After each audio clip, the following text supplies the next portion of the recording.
Tabling of documents. J'ai l'honneur de déposer sur le bureau. I have the honor of presenting on the table under Article 23.5 the December 2011 report of the Commissioner of the Environment and Sustainable Development, which includes a supplement on environmental petitions as of 30 June 2011. To the Standing Committee on Environment and Sustainable Development. Dépôt des documents, the Honourable Tabling of documents. Leader. Thank you, Mr. Speaker. Mr. Speaker, pursuant to Standing Order 36.8, I have the honour to table in both official languages the government's responses to 13 petitions.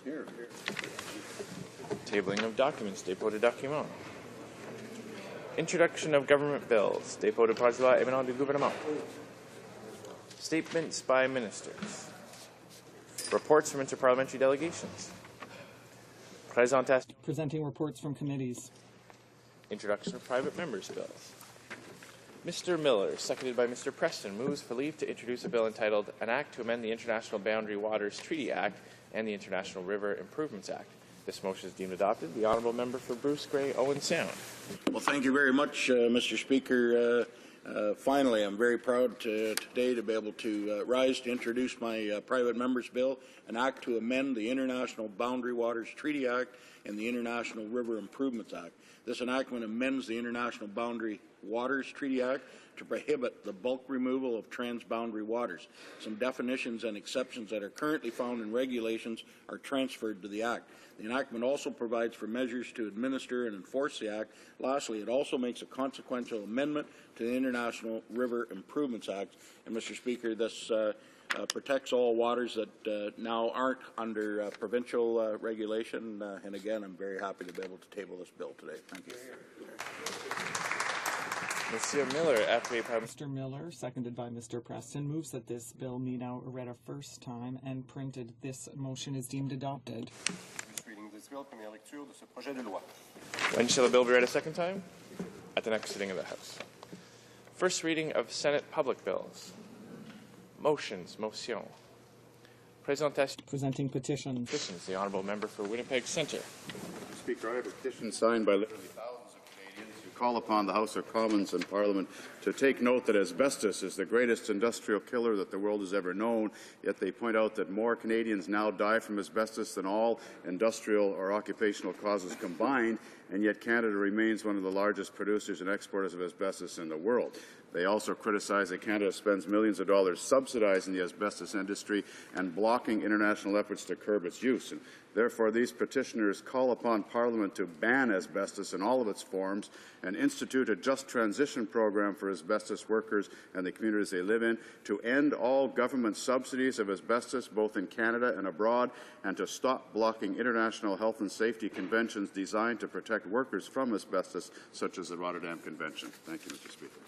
Petitions. The honourable member for Burnaby Douglas. Thank you, Mr. Speaker. I would like to thank Helen Chang, a Burnaby Douglas constituent, for providing me with a petition concerning hate crimes. The petition requests the Attorney General of Canada enact a Hate Crime Statistics Act and implement a standardized mandatory hate crime reporting system. Unfortunately, intolerance remains a major issue right across Canada, whether it pertains to hate crimes against women, visible minorities, or the LGBTQ community.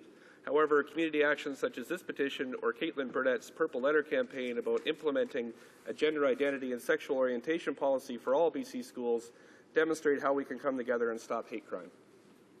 Presenting petitions. The honourable member for Nickel Belt.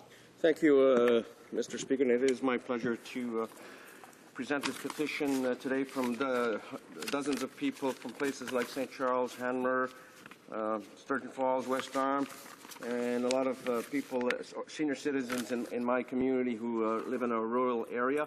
And the petition says, we are seniors and property owners of mobile homes located on Domaine des Piniers Camping in Chatham Township, situated on the west arm of Lake Nipissing.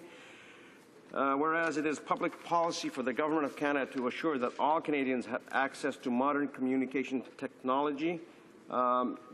Therefore, the following petitioners call upon the House of Commons of Parliament to A, petition Bell Canada to bring telephone services to our community, and B, petition CRTC to use its good offices to apprise Bell Canada of its obligations to Canadians, and specifically to Canadians who live in a rural area. Thank you, Mr. Speaker. Presenting petition, Présentation des pétitions. Questions on the order paper. The Honourable Parliamentary Secretary to the Government House Leader. Thank you, Mr. Speaker. Mr. Speaker, I ask that all questions be allowed to stand. Is that agreed? Agreed and so ordered. Orders of the day. Order du jour. Government orders. Government bills commons. Bill C-20, Fair Representation Act. Mr. Uppel, seconded by Mr. O'Connor, moves that Bill C-20, an act to amend the Constitution Act 1867, the Electoral Boundaries Readjustment Act, and the Canada Elections Act, be now read a third time and do pass. Debate. The Honourable Minister of State for Democratic Reform.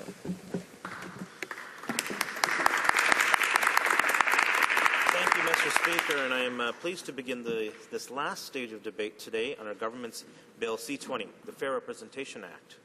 Now that we have had the benefit of the second reading, debate, and committee review, I think the value of this bill has become even more clear. I think there's no question that Bill C-20 represents the most practical and fair approach to improving representation in the House of Commons. This bill addresses a series of important points for Canadians. Most importantly, we will address the serious and increasing underrepresentation of our fastest-growing provinces, Ontario, British Columbia, and Alberta. This underrepresentation means a number of things. It means Canadians in these three provinces are not represented properly in terms of their number of members of parliament.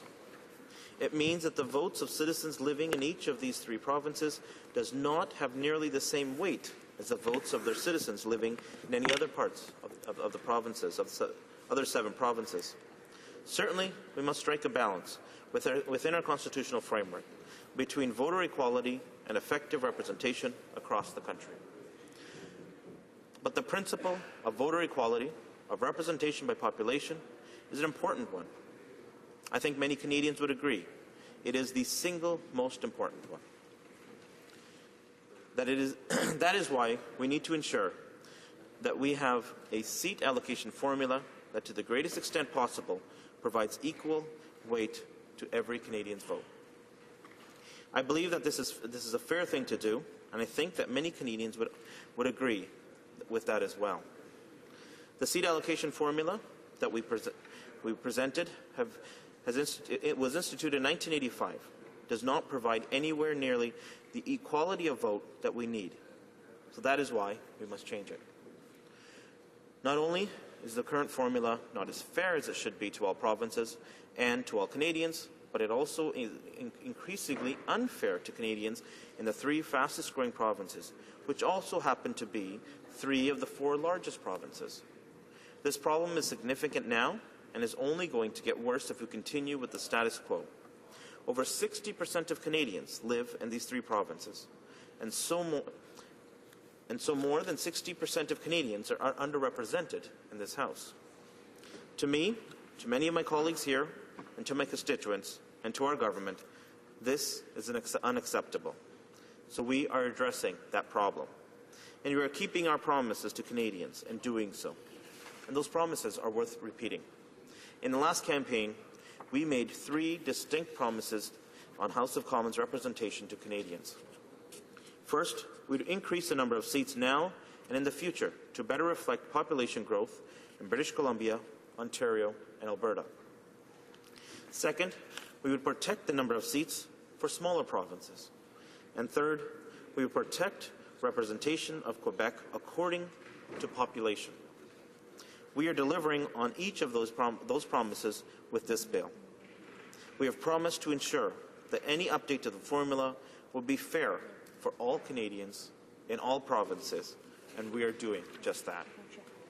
With that said, the opposition has brought forth alternatives, but those alternatives would not keep our promises to Canadians. And each proposal has numerous flaws. We disagree with the opposition's approach. We promised specific things to Canadians on this issue, and we are going to deliver on our promises. We are going to deliver a principled, reasonable, and fair bill for all Canadians. Even so, I'd like to address those proposals, one from the NDP and one from the Liberals. Their proposals, both in their own way, compromise the democratic representation of some Canadians in pursuit of political statements. This is something we are not doing. The NDP, on one hand, have proposed a bill that would add an element to our seat allocation formula that would violate the constitutional principle of proportionate representation. They would guarantee a province a fixed percentage of seats in the House regardless of its share of the population. And that would not be in keeping with our goal of having a formula that moves all provinces closer to representation by population. The fact is this. The NDP proposal would introduce a new factor that would cause further underrepresentation of the fastest-growing provinces, the very provinces that we need to treat more fairly. What is also concerning with this bill is to alter the principle of proportionate representation takes a constitutional amendment that involves gaining the consent of the provinces through the 750 amending formula. This change proposed by the NDP is not something this House and our Parliament can do on its own. So from that perspective, this proposal is unconstitutional without that element of provincial consent. So we've seen that the NDP is more than happy to put a political statement in one province ahead of fair representation for all Canadians. What's more is that they can't tell Canadians just how many extra seats they plan to provide. Canadians don't know what to expect from the NDP. They used out-of-date numbers, and they can't give Canadians any certainty on seat numbers. We've been clear with Canadians. Canadians know exactly what to expect from our bill and our government. We made sure to use the most accurate numbers we have, and we made sure Canadians would know exactly what to expect from the government. The Liberals, on the other hand, present a proposal that would be a recipe for provincial anger and conflict, and that would go directly against our second promise to Canadians, that we would protect the seat counts for smaller, slower-growing provinces. This point was made eloquently by my colleague from Wellington-Halton Hills last Tuesday afternoon, and I think he's correct. The Liberals' proposal, taking seats away from some provinces, the smaller, slower-growing provinces, and giving those seats to the larger, faster-growing provinces. Simply shuffling the deck is not as easy as it sounds. It may be the practice in some other countries, as some colleagues have correctly pointed out, but it has not generally been the practice here in our country. The Liberal proposal would lead to seat losses for the provinces of Saskatchewan, Manitoba, Quebec, Nova Scotia, and Newfoundland and Labrador. 9 seats will be lost to those provinces. Despite the challenges put forward by the Liberal members from St. Laurent-Cartierville and Winnipeg North, I do not think that the people and governments of those 5 provinces would at all happily endorse their proposals. We make no apologies for addressing the significant and increasing underrepresentation of ordinary Canadians. Our bill does that, just as we promised to do so. We also believe, and make no apologies, for believing that this problem should not be fixed by inflicting seat losses on other provinces. Just as we are ensuring that no province can move from being overrepresented to being underrepresented as a result of the formula, we are also ensuring that no province will lose seats through this formula. That is consistent across the whole of our bill and the consistency that we have demonstrated when making our commitments to Canadians during the past elections and previous elections. Consistency, however, is not a feature of the Liberal position. Let me give you some examples. They have enjoyed quoting from committee reports from 1994. What they leave out is that the Liberal government at the time rejected the very advice and principles that they are trying to use today. The Liberal government of the time had no interest in fixing the obvious flaws of the current formula. They had no intention of reducing the number of seats in the House, or in freezing the size of the House, or in taking seats away from any provinces. Now, I'm certainly not going to argue that our Conservative government has much at all in common with that previous Liberal government. Quite the opposite, in fact. Our Conservative government is continuing the hard work of fixing many of the problems that the Liberal government didn't care to deal with during their 13 years in power. My point is this. The Liberal proposal is not firmly grounded in our country's history or any particular principle. Their position is politically convenient. That's it. What's more, we're not exactly sure how what they propose their plan would work in the future. We've been clear. Our formula is fair, nationally applicable, and permanent. Rules that would be applied in this readjustment will be applied in the same way in the next readjustment. We've been clear in our bill. The Liberals, they haven't even tabled a bill. They just held a press conference and put out a couple of charts. And the member for St. Laurent-Cartierville has been passionate about their ideas, but they haven't tabled a bill. So we don't know how they would plan to solve some of the major problems of their bill. Their proposal, just as with the current formula, will quickly run up against the effect of the constitutional seat floors. In this case, the Senate floor rule. Their proposal will continue to take seats away from smaller, slower-growing provinces to give to the larger, faster-growing ones, until they can't do that anymore. The smaller, slower-growing provinces are all very close to their Senate floors. Quickly, it becomes impossible to take seats away from them to give to the provinces that deserve increased representation. The Liberals haven't put forward a bill that lays out how they propose to deal with this situation. And I don't think Canadians should let them skip over this problem. Their proposal immediately brings Newfoundland and Labrador and Nova Scotia down to their Senate floors. New Brunswick and PEI are already at their Senate floors. So after one readjustment, you cannot remove any more seats from Atlantic Canada. Saskatchewan and Manitoba have some room to fall further, but then those provinces, which are significantly larger than any of the Atlantic provinces, would have the same or fewer seats than those Atlantic provinces. That cannot be fair at all.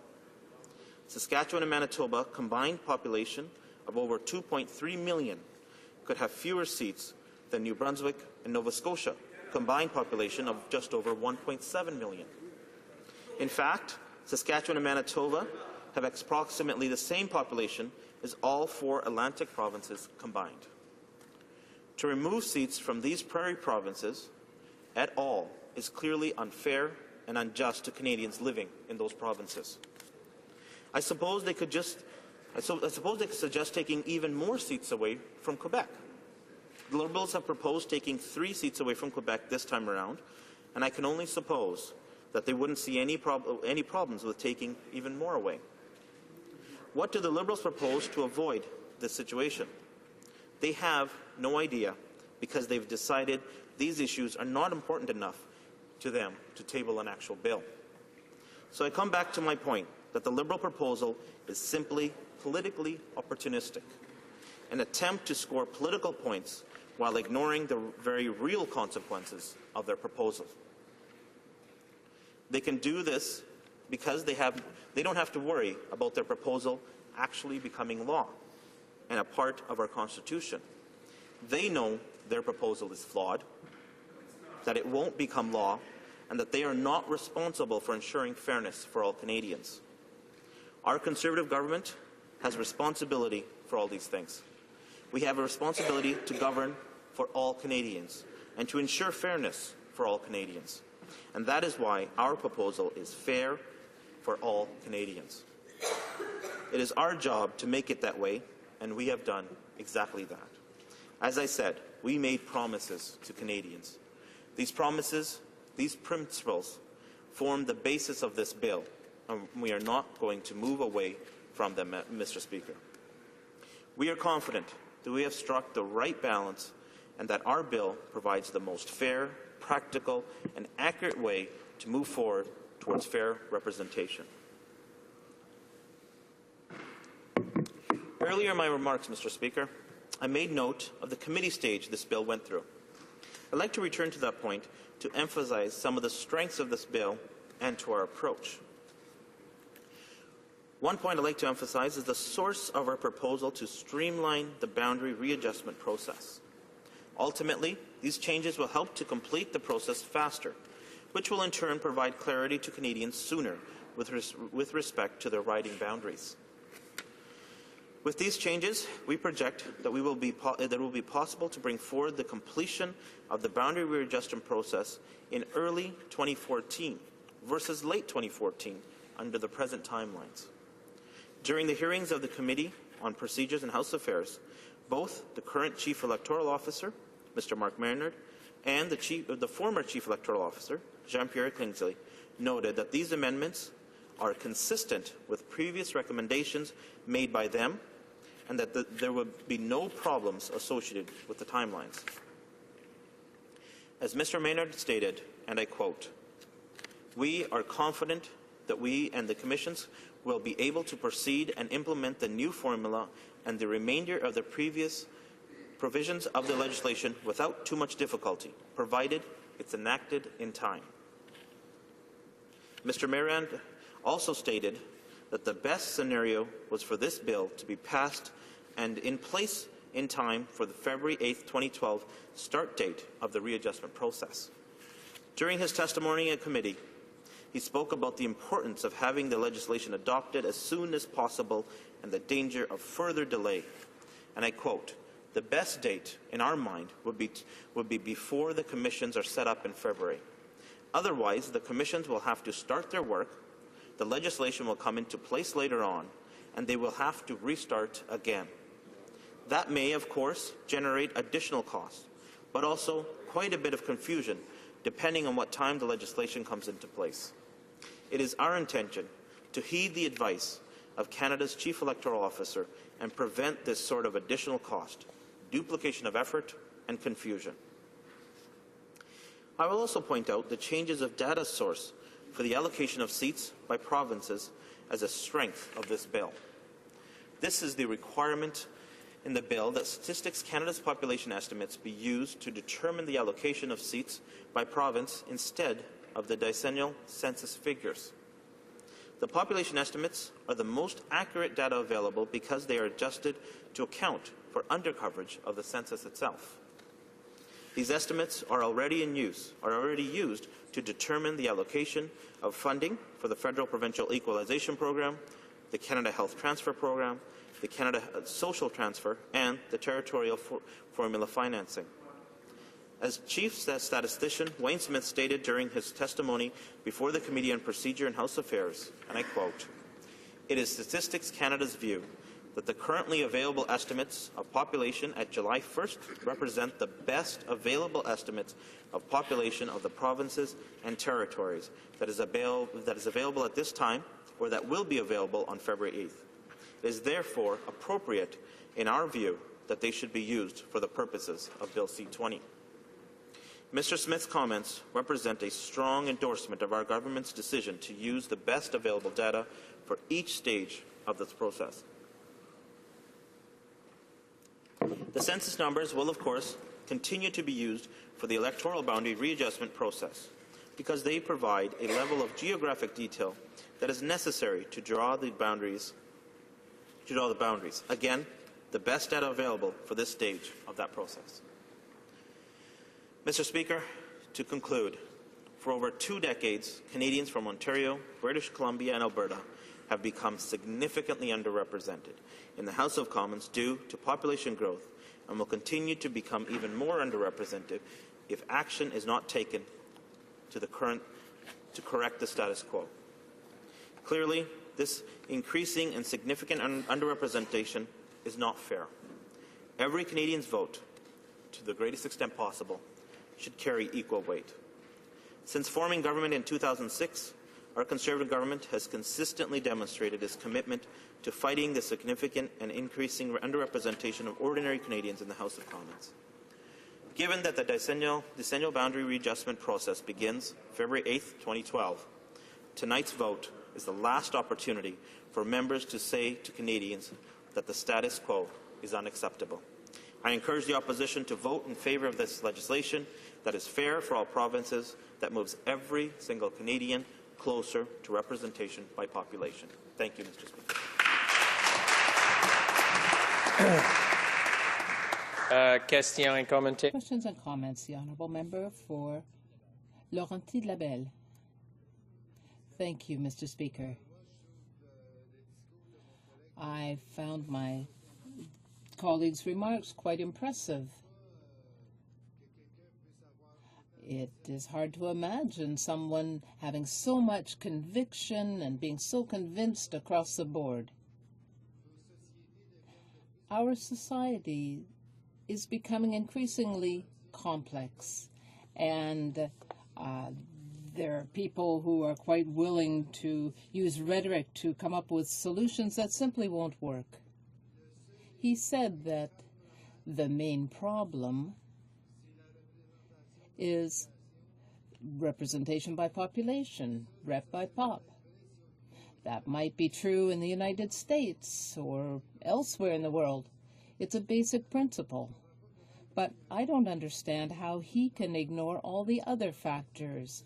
That is, the need to represent Aboriginal people, women, visible minorities,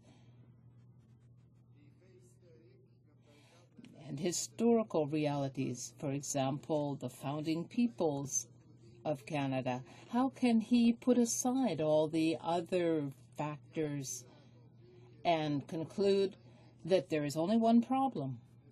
Thank you, Mr. Speaker. The Honourable Minister of State for Democratic Reform.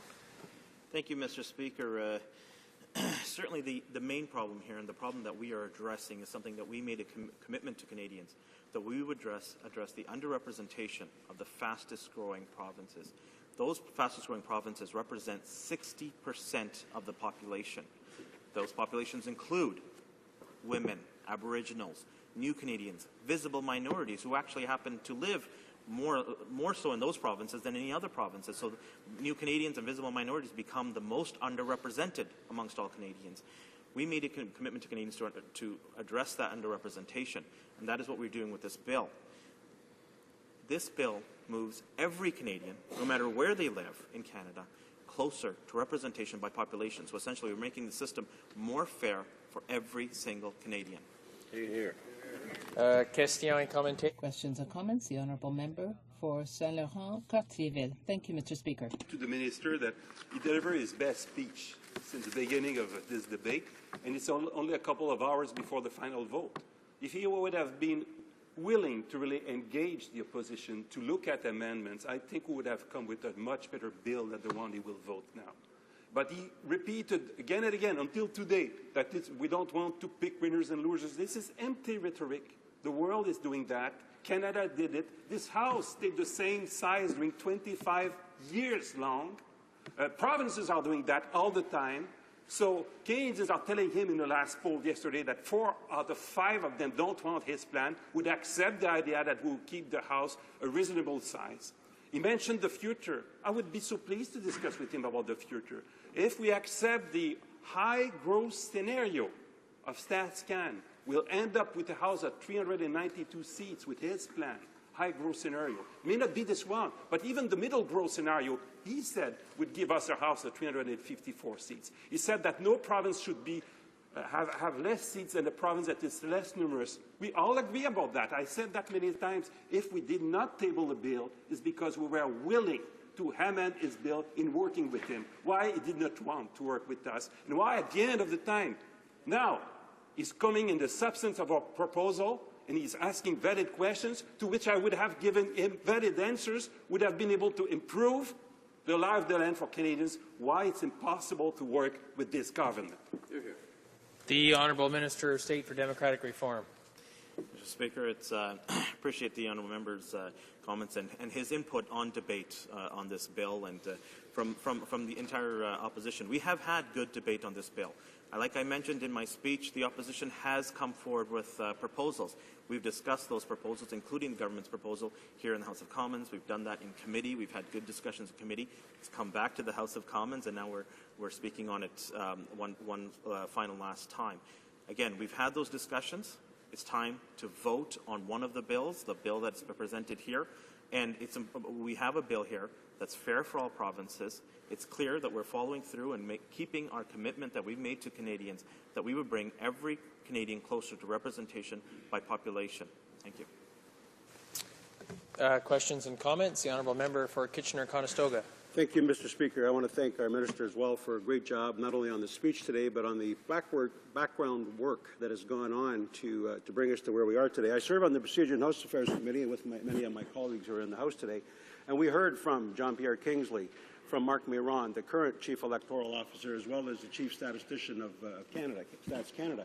And without exception, they affirm the direction that we're going in this bill. But there's one part that I would like my colleague to comment on again, if he would just expand on it a bit, and that's the area of the timing of getting this bill into force so that the electoral boundaries commissions can get on with their work and not result in an undue cost for Canadians. Thank you.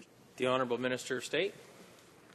Very much, and I appreciate the member's question and also his work on the committee, the great work that they've done on this bill.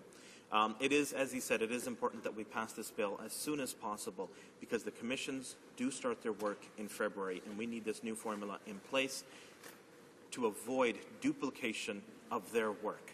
The Chief Electoral Officer has said that if we don't get this done in time, they will begin their work, and then when this bill does eventually pass, they'll have to restart their work again. It could cost more money. It would definitely cause confusion to Canadians. So to avoid that duplication of work of those commissions, those independent, nonpartisan commissions, it's important to get this bill passed as soon as possible, and that is why we are voting on this tonight, and I ask the opposition to support this very fair and principled bill. Thank you.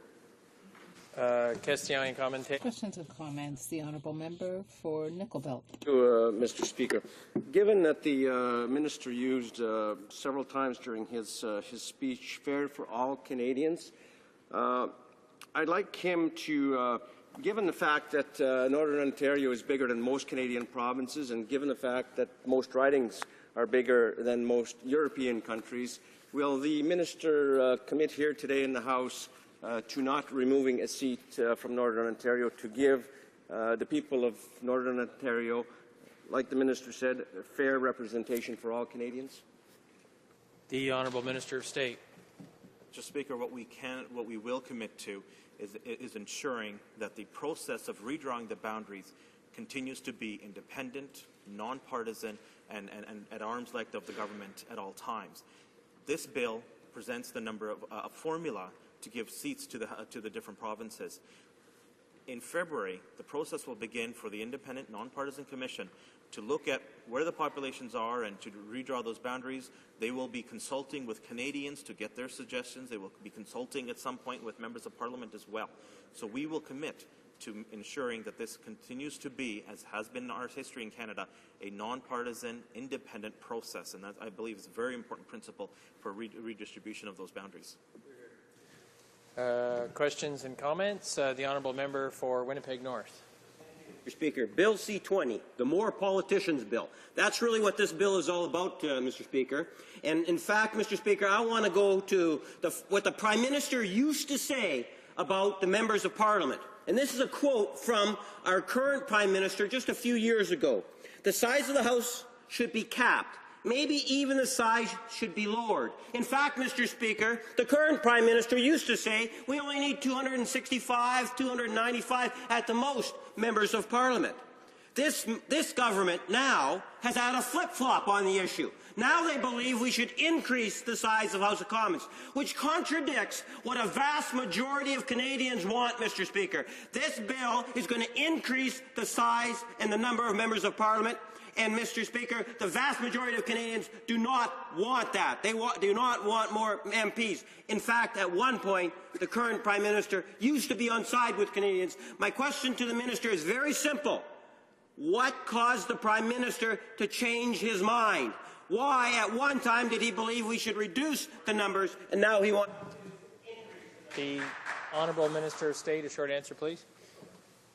Mr. Speaker, it's the Liberals came to the table with a proposal that would essentially pick winners and losers, pit provinces against other provinces. Their proposal would hurt rural Canadians, would hurt the representation of rural Canadians, and their proposal has no plan for what would happen in the future of population growth and what we would do with those provinces that have already hit their seat floor.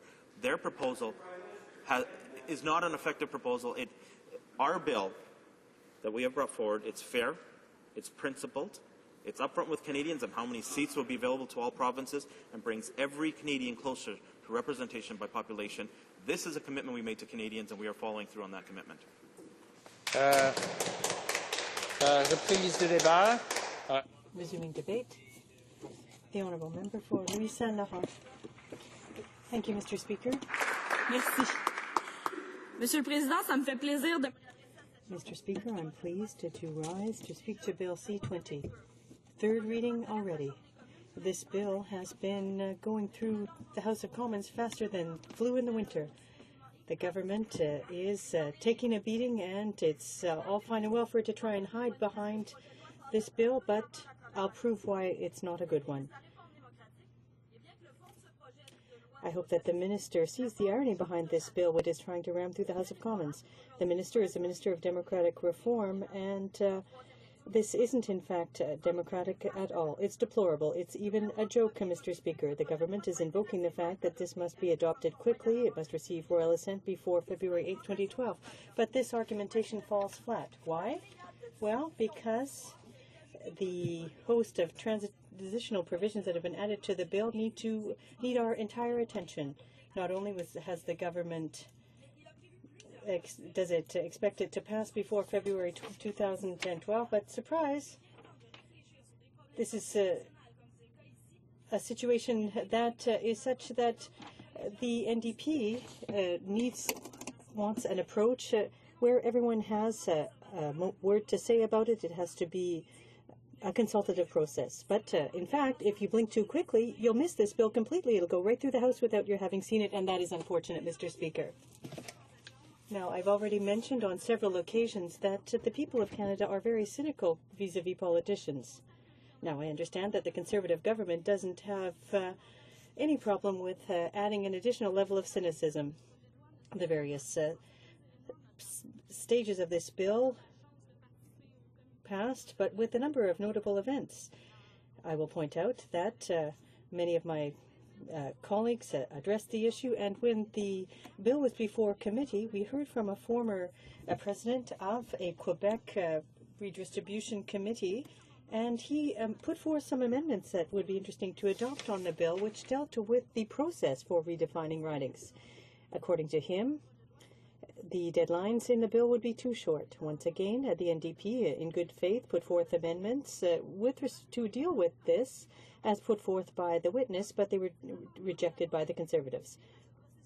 But these amendments would have added flexibility to a complex process, but blindly the Conservatives simply dismissed them. What does that mean? Well, are they simply have received orders to refuse everything that comes from the opposition? I have trouble seeing the logic behind their action. There are other ways of dealing with representation. One of the means is to analyze the situation of each province in a vacuum. Each province has its own urban areas, vast rural areas. Therefore, the divvying up the electoral riding maps is a very delicate exercise, and it requires surgical precision. Not only this is, in fact, very pertinent, and the logic behind the concept of community of interest can really be seen when you look at the situation from this angle. The concerns and realities of the inhabitants of the riding held by my colleague Timmins Bay James are certainly different from those in Hamilton Mountain.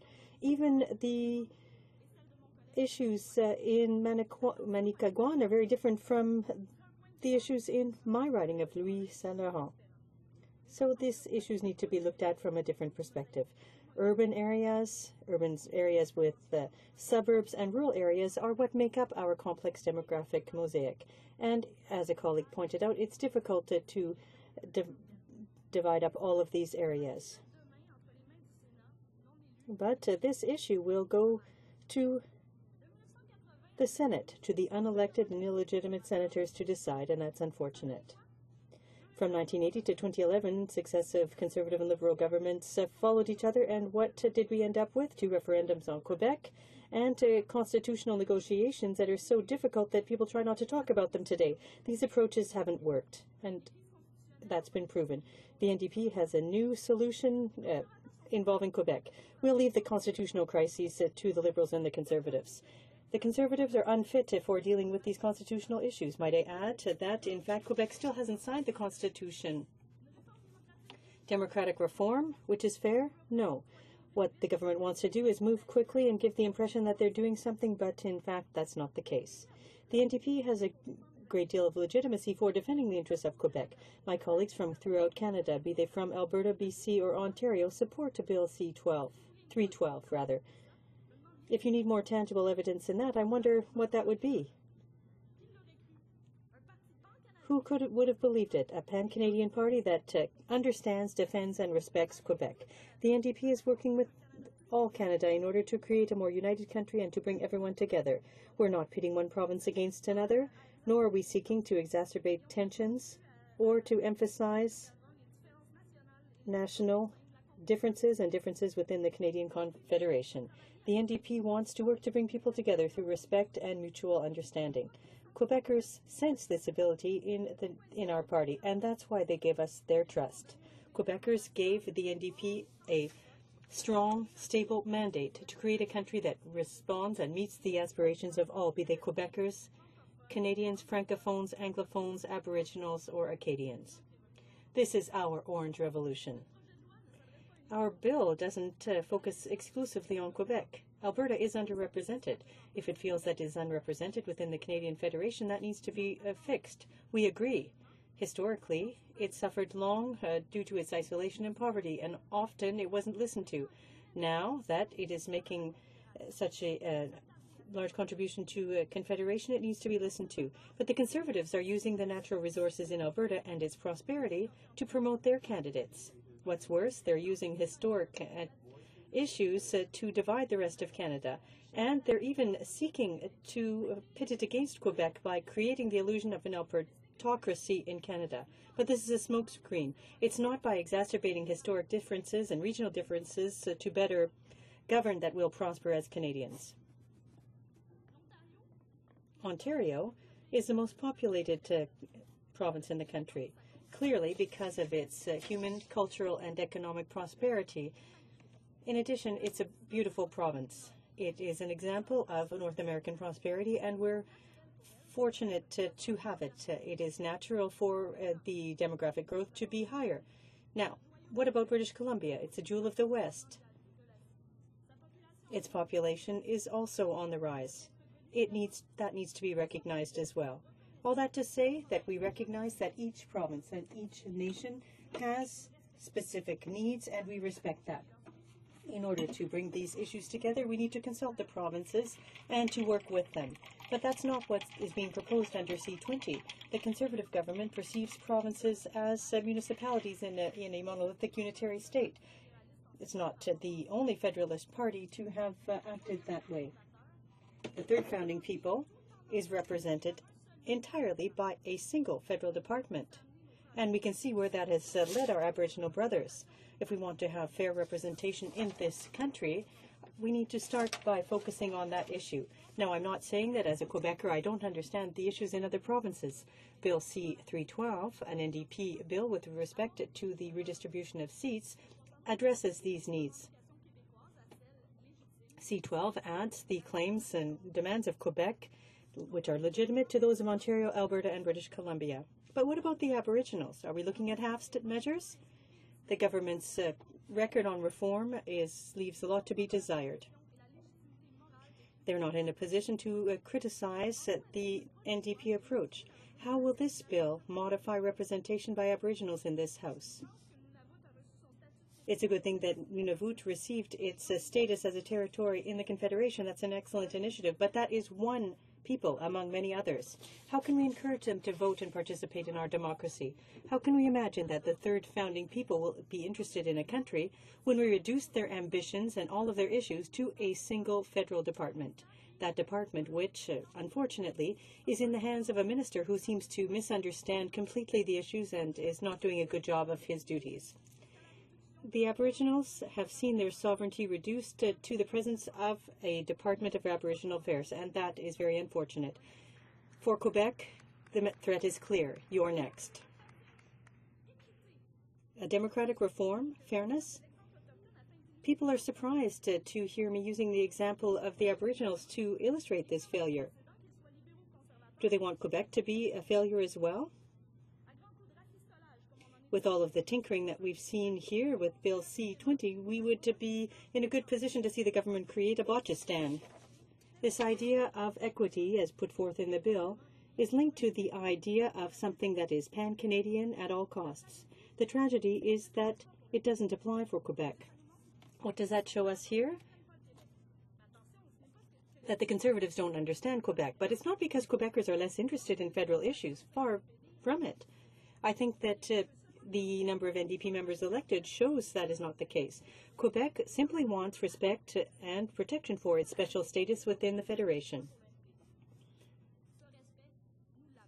We have this respect for Quebecers, but what kind of a reaction are we seeing from the Conservative Party? An imperial one, which is short-sighted. The NDP's reaction? Working together and being inclusive. Bill C-312. How many times have I heard our fellow Anglophone citizens say that their Canada includes Quebec? The Conservatives are short to changing these people with their views. Do you want proof? Simply look at the electoral map. Now the Conservatives want to reduce Quebec's political weight in this House. Quebec didn't obtain its distinct society. In addition, they were recognized as a nation. And today it's being cut into small pieces. It'll be cut into smaller pieces next time around as well. The Conservative government is trying to resolve the national issue with a mathematical equation which is based on random data. And this is running into very strong national and regional issues. These are much more important than simply mathematical considerations. Quebec has been very clear. The National Assembly voted unanimously against reducing Quebec's political weight in the House of Commons. The position of the Quebec nation in Canada is an act of establishing a balance. It's very delicate. Do you want evidence? There have been 2 referenda on sovereignty. The 4 seats in Prince Edward Island, which we adore, are the cornerstone of all of these issues. The 4 seats are well justified and indicate an inclusiveness for Canada. If Prince Edward Island is overrepresented when you look at its population, we need to simply look at its cultural, agricultural contribution and historic contribution to this country. It fully deserves these 4 seats. The founding fathers of this country had enough vision to see this. No one is challenging that. Once again, this is a starting point for the NDP's consideration of these issues. The number of seats is not strictly due to the population of a province. It is based on the historic and cultural weight represented on the whole. But the word fair is not used properly by the Conservatives, and I doubt that the Islanders feel concerned by this. The Conservatives want to redistribute seats. We need to take the time to sit down and look at these issues. Based on a strict mathematical equation put forth by the Conservatives, we would end up with Prince Edward Island having 2 seats. It's simple. Now let's apply the Conservative logic to the territories. Strictly speaking, under this formula, they would have right to 1 seat because their overall population doesn't exceed 111,000. But no one is proposing doing that. And so this shows that fair representation is an illusion. And the definition of fairness is based on arbitrary premises. The creation of Nunavut needs to be looked at as well. There is a community of interest that needed to be represented in this House, and there is a seat. The logic remains the same. 4 seats for PEI, a seat for Nunavut. The mathematical equations would not yield that result. And that is the current situation. It's clear. Canada can't be built using a simple mathematical calculation. Quebec needs more seats, and this shouldn't be at the expense of Ontario, Alberta, or British Columbia. Respecting the political weight of Quebec in this House will not be at the expense of the rest of Canada. And that is what Bill C-312 is all about. It's a bill which is sensitive to regional needs and to the makeup of our Confederation. If we want to undertake democratic reform that will deal with these democratic issues. We need to respect the sensitive nature of these issues in Quebec, which is not being done. We need to create a sense of unity in the Commons, which is not being done. We need to include the First Nations, which is not being done. We need to abolish the Senate, not being done either. And we need to reestablish public funding for political parties. Changes need to be made to the vote, and this needs to be done intelligently, which the government undoubtedly does not intend to do. This is the only way we can really deal with the cynicism that exists among the people of Canada when looking at political issues. What is the government proposing? To repeat the errors and mistakes of the past. And this is incredible. Mr. Speaker, I will conclude briefly.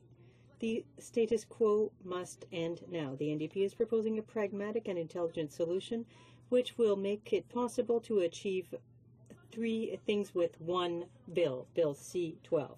We will deal with the underrepresentation of Ontario, BC, and Alberta. Point 1. Point 2, Quebec would have its weight of 22.35% maintained.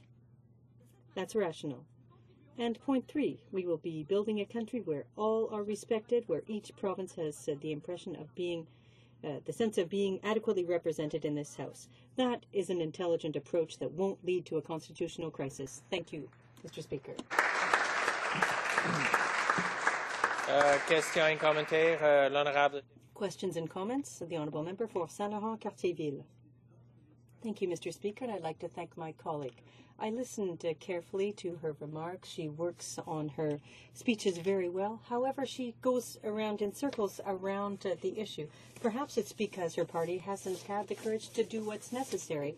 Now, there are two problems. The first is that the NDP has never produced, it has never produced a single legal expert saying that Parliament should freeze Quebec's representation at 24.35%. There are experts who've talked about a constitutional amendment and that being required. Secondly, the NDP wants to simply please everyone, BC, Ontario, Quebec, everybody, Alberta as well. Now, I've done some calculations, and we would be at 350 seats, and we wouldn't have achieved what they want. So why isn't the NDP putting its figures on the table today, which would tell us exactly how big the House would be under their plan? The Honourable Member for Louis Saint-Laurent. Well, thank you, Mr. Speaker, and I'd like to thank the Honourable Member for Saint-Laurent-Cartierville, who makes very pertinent comments, very interesting comments. It would be interesting for him to work on these issues with us so that we can advance these issues more effectively. I don't see the problem. What we're saying here is that Quebec has been recognized as a nation and it is entitled to maintain its political weight here in the House. We want to address that issue. It's important as a Canadian nation, and especially having recognized Quebec as a nation to achieve that.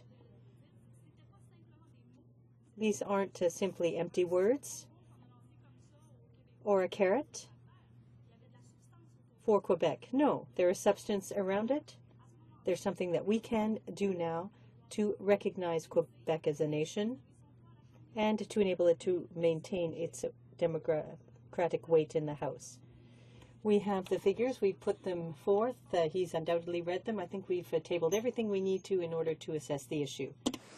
Question and commentaire. Questions and comments. Manitoulin Kapuskasing. Thank you, Mr. Speaker, and it's nice to be back in the House after a week being gone. But I want to comment on my colleague's speech because she's absolutely right. You know, what the government is proposing here isn't going to be fair. And I need to be very clear on this, is that the NPD a été le premier parti. The NTP was the first party to introduce a bill giving more seats to the provinces which are underrepresented and to Quebec.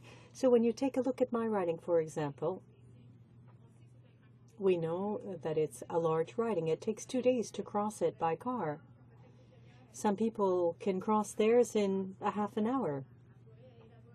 So I'd like my colleagues to elaborate on the fact that this government, when it put forth legislation in the last Parliament stated that in Ontario there would be more seats than under their current bill. Now, I know that there has been a great deal of growth in Quebec. Perhaps my colleague could comment on that issue. Because we need to look at fair representation and not unfair representation. The Honourable Member for Louis Saint Laurent. Thank you. Mr. Speaker, I'd like to thank my colleague from Northern Ontario. I fully understand her concerns. Canada is such a complex country. She explained that her riding is huge. She needs to represent all of those people. She needs to deal with all of the issues, natural resources, so many issues in her riding, compared to a riding like mine, which is more densely populated, but which is smaller. So the issues are completely different. Reducing the distribution of seats to a simple calculation to say that it needs to be this way or that way, well, that doesn't deal with the issue of community of interests or geographic cultural differences that can be huge, in fact. So there's something missing. And I don't think the bill will enable us to deal with the type of problems raised by my colleague. Questions and comments? Merci beaucoup, Monsieur. Thank you very much, Mr. Speaker. And I would like to commend the NDP member for her speech. She realizes the importance of defending Quebec, the interests of Quebec, and so on. I would like to say that, as my colleague has said, they have given no figures. And the NDP plan and the NDP policy will call for more and more seats, and that is extremely costly. On the contrary, the Liberals have a plan that is fair for Quebec, but also for all the other provinces, without increasing the House of Commons by a single seat. So my question is, in her riding, like in my riding, are there people who want, there are people who want more money for research, for climate change, for fisheries and oceans, and they want to ensure that the inequality gap is closed as well. So are they willing to put more money toward more seats in the House of Commons to the detriment of these other things that we need in our society? Thank you. The Honourable Member for Louis Saint Laurent. Thank you, Madam Speaker, and I would like to thank my colleague from Vancouver Quadra for her question. It's very interesting because the financial aspect here, well, I would say that, in fact, Canadian taxpayers pay more than $100 million per year for this House of Commons. And at the end of the day, those are people who are unelected. And I am saying that to readjust the number of seats here in this House is not very high compared to that other chamber. So in order to reduce these costs, I think it would be much fairer to say we don't need that other house, that other place. It's a relic from a previous century. Now, it was probably useful at the time, but it is no longer relevant. So if we need money to improve our democracy, I say that that's where we should cut. Thank you. Questions and comments. The Honourable Member. Louis Hébert. For Louis Hébert. I'm sorry, I apologize. Compton Stansted, I apologize, I'm sorry. Thank you, Mr. Speaker. I would like to commend my colleague from Louis Saint Laurent for this excellent demonstration of democracy, and I would like to thank her for having referred to Bill C-312 for so often. It's a very small bill, but it seems to scare the government of Canada, because Quebec was recognized as a nation on November 27th, 2006, by the member who sits in seat number 11 across from us, and that created a great deal of upheaval for one of the founding peoples. How can we foster better recognition of the different characteristics of these peoples in Canada, and foster a unique Canada, an undivided Canada, as this member is calling for? The Honourable Member for Louis Saint Laurent. Thank you, Mr. Speaker, and obviously I would like to thank my colleague from Compton-Stanstead and for the excellent bill that he introduced in this House. I think that he is going straight to the heart of the problem here. We are in a country that is multicultural, that has many communities of interest, many peoples. There are 3 founding peoples. It's so complex. Canada is so complex, so we can't just show up and say, okay, this is how it's going to be. And pit rural counties against urban counties, Quebec against the other provinces, the West against the East. That's not how Canada works, and it's not how it should work. And we recognize that in our party. Our members come from all across Canada, and we're able to reconcile all those differences and to be able to reach agreement and find consensus. And that's what we want to work on. So that's why we want to work on C-312. Resuming debate. The Honourable Member for Saint-Laurent-Cartierville. Thank you, Mr. Speaker. Mr. Speaker, in early November, when we started debating Bill C-20, which seeks to establish greater fairness in the allocation of seats per province in the House of Commons, I said at the outset that it would be advisable that we try to speak with one united voice here in Parliament concerning issues about democracy. This is a project that should rally us as Democrats beyond our partisan differences. Unfortunately, it would appear that this unanimity, which is such a good idea, will not be achieved, and that is the fault of the Minister of Democratic Reform of the Conservative government, who insists on wanting to swell the House needlessly by an additional 30 seats. In absolute figures, this increase will be unprecedented since Confederation, as underlined by one of the experts who appeared before the committee, Professor Louis Massicotte from Université Laval. The Liberal position, with its amending formula, which would give Canadians a chamber that is perfectly fair, just as fair as under Bill C-20, but with the same number of seats, 308. That is the Liberal proposal. As provided for by C-20, Ontario would have 36% of the seats, Quebec 23%, BC 12%, and so forth.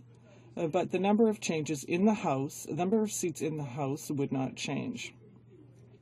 As the experts who testified before committee repeated on many occasions, what counts is not the absolute number of seats, but rather the proportion with regard to the total. The Liberal proposal was well received across Canada by citizens of all political affiliations, commentators, and experts. Even many Liberal, rather conservative NDP colleagues said that they preferred the Liberal proposal. Of course, I won't name any names here because these were private conversations. The Green Party formulated a similar proposal to ours, and as for the NDP, it recused itself from the debate because it did not put forth any numbers. Instead, it tried to please everyone and their uncle by proposing to Canadians a more obese House than even more obese than the one proposed by the Conservatives. A Bacchus data poll released yesterday by the Hill Times Online, no less than 57% of Canadians prefer the Liberal Party's proposal to keep the number of seats as it is, while shifting their distribution. 22% prefer the status quo, while only 21% want more seats. Hence, for four Canadians out of 5 reject the Conservative plan. On ne s'étonnera pas que les conservateurs It is not surprising that the Conservatives are trying to push through this bill very swiftly. They know that the longer it is debated, the more it will create a backlash among the Canadian public. Its support for the Liberal proposal is not surprising. Canada does not want more MPs. It does not want more politicians. Canada does not need this, especially in these difficult times when the Conservative government is calling on them to tighten their belts. Canada wants a fair House of Commons, but they do not want it to be excessively bloated. That is true across Canada. For example, in my province, 9 out of 10 Quebecers reject the Conservative plan, and 57% of Quebecers approve of the Liberal proposal. That being said, it is true that federal and provincial politicians have stated their preference for the Conservative proposal with 338 seats, but only politicians want more politicians.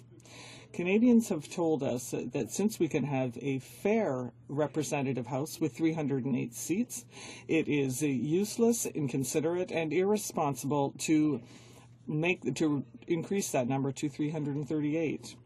Most experts who testified before the committee are of the same opinion as Canadians.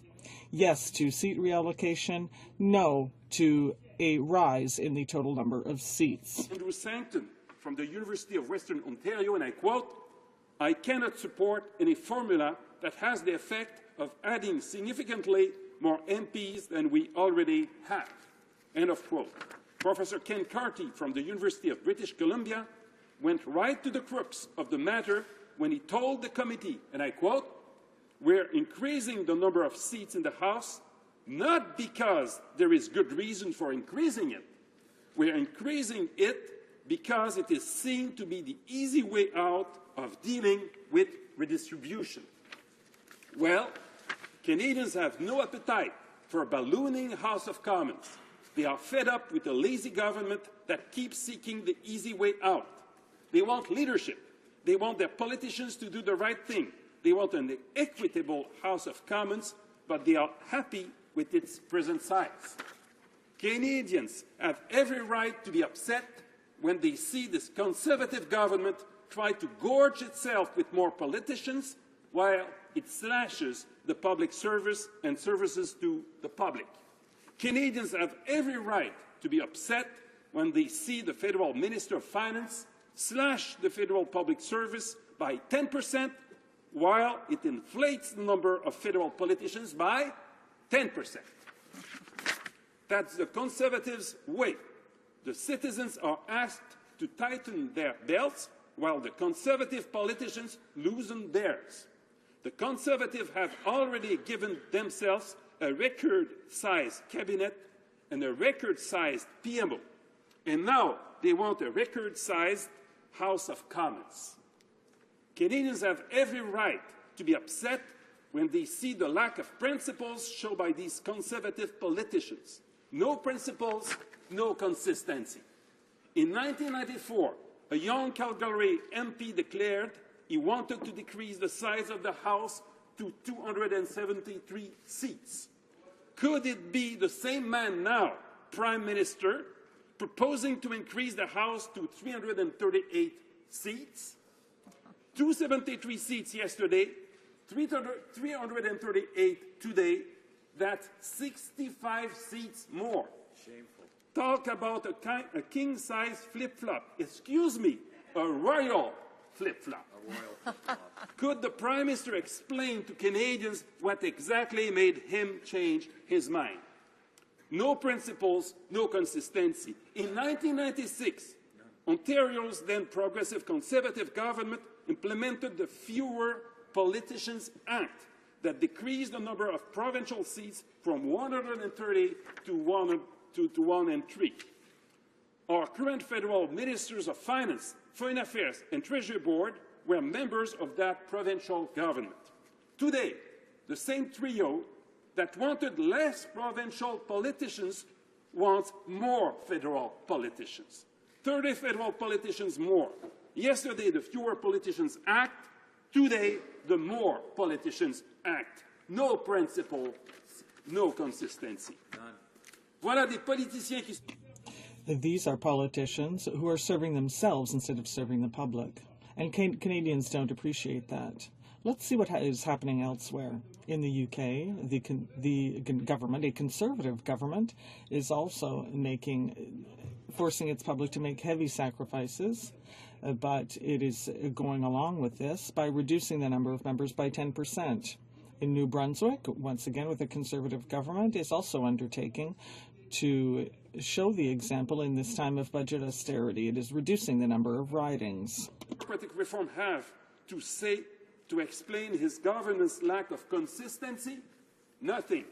The only flimsy argument he could find was that we cannot reallocate seats in this House because we would pick winners and losers. Is the minister serious? Who is he trying to kid with this empty rhetoric? Listen to Canadians. They are telling him that with this government's plan, this inflated House of Commons, Canadians all lose.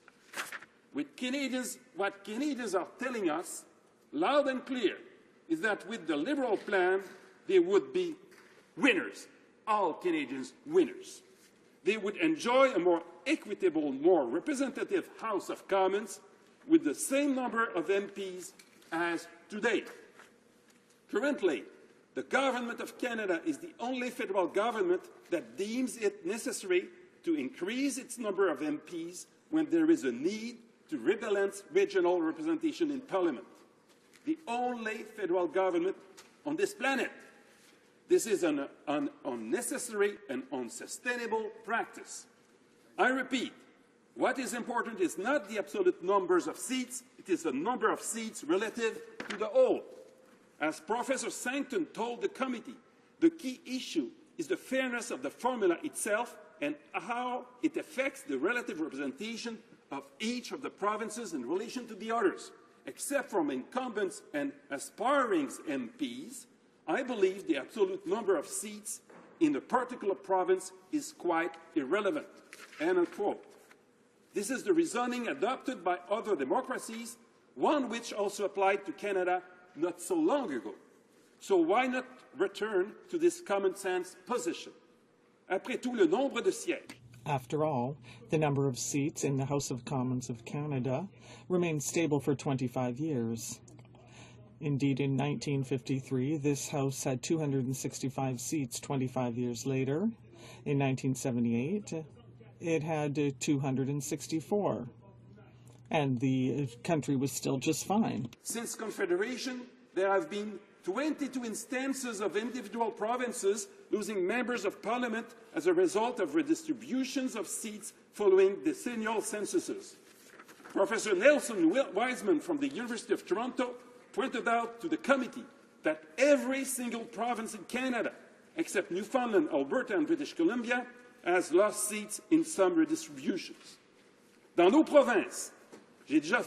In our provinces, I have already pointed out that during the 1990s, Ontario reduced its number of members from 130 to 103. During the same decade, New Brunswick dropped its numbers of members from 58 to 55, PEI from 32 to 27, Newfoundland down to 48, Saskatchewan down to 58, whereas Manitoba has remained stable at 57 seats since the 1950s. Thus, keeping a stable number of MPs, a stable and reasonable number of MPs, is possible in provinces, in other countries, in our House not so long ago. So why would it not still be possible except in the House of Commons of Canada today?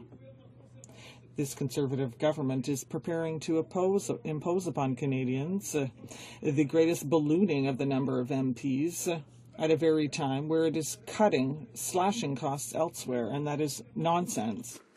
We already have a higher MP to population ratio that is the norm in other democracies, especially if we take into account that in our decentralized federation, there are many pressing issues, such as schools and hospitals, that members of Parliament don't have to address.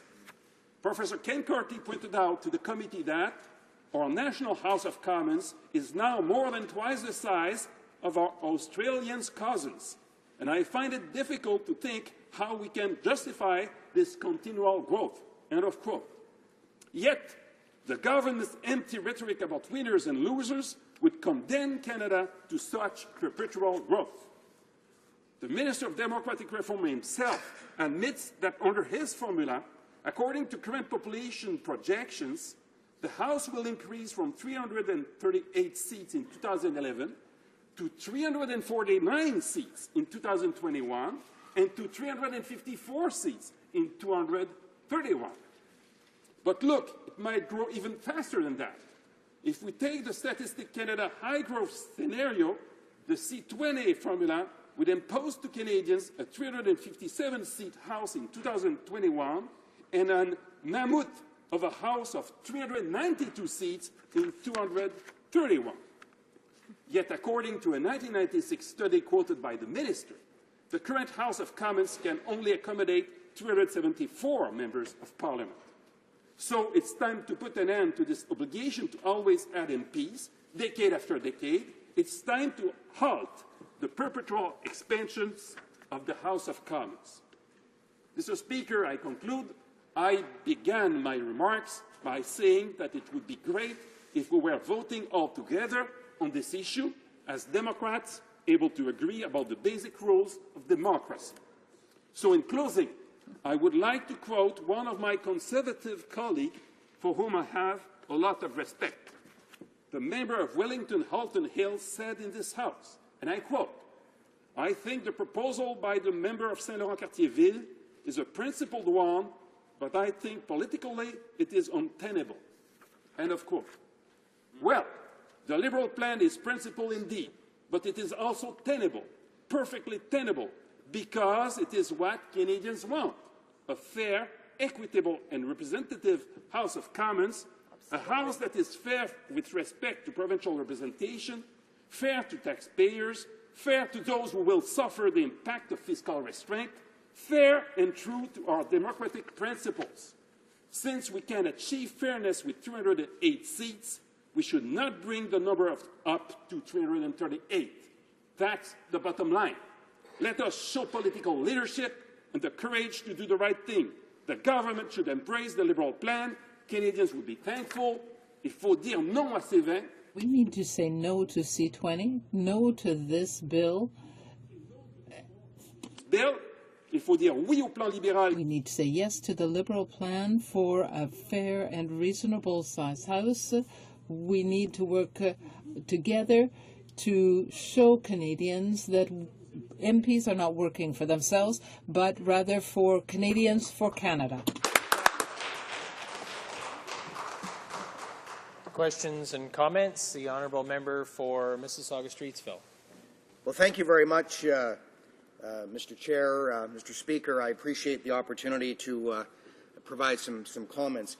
You know, sitting here listening, only the Liberal Party of Canada can argue against more democratic representation rather than less democratic representation. I mean, it's unbelievable. I represent a constituency of close to 140,000 residents. It's more than the entire island of Prince Edward Island. Yet, I'm willing to respect the fact that Prince Edward Island has a history of a certain minimum number of seats they are guaranteed. What I want to know is, I want to know from this member, which provinces are losers under the Liberal proposal? Which provinces are you going to steal away seats from to give to Ontario or give to other provinces like Alberta and British Columbia where the populations are increasing? When 308 seats was established, the population was under 30 million people across this country. We're almost over 33 million now. I think my constituents deserve to have access to me as often as possible. But if we keep at 308 seats, it's still going to mean members of Parliament are going to represent 120, 130, 140,000 people in parts of Canada, or in other parts of Canada, they'll represent much less. So who are the losers under the Liberal plan? L'honorable député. The honourable member for Saint-Laurent-Cartierville. Canadians will win with the Liberal plan.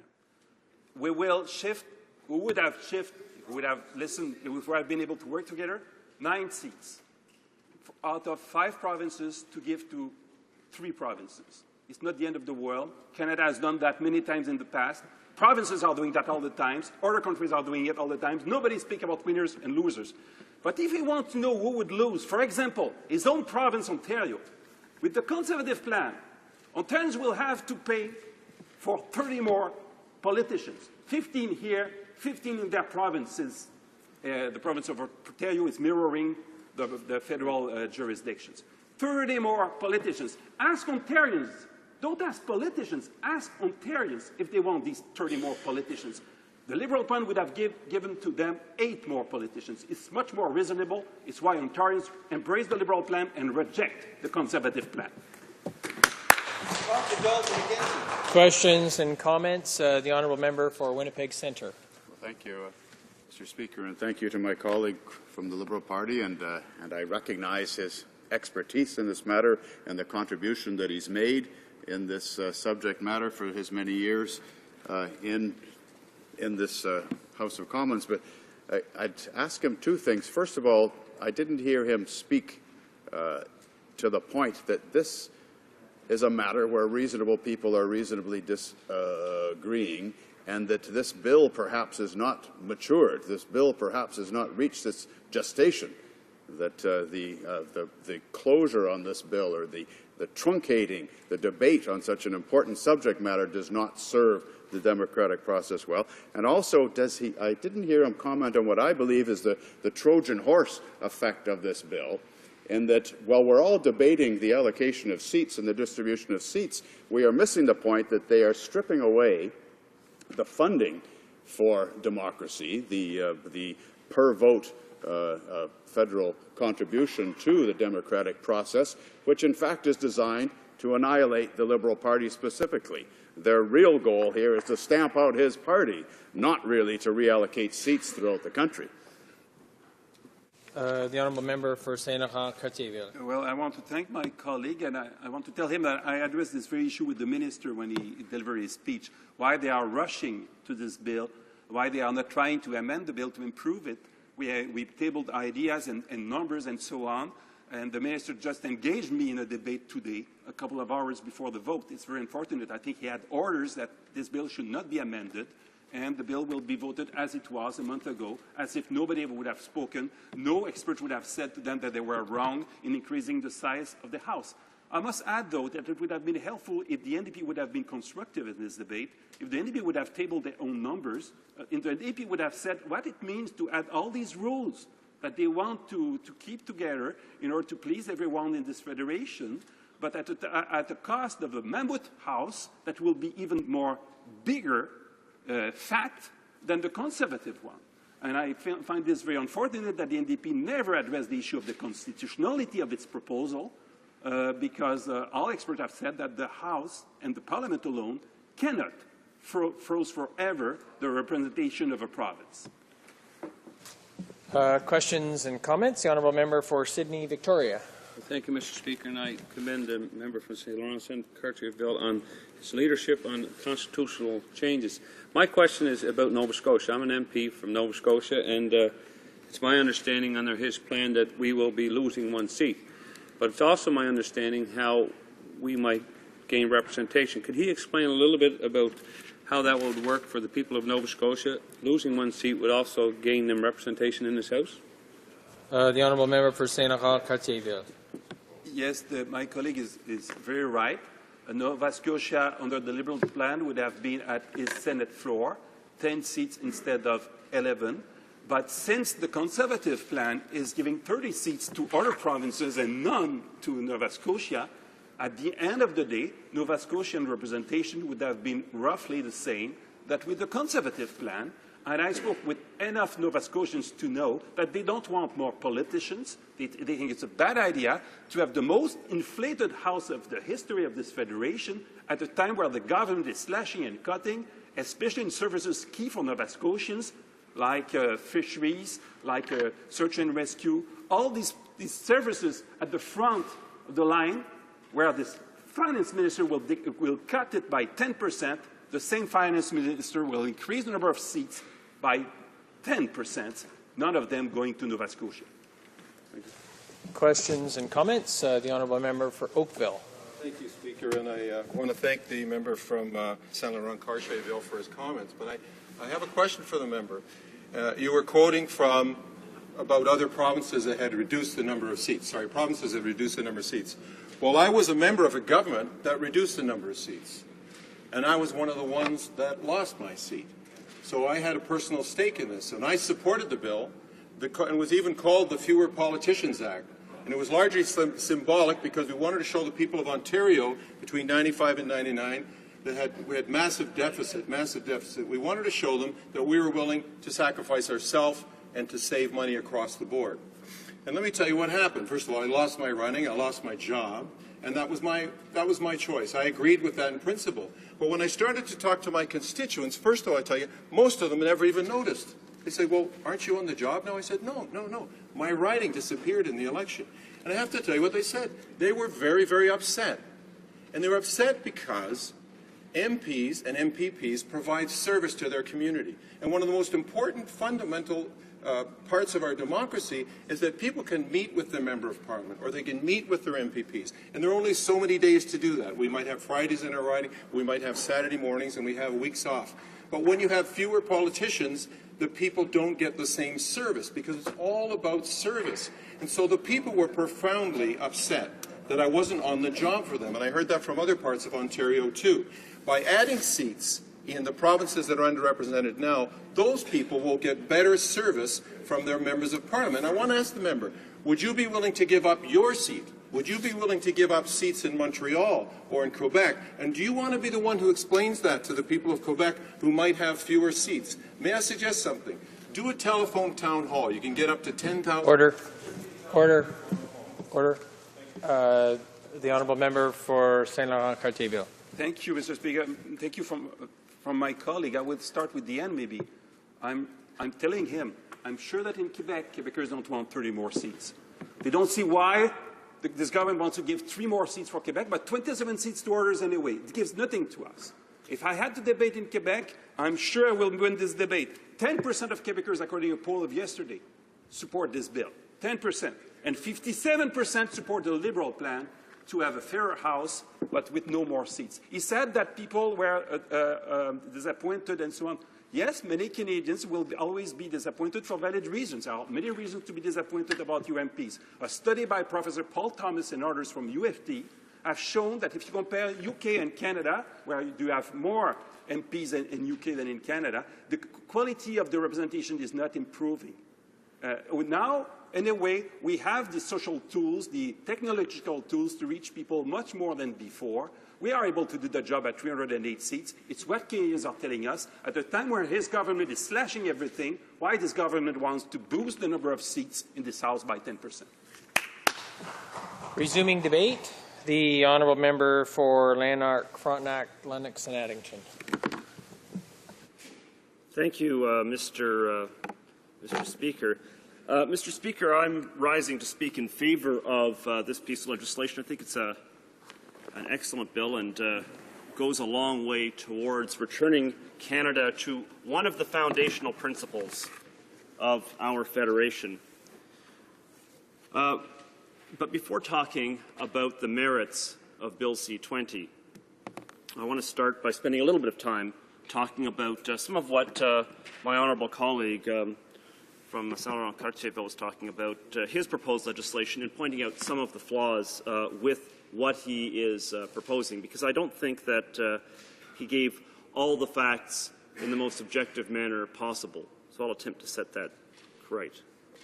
First of all, let's talk about what the Liberal plan would involve. It would involve keeping our current numbers at 308, not because 308 is good in some metaphysical sense, but simply because it's the status quo. So the argument that 308 is good is the same argument one could have made in 1867. 165 is good and ought to be kept regardless of circumstances.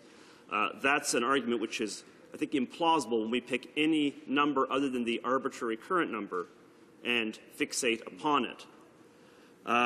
There are other jurisdictions that actually do set fixed caps, and I'll talk a little bit about the most obvious of these, the United States, which sets its total representation at 435, regardless of population change.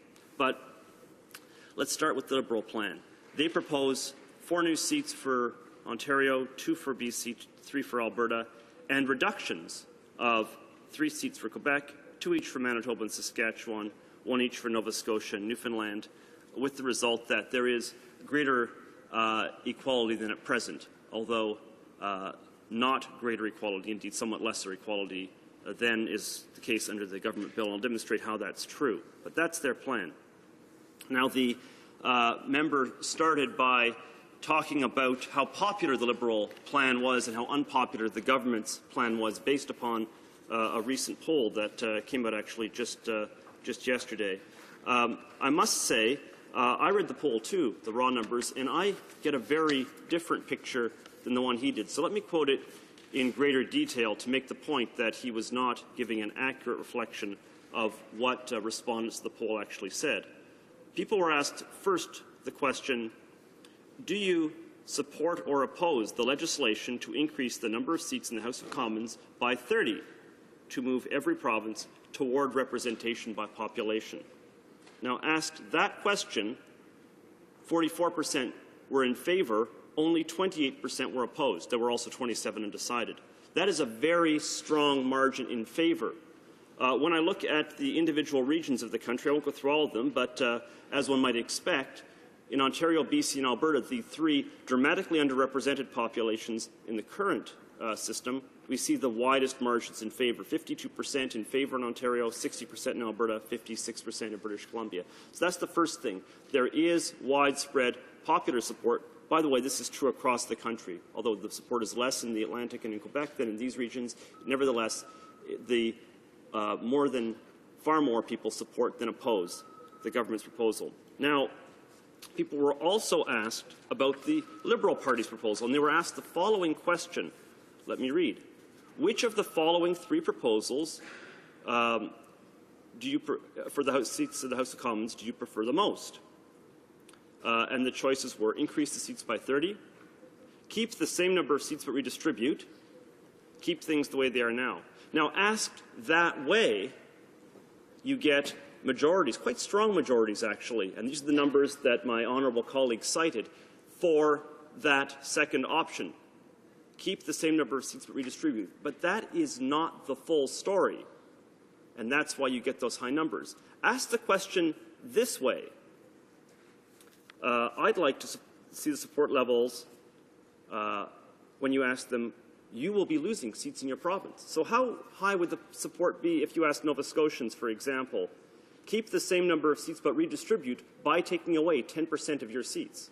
How would it be in Quebec when we say, keep the same number but take away 3 of Quebec's seats and redistribute? Would we see those numbers? I suspect not. So this is a poll that asks a question that leaves out the key negative fact about the Liberal proposal. And therefore, these numbers, I would suggest to you, are highly unreliable in determining what the actual support levels would be for the Liberal plan. The honourable member and his proposal are getting a free ride because of the fact that they are not actually having to show the pain associated with what they're proposing.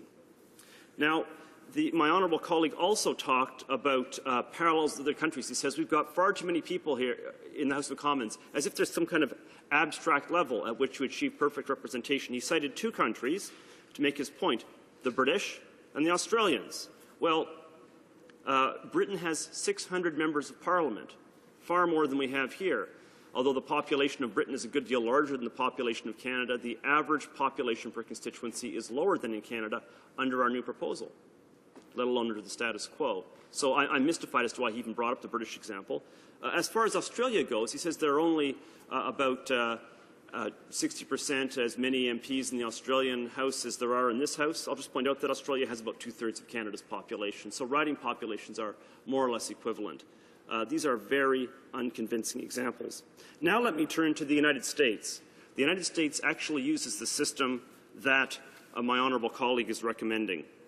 In the United States, there is a firm cap, a firm unchangeable cap on the number of seats in the House of Representatives of 435 for a population that currently is 309 million. So every so often, every 10 years, they go through what they call a reapportionment process, equivalent to our redistributions. In the United States, there is a floor on how many seats you can have in the House of Representatives. It's 1 seat. You can have one. So what happens under this system? Remember, they've got a hard cap. What happens is that you get a situation in which some states with small populations are underrepresented versus states with large populations. California has 37 million people. They have 53 representatives, which adds up to 698,000 people per electoral district, per congressional district. The smallest state, Wyoming, has 568,000 people and one congressman, with the result, of course, 568 per district. And that conforms to the sort of typical phenomenon you get of smaller states, provinces being a little overrepresented. But what about this? The state of Montana gets one representative for 994,000 people. Almost 1 million people in Montana are dramatically underrepresented because of the fact that they have equality with Wyoming, right next door, but with a dramatically different population. That is dramatically unfair. 994,000 people per representative in Montana, 568,000 per representative in Wyoming. There is nothing democratic or fair about that. And this is the hidden aspect of the Liberal proposal. The hidden aspect is this. Nova Scotia has a senatorial floor of 10 seats. So does New Brunswick, which is already at it. So under his proposal, New Brunswick keeps the number of members it has. Nova Scotia drops to that number. But they don't have the same population. Right? Specifically, Nova Scotia has 945,000 people.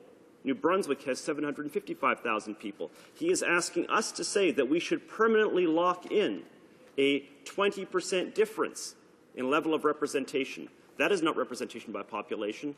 That is quite frankly, is a flagrant departure from representation by population. He also talks about cutting seats and has to deal with the fact that our Senate floors, due to accidents of history, are quite arbitrary. The Senate floor for New Brunswick in Nova Scotia is 10 seats. The Senate floor for Saskatchewan and Manitoba is 6 seats each. So those provinces, with populations respectively of 1.2 and 1.0 million people, would potentially be able to go below the level in Nova Scotia and New Brunswick. Now, he doesn't actually recommend that occur, but the fact is that what he does recommend, cutting 2 seats each from those provinces, would have the effect of leaving 24 seats for those 2 prairie provinces with a combined population of 2.3 million people, and for the smaller Atlantic region, a population of, or a number of representatives of 30 MPs for a smaller population. That's not rep by pop either. The hidden cost of what he's proposing is dramatically increased divergence from the principle of representation by population when you're dealing with those small provinces, because their Senate floors are established based on nothing that has anything to do with representation by population. It has everything to do with accidents as to when they entered Confederation and what the state was of the province at that time. So Alberta, Saskatchewan, Manitoba entered Confederation when they were largely unsettled wilderness. New Brunswick and Nova Scotia entered Confederation when they were highly settled. Thus the differences. On that basis, he would lock in dramatic, indeed egregiously unfair differences between these provinces. Now, he does get his overall cap, and when you look at, say, Ontario v. Nova Scotia, it doesn't look so bad. But the fact is that there is a dramatic, as I say, a grotesque unfairness hidden in this. Now, we don't want to follow that particular trend. We want to go in a different direction. Let me turn back to the Americans for a second. The Americans have, as I've mentioned, a significant flaw in their representation formula. In my view, they should not have a cap on the size of the House of Representatives. And I can tell you that James Madison, the author of this part of the Constitution, would be rolling over in his grave if he were aware of what they've done to the principle of equality of representation. The founders, the American founders, specified that, let me just quote here, I actually want to quote from it. The people of the several states shall have the representation apportioned among the several states according to their respective numbers. The Supreme Court of the United States, in the case of Wesbury v. Sanders in 1964, when dealing with this principle, concluded that when you're dealing with congressional districts within a state, they must be as close to being equitable, as close to being equal to each other as possible. They had no power to override the arbitrary cap that had been placed in the entire United States House of Representatives, but within states you could not have a distortion. The Supreme Court ruled that, and I quote, "As nearly as practicable, one man's vote in a congressional election is to be worth as much as another's." That's Westbury v. Sanders from 1964. And that's a parallel case to the more famous Reynolds v. Sims, which dealt with representation within individual states and in state legislatures. This principle applies in other countries too. It's very strongly adhered to in Australia. The British appear to be moving more closely to this principle. And Canada too, and Canada especially, have this principle, representation by population, the equality of votes between individual citizens, as a foundational principle of the Federation. One of the key reasons, arguably the key reason for the failure of our previous Constitution, the Act of Union, was that it created a province of Canada which had two subsidiary units, Canada East, now Quebec, Canada West, now Ontario, which had equality of representation despite the fact that their numbers, populations were shifting. In other words, they had a situation very similar to the situation that exists under the Liberal proposal vis-a-vis New Brunswick and Nova Scotia. The same floor, if you like, shifting populations. What happened over time was Canada West's population increased, and people in Canada West felt they were being underrepresented, demanded change. This movement for change was led by George Brown, and the result was that this was incorporated when the Federation was created, when Confederation occurred in 1867. The principle of equal representation was kept in the upper house, as it is in the upper houses of many countries, including the United States and Australia, and that's why there are 24 senators each for Ontario and Quebec. But we did not have that principle kept in the lower house. Representation by population was to reign, pure and simple. Now, since that time, we have departed from that principle. We've departed in a number of different moves over time. The tendency has been for the problem to get worse and worse and worse over time. There's a very interesting paper by Andrew Sancton, the same Andrew Sancton who has been referred to so frequently by my colleague from Saint-Laurent-Cartierville, who points out that the high water mark for representation by population in Canada took place in 1911. At that point, in that redistribution, there was pretty much full equality among the provinces. But since that time, one rule change after another, usually to accommodate the frustrations that individual provinces feel at losing seats and the backlash that occurs when a proposal to take away seats from a province is brought forward. Because when it's just hypothetical, it's easy for everybody to agree with it or to just shrug their shoulders and say, well, it's just hypothetical. When it's actually going to happen to you, it's a different story. And the result of that has been, as we seek to adjust for all of those potential seat losses, wherever they may occur, we have moved further and further from the principle of representation by population. I want to submit to you, Mr. Speaker, that we have two choices here.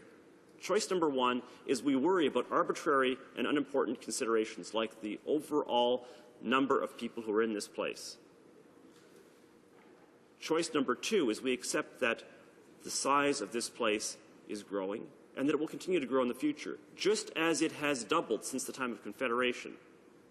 And we say that is not a bad thing. It is simply a reflection of the fact that Canada is a growing country, a country full of immigrants, a country that is growing in ways that cause one province to expand vis-a-vis another, in ways that hadn't been anticipated, in ways that cannot be anticipated. And therefore, we ought to worry about representation by population, equality of votes, making sure that every single Canadian has the same right to elect his or her representatives as every other Canadian, and that considerations of geography have nothing to do with this. A final note, Mr. Speaker. There are consequences, arbitrary and unintended, but pernicious, to the fact that as things stand today in Canada, some provinces are overrepresented, others underrepresented. I'm holding in my hand a paper put up by the Institute for Research in Public Policy called Is Every Ballot Equal? Visible Minority Vote Dilution in Canada. It's by Michael Powell and Sujit Choudhury. and was published 4 years ago. One of the things they point out, these authors, is that Canada's population increase today is taking place almost exclusively as a result of immigration of visible minorities at this point. Most of our immigrants come from countries that are not white. They don't have white populations. Where do they go? Well, all over the country, but primarily by the numbers they go to Ontario, specifically to the cities of Ontario, to Alberta and to British Columbia. And this is reflected increasingly in a variety of ways, including the fact that so many visible minority members are currently in the House and indeed in Cabinet. But it is not reflected in due proportion because Ontario, British Columbia, and Alberta are all underrepresented. And the authors go further and point out that in the case of Ontario, the Boundaries Commission back in 2004 made the arbitrary and unfortunate decision to oversize the ridings of Northern Ontario, that is to say, to make them geographically smaller, with smaller populations, and thereby systematically underrepresent everybody living south of Lake Nipissing, especially those folks in those fast-growing ridings of Toronto. So they are doubly underrepresented. And I defy anybody to stand here and say that it is a good thing that Canada's visible minorities are underrepresented in the House of Commons, that they are doubly underrepresented, both because of what happens when we distribute seats between the provinces and what happens when we distribute within at least one of the provinces. I defy anybody to say that it's a good thing to keep that process going in the long run. I defy anybody to defend the NDP bill, which says that we ought to, by overprivileging one province and in guaranteeing its seat count permanently, guarantee a yet further diminution of the vote power of those visible minorities in Ontario, British Columbia, and Alberta. And coincidentally, also of the people who aren't visible minorities, like the folks in my rural riding in eastern Ontario, who would also see their votes diminished. There is a problem with this.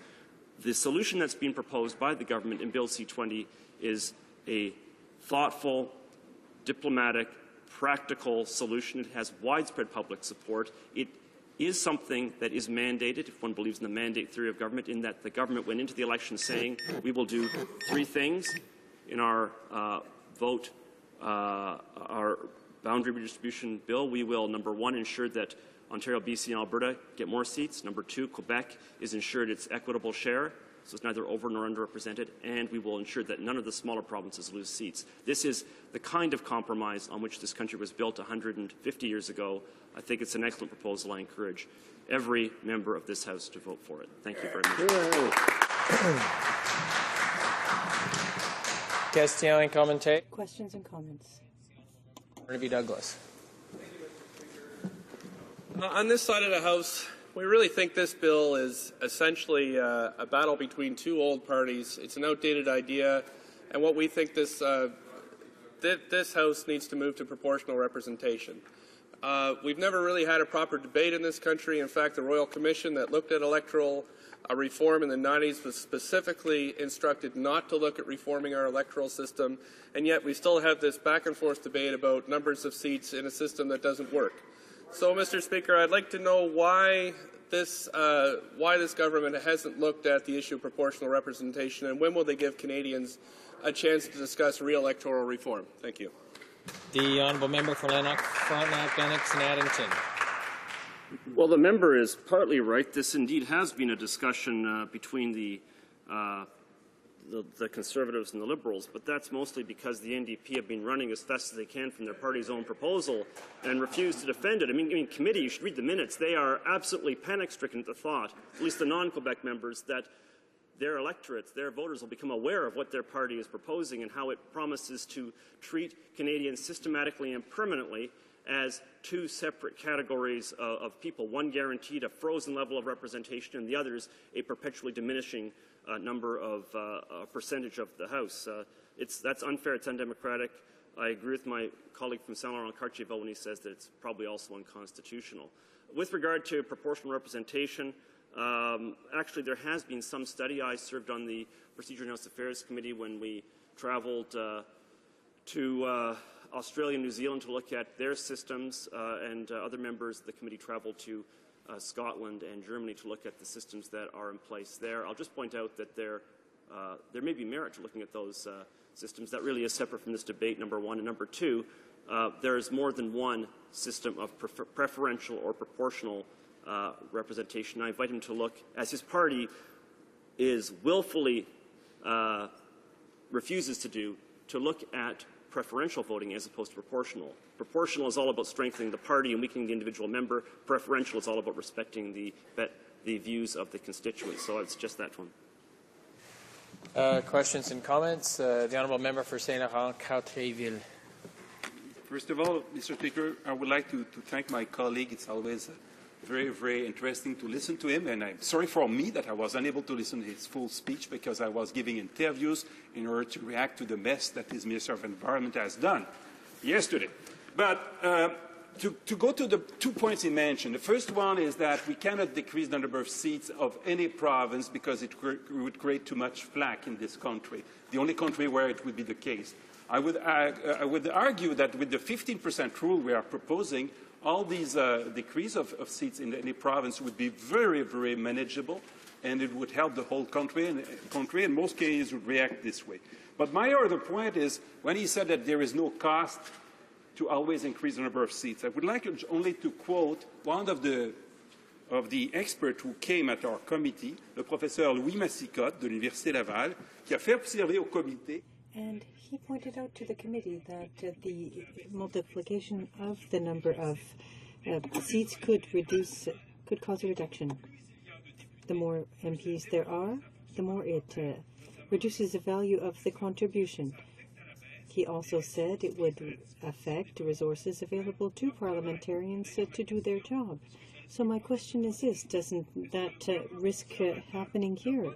Didn't the Conservative government indicate that it would be reducing resources to members in order to fund the increase in numbers? Lennox and Addington. I'm not aware of any proposal to decrease the resources available to members, nor am I aware of any proposal that would involve adjusting our costs in other ways. But there are a variety of ways I could think we could reduce our costs. As the member who has the lowest travel costs in the House of Commons out of 308, I'm number 308, we could look at our travel budgets. Now, I see the member over there pointing out that I have a riding close to Ottawa. That's true, but I'll also point out that I have $0 spent on advertising, and I don't have a riding uniquely absent, devoid of newspapers. There are costs we could engage in reducing there. We could reduce our salaries. We gave ourselves, right before I was elected, we gave ourselves a 20% pay increase on the argument that if you don't have a higher pay level, you won't get better people. I always left me wondering, well, what about all of us who just ran? But certainly there's cost savings that could be achieved there. And finally, with regard to the overall level of resources available to members, I'll just point out that this is a situation where I think just good personal budgeting techniques. I have a budget meeting with my staff every month. We try to look at ways of trimming our costs, keeping them under control. I think we could all do a bit of that. I don't want to preach because I think others do good things in different ways than I do, but I think there are ways of being, like every other person on the planet, being practical about how we manage our own budgets. Questions and comments? The Honourable Member for Kildonan St. Paul.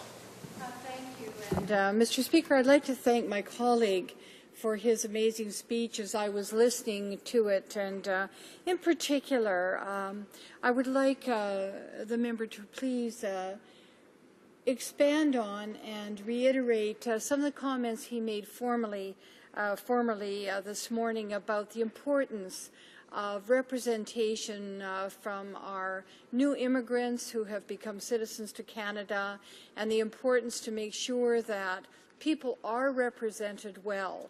The members of Parliament are the frontline people who can hear the voices of our constituents, and I wish the member would expand on that a bit, if he could. Thank you.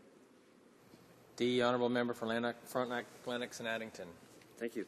Well, there are two things a Member of Parliament does, obviously. You come here and you vote, and that's where it's important to have equal numbers of people in equal populations or equivalent populations in different ridings. That's That's one thing we do. The second thing you do is you provide constituency work.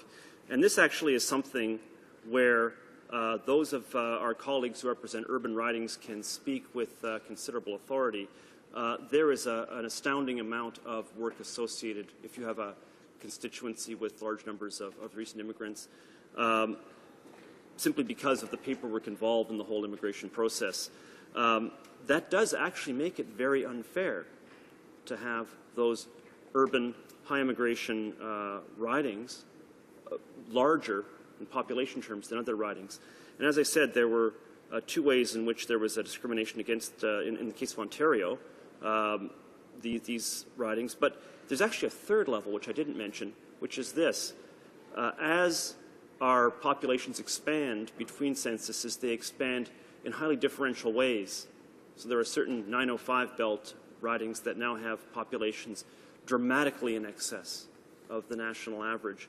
It's a situation I can relate to because 10 years ago, my constituency, the old riding of Lanark-Carleton, had, as measured by the number of votes cast, the largest number of votes in Canada. It was very difficult to adequately represent that number of people. So anything that reduces that kind of dramatic overage in population and ensures that you don't get that much of a swelling, even if it's only incremental, will ensure better constituency services for those MPs. Additionally, I'll just mention, and this is outside the representation formula, it may make sense for us to revisit and adjust the degree to which we provide extra resources for MPs who either have very large geographic ridings, like Nunavut, or Kenora, say, and also those who have ridings that have very, very large populations. We do have some supplements. It may be appropriate to re-examine those to some degree. Thank you, Mr. Question, commentaire. Questions and comments? For York South-Weston. Thank you, Mr. Speaker. One of the sort of ironies of this debate is that it's under time allocation and that we are here talking about democracy and the representation roles in this House of the members of Parliament and how many people they should represent, when to the government side it would appear it doesn't matter who's here, because every single important bill that we find here is going to be limited. The amount of debate, the amount of dialogue that is permitted will be limited. And my question is, given the debates that we've had, is the member aware of any bills, including this one, that the government has accepted any modifications from the opposition, from any member of the opposition? Thank you. For Lanark, Frontenac, Lennox, and Addington, a short response, please. Sure. Mr. Speaker, I've been around here for 5 parliaments now, and 3 of those were minority parliaments. 2 of them were conservative minority parliaments, in which my experience was that it was very difficult to get any legislation through at all. In fact, I think I'm correct in saying that aside from legislation initiated by the opposition, no legislation got through unless it was being presented on the condition that should we be defeated on this bill, the government will fall and we'll have an election. Now, when you're in that kind of situation, it's very difficult to deal with all the legislation you need to deal with. And there has been a backlog now of 5 years' worth of legislation that is actively opposed by the opposition. That's legislation we're trying to push through. The firearms registry, for example, the wheat board legislation. There's no other way of doing it when you've got an opposition that's willing to hold things up more or less forever. Thank you, Mr. Speaker. Resuming debate, the honourable member for Rosemont-la-Petite-Patrie. Thank you very much, Mr. Speaker. And I would like at the outset to indicate that I intend to split my time with my colleague from Gatineau. And of course, I must also just jump on the speech that was given by my colleague, the member from Saint-Laurent-Cartierville. He said in a populist fashion that people don't want to see more politicians, but I would say that people don't want to see more liberal politicians, and that was proven on May 2nd. Now, many of my colleagues may say that this is frivolous, what I'm about to say. This is the 3rd reading of a bill that seeks to amend the bill from the Constitution Act 1867. But once again, our conservative colleagues are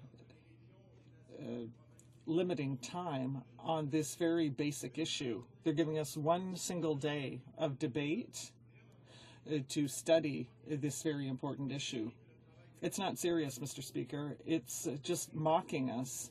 It's imposing a bulldozer on all bills, like the government has been doing since the beginning of this session. I think we're up to 11 closures. I can't count them all because they go so quickly.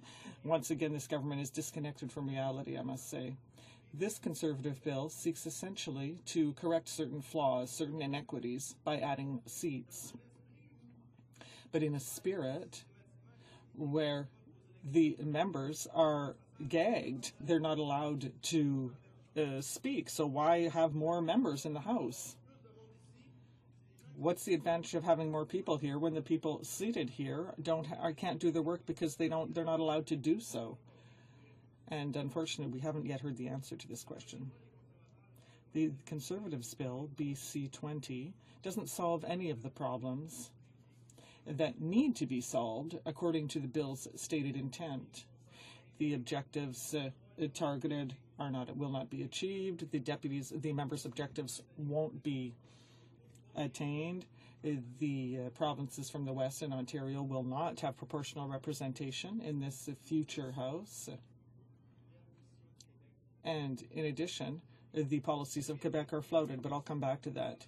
You know, in the NDP, we have no problem with the fundamental rule, one citizen, one vote. That is a fundamental rule. It is normal, it is logical. And I will also follow up on the comments made by my colleagues on the other side of the House.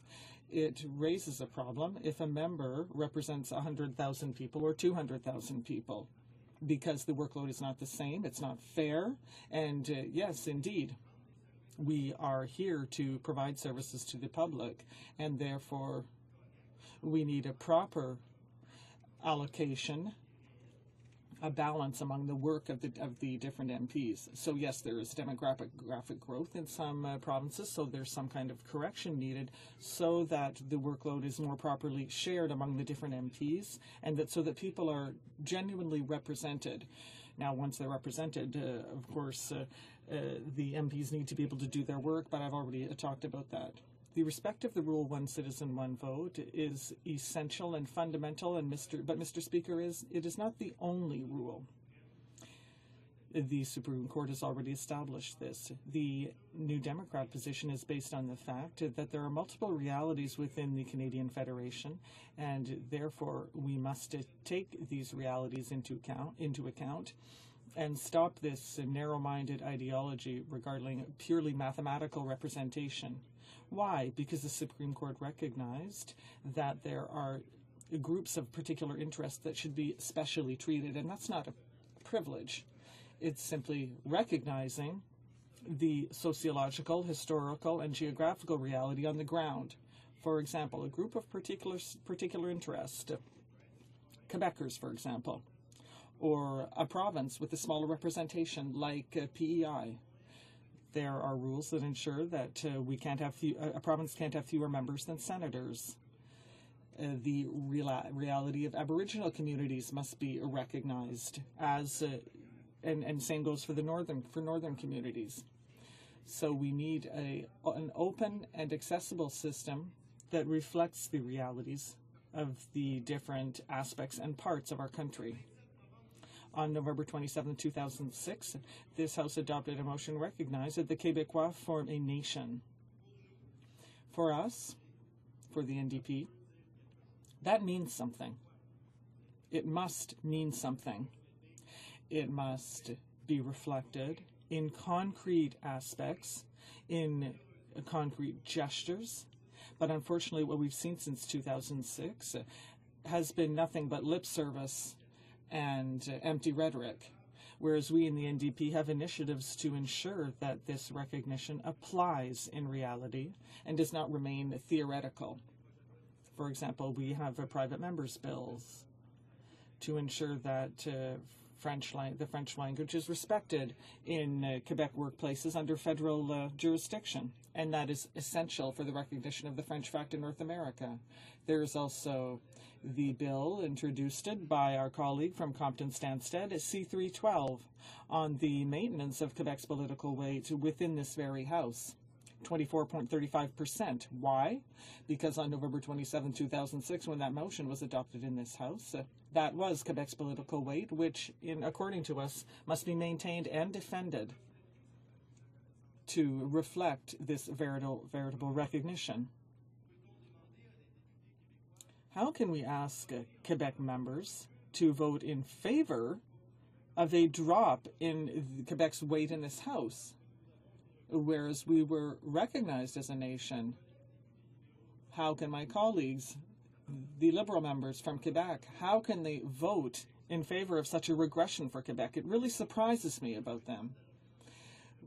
We must put aside the narrow vision of this proportional representation, because otherwise Quebec will be marginalized and is the only Francophone state in North America.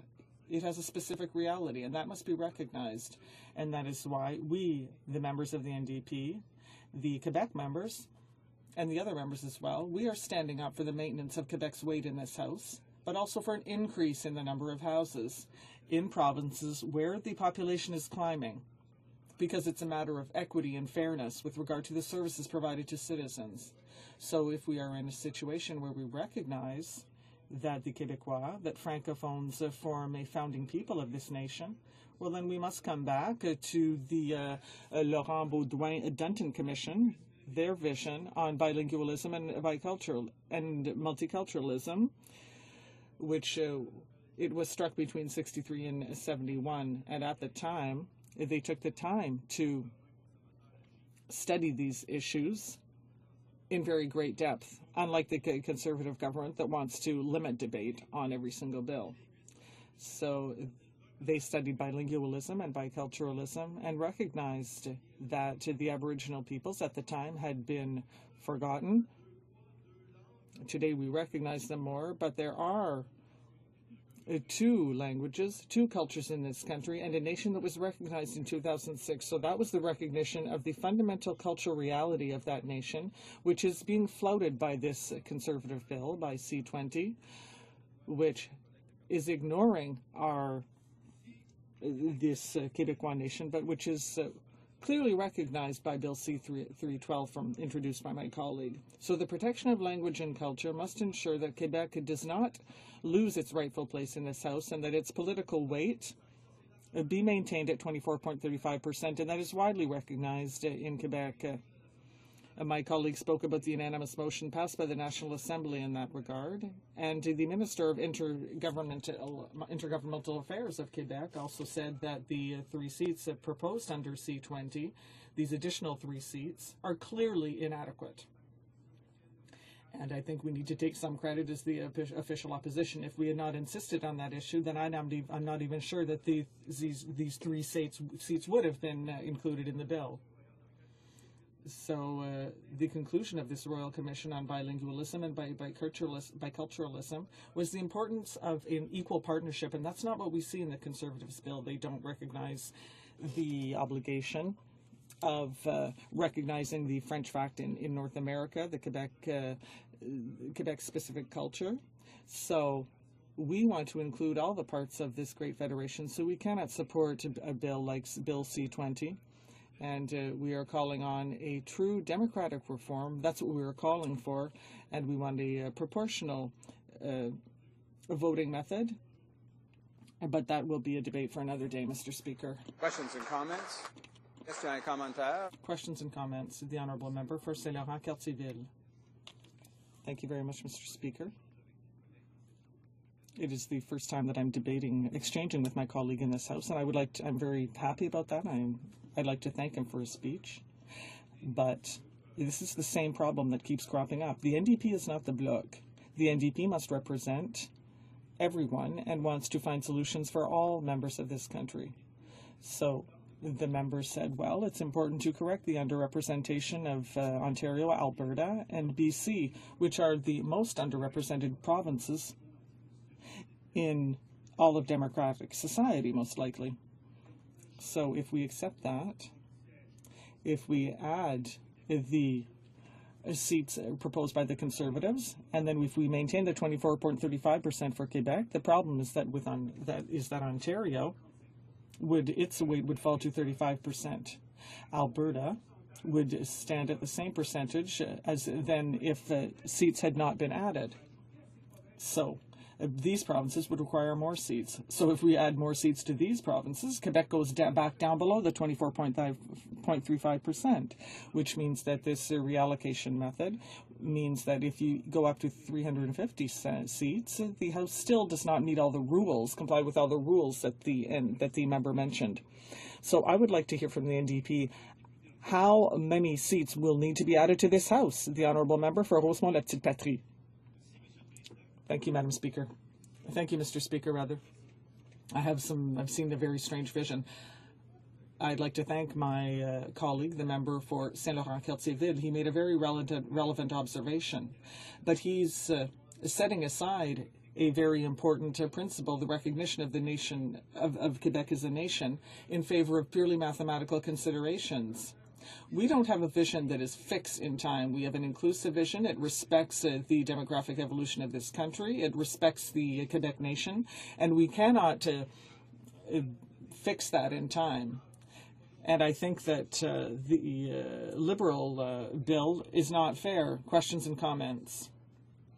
The Honourable Member. For St. John's East. Thank you, Mr. Speaker. I just listened as well to the member for Saint-Laurent-Cartierville and his concerns about the legislation and our plan. I don't think 350 seats is what's required, but what the member for Saint-Laurent-Cartierville talked about, not only in his own speech but in their plan, was actually reducing the number of seats and the concern about costs. And I wonder if the member for Rosemont-Petite-Patrie would comment on the difference between the cost of the additional seats that might be included in this bill, for example, versus the cost of the Senate, which is undemocratic, unelected, and doesn't seem to play any role whatsoever in the notion of democratic reform that either the Conservatives or the Liberals have to offer here. If we're concerned about costs, isn't there an easier way to solve that problem? The Honourable Member for Rosemont-la-Petite-Patrie. Thank you, Mr. Speaker, and I would like to thank my colleague for his question, indeed, which is very relevant. The Liberals have this populist approach. They try and make us believe that democracy costs too much money, that MPs are too expensive, and that we shouldn't invest any more money in it. So that is a message that can be used against them in a very dangerous way. The question of cost is important because we want to properly manage public funds. We don't want to waste anything. But let us look at democratic representation. We are the representatives of the people. We have a mandate. We can be defeated if people are unsatisfied with our performance, and we've seen that. It's happened on many occasions. But we have a certain legitimacy. And that is not true for the senators because they are appointed. And if we're talking about costs, I'm wondering why the Liberals want to maintain a Senate that apparently costs some $107 million. So why don't they just abolish the Senate outright as proposed by the NDP and use that money, invest it, to have more legitimately elected people in this House? Resuming debate. The Honourable Member for Gatineau. Thank you very much, Mr. Speaker.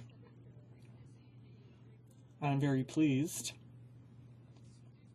to discuss Bill C-20, which is an extremely fundamental piece of legislation because it concerns our right to representation at the federal level in this magnificent country, Canada. It's not something that is easy to do, and this is not the first Parliament that will be called upon to study this question, and it certainly won't be the last. I don't know of any perfect formulas. I don't know of any formulas that will please everyone and their MP. But that being said, there are certain basic principles that must absolutely be complied with. I've listened with interest since the very beginning of this debate. I've listened to the speeches, and I would like to commend the efforts made by the government with Bill C-20. But once again, it doesn't quite hit the mark. In general, the principles that should be applied are not all respected. But I would commend much less heartily the proposals put forward by my Liberal colleagues. And without wishing to offend my colleague from Saint-Laurent-Cartierville, who gave an excellent speech, I would say that he is trying to give an impression of logic behind the Liberal proposal, but it is fundamentally an electioneering speech that he gave, and I'll explain what I mean. In 2004, when I was in Parliament, I sat on the Procedure Committee in the House of Commons, and I remember at the time there was a colleague who was a political adversary, but at the same time I shared much of that person's vision concerning democratic reform, because that person, or rather the vision of democratic reform, is one aspect of democratic life. And I remember when I was sitting on that committee with the Honourable Ed Broadbent, who had proposed through this process of revising our democratic view of Canada, Mr. Broadbent had suggested addressing the concept of representation through the idea of proportional representation. The type of representation that we have, one house, two houses, is that part of our democratic life? And also the number of representatives that we have. And I remember at the time it was a fine thing to see, because we had a Liberal government, and there were certain parties that were more numerous in the House at the time, and they had no intention at all of considering reforming our electoral approach, or of even studying the idea of reviewing proportional representation. On the weekend, I was reading remarks by the interim leader of the Liberal Party, and he was talking about proportional representation. What I find interesting is that now that we have a stable majority government, this would be the time to think about this if they really feel strongly about it. When there are not many members of a party, then that is when a party tends to think of the proportional representation system as a good one. To my far left here, there are members that often stand up and present something, but since I have discussed these issues often with them, I know that they don't really believe in what they are saying. Of course, we often look at what the impact would be, but it would not necessarily be a good democratic outcome if we only look at what it would mean for the individual MP. We had Bill C-312 that we introduced, and we were trying to put some flesh around the idea that was put forward in Quebec to protect their rights, and this is what we need to do. When I made my remarks on Bill C-312, we can't redistribute seats without taking into account what the impact would be. We said unanimously in the House that Quebecers form a nation within Canada, so we need to look at how we can best represent that fact in Canada. And the way to do that is through representation here. There have been population-based methods and other ways used to slowly but surely dilute the political influence of Quebec. There isn't really a need to have a referendum for Quebec to leave Canada. Slowly but surely they will be shut out of this federation. We need to find the right formula. Bill C-20 gives a number of provinces more seats, and I certainly don't deny the need to give more members to the West, but I think that we need to go beyond the numbers. We need to look at the whole situation to say that there is something fundamentally unhealthy about our democracy when we have members on both sides of the House that really have no weight. So it wouldn't matter whether we add 15 or 150 members. We have to look at what we are doing, how we are doing things, because otherwise it is a waste of money and it will not help those in the West that feel underrepresented, people in Quebec that feel that they don't have the political weight that they should, the people in the Atlantic that often have to fight hard to be heard. So it really won't help anyone. It's really how people are represented. It is the work of members that has been eroded over the years irrevocably. We have party lines we have to follow. We have a prime minister that makes all the decision. We have other layers that don't even know what is being done, and so on. That is what the public feels, and this is what we hear in our communities. They want real representation. The government has come up with the idea of adding a certain number of members. They've done their mathematics on this. Here is how we've done it, our equation, and this is what we are coming up with. Will this actually reward people where there are 140,000 people to represent, and in other ridings there may only be 30,000. We know that there are rural areas, there are urban areas. Some are near Ottawa, some are very far away.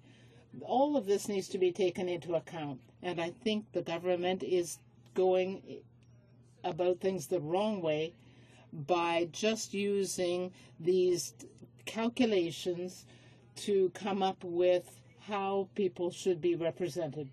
We need to represent people properly. So, one, I have a lot of problem with Bill C-20 because it does not address in any way the need to maintain Quebec's political influence. It does also not address the problem of underrepresentation in the West either because of the size of the ridings. And finally, and I would raise this to the attention of all my colleagues here, I don't have any problem representing 200,000 people if I can meet with them there.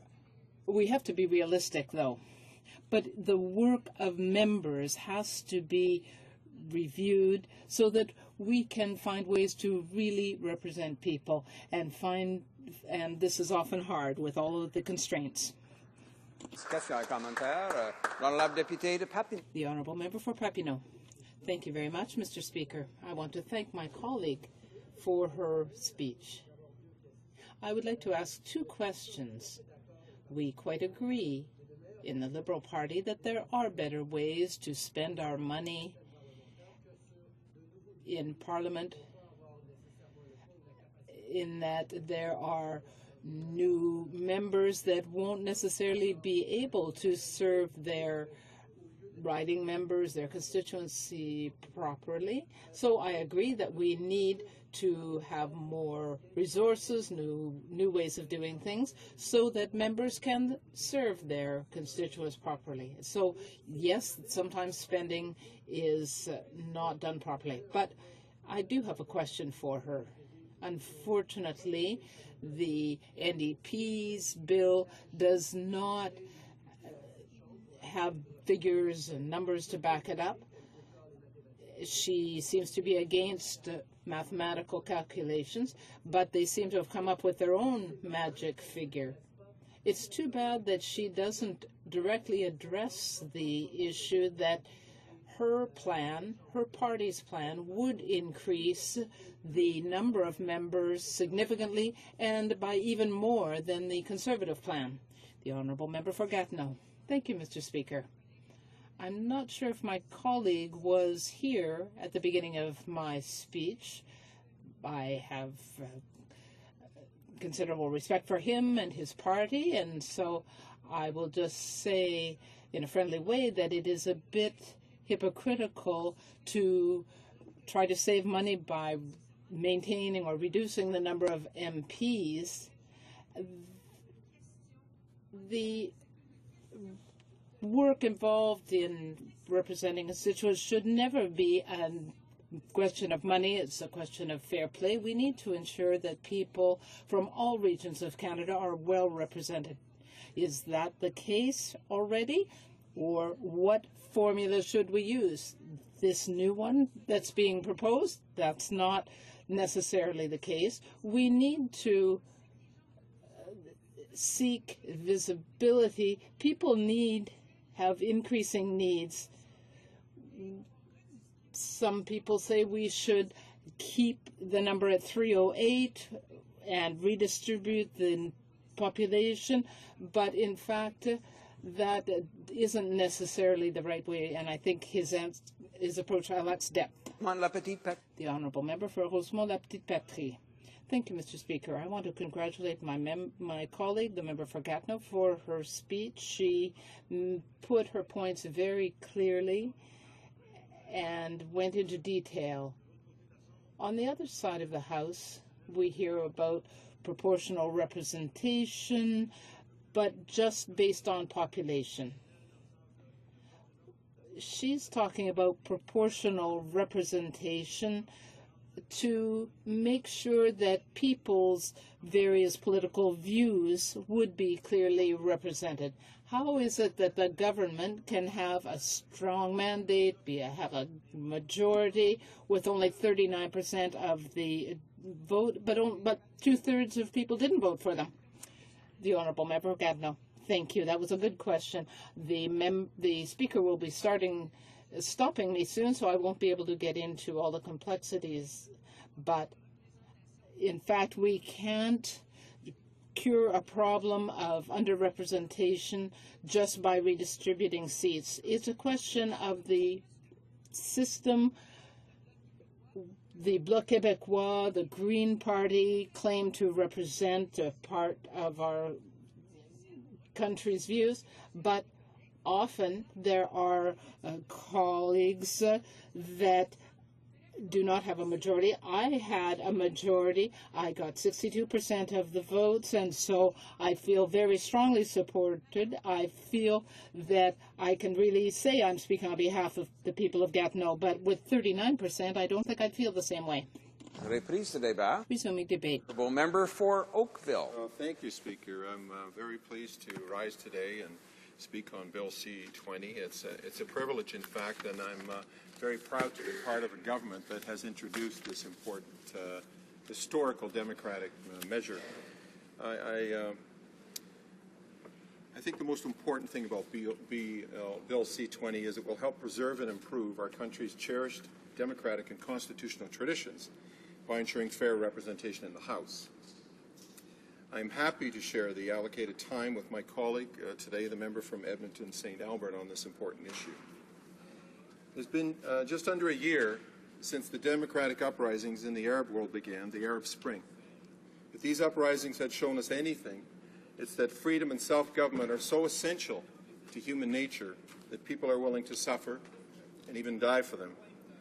Back in the French Revolution, the rallying cry was liberty, equality, and fraternity, and these principles were so important they were eventually adopted in the French Constitution of 1958.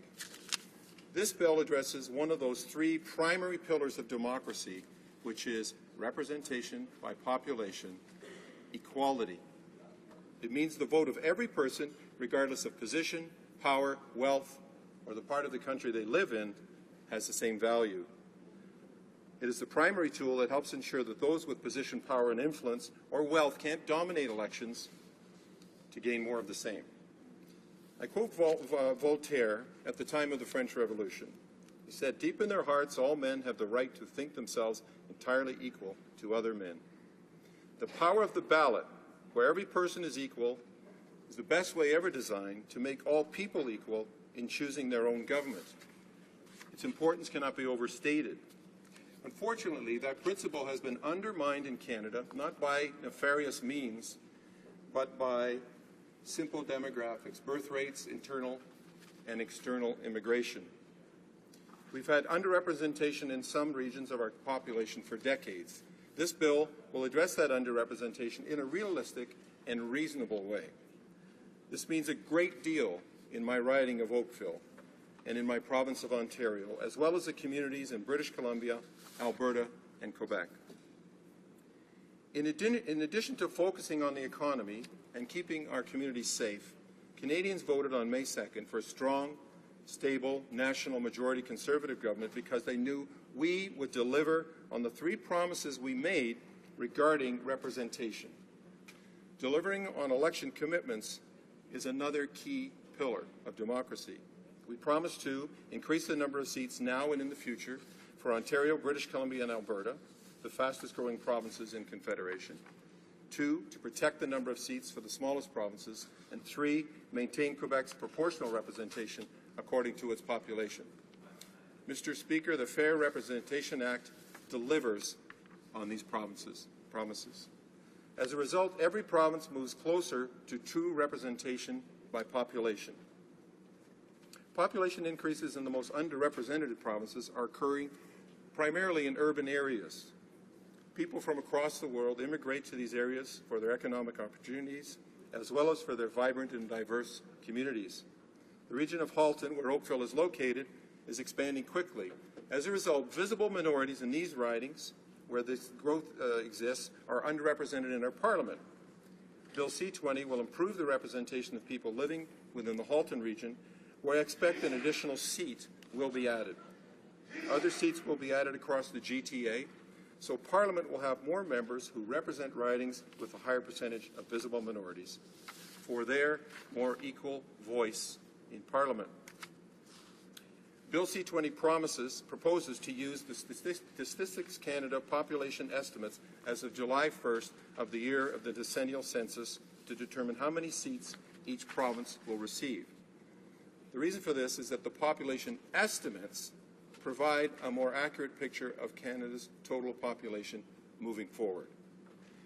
The use of the population estimates was endorsed by Stats Canada, their chief statistician, Wayne Smith, at the Procedures and House Affairs Committee on November 17th. When asked whether using the population estimates is a more accurate measure of the population compared to using the census, the chief statistician answered, "That is absolutely our view." Speaker, it is disappointing, yet not surprising, to see the opposition parties stonewalling Bill C-20 by proposing alternatives that clearly have not been carefully considered. Mr. Speaker, the Liberal Party's plan has not undergone careful consideration and appears to have been hastily composed. Their plan to cap the House of Commons at 308 seats and simply reassign the seats based on population growth will pit one region of the country against another. The Liberal Party's proposal amounts to nothing more than shuffling of the deck. Well, Mr. Speaker, the representation of Canadians may be a card game for the Liberals, but it's certainly not for this government. The Liberals' plan would have to include a legislative repeal of the grandfather clause. In addition, it would require unanimous consent by the provinces and Parliament to remove the Senate floor. Not only does this have far-reaching practical implications, but it would also result in significant losses for Saskatchewan, Nova Scotia, Quebec, and Manitoba, as well as Newfoundland and Labrador. I think the Liberal leader should do a tour over the winter break from Parliament, should do a tour of these provinces to meet with the local people and ask them how they feel about that proposal. As for the NDP's proposal, this is a continuation of their agenda to impede progress in this Parliament and for Canadians. They voted against important measures to support the economic recovery and measures to keep our communities safe. Now they're inhibiting our plan to improve Canadian democracy for the sake of scoring political points with their political base and their union masters. The NDP proposal would go against expert opinion and use census population data as a means of awarding seats. More significantly, the NDP plan guarantees a fixed percentage of seats for one province at 24.35%, now and in the future, regardless of that province's population. It's neither fair nor constitutional to extend special treatment to one province over the others moving forward. This plan violates the constitutional principle that a province's population should determine its seat count to the greatest extent possible. To implement the NDP's plan, we would have to alter the Constitution with a 750 amendment. This has the potential to open the floodgates on many other constitutional issues and distract this Parliament and the provincial parliaments from our critical focus on growing our economy and creating jobs. To summarize, the NDP's plan would violate the principle of proportional representation in the Constitution and penalize already underrepresented provinces for years to come. This is in direct contrast of Bill C-20's balanced, reasonable, and principled approach to improving representation for all Canadians. Mr. Speaker and honourable colleagues, Canada's Chief Electoral Officer spoke to the urgency of passing this bill before the new year at a recent Procedures and House Affairs Committee. Bill C-20 is the only rational and fair plan for all Canadians. It is the most reasonable solution to underrepresentation.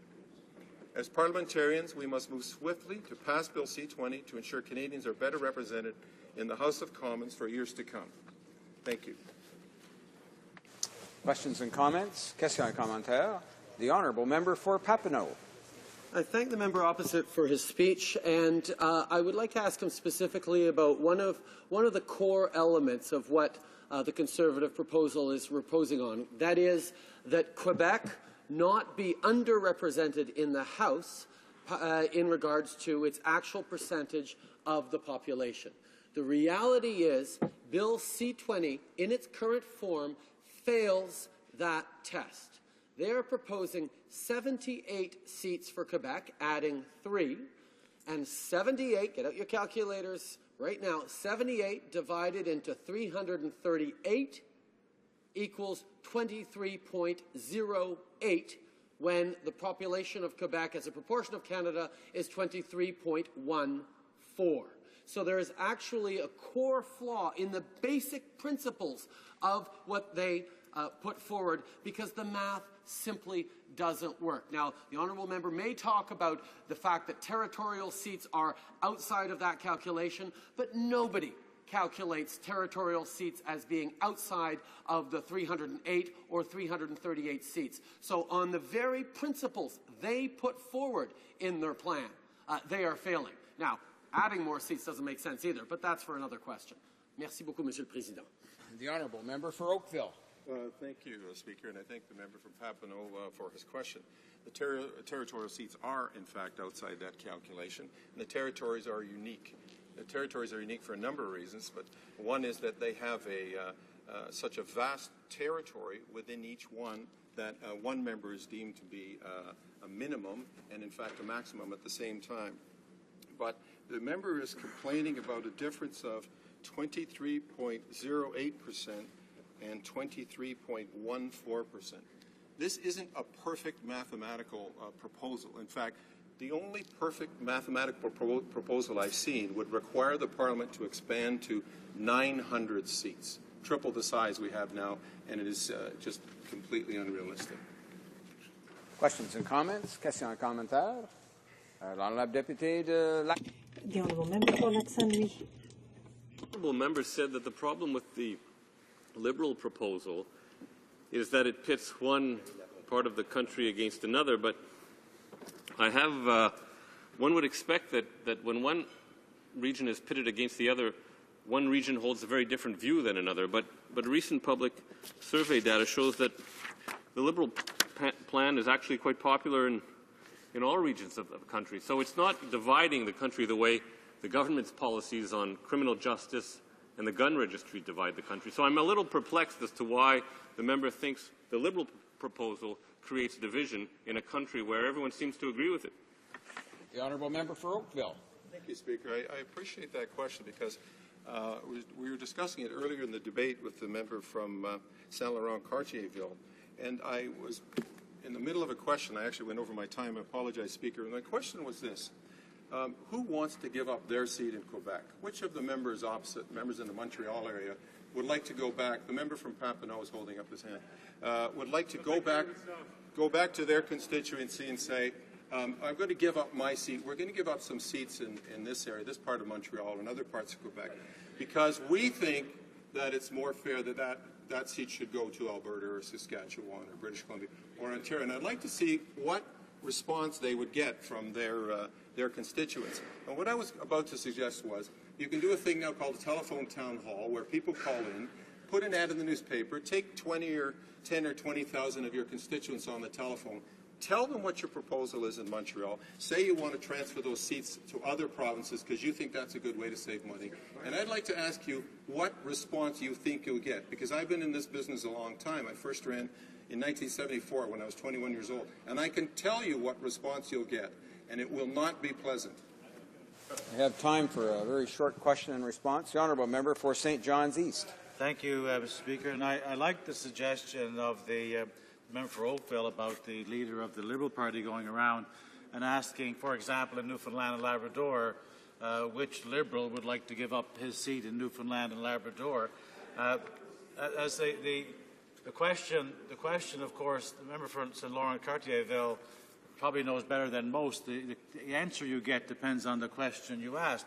If you ask people, do they want to have spend less money on politicians, they'll probably say yes. But if you want to ask people, do they want to lose seats in their province or lose representation, they will say no. What about the Senate? I asked Member for Oakville. There's 100 seats there that are available. If we want to make this place more democratic, surely there's room to do that without costing more money as a whole. Honourable member for Oakville, a short response, please. Thank you, Speaker. I assume the member is referring to their suggestion that we abolish the Senate. And I think that's a totally unviable solution. And it's unviable for a number of reasons. And the reasons are that the Senate are representative of the provinces in Ottawa. They're seen as a counter to the number of seats that the larger provinces have in this House, and the premiers would never agree to it. That plan, in fact, I believe would lead to constitutional wrangling and negotiation. It would be like Meech Lake and Charlottetown Accord times 10. It would be divisive, and it would get this House and the provincial houses away from the most important work we're doing right now, which is to provide more jobs for Canadians. Hear, hear. Resuming debate, reprise de débat, the honourable member for Edmonton, St. Albert. Thank you very much, Mr. Speaker. It's indeed an honour and a pleasure for me to rise in my place and add a few additional comments and a few additional thoughts on this important piece of legislation, Bill C-20, dealing with fair representation. It's an interesting debate, and certainly setting the seats and dividing those seats among Canada's 10 provinces and 3 territories is one of the most complicated and controversial things that this House is called upon to do. So it's a big task, and I'm glad that the members generally, and certainly the Minister of State for Democratic Reform, is up to that task. Mr. Speaker, you will no doubt know that the purpose of this bill is to provide greater representation for faster-growing provinces. And I, being a Member of Parliament from Alberta, represent one of those provinces. And of course, I support the concept that this bill, although it doesn't prescribe a number of seats, it provides a formula that will allow for faster-growing provinces such as the one that I represent, in addition to Ontario and British Columbia, more seats, which is appropriate and which I will get to in a moment. But the bill attempts to balance that principle with 2 additional principles. One is to maintain the number of seats for slower-growing provinces, and thirdly, to maintain the proportionate representation of Quebec according to the population, or at least within a very, very small margin of error. This bill and its formula will maintain the proportional representation of the province of Quebec. So when this formula, assuming it is passed, when the formula is applied to the most recent census, the net result will be that Ontario will receive 15 additional seats, British Columbia will receive 6 additional seats, and my province of Alberta will also receive 6 additional seats. And I think it's important that those provinces receive greater representation in this House, because as we have heard, there are members in this House who currently represent in excess of 200,000 people. I understand the member from Brampton West falls into that category. The member from Mississauga Arundel is close to that number. But worse than just the number of individuals or the number of citizens that it is an honor to represent, it's the ethnic diversity of some of those densely populated ridings in the GTA area, where in some situations 50% of the population is ethnic Canadians. And as we know, as all members know from the individual casework that we do in our individual riding offices, immigration casework takes up the bulk of what we do.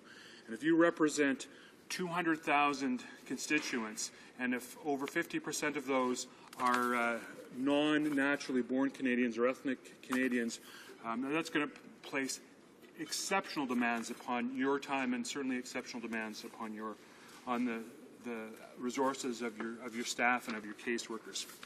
Mr. Speaker, the reality today, because Canada has become a densely populated country in certain regions, although we are very sparsely populated in the north and in some places in the west, but the result of those demographic factors is that 61% of Canadians are currently mathematically underrepresented in this House, and that Canada's visible minorities are particularly unrepresented. And worse, this trend is continuing. It's not getting any better. So it's to alleviate some of these discrepancies that Bill C-20 sets out a formula to allow faster-growing provinces such as in Ontario, British Columbia, and my home province of Alberta additional seats.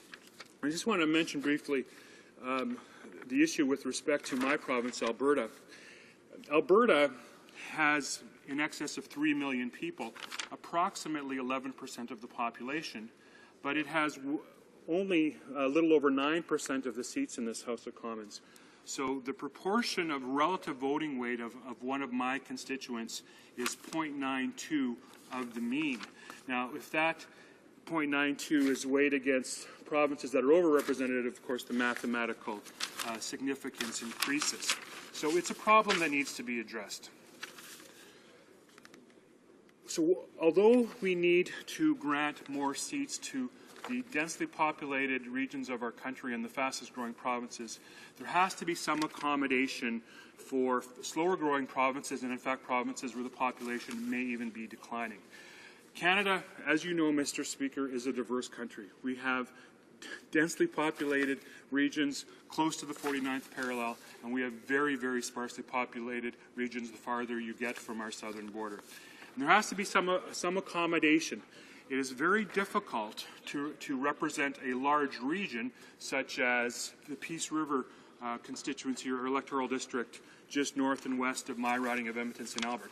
And certainly some of the members of Parliament from the territories, from the Yukon Territory, from the Northwest Territories, represent vast, vast tracts of land with very few people. But representing that much area presents challenges in and of itself. So we will never achieve perfect representation by population, no matter what a laudable goal that would be. So there has to be some compromise. But that compromise has to be weighed against international standards and international norms for democratic developed countries. And it's significant to note, Mr. Speaker, that when compared internationally to other Western European and to our neighbours from the South, Canada is failing with respect to its deviations. Canada has the greatest deviations from average counts of citizens in its ridings compared to Switzerland, Germany, Australia, and the United States. And worse, these deviations are getting larger. So although some members will suggest that democracies such as the United States, where members of both their House of Representatives and their Senate certainly represent more individuals than we do in this House, the reality is that the deviation between the small ridings and the larger riding associate or the larger electoral districts is much larger in Canada than it is in the United States. And it's those deviations that this bill attempts to remedy, to bring that closer to parity, although, as I said, Mr. Speaker, true parity will never be realized in a country as unique as Canada, which is so large, has a relatively sparse population, but has relatively dense populations in certain geographic areas. But the situation as it currently exists is seriously undermining the principle that all citizens should have an equal say in choosing their government. Certainly, this country was based on the principle of representation by population within limits. If you check the debates concerning the Fathers of Confederation and the conferences that led up to Confederation, certainly it was not only desirable, it was deemed a prerequisite for the formation of Canada that representation of population be given priority in this House, and to balance that, the upper chamber, the appointed chamber, and hopefully not forever appointed chamber, but the upper chamber, the Senate, was given more, the concept was more premised upon regional representation as opposed to pure representation by population. So we are a democracy, we are an advanced democracy. Countries in the world, we've seen this spring in the Arab world primarily, and countries from Egypt to Syria to Libya. Citizens of the world are not only advocating for, they're fighting for, and sadly sometimes dying for, the right to participate in democratic elections and choose who should represent them in the affairs of government and in the affairs of state. And we are fortunate to live in a country where we do have a functioning parliament, we have responsible government, where the government is responsible to this House. But this House needs to pay adherence to the principles of equality among memberships, the concept that every Canadian ought to have more or less equal say as to the composition of this House, and the assurance that his or her vote counts equally, and that his or her member will have a constituency that's not so expansive and not so large that he or she lacks the ability to represent each of their constituents. So, Mr. Speaker, I'd ask all honourable members to support Bill C-20 at third reading. It is admittedly not a perfect bill. This is a difficult compromise, but this bill achieves three principles that we must adhere to: rep by pop, protecting slower growing provinces, and maintaining the relative proportion of seats in this House for the province of Quebec. Thank you, Mr. Speaker. Questions and comments? Question or commentary? The Honourable Member for Winnipeg Centre. Thank you, Mr. Speaker. And I wasn't going to interject, but I did. One thing that my colleague from Edmonton said to me, or said in his speech, struck me and motivated me to get up. He said in the context of his remarks that Canada is lucky that we have a functioning parliament. And I would remind him that the parliament is functioning just barely, because this bill perhaps is a graphic illustration of how poorly our parliament is functioning under the guidance of the Conservatives, and that this is a bill that clearly needs more consultation. We have not arrived at a consensus, a national consensus, on which direction we should go. There was very little consultation, and now we have no time to debate it in the House of Commons. And I remind my colleague, and I'd ask for if he shares my view, that consultation means more than just listening to someone's point of view. It means the accommodation, the reasonable accommodation of reasonable points of view brought to the table during that consultation, and his government has not allowed one amendment on one single bill since the 41st Parliament began. How can you call that a functioning Parliament? The Honourable Member for Edmonton St. Albert. It's a functioning parliament because we're debating it right now, and I hear what he says, and I disagree with what he says, and that's what a debate is. There has been consultation. I know for a fact that the Premier of Alberta supports this bill for many reasons, not the least of which it'll give her province 6 additional seats. I know that members of my constituent, my electoral district association that I've consulted with, support this bill because it's been a long-standing feeling in Alberta that it lacked representation in this House, and with a formula that will provide 6 additional seats, it is supported. I can't speak for his constituents in Winnipeg. I can only speak for the constituents of Alberta. There has been consultations. This is a good bill. He should support it. Questions and comments? The Honourable Member for Vancouver Quadra. Well, thank you, Mr. Chair. And I was listening with interest to the member's remarks. I must say I prefer his arguments to those of his Conservative colleague prior, who seemed to base his argument on, I once lost my job in a redistribution. I didn't like that. My constituents didn't like that. So therefore we need 30 more seats in Parliament to get equity. I thought that was a very self-serving argument, frankly. But this member's argument was, in a large riding with a very diverse population, it's difficult to serve the constituents. And so it occurs to me, it would be far more economical to adopt the Liberal plan to redistribute seats, not add seats, and then if the member is having problems, that certainly an additional staff person would be a much cheaper, from a financial perspective, solution than the solution of adding 30 new members of Parliament. So I would like to ask the member, what is the research that shows that adding 30 members of Parliament, that having more members of Parliament will lead to better service to the constituents compared with the existing number? The honourable member for Edmonton St. Albert. Well, I thank the honourable member from Vancouver for her good question. And just for clarification, Mr. Speaker, it's not my riding or my electoral district that has 200,000 members.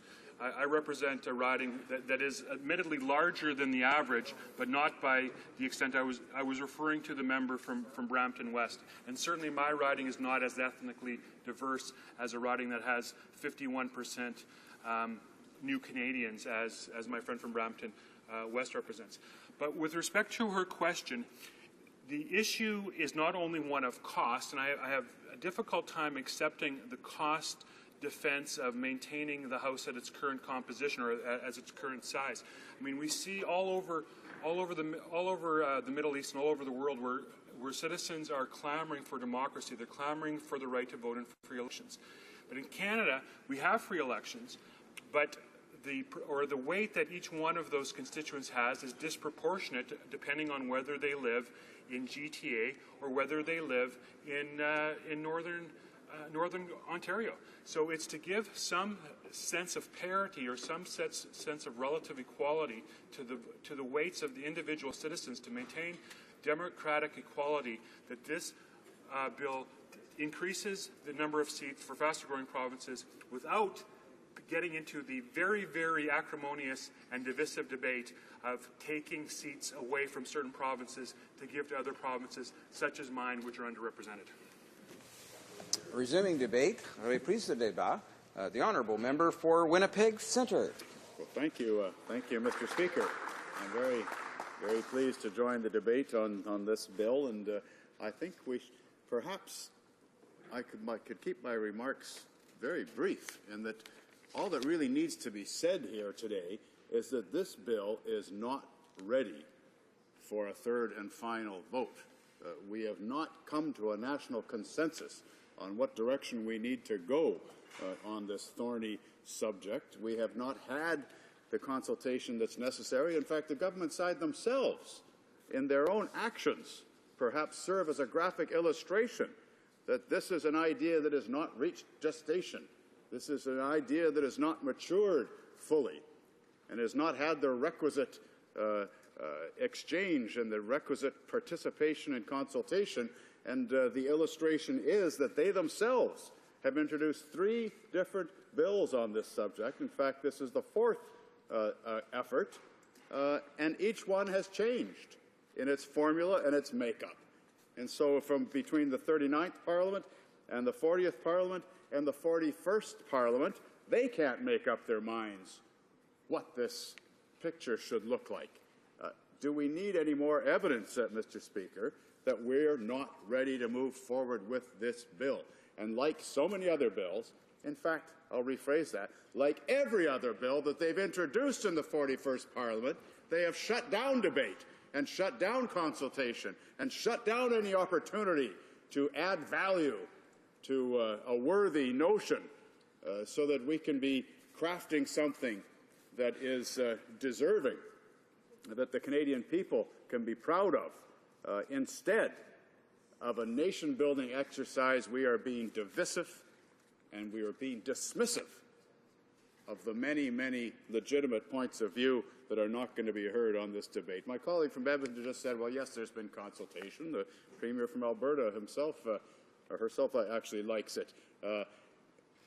There has not been a national consultation and can census. The Minister for Intergovernmental Affairs for the province of Quebec has stated openly it's not meeting their expectations. They reject it. Other provinces as well. Mr. Speaker, we should consider something, a very important point. When we banter around the word consultation, the Supreme Court of Canada has ruled numerous times in recent years what the definition of consultation it is. And it means far more than simply asking somebody their views on the matter. True consultation, to meet the legally recognized definition of consultation, means that you have to accommodate some of the legitimate concerns that are brought forward by other parties in the process of that consultation.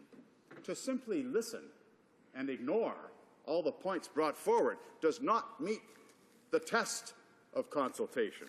And that has not happened here, nor has it happened in previous bills in this 41st Parliament. I've been here for 6 different parliaments, and I've never seen anything like it in my life, nor has any veteran member of Parliament in this chamber. We have never seen such a disregard for the views, the opposing views, the legitimate opposing views that make up Parliament, government and opposition. The member for Papineau's father once said that MPs are nobody once they're 50 feet off of Parliament Hill.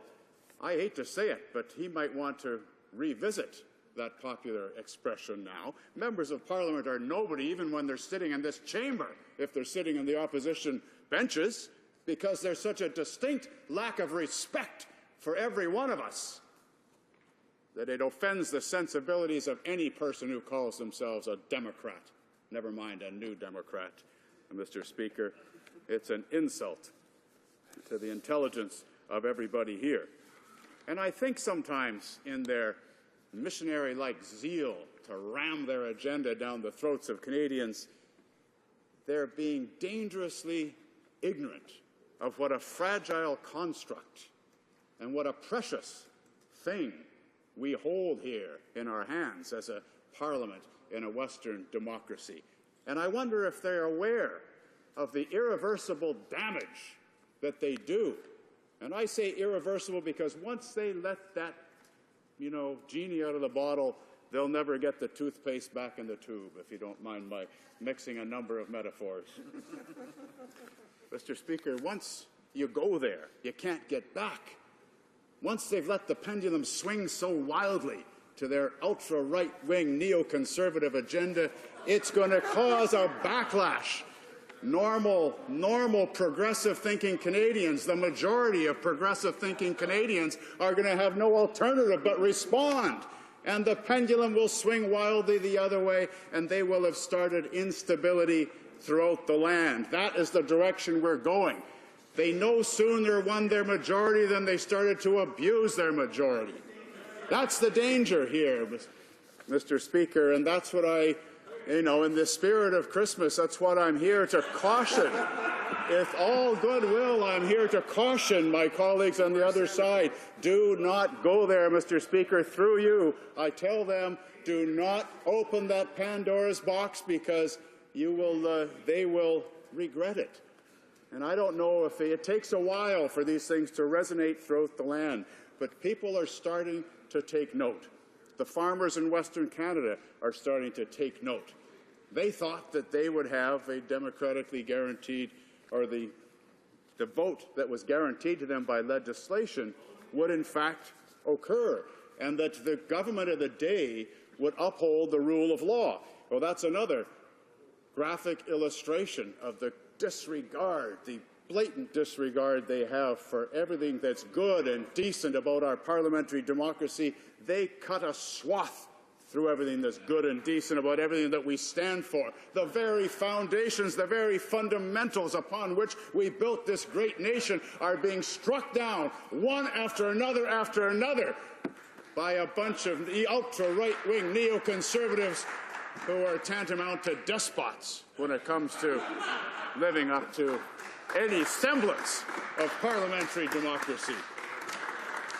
In the words of I accuse them, Mr. Speaker, I accuse them of being not only ignorant, but dangerously ignorant of what a fragile construct democracy is. They themselves should read a book. They themselves should look at the history of Canada. They themselves should look at the founding nations that built this fragile construct that we call our parliamentary democracy, and they should know that it needs vigilance to nourish democracy. You can't treat it with a cavalier disregard. If you do away with any one element, it's like pulling a thread on a sweater, pulling that string of wool. It all begins to fall apart. The very fabric of the consensus that built this great nation needs to be cultivated and nourished and watered and developed. It cannot withstand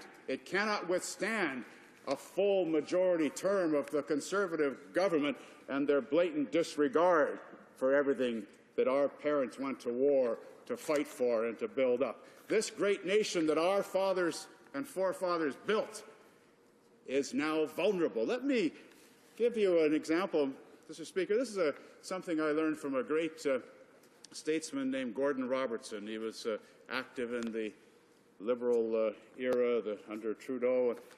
He gave a speech recently, he gave a speech in the time of the Charlottetown Accord, where he reminded Canadians that there's only less than 20 federations in the world.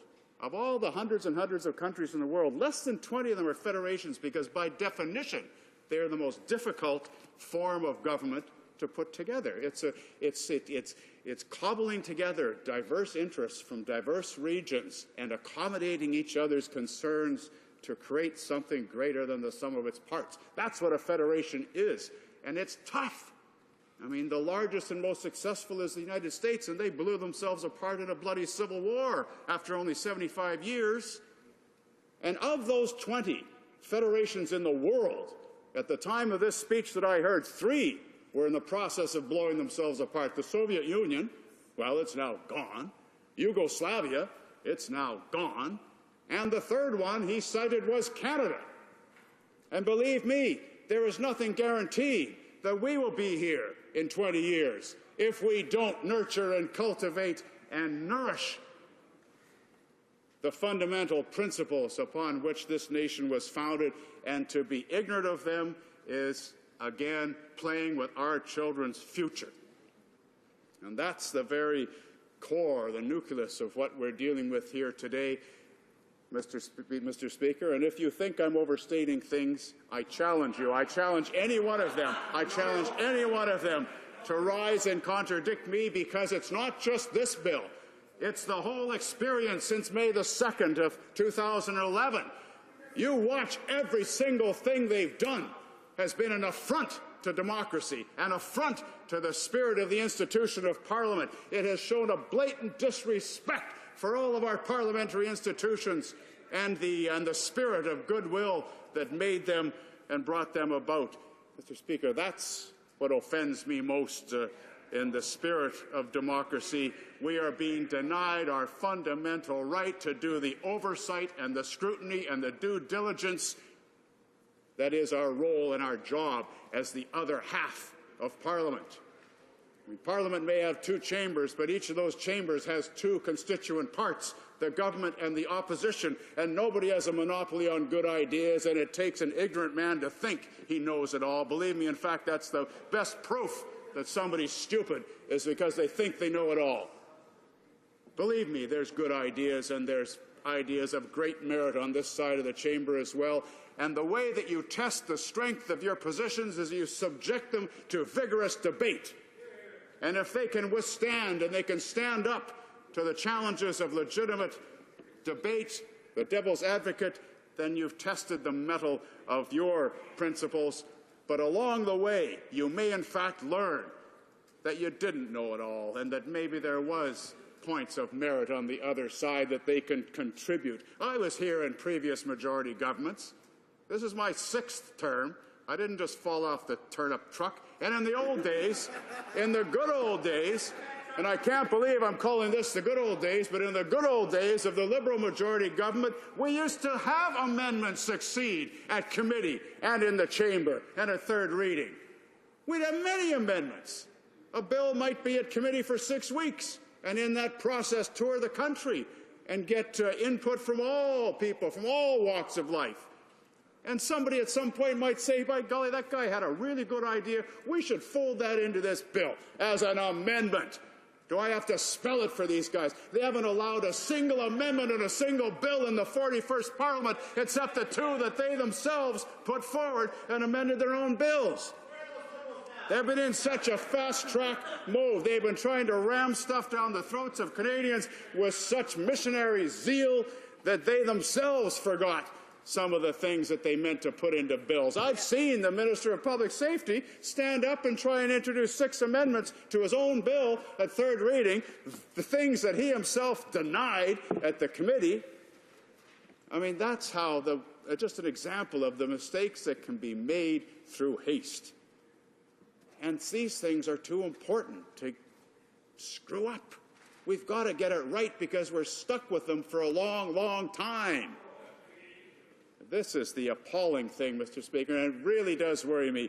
You won't recognize this country with these guys in charge for 4 years. God help us if we leave them there for 8. If we have to wait till 2019 to relegate these neoconservative, obsolete, outdated ideological zealots to the trash heap of history, you will not recognize what's left of this country. So sadly true. I mean, the rest of the world is waking up. These guys are still with Maggie Thatcher and Ronald Reagan and Brian Mulroney. They're neoconservative zealots. We're the only country in the developed world that is still suffering under this outdated conservative ideology, and progressive Canadians are having it rammed down our throat without even the opportunity that's guaranteed to us by the Constitution to participate in the governance of this country. And this particular bill is perhaps one of the most glaring examples and graphic illustrations of everything that's wrong with everything they do. It's almost the end of the year. It's almost the Christmas recess. It's been 5 long weeks, and it's been exhausting. It has been truly an exhausting and demoralizing experience to watch them reveling in glee and destroying our parliamentary institutions and doing such great damage to our democratic process and everything that we hold dear about this country that we love. Mr. Speaker, I've heard some thoughtful, refreshing, energetic, enthusiastic participation from the opposition benches, and it's all for naught. It's falling on deaf ears. It's falling on the ears of people who have only one thing in mind, and that is to recreate Canada in the image of George Bush's America. And piece by piece and incrementally, they are well on their way in everything they do to create their own little nirvana, their own little neoconservative nirvana with our country. It's really appalling.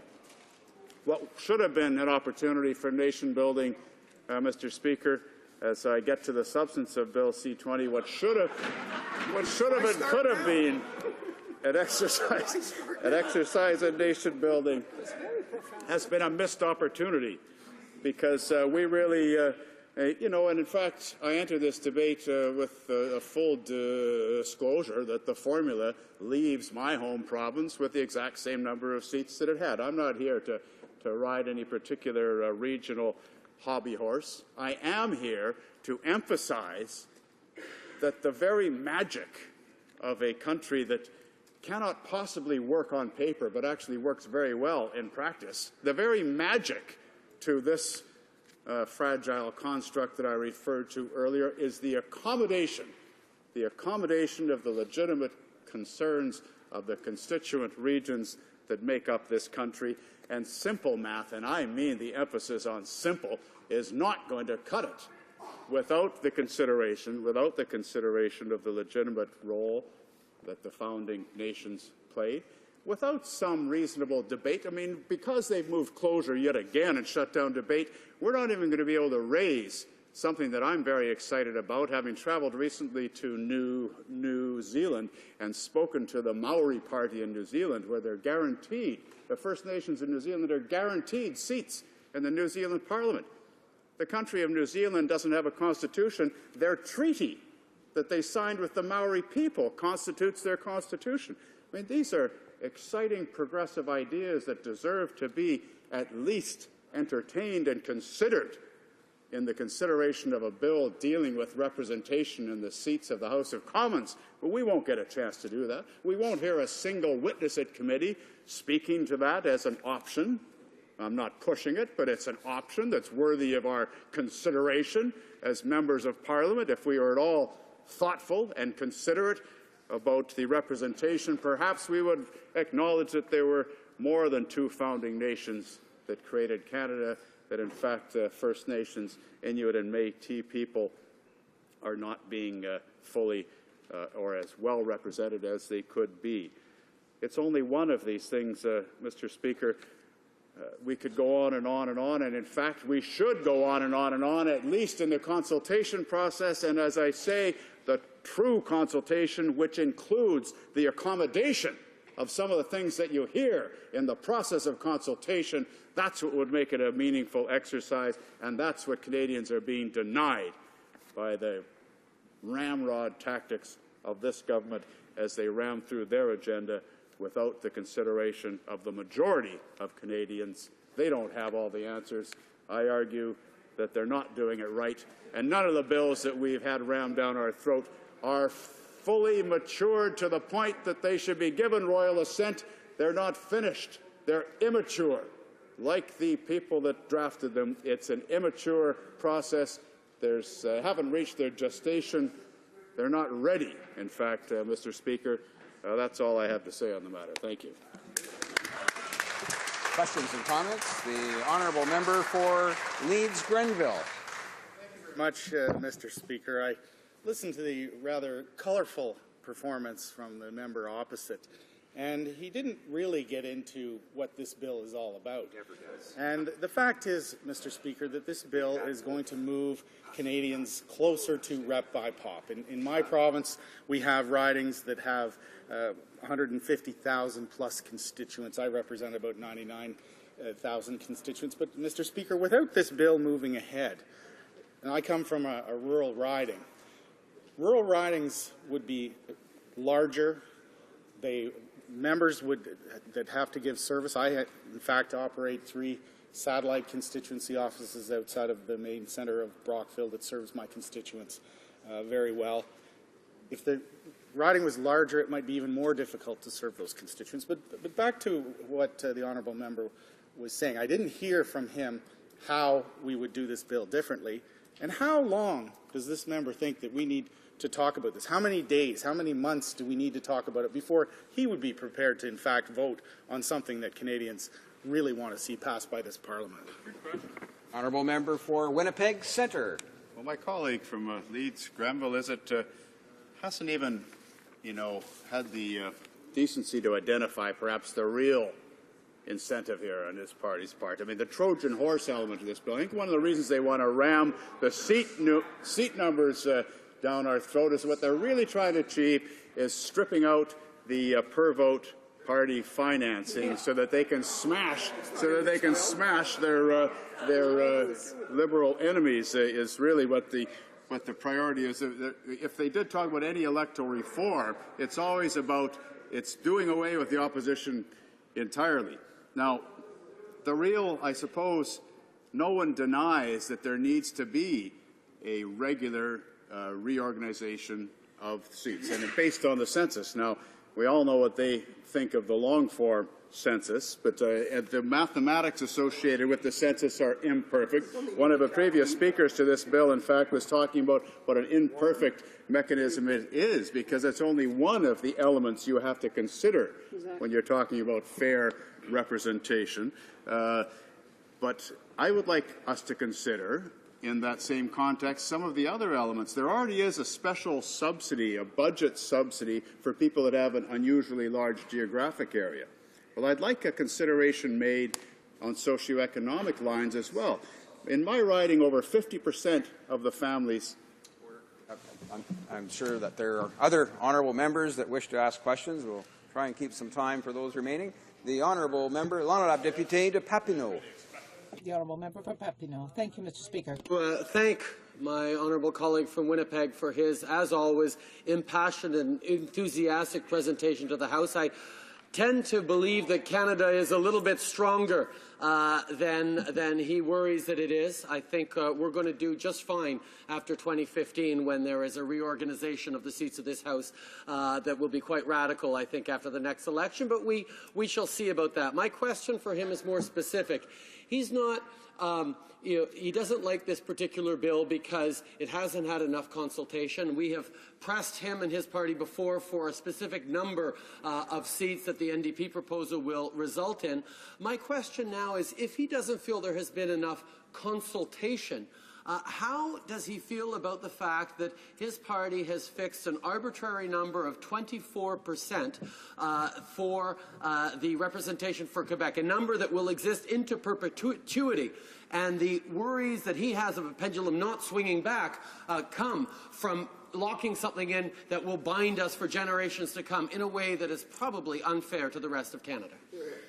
Honourable member for Winnipeg Centre. Becker says that.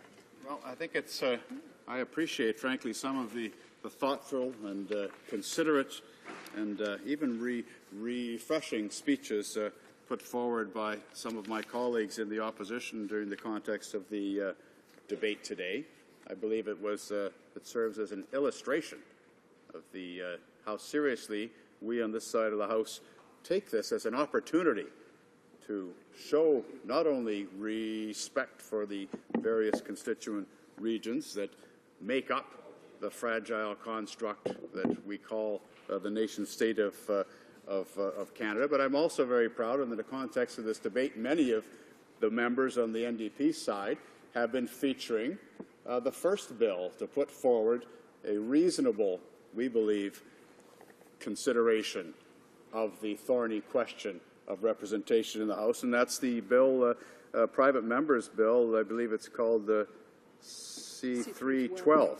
C-312, and it's the first party to introduce a bill that gave additional seats to the fastest-growing provinces and recognize the legitimate concerns of the province of Quebec. And that's why we've been proudly stating that we on this side view this as a nation-building exercise, not divisive and not dismissive of the legitimate concerns brought to the table, but accommodating both of those legitimate issues under the auspices of one private member's bill, which I hope perhaps will have a full debate and even be approved and passed by the House of Commons. Questions and comments? Question and commentaire. The Honourable for Burnaby Douglas. Set forward our vision of the Canadian nation, of a two or perhaps three nation concept. Well, what I've failed to see in this debate is any vision from either the government or the third party in this House. And I would like my colleague to perhaps elaborate a little more on what our vision is and where they've missed the boat in terms of this debate. Thank you, Mr. Speaker. Member for Winnipeg Centre. Well, thank you, my colleague from Burnaby. And I do look forward to the time when we can consult with the province and with Canadians and ask whether our bill or the Conservatives' bill does the better job in achieving representation by population, while at the same time accommodating the realities of this country. Because to deny the unique role that Quebec plays in the configuration of Canada is to be wearing blinders and, in fact, I believe, adopting a dangerous stance if you're talking about the well-being and the future of what I do consider a fragile federation. I'm surprised my colleague from Papineau is so confident that all is well under the rule of the Conservative majority government, because if we don't get our act together, frankly, on this side of the House of Commons, they're not just going to be here until 2015. I mean, my colleague from Papineau is deluded if he thinks his party is going to somehow rise from the ashes and defeat the Conservatives in 2015. I don't know what he's what's in the water down there in Papineau, but the man is clearly deluded. If we don't do something united with the uniting the progressive vote in this country. Order. Order. Questions and comments? Order. Order. Order. Order. Questions and comments. The honourable member for Prince Edward Hastings. Speaker, and certainly I think getting a little closer to Christmas like this, a little levity doesn't hurt us all. And certainly let me congratulate the honourable member across the floor. In my mind, he gets an A+. There's no doubt about it. But for bombast and puffery, that really is about the extent of it, though, because we're talking about a very serious issue here, and an issue that, quite frankly, when I'm talking to my constituents in the riding, they say, you know, it's important that you guys just don't go up there, and gals, you just don't talk, you actually do something. You actually make a decision and you move on. With this honourable member, I've heard many, many times in this House, or filibustering at committees, and quite frankly, a positive contribution with ideas and thoughts and privileges would be welcome. There's been many opportunities. We've been discussing this issue for over 3.5 years now in various forums. I've yet to hear one solid word or recommendation out of the member opposite. Perhaps today he could give us his description of what he believes should take place in this House. I've never heard it before in this past 3.5 years. The honourable member for Winnipeg North. We have my colleague made my arguments for me, in fact, by saying that we've been trying to arrive at the right formula for 3.5 years, in fact, 4 separate bills, and they themselves, as the ruling party that keep introducing these bills, keep changing the formula. They're different every time. They can't get it right. They don't really know what the right formula is. They've decided that they're fed up with trying, so they're just going to ram this one through, even though we all know it's imperfect. We all know it's flawed. And believe me, that's what I'm cautioning about. You don't go into this kind of thing lightly, because we're going to be stuck with it for a long, long time. And there's nothing funny or bombastic or puffery about it. They are making a serious mistake because they're ramming through stuff that's not ready to be given royal assent, and we're going to have to put it back together. When we finally get rid of this government, it's going to fall on us to try and fix everything that they're doing. And that's what we're cautioning Canadians about now. Resuming debate.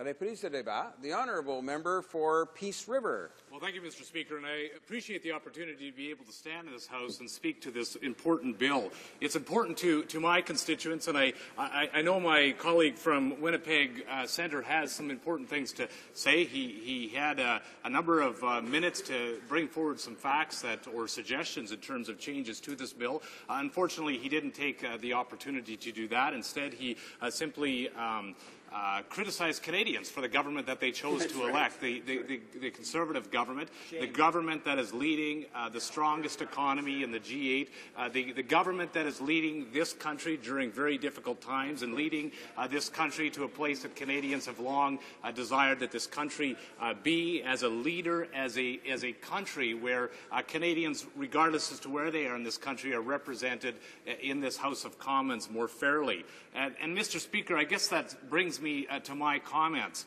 In this House, I have the privilege, Mr. Speaker, of representing the highest number of constituents in the province of Alberta. The last census pegged the riding of Peace River at just under 140,000 constituents. We've had significant growth since 2006, and as a matter of fact, Mr. Speaker, I think you will find that in the constituency of Peace River today, the population has significantly grown.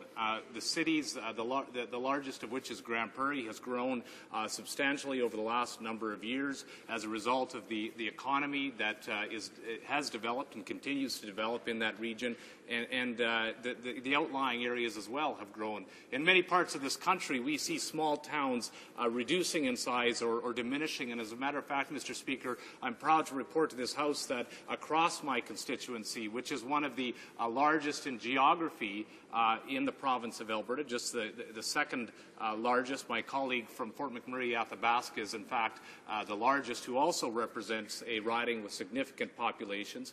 But in my constituency, I could speak directly to, and that is that no matter where you go in my constituency, people are continuing to move, develop the local economy, and continuing to make their home in my constituency. And these are people from across the country. As a matter of fact, I have people that are locating in the Peace Country that are coming from Newfoundland, significant numbers from Newfoundland. We have people that are coming from Ontario, from throughout the Maritimes, as well as British Columbia and Saskatchewan. However, many of those people from Saskatchewan are now returning to that province because of the economic growth that that province has seen.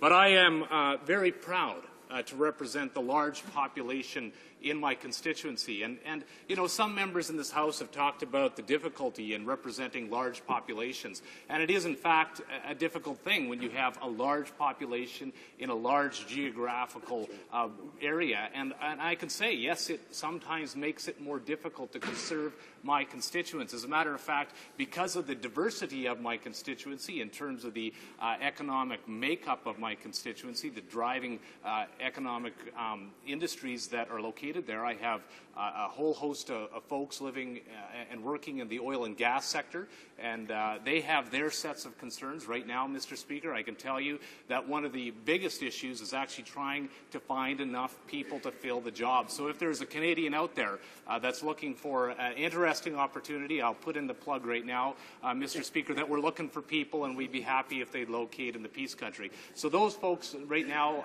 they have major issues with regards to that, and they're actually utilizing the temporary foreign worker program significantly to try to fill some of those labor shortages. And so in my office, we actually deal a fair bit with immigration. That's actually one of the major issues that we deal with within our constituency office. So we deal with folks that are trying to come here on a temporary basis, so we're working with the employers to make that happen. We also work with families that are coming from other parts of the country, the world, to locate into Canada permanently, and work with those individuals and their employers to try to bring, in many cases, families to be reunited with those who have located in the Peace Country to work. We also have a large agricultural sector, and in the area of agriculture, certainly manpower, the resources in terms of the labor force are something that are a major concern for those folks as well, because of the constraints that we're seeing across the labor pool in my constituency. But these folks are also very concerned about a number of things in terms of trade opportunities. They're constantly coming to my office to talk about some of the government programming, as well as some of the trade opportunities for exporting their commodities. So we deal with those folks, and it's quite a divergent group of programs that we often work with on those files. In addition to those, we also work with the lumber and pulp industry. We have a significant pulp and paper industry, as well as a lumber industry in my constituency, and there's a number of challenges on that front with regards to trading with our trading partners. Of course, we have sometimes challenges exporting wood to different countries, including our largest trading partner, the United States, but we also have issues with regards to innovation in that field as well. So some of the regulatory issues, we work with the industry on that. So my constituency office is also very involved on that file. We also have an emerging mining industry that is locating in my constituency, and we're very proud of the exploration that's happening, and we're looking forward to the great opportunities and the potential that may lead to. But my office, of course, is again involved with those folks. One of the largest population centers in my riding is the city of Grand Prairie. And Mr. Speaker, I'm very proud to inform this House that in this year, Grand Prairie has been the leader and recognized as the most entrepreneurial city in the country. And that's a significant milestone. It really speaks to the innovative nature of the people in the Peace Country and Albertans in general in terms of driving the economy forward and always looking for innovative and creative ways to really develop our community and foster a opportunities for employment, jobs, and economic development. And so with entrepreneurs, though, as you can well imagine, Mr. Speaker, we have a whole host of situations that we often intervene on behalf of our constituents for those people that are starting up small businesses. So if it be for issues with the Canadian Revenue Agency, or if it be with regards to making patent submissions, or a whole host of other things, we are involved in those. And Mr. Speaker, what I just reference all those points because, Mr. Speaker, those are part of the responsibilities of the Member of Parliament. If they are working and doing their jobs effectively, they are addressing these challenges. But that is not the argument for bringing a more fair system of representation to this House. Mr. Speaker, I am happy to do additional work if that's the fact, because I have a larger population. But what is important is not that I have an easier life. It's that the principle of my constituents having equal say, or as equal as possible, to their counterparts in other parts of this country, that is what is at the primary root of the change and the necessity for the change that's being proposed in this legislation. And for the first time, what we're seeing is some of the largest deficiencies in terms of representation by population beginning to be addressed in this bill. We're seeing a movement. And we've heard a whole host of different suggestions from my counterparts from other parties in terms of different mechanisms or different tweaks that could be undertaken. But, Mr. Speaker, I'm not sure that any of them really speak to the necessity and the challenge that needs to be taken on, and that's bringing fairer representation to those people that are currently underrepresented. In my riding, my colleague from Winnipeg Centre referenced Aboriginal people in another country. I believe it was New Zealand. Mr. Speaker, I am a proud representative of 32 First Nations folks in my constituency. Those people currently are underrepresented to the extent that they have less say in this House of Commons than other people do in other parts of the country. So I'm speaking to those people that are located in ridings that are currently underrepresented in this House. It is a real challenge any time that you take on a piece of legislation like this, and it's been referenced. My colleague that spoke before me, that was a much more eloquent speaker than myself, he spoke about the necessity of making sure that it's right. And there have been a number of different attempts to rectify the obvious problems with the larger populations moving to other parts that don't have the representation. And over the last 3.5 years, these have been debated in this House. And every single time there's been opportunities for members of all parties to make their contributions, to make their opinions known. And I believe that this minister has brought forward a piece of legislation that we can all endorse. First of all, it addresses the major issues with regards to the population and where they have grown over the last number of years.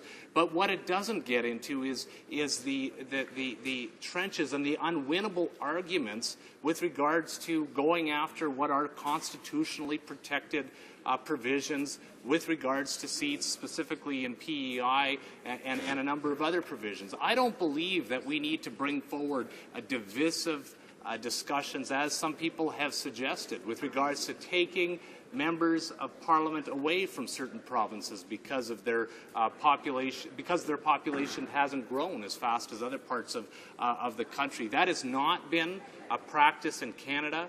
I'm not certain that it would be something that Canadians could endorse. What we have seen is the inability. I hear my colleagues from the Liberal Party saying, you know, it could be done, it could be done. Well, I can tell you that PEI has not actually indicated that they are going to give up seats in this House of Commons, and I'm not asking them to do that. I don't think that that's reasonable, and I clearly think that while the Liberal Party are continuing to make their voices heard, let's just recognize that in their 13 years of government, they didn't tackle this field at all. And as a matter of fact, that's one of the reasons that I'm sitting in this House today, is because I saw that the former government was unwilling to address the challenges that many Albertans really were sensing, and this was one. This was one of the irritants. This is one of the irritants, and I hear the Liberal chorus rising louder and louder. When I start to speak about Alberta, there's something that they find offensive about the province of Alberta, but it's no surprise in that when Albertans hear about the Liberal Party, they're also offended. So it's a mutual arrangement, really a relationship that probably will be long-standing if the Liberal Party continues to oppose Alberta's right to be represented in this House of Commons based on a more fair system. So, Mr. Speaker, I do appreciate that there are passions, but what I think is necessary in this House of Commons is that we move to have this legislation passed expeditiously, because if we don't, we will not see any changes reflected in the next general election. And, you know, I've heard a number of people calling on the government to shelve this legislation or quit with this legislation, shut down this effort to bring equality to Canadians from coast to coast.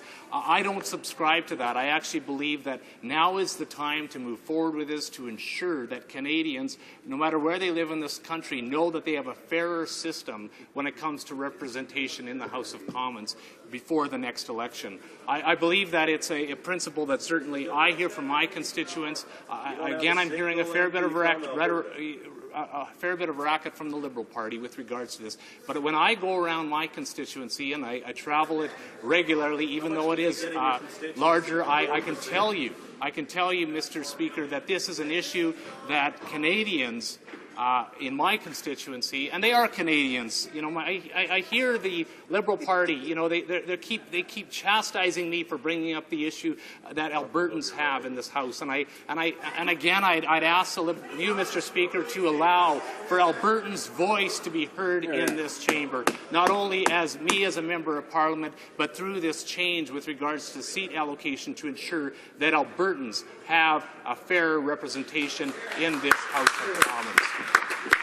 Mr. Speaker, I do appreciate that there are passions. What I would ask is that members of Parliament work with this government to bring fairness to the electoral system, to bring additional seats to those people that are currently underrepresented in this House of Commons, to ensure that Aboriginal people are more equally represented, to ensure that new Canadians are more equally represented, to ensure that minority communities within my constituency, my French-speaking communities and communities of Ukrainian descent, are more equally represented in this House of Commons. Mr. Speaker, this is something that we as a government have been working on for a number of years. There's been a commitment that has been brought forward by our government in successive elections. And, Mr. Speaker, I believe that the time has come for this House to recognize that something has to be done, that the work needs to be brought forward in this bill to ensure that the Commission, the nonpartisan Commission, can begin the process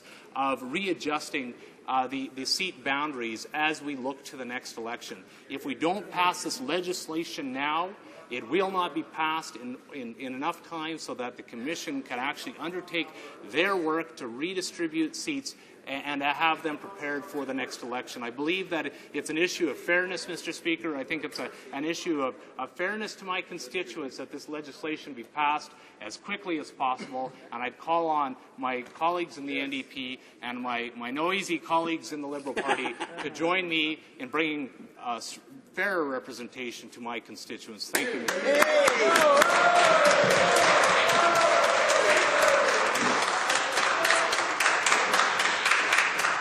Questions and comments? The Honourable Member for Algoma, Manitoulin, Kapuskasing. Thank you, Mr. Speaker.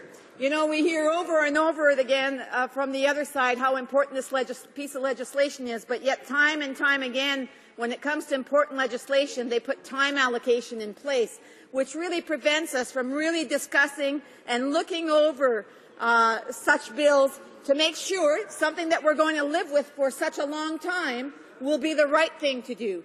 So again, I ask my member if he thinks this is such a great piece of legislation.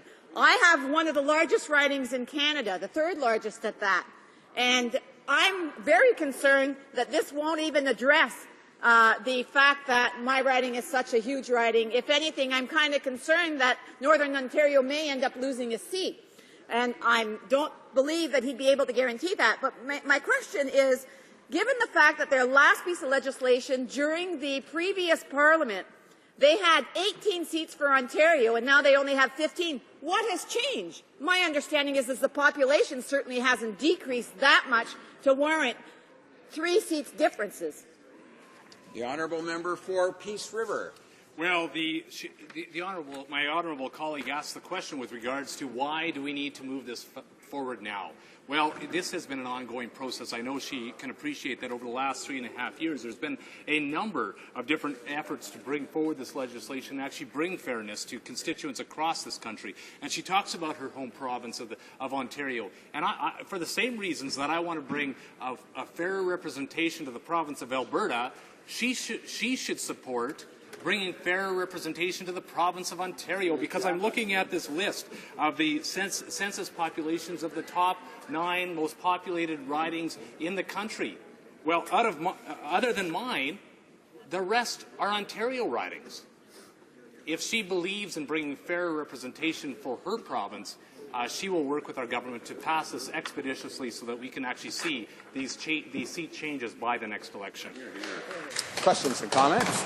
The honourable member for York West. Very much, Mr. Speaker, and I've been following quite intently with interest on this debate. And as a proud Ontario MP, I can tell you that in canvassing my constituents and other people in the City of Toronto, clearly they do not see the need for us to add more seats to this House at this particular time. The redistribution has happened on an automatic basis every 10 years, suggests that the Liberal plan put forward makes much more sense and doesn't have the cost impact that the proposed legislation would have. But I find it really interesting that some years back, and we have lots of quotes from the current Prime Minister saying, we should be reducing the amount of people that are sitting in the House, no need for more seats. Now, what would possibly have happened that would suddenly change the current government's position, other than the fact that they are looking for more seats in Ontario? In case they're going to lose a few, they figure they can pick up a few more. What is the rationale for the Prime Minister and his party to completely change their mind? The honourable member for Peace River. Well, we as a government continue to listen to Canadians, and I find it interesting that my colleague actually hasn't heard this concern about the issue of being underrepresented in her own constituency, and that may be the case. I don't doubt her, but I can tell you that the members from Brampton West and the members from Oakes Ridge Markham and Vaughan and Halton and Mississauga and Whitby and Nepean, I'm sure that they've heard about these concerns, because those people in those ridings are in fact underrepresented in this House of Commons. And when she speaks about why the Conservative government has not taken on the Liberal position, it's because we actually do not believe that provinces should be penalized. We don't believe that everyone should lose. We actually believe that there's a balanced position that can be brought forward in this bill where everybody gets a fair representation without massive losses for some provinces. Hear, hear. Questions and comments? The honourable member for Burlington. I want to thank my colleague from Peace River who just gave that excellent speech talking about his own riding and what effects it has for his own riding and for the province of Alberta. Previous to his speech, there was a speech from the member from Winnipeg Centre. Winnipeg Centre, based on the 2006 census, has 70,000 people in it total. Canadians over 18, 55,000 people. Can you explain to me how it's fair that an individual sitting in this seat here representing 55,000 people compared to the over 100,000 people that you represent, why is this bill important that their voices are heard at the equal amount as the member from Winnipeg Centre? The member for Peace River. Well, I appreciate the question, and as a matter of fact, the member from Winnipeg Centre actually conceded that this bill doesn't affect him, it doesn't affect his constituents. But then I'm not sure why he would penalize my constituents. Right. Because it's not his priority, he suggests it shouldn't be my priority.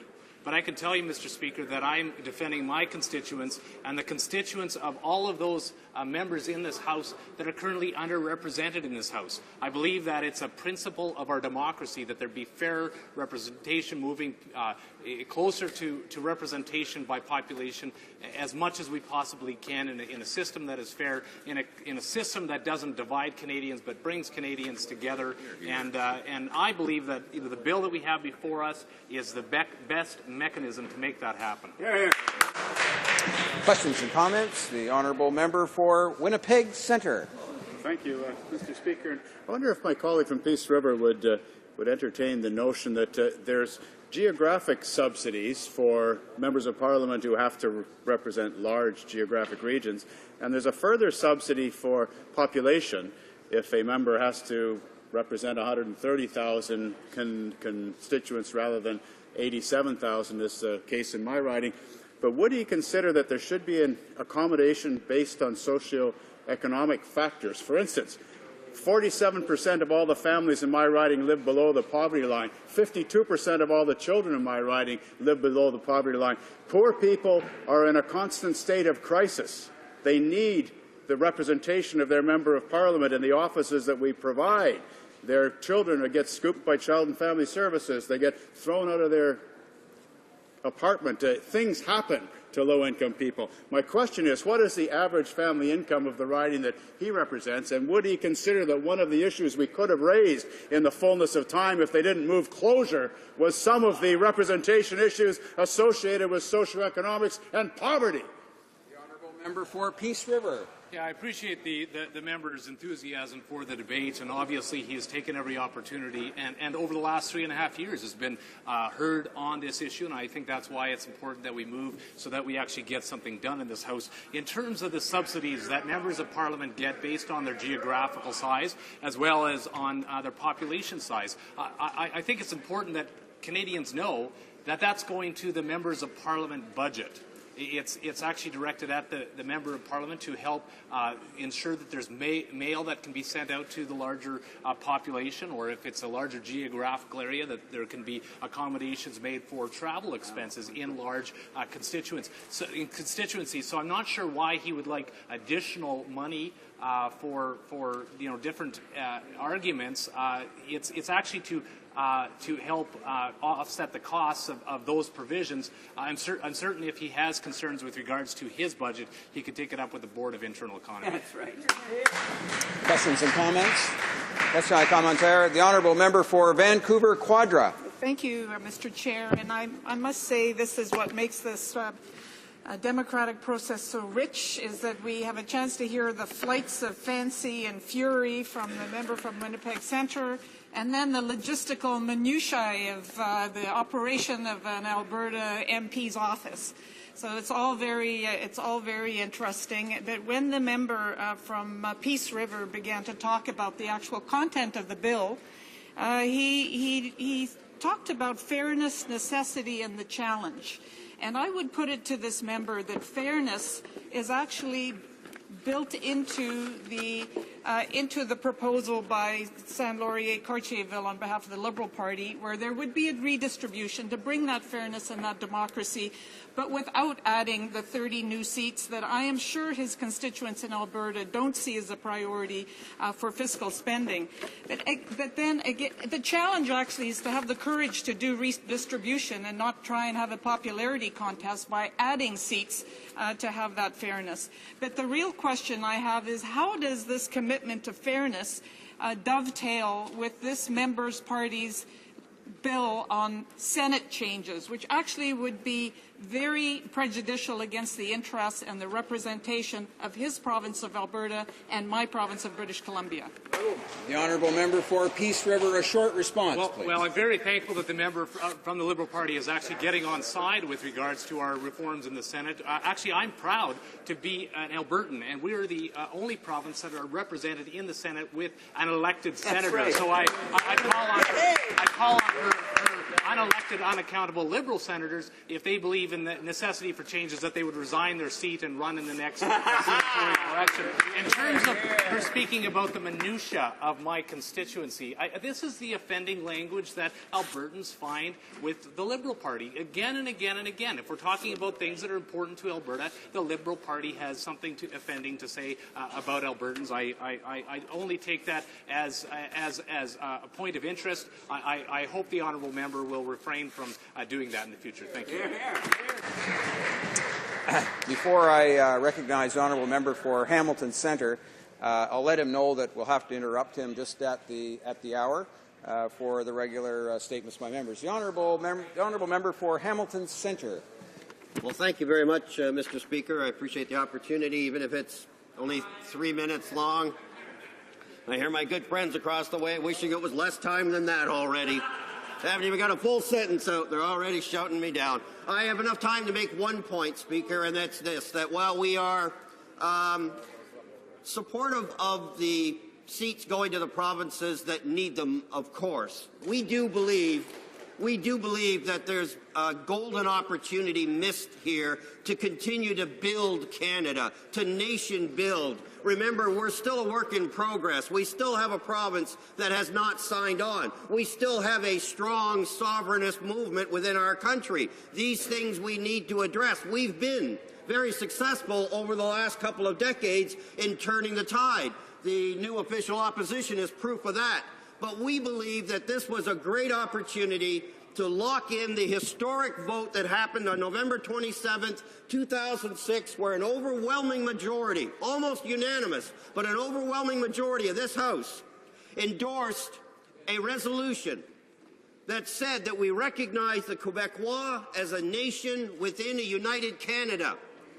And we believe that that was a significant historical moment in this place, and it sent a very strong message to Quebec that your future is safe from assimilation here in Canada, and by virtue of that, it's safe within all of North America. And so we believe that that principle that we endorsed here in 2006 should find its way into this bill and further reduce the effect of the sovereignist appeal in Quebec, but also build the kind of regime here in this place and across Canada that sends the message that all Canadians are important.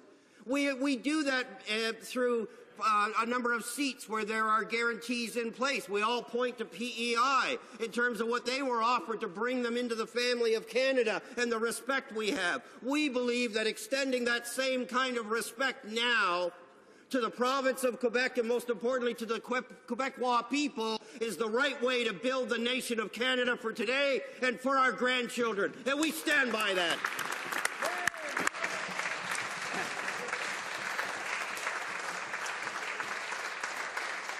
The honourable member for Hamilton Centre will have 17.5 minutes remaining for his speech and another 10 minutes for questions and comments when the House returns to debate on this motion. Déclaration des députés. Statements by members. The honourable member for Saanich Gulf Islands. Thank you, Mr. Speaker.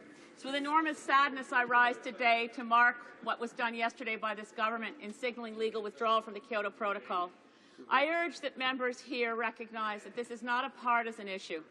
We should, at this moment and at every moment when we examine whether we can protect the world for our children, set aside partisanship and recognize that there was environmental leadership from the government of Brian Mulroney, that in the world today there's environmental leadership from the conservative governments of David Cameron and Nicolas Sarkozy. This is not a left, right, centre issue. This is a survival of our children issue, and it should cut across all partisanship. I hope that I'm wrong. I hope that Canada's reputation in the world will not be tarnished forever by a decision to renege on a treaty that was legally ratified here. But I fear that our reputation will be damaged. I fear that the future for our children will be damaged. And I ask all honourable members to reconsider. We have 1 year to recommit. Let's not lose that opportunity. Thank you, Mr. Speaker. The honourable member for Chilliwack, Fraser Canyon. Mr. Speaker, last Monday, Chilliwack's firefighters and other emergency service personnel had an unusually busy night. They went up and down the streets of town in their gear with their lights flashing, going door to door.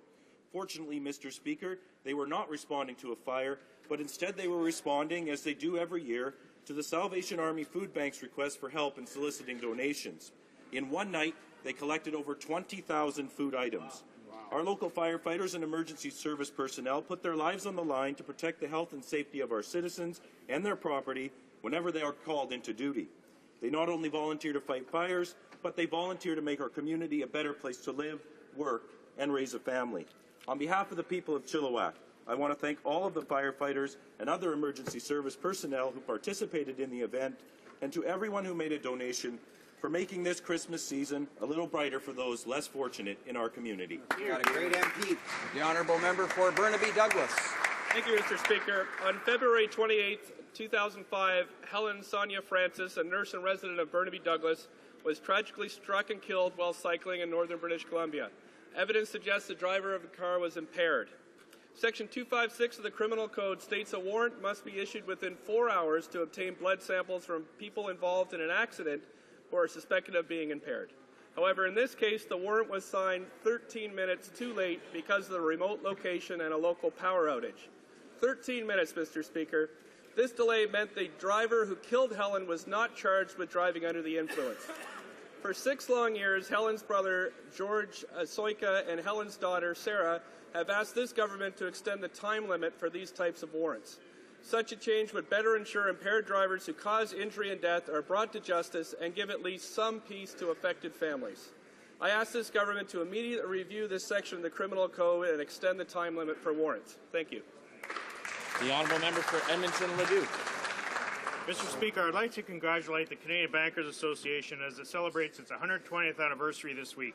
Formed in 1891, the CBA is one of Canada's oldest business associations. Today, the CBA represents 52 member banks, both domestic and foreign, that operate in Canada. With its expertise in banking operations, the CBA plays an effective role in helping government and parliamentarians develop public policies that contribute to Canada's sound and successful banking system. Indeed, earlier this fall, for the 4th year in a row, Canada was again ranked as having the soundest banks and soundest system in the world by the World Economic Forum. The Canadian Bankers Association also promotes financial literacy to help Canadians make informed financial decisions. And it works with banks and law enforcement to help protect customers against financial crime and promote fraud awareness. On behalf of the Government of Canada, I wish the CBA the very best as it marks this milestone in its long history. Hear, hear. The Honourable Member for York West. Mr. Speaker, a short time ago I attended an event hosted by the Yongnak Presbyterian Church in Toronto. The event, themed Give Me Hope, was working to raise awareness and resources to assist with the growing problem of stolen Vietnamese children. The sex trade has flourished in places like Cambodia and consequently has caused countless innocent children to be abducted, exploited, and even murdered as fuel for this horrific industry. These children are abducted from their parents, taken from the streets, or simply attracted by promises of money, food, shelter, and drugs in return for turning their young bodies into a commodity for sale to the highest bidder. These children, some as young as 3 years of age, have their childhood, their basic human rights, and their dignity stolen, and we must do more to help. All Canadians are outraged by this atrocity, and I would call upon this government and all parliamentarians to work aggressively with our international partners to protect these young victims of the sex trade. Thank you. The Honourable Member for Calgary West. Mr. Speaker, the holidays are approaching. Most of us will be spending time with family and friends. Unfortunately, there are some who will not have this opportunity. There are those out there who will be forced to spend this holiday far away from those they truly love. Miss Hunter, whose mother Lisa lives in my riding, has paid a heavy price. At 16, she was drugged and people paid to sexually abuse her. This year, she turned 18 and in May was found with a man 3 times her age overdosed with Valium. Paramedics were called more than 4 hours after she stopped breathing. They determined she had laid dead next to her John for 5 hours by the time they arrived. Human trafficking takes such a tremendous toll both inside and outside our borders. The Salvation Army states that 700,000 to 4 million people are trafficked annually worldwide. That is why I encourage all parliamentarians to support Bill C-310, put forward by the Member of Parliament from Kildonan St. Paul, to punish human trafficking. Honourable Member for Western Arctic. Mr. Speaker, last week I was in South Africa representing Canada's North at 2 international climate change conferences. At the first conference, organized by Globe International, I learned firsthand just how appalled the rest of the world is with Canada's position on climate change. At that conference, one after another, representatives from other countries rose to attack Canada. The worst came from the former Deputy Prime Minister of the United Kingdom, who likened Canada's attempt to sabotage international cooperation on climate change as a conspiracy against the poor.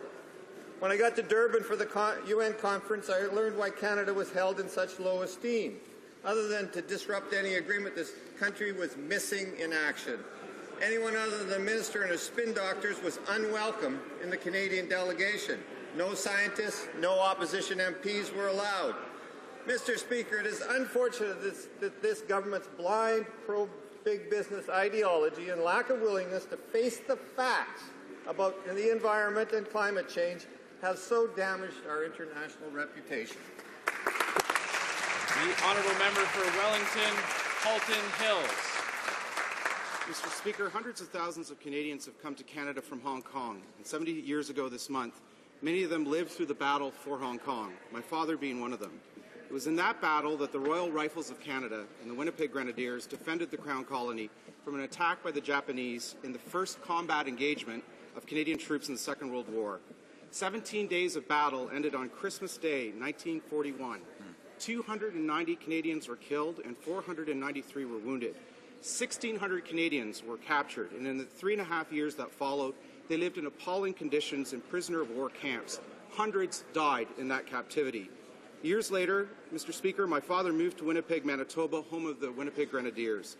Years later, Mr. Speaker, I met one of those Hong Kong veterans, Mr. George MacDonnell, who was taken prisoner of war in that battle.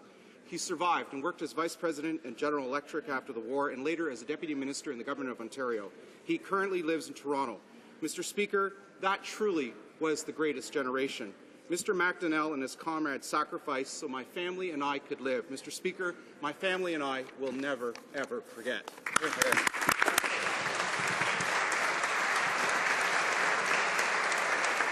The honourable member for Etobicoke Centre. Mr. Speaker, last Saturday we witnessed great public discontent throughout Russia. In Moscow, approximately 40,000 people protested amid reports of widespread voter fraud during Russia's parliamentary elections. The heart of this democratic movement is Alexei Navalny, an impressive young man whose activism against fraud, corruption, and creative use of social media have inspired a flourish of democratic activity that Russia has not seen since the fall of communism. For organizing this and other peaceful protests, Alexei was arrested on December 5th and sentenced to 15 days for obstructing traffic. This laughable charge did not discourage him from pressing on to ensure that Russia does not slide back into the dark authoritarianism that punished her people and terrorized her neighbors for most of the 20th century. The resolve of the protesters had an impact. On Sunday, Russian President Dmitry Medvedev announced that he will order an official inquiry into the handling of the elections. While many Russians are skeptical, I am relieved Mr. Navalny will be there to monitor the process when he is released from prison. And Mr. Speaker, this cannot happen soon enough. The honourable member for Saint-Bruno Saint-Hubert. Mr. Speaker, today I want to recognize the work of Sister Giselle Foucroux, a nun with roots in Saint-Bruno.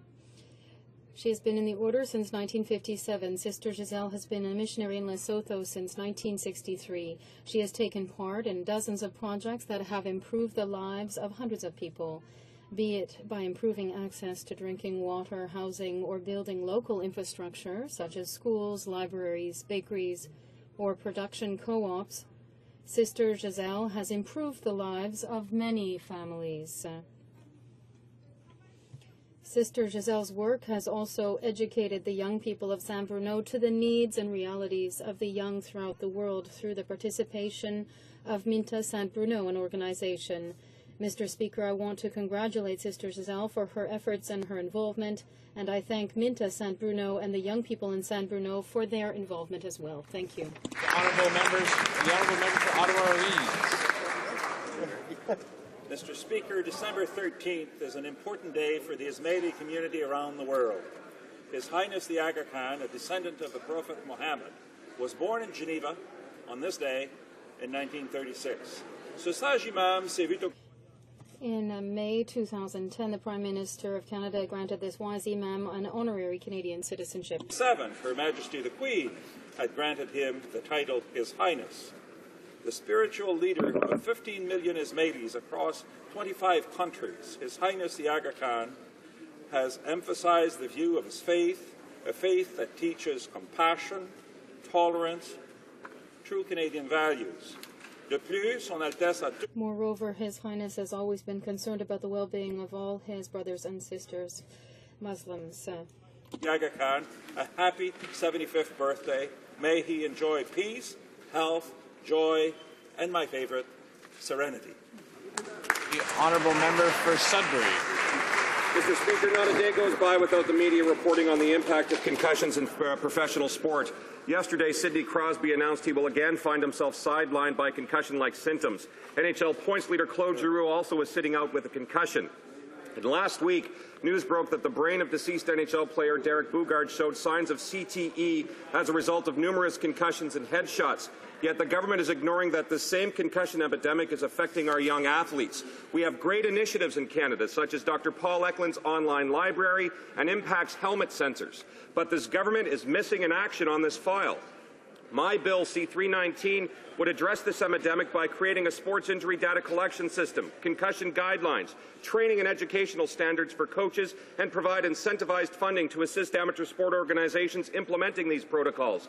Concussions are a public health issue, and it is time that this government take action by fast-tracking Bill C-319 to give parents and coaches the tools they need to reduce concussions amongst our young athletes. Yes. The honourable member for Yukon. Thank you, Mr. Speaker. This past weekend, I was proud to be invited to the Yukon's 4th annual Developmental Games for the Special Olympics. The Games were designed to increase interest and participation in various sports and to provide an opportunity for the athletes to showcase their skills in front of a local crowd. Excellent. I wish to thank Serge Michaud and congratulate all of the organizers, coaches, dedicated volunteers, and the athletes for their work in putting these games together. Excellent work. In the spirit of the Special Olympics, Mr. Speaker, I call upon all members of the House to take any opportunity that they have to attend a Special Olympics event or games, as these tremendous athletes teach us how we can compete against one another and at the same time be respectful, encouraging, enthusiastic friends. Thank you, Mr. Speaker. The honourable member for Mount Royal. Mr. Speaker, I rise to pay tribute to 2 remarkable women in my Mount Royal riding. Bracha Shatrit, born in Jerusalem, came to Canada in 1962, a teacher for 35 years. Bracha has been an exemplary community volunteer, including in both federal and provincial politics for 30 years, a founding member of the Group of 35 in the struggle for Soviet Jewry. To a proud mother and grandmother, a happy 80th birthday. Gunya Slitska-Kohn, born in Belarus in 1928, fled the Nazis during the Shoah, came to Canada in 1972, became a prolific and gifted poet and writer about the Holocaust, children and peace, and is about to publish her 10th book as a tribute to her beloved Canada in 3 languages. Happy 83rd birthday, Grunya. Ad Me'av Stream to 120 to both of you. All the best. Thank you, Mr. Speaker. The honourable member for Nepean Carleton. What do the Liberals and NDP mean by green energy?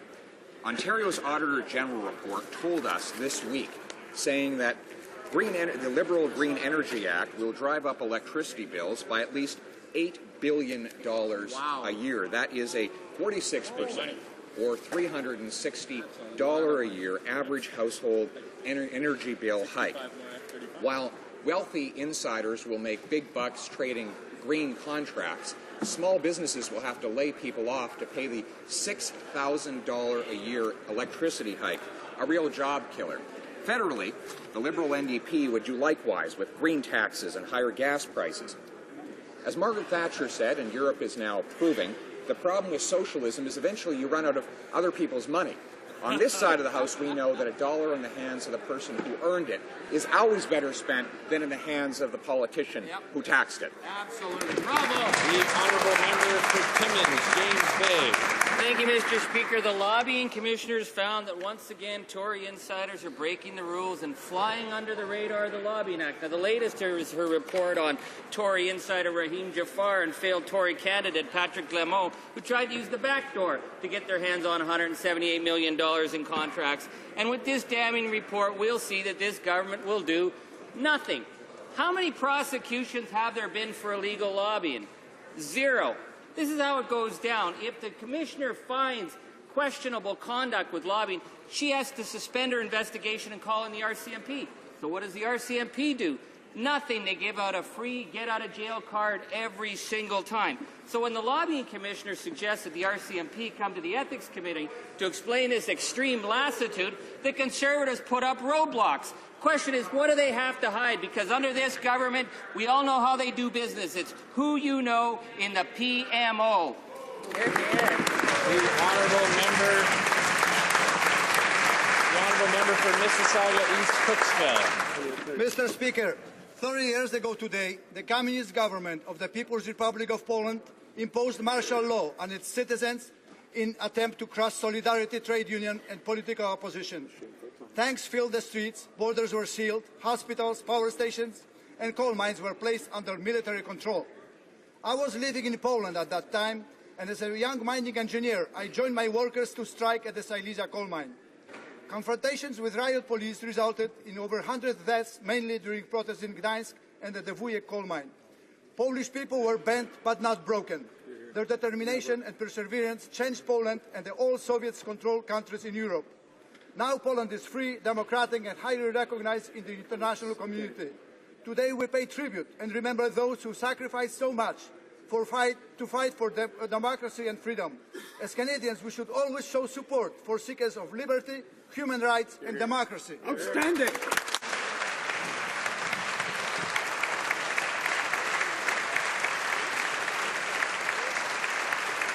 Oral questions orales. L'honorable chef de l'opposition. Honourable Leader of the Opposition. Mr. Speaker, the Conservative stubborn determination to do away with the gun registry data, it goes against all logic. The police is saying so, and so is the bar.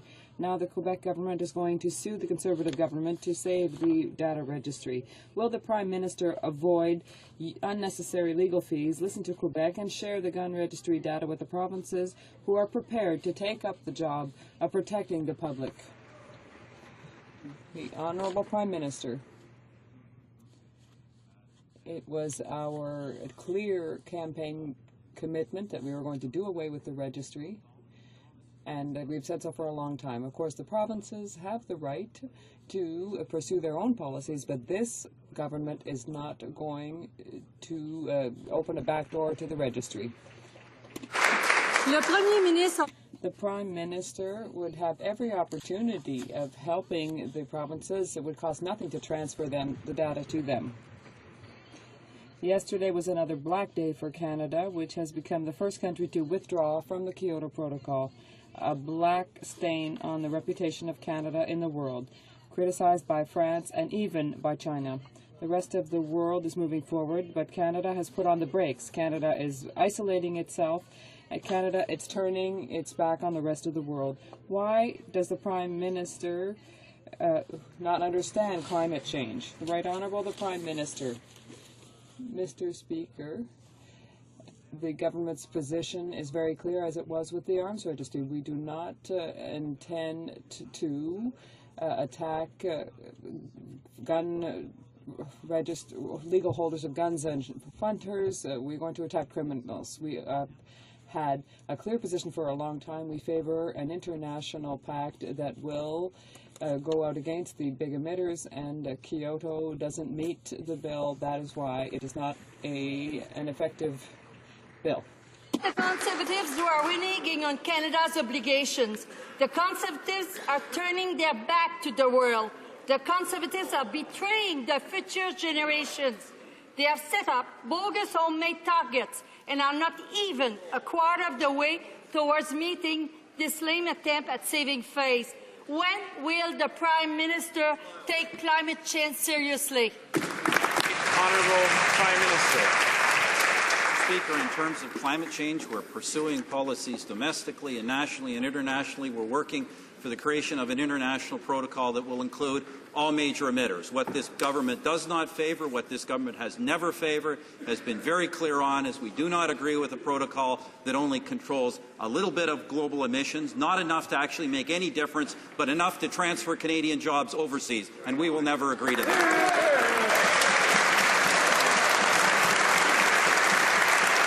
The honourable member for Vancouver East. Mr. Speaker, today we learned the government is keen on slashing increases to health transfers by half. Just as the 2014 negotiations begin, the message to the provinces is clear. Don't expect a willing partner in Ottawa. The Prime Minister promised not to touch healthcare transfers, but that's just what he's doing. Mr. Speaker, why is this government putting healthcare services on the chopping block, and why is it breaking its promise and turning its back on the provinces? The Honourable Minister of Health. Thank you, Mr. Speaker. Mr. Speaker, our government is committed to a publicly funded, universally accessible health care system, and we want to see a strong, sustainable Canadian health care system that works for you when you need it. Our government has increased funding to the provinces and the territories' health care to a record level from $19 billion when we formed government to $27 billion this year, and we will continue to increase funding for health care in a way that is balanced and sustainable. Thank you, Mr. Speaker. Member for Vancouver East. Mr. Speaker, it's Ottawa's job to show leadership and accountability. They are yet to follow through on the 2004 report, and now this government wants to tie healthcare funding to the GDP. So in a good year, Canadians can get the healthcare they need, but in future years, sorry, you're out of luck. Mr. Speaker, this government is making this stuff up as they go along. Why won't they commit to adequate, stable health transfers that provinces and Canadians can rely on? The Honourable Minister of Health. Thank you, Mr. Speaker. Mr. Speaker, as I stated earlier, we will continue to increase funding for health care in a way that is balanced and sustainable. As the Minister of Health, one of my goals is to make sure that there's more accountability in a way that money is being spent. I will continue to work with the provinces and the territories in the delivery of health care to their residents. And I stated before, unlike the previous Liberal government, we will not slash funding to the provinces for health care. Thank you, Mr. Speaker. The honourable member for Toronto Centre. Mr. Speaker, when the Prime Minister started his 10-year battle of Kyoto in 2002, he told Canadians that, quote, scientific evidence on climate change was contested and contradictory, thereby giving credibility to climate change deniers, such as the one who just applauded across the way.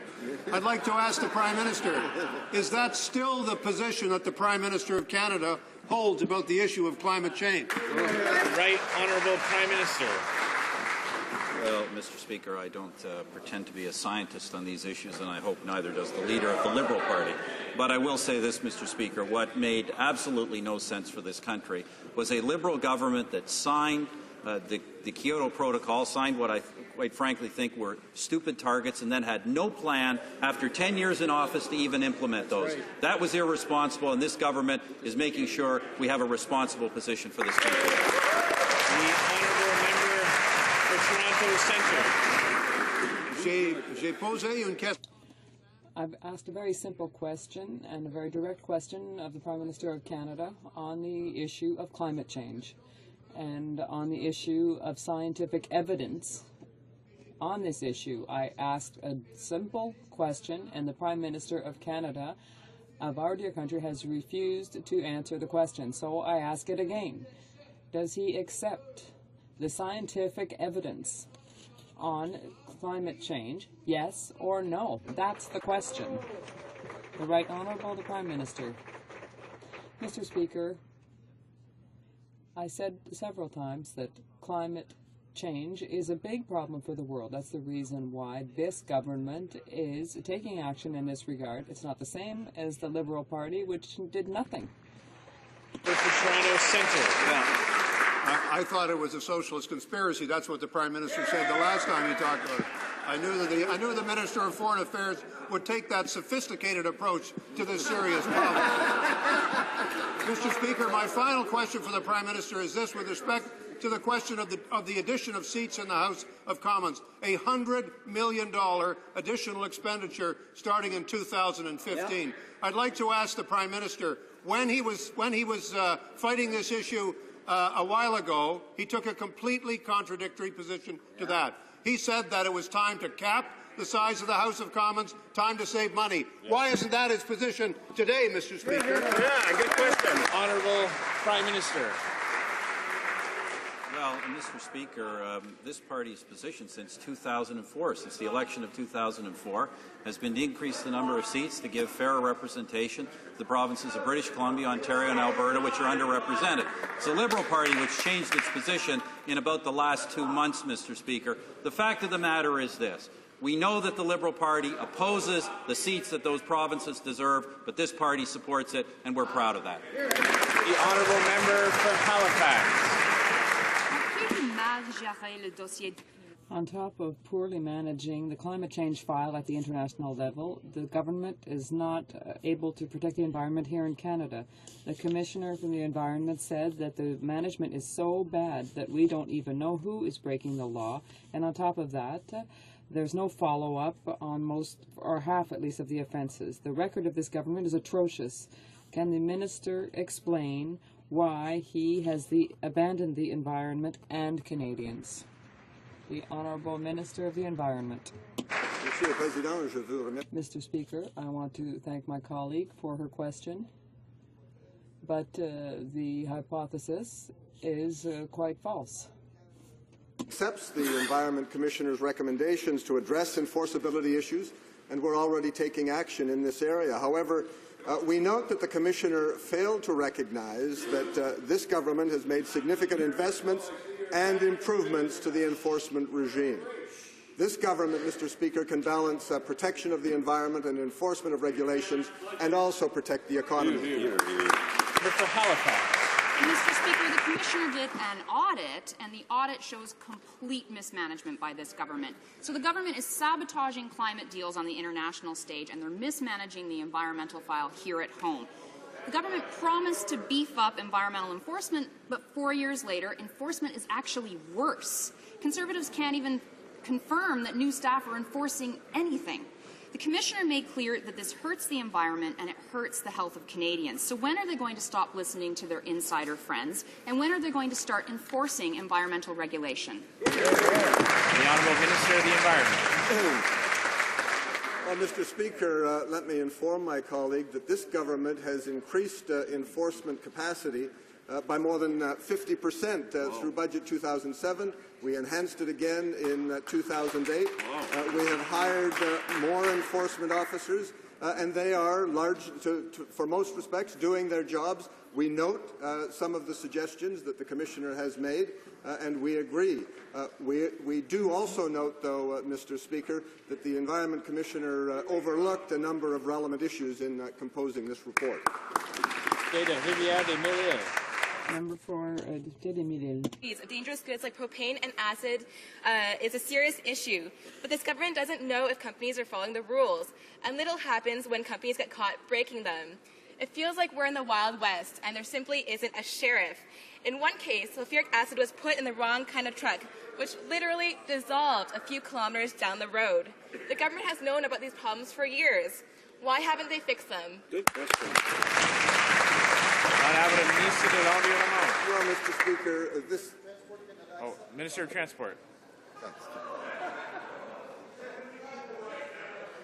Minister of Transport. Transport Canada accepts the recommendation from the Commissioner of the Environment and Sustainable Development. There are over 30 million shipments of dangerous goods every year in Canada. The program continues to be very successful in preventing incidents during the transportation of dangerous goods. The Honourable Member for Rivière-des-Mille. Mr. Speaker, the Commissioner finds it deplorable that the government is not checking on transport businesses' emergency plans. One business transported 3,000 litres of inflammable propane several times a day for 13 years without its emergency plans being validated. When is this government going to stop playing with Canadian safety? Minister of Transport. Minister of Transport. Mr. Speaker, we're not playing with Canadian safety, and having a plan ready for if something were to happen is important, and we're going to continue to promote that. But when there are no accidents, then we haven't had to act. There are so many transportations of these products every year, and we're obviously listening to the recommendations that were made this morning in the report. Thank you. The member for Gaspésie, Ile de la Madeleine. Mr. Speaker, I hope that the Commissioner is going to listen to what the Commissioner said today. They talked about the need for reliable and up-to-date information to have sustainable fisheries. With the decline of fish stocks in Canada and the devastating impacts on the economy and coastal communities, scientists' opinions and surveillance and monitoring are essential to allow the stocks to recover. Why is the government going to reduce its scientific capacity at the time where fishermen need it the most? The Honourable Minister of Fisheries and Oceans. Mr. Speaker, to the member opposite for his question. Mr. Speaker, our record on science is solid. Since 2006, we have actively invested in science, setting aside $30 million to update and refit laboratories and $36 million to construct 3 new science vessels. We've also made many other investments, Mr. Speaker. Our record is solid, unlike the previous government. Thank you. The honourable member for New Westminster, Coquitlam. Mr. Speaker, Canada's coastal communities deserve better than that out-of-touch response. The simple fact is up to 400 staff of the Department of Fisheries and Oceans are on the chopping block. Many are scientists on the front line of conservation and fisheries management. And according to the Commissioner, science is more important than ever. Why are the Conservatives firing hundreds of fisheries scientists and gutting monitoring programs just when they're needed most? Why are they turning their back on coastal communities? Minister of Fisheries and Oceans. Thank you, Mr. Speaker. We're doing nothing of the sort. As I indicated yesterday, the reductions in staffing at DFO are a result of our strategic review, 1% per year over the course of the next 3 years, with an attrition rate of 6% annually in the Department of Fisheries and Oceans. Certainly, Mr. Speaker, the employees who were asked to be informed of potential downsizing, and we did that, Mr. Speaker, at their request. Thank you. The member for Edmonton, Strathcona. Mr. Speaker, November 1st, National Chief Sean Atleo called on the Aboriginal Affairs, Justice and Status of Women committees to expedite joint action to address the violence against Indigenous women and children. While First Nation leaders and the premiers all agree action is a priority, the Conservative government does nothing. Now the UN has to step in to do the government's job. When will this government finally respond to the myriad calls for a national inquiry into missing and murdered women and children? The Honourable Minister for the Status of Women. Thank you, Mr. Speaker. First, just to deal with the issue of the United Nations investigation. There is no United Nations investigation on this issue. I understand from Foreign Affairs that 2 civil society groups have made a request to a United Nations committee. The committee are looking into it, and they'll be discussing it in February. But in working with the United Nations in our response to that, we will make sure that they're aware that we have launched the Murdered and Missing Aboriginal Women strategy that has a number of components that deals with all of the issues that we believe is necessary to deal with the systemic issues of not only racism but poverty affecting Aboriginal women. The honourable member for Edmonton, Strathcona. Mr. Speaker, broken promises and Band-Aid solutions won't keep Aboriginal women and girls safe. The United Nations Committee on the Elimination of Discrimination Against Women is certainly taking the concern with missing and murdered Aboriginal women and children seriously. Today, they've launched an inquiry led by 23 independent global experts. When will this government acknowledge the problem and show some real leadership? Will they support the UN committee fully in its inquiry into the tragedy of missing Aboriginal women and children in Canada? The Honourable Minister for the Status of Women. Thank you, Mr. Speaker. Just to repeat, at this stage, we've received a letter from the committee at the United Nations, and we're responding to that. They'll be discussing this issue in February, but at this point there is no inquiry. But to answer the member's question, again, we have launched the Missing and Murdered Aboriginal Women Strategy, which we worked very closely and collaborated with women's organizations, particularly Aboriginal women's organizations across the country. And through that strategy, we not only have created a new RCMP Centre for Missing Persons, but a national website for public tips to help locate missing women. And included in that is, of course, community support. The Honourable Member for Argenteuil-Papineau-Mirabel. Mr. Speaker, the government should be ashamed today.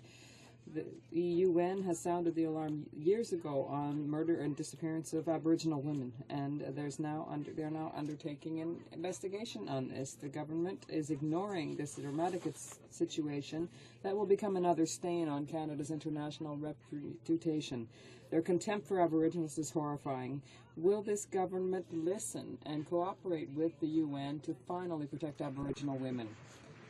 Minister of Status of Women. Speaker, as I said, civil societies have raised an issue at the UN, which they have every right to do, but there is no inquiry and there is no investigation. But what there is, in collaboration with women's organizations across the country, is a missing and murdered Aboriginal women strategy. And in fact, to date, this was only launched a short time ago, we are now funding 30 different community Aboriginal organizations across the country to educate and sensitize and raise awareness about the root causes affecting Aboriginal women and violence. The member for St. Paul's. Mr. Speaker, there are 99 other Attawapiscats. Fort Albany, Wasagamak, Natwashish, severe overcrowding, toxic mold, no water. The unacceptable norm. The Auditor General and the government's own departmental audits have repeatedly concluded that the funding for First Nations housing is not based on real numbers or based on the real need.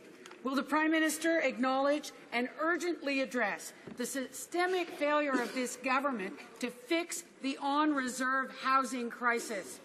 The Honourable Minister of Aboriginal Affairs. Mr. Speaker, we have invested substantially in housing, water, and other infrastructure on reserves. During the Canadian Economic Action Plan, we provided major stimulus to catch up on some of the backlog that was left because of the inaction of 13 years of Liberal government. We are moving forward. We're working. Order. The Minister of Aboriginal Affairs has the floor. Right, well, if he's finished. The Honourable Member for Random Buren St. George's.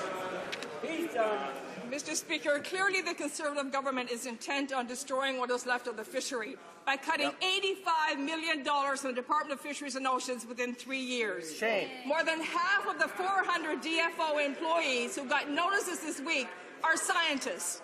The very survival of the fishing industry depends on sound science. Yet this government is moving full steam ahead by changing things like annual fish review stocks to multi-year assessments. What is it about this government that it doesn't understand the consequences of cutting science from the science-based department? Right. Minister of Fisheries and Oceans.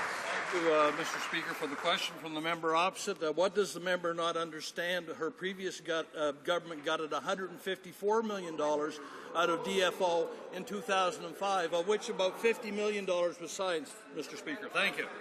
Honourable Member for Vancouver Centre.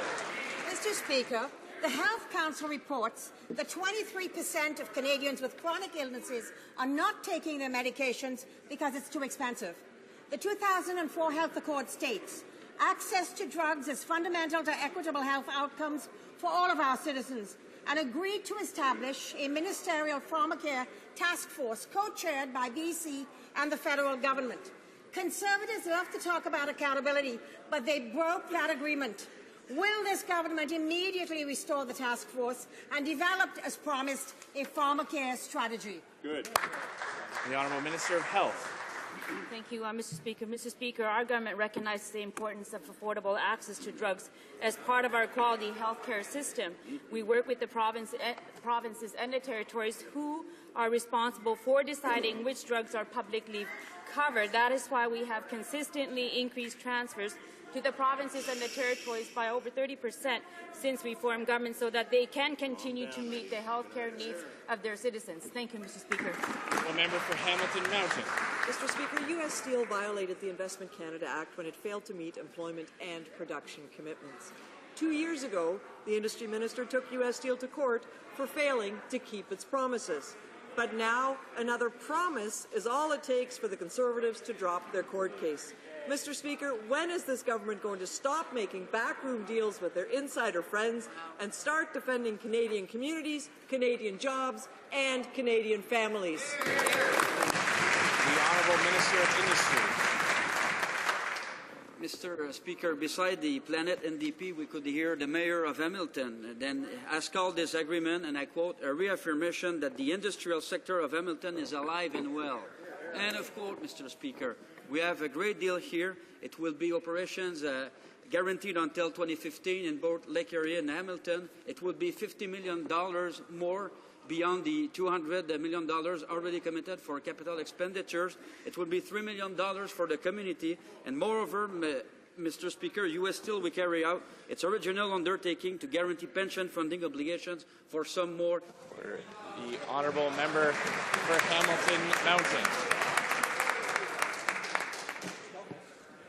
Mr. Speaker, the reality is that for a mere promise, this government let the company off the hook and sold out Canadian steelworkers. There's no guarantee this money will be spent on addressing the issues that brought this to court in the first place, maintaining jobs and local production. Without that, where's the net benefit the Investment Canada Act is supposed to guarantee? Capital investments without job guarantees are a win for U.S. Steel, but workers will continue to pay the price. When will Conservatives stop selling out our manufacturing sector and create a real plan to save industrial jobs? Minister of Industry. Mr. Speaker, the opposition always amazes me. When we see it, Mr. Speaker, U.S. Steel pledged to continue to produce steel in Canada, operate at... Order. The Honourable Minister of Industry has the floor. Mr. Speaker, it's incredible to see, and they said, Mr. Speaker, that they will increase our capital investment in those facilities to a total of $250 million, Mr. Speaker. The question is quite simple. What these guys have against jobs and economic growth? Honourable Member for Burnaby, New Westminster. Incredible to us that they betrayed the workers of Hamilton, Mr. Speaker. That's what's incredible. Mr. Carney of the Bank of Canada and the official opposition think the right way to create a circle of virtue for employment and the Canadian economy is to boost private and public investment, to create good jobs with good wages that families need so badly to pay down their record debt levels. So, Mr. Speaker, where are these public investments? And instead of the big Christmas gift to Bay Street, where's the plan for employment, for jobs, for Canadian families now? The Honourable Minister of State for Finance. Speaker, that honourable member and his colleagues voted against a plan for jobs in the economy, not just once but several times. They, in fact, vote against Canadians whenever they seem to have an opportunity. Mr. Speaker, we have cut 120 different taxes for Canadians. The NDP voted 100 times against those, Mr. Speaker. Reducing the GST for Canadians, not once but twice. They voted against that, Mr. Speaker. Against the tax-free savings account that helped Canadians save for their future.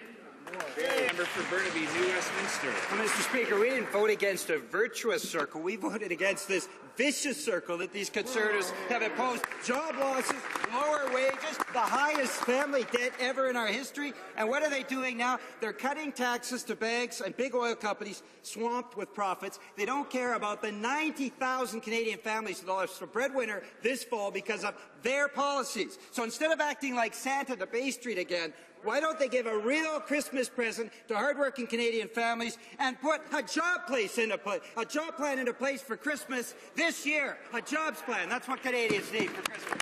Minister of State for Finance. Well, Mr. Speaker, there's the Christmas spirit. Vote against everything that Canadians want. By reducing their taxes, the NDP continue to vote against it, Mr. Speaker. Through the actions that this government has taken, every family of four, an average Canadian family, has over $3,000 left in their pockets, Mr. Speaker. That's a good news story going into this Christmas season. I voted for that. Honourable Member for Wetaskiwin. There's no question that Bill C-20 represents the most practical and fair approach to improving representation in the House of Commons. It's the only truly national representation strategy. It's the only formula that can claim to be fair for all Canadians. Bill C-20 addresses the serious and increasing underrepresentation of our fastest-growing provinces, Ontario, British Columbia, and Alberta. The problem is significant right now, and it's only going to get worse if we continue with the status quo. Can the Minister of State for Democratic Reform please update the House on why all parties should be supporting this bill? Hear, hear. The Minister of State for Democratic Reform. Mr. Speaker, our government is delivering a principled, reasonable and fair bill for all Canadians with the Fair Representation Act. It's truly a national formula. The opposition has brought forth their alternatives, and I thank them for contributing to the debate. But I believe that in their attempt to score political points, they're ignoring the real consequences of their proposals. Mr. Speaker, it's time to put politics aside and support a truly national, fair for all Canadians strategy on representation. And that is why I'm asking all the opposition parties to vote for the Fair Representation Act tonight. Now, member for Gatineau. This is like a broken record. Quebec's willing to go to court to prevent the destruction of the gun registry. It's the only avenue left to the provinces because this government is completely out of touch and won't listen to them at all. Just like they won't listen to police chiefs and victims. And now, to defend their ideology, the government's going to engage in a very costly legal battle. Why are they stubbornly sticking to the wrong path instead of cooperating with the provinces? The Honourable Minister of State, Mr. Speaker, there's nothing new in what our government's doing. We made a commitment during the election campaign, a commitment to all Canadians and Quebecers. We said we were going to scrap the registry, and that's what we're going to do. And, Mr. Speaker, the registry is made up of data that are inaccurate, out of date, and stale-dated. And we don't want a provincial government to recreate a registry through the back door with out-of-date and inaccurate data. The Honourable Member for Gatineau. Out of date thanks to the government itself, because they're the ones that stopped updating the data. Not only that, they're sitting on 39% of the population. I'd like to remind the member of that.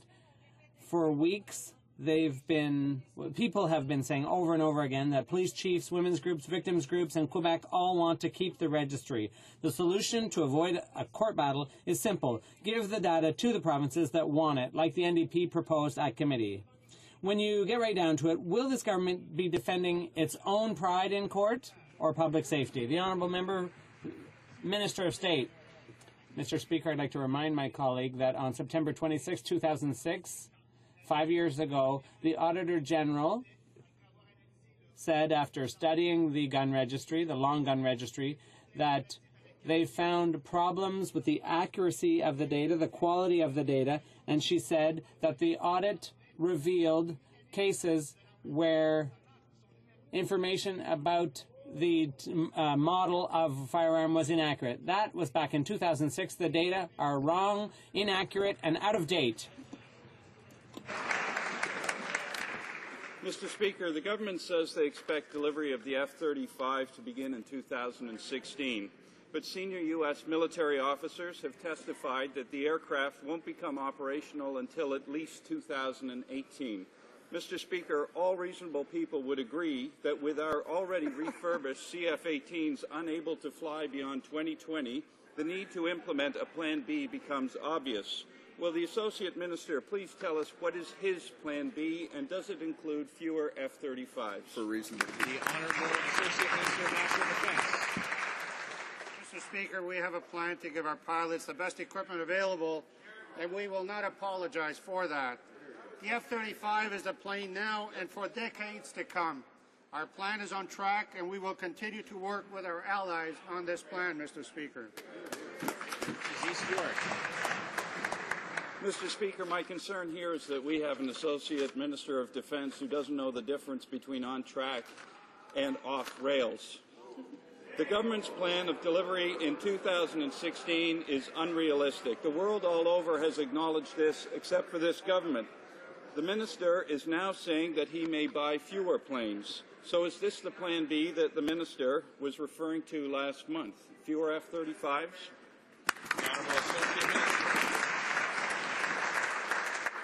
Mr. Speaker. I'm absolutely puzzled by the constant refrain and sarcasm, but nonetheless, if I can again repeat to the honourable member who's not listening, our plan is on track. We will be delivering to our men and women in the Air Force the best equipment to enable them to carry out their duties and do so in an effective and safe manner, Mr. Speaker.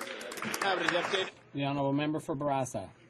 Mr. Speaker, earlier I heard the answer from the head tourist, but I'd like a serious answer from the Prime Minister. There's a unanimous motion of the National Assembly. There's a consensus in Quebec, police officers, victims. They're all saying that they want the data. Instead of using a scorched earth policy, why doesn't this government hand the data over to Quebec City so that we in Quebec can build our own gun registry? That belongs to Canadians and Quebecers, not to the Conservative government. The Honourable Minister of State. Mr. Speaker, the best way of fighting crime, whether it's in Quebec or outside Quebec, is to have tougher laws. That will make our streets safer, our communities where you can live in peace. We've passed legislation recently here in the House of Commons, and I'm anxious for that legislation to enter into force. That is one way to fight crime. If there's one way that doesn't work, it's with a gun registry. The Honourable Member for Barassa. Mr. Speaker, between the head tourist from Beauce and the Quebec Public Safety Minister, I would side with the Quebec Public Safety Minister rather than listening to him. My question's for the Justice Minister. We're going to go to court. It's going to cost millions of dollars. I want an assurance from the Conservative government that if there's an injunction or if there's a challenge to the constitutionality of C-19, meanwhile, will the government keep the data pending the result, or are they going to destroy it? Are they going to defer to the court? The Honourable Minister of State.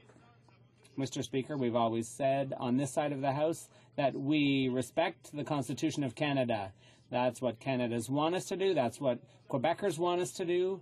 We passed legislation which represents the federal government's responsibility in the area of crime. That will soon enter into force when it passes third reading, and I certainly hope that all provincial governments will respect the Constitution of Canada as we do. Mr. Speaker, yet another well-connected Conservative has received a patronage appointment.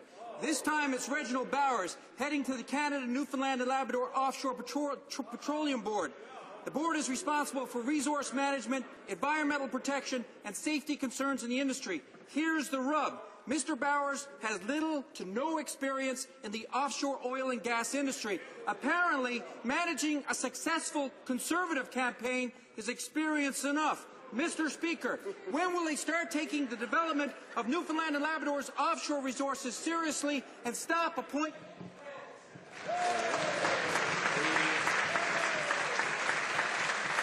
The Honourable Minister of Natural Resources. Order, please. Mr. Speaker, our government is appointing capable advisors to the Canada, Newfoundland and Labrador Offshore Petroleum Board. The individual in question has decades of experience in regional economic development. We look forward to working with him as a representative of Labrador on the board. Thank you, Mr. Speaker. Now, member for Rosemont-la-Petite-Patrie. The lobbying commissioner found that not one but two Conservative cronies engaged in illegal lobbying. And then what? Nothing. No punishment, no charges, no fine. They didn't even get rapped on the knuckles. The code is toothless, but that doesn't explain why this government's doing nothing about Conservative lobbyists. They refuse to give the commissioner more power. They refuse to hear from the RCMP at committee. When will this government get serious about illegal lobbying? When will they stop the revolving door between lobbyists and the Prime Minister's office?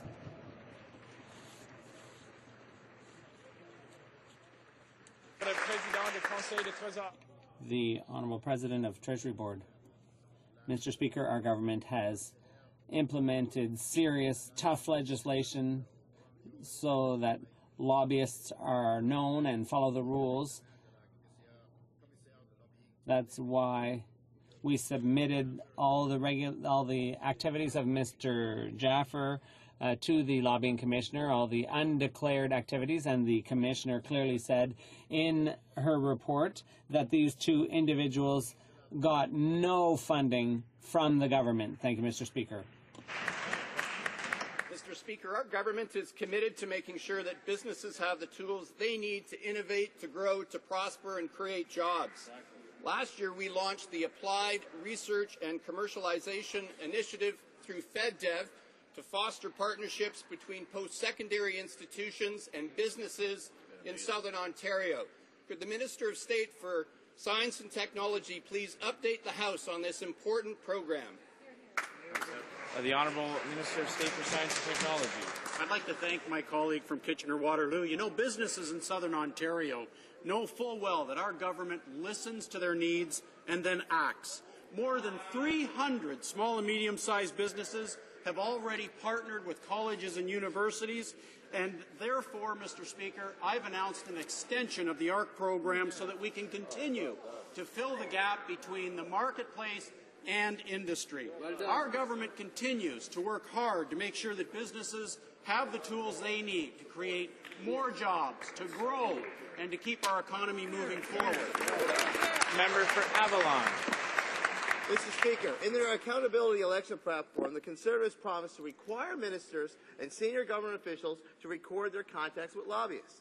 The Lobbying Commissioner's report is clear why the government broke this promise, because they failed to blow the whistle on two well-connected Conservative operatives who used their privileged access to lobby 5 ministers for nearly $200 million in contracts. Wow. Will the Attorney General finally get tough on Conservative crime and lay criminal charges against Jaffer and Glamour? The Honourable President of the Treasury Board. As I already indicated, this government put in place some tough laws to ensure lobbying in Canada takes place above board and according to the rules. Mr. Speaker, that's why we referred all meetings that Mr. Jaffer and Mr. Glamour had not reported to the Lobbying Commissioner for her review, and the Lobbying Commissioner was clear in her report that Mr. Glamour and Mr. Jaffer did not secure any government funding. Thank you. For Newton North Delta. Mr. Speaker, in 2009, Stephen Watkins from Newmarket, Ontario, awoke to his worst nightmare. His 2 sons, under his full custody, were abducted by their mother and flown to Poland, where they have been held ever since. The fate of these children rests with a Polish judge in a hearing set for this week. We have seen no action from this government for over 2 years. Mr. Speaker, why won't they support the victims here? What is this government planning to do to bring these children back home for Christmas? The Honourable Minister of State for Consular Affairs. Well, Mr. Speaker, our government takes cases involving children especially seriously, and I thank my colleague for her interest in this case. Since learning of this situation, Mr. Speaker, our consular officials have been actively supporting Mr. Watkins both in Canada and in Poland. In addition, consular officials have been working with local authorities, the province, the police on this situation, and I can assure my colleague that we will continue to be very active to resolve this case. Mississauga East Cooksville. Mr. Speaker, a few weeks ago I attended a citizenship ceremony and I was shocked to learn that people could have their face covered when swearing the oath of Canadian citizenship and joining our Canadian family. I believe Canadian citizenship is invaluable, and I am very happy that the Minister of Citizenship and Immigration acted so quickly to restore integrity to the citizenship process. Can the Minister please inform this House of what he is hearing from Canadians in reaction to this important government announcement? The Honourable Minister of Citizenship and Immigration. Mr. Speaker, first of all, I'd like to thank the honourable member for Mississauga for raising this question and bringing it to my attention. The oath and the citizenship ceremony are solemn ceremonies, a public expression of loyalty to Canada, before our fellow citizens. Citizenship applicants will now be required to recite the oath in an open and transparent manner, and to do so without being obscured by a face covering. Mr. Speaker, this decision underscores the essentially public nature of the oath, and it also underscores our belief in social cohesion and such democratic values as the equality of men and women and our equality before the law.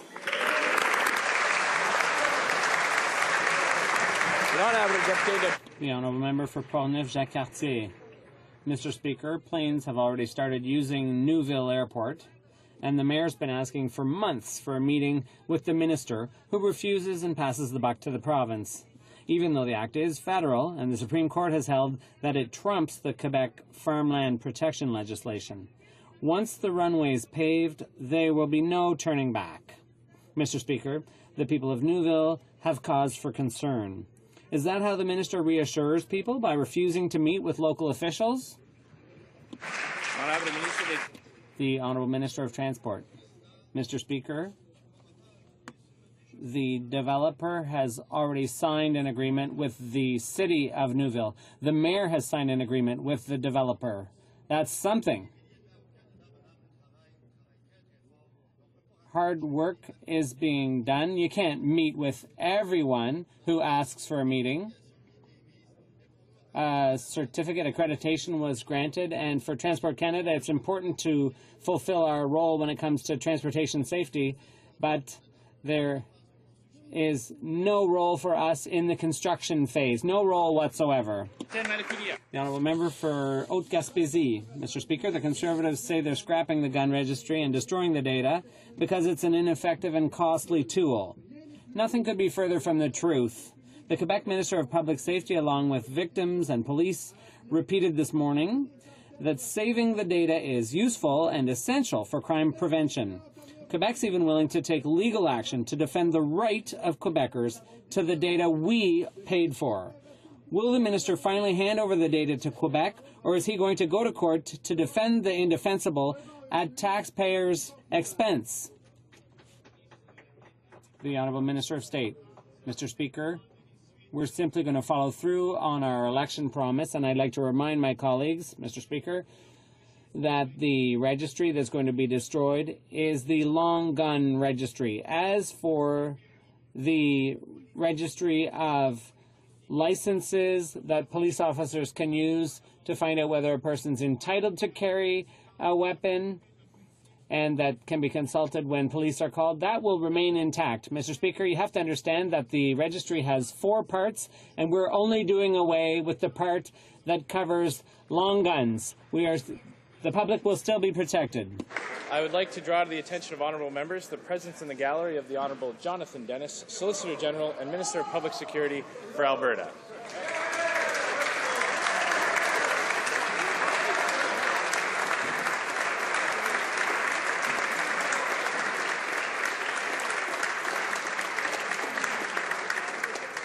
I am now prepared to rule on the question of privilege raised on November 16, 2011 by the Honourable Member for Mount Royal regarding the negative impact an organised telephone campaign survey conducted in his constituency has had on his work and reputation. Je remercie l'honorable député de... I would like to thank the Honourable Member for Mount Royal for having raised this important matter, having responded to the comments of other members, and for having provided the Chair with additional material in support of his allegations. The Chair would also like to thank the Government House Leader, the House Leader of the Official Opposition, and the members for Richmond, Orthobaska, Saanich Gulf Islands, and Humber, St. Bar, Baie Verte for their comments, as well as the member for New Brunswick Southwest for his interventions. The Honourable Member for Mount Royal stated that several constituents had contacted him about survey calls they had received from a telephone number identified as Campaign Research Inc., asking if they would support the Conservative Party in the, quote, impending if not imminent by-election, unquote. He has also informed the House that similar calls were placed to citizens in the Westmount Bill Marie constituency. The Honourable Member for Mount Royal stated that this telephone campaign led his constituents and other voters to think that he had deserted his post and overshadowed his parliamentary work. Noting that the House has the right to the services of its members free from intimidation, obstruction and interference, he claimed that the confusion created among his electors was damaging his reputation and his credibility. En l'espace, In the case before us, no one disputes the fact that there is no pending by-election, yet the honourable member for Mount Royal explains that he has been put in an ambiguous situation through this telephone campaign, and he says, and I quote, or any other member to effectively represent a constituency if the constituents are led to believe that the member is no longer their elected representative. How can one correct the confusion and prejudicial damage that has been done in the minds of those who may think I am no longer their representative in Parliament or no longer discharging my duties, unquote.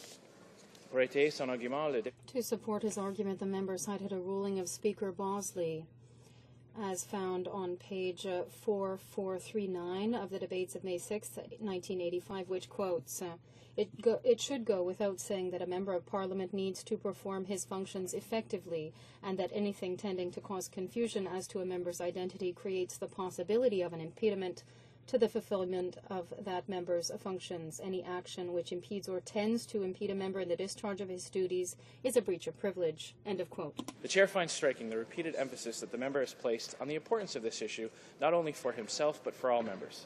This point has also been stressed by other members who intervened. Because of the Chair's primordial concern for the preservation of the privileges of all members, this is a matter worthy of serious consideration. As your Speaker, one of my principal responsibilities is to ensure that the rights and privileges of members are safeguarded, and this is a responsibility I take very seriously.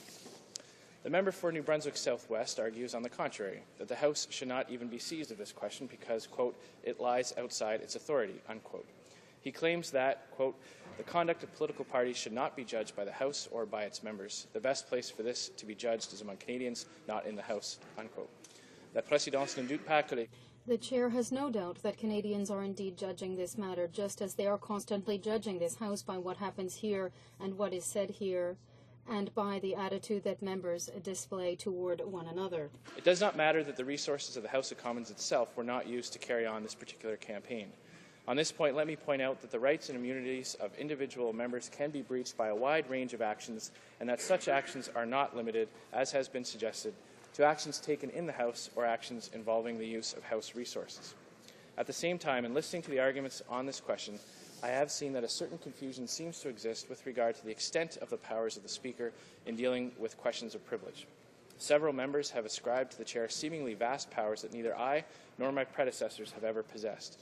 The role of the Chair is actually very limited, as the Honourable Member for Mount Royal has himself pointed out, citing O'Brien and Bosk at page 145, quote, the issue before the Speaker is not a finding of fact. It is simply whether, on first impression, the issue that is before the House warrants priority consideration over all other matters, all other orders of the day that are before the House, unquote.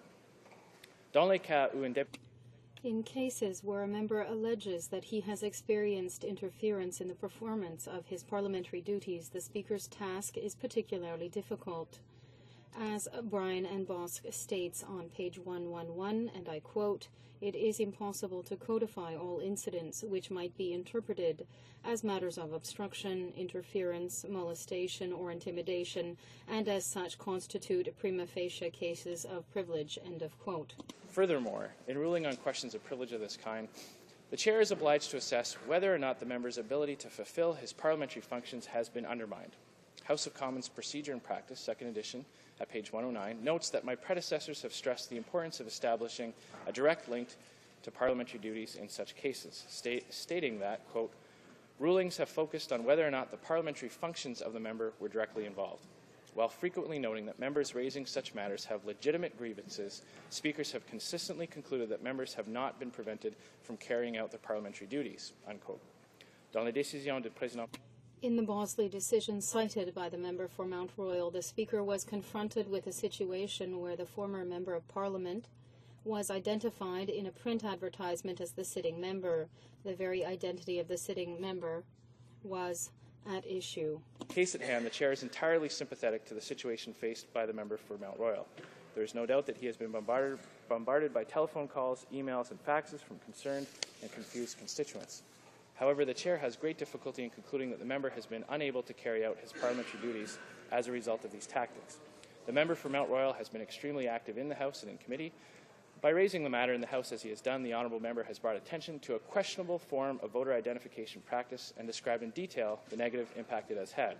Indeed, his interventions here in the House on this very question have garnered, as he himself points out, extensive sympathetic coverage in media across the country.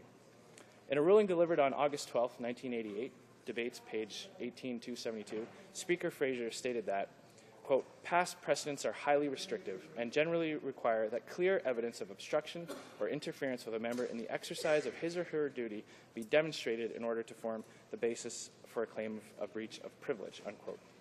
Speaker Milliken, in a ruling from February 12, 2009, also stressed this point, quote, in adjudicating questions of privilege of this kind, the Speaker is bound to assess whether or not the member's ability to fulfill his parliamentary functions effectively has been undermined. As I consider the member for Mount Royal's case, a second ruling by Speaker John Fraser has resonated particularly for me. On May 5, 1987, Speaker Fraser concluded, quote, given all the circumstances in this case, I am sure that the minister's capacity to function as a minister and a member of this House is in no way impaired. I point out to honourable members that this is the real issue of privilege. Although there are obviously other matters that surround the particular fact in this case, the Chair has to look very carefully at the exact point of privilege, unquote. In today's case, too, the so-called surrounding matters have given me pause. I am sure that all reasonable people would agree that attempting to sow confusion in the minds of voters as to whether or not their member is about to resign is a reprehensible tactic and that the honourable member from Mount Royal has a legitimate grievance. I would hope that his airing of this grievance and the discussions this case has provoked here in the House and in the media will lead to two results. On the one hand, managers of legitimate exercises in voter identification should be more careful in the information they disseminate to the people they contact. On the other hand, Canadians contacted this way should be more wary and judge more critically any information presented to them by unsolicited callers. And how the member for Mount Royal and others are seeking relief from the climate of cynicism, not to say contempt, about parliamentary institutions and practice that seem to prevail. But I fear that such relief is not within my gift. The Speaker's power in these matters are limited, as my predecessors have repeatedly stated. The words of Mr. Speaker Fraser in a ruling of December 11, 1991 seem particularly apt in these circumstances. Quote, the Chair can devise no strategy, however aggressive or interventionist, and can imagine no codification, however comprehensive or strict, that will as successfully protect the Canadian parliamentary traditions that we cherish, as will each member's sense of justice and fair play. Especially at this time of crisis of confidence in our parliamentary institutions, our constituents deserve and will tolerate no less, unquote. Accordingly, after studying the precedents in these matters, I am not able on technical grounds to find that a prima facie case of privilege exists in this case. I would like once again to thank the honourable member for Mount Royal for bringing this serious and important matter to the attention of the House and of Canadians. Orders of the day, order du jour. Government orders, government bills, commons. Resuming debate at third reading on Bill C-20, the Fair Representation Act.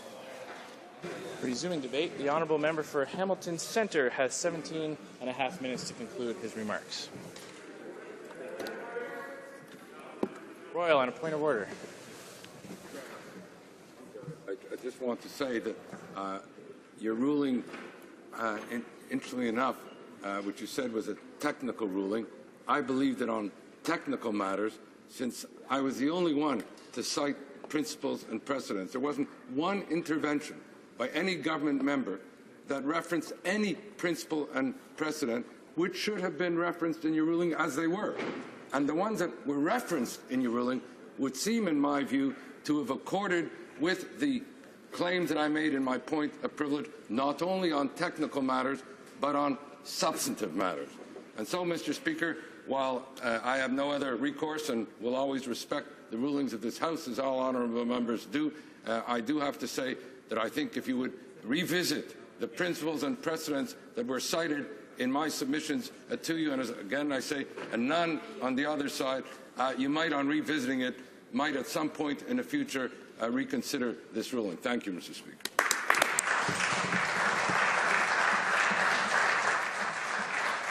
I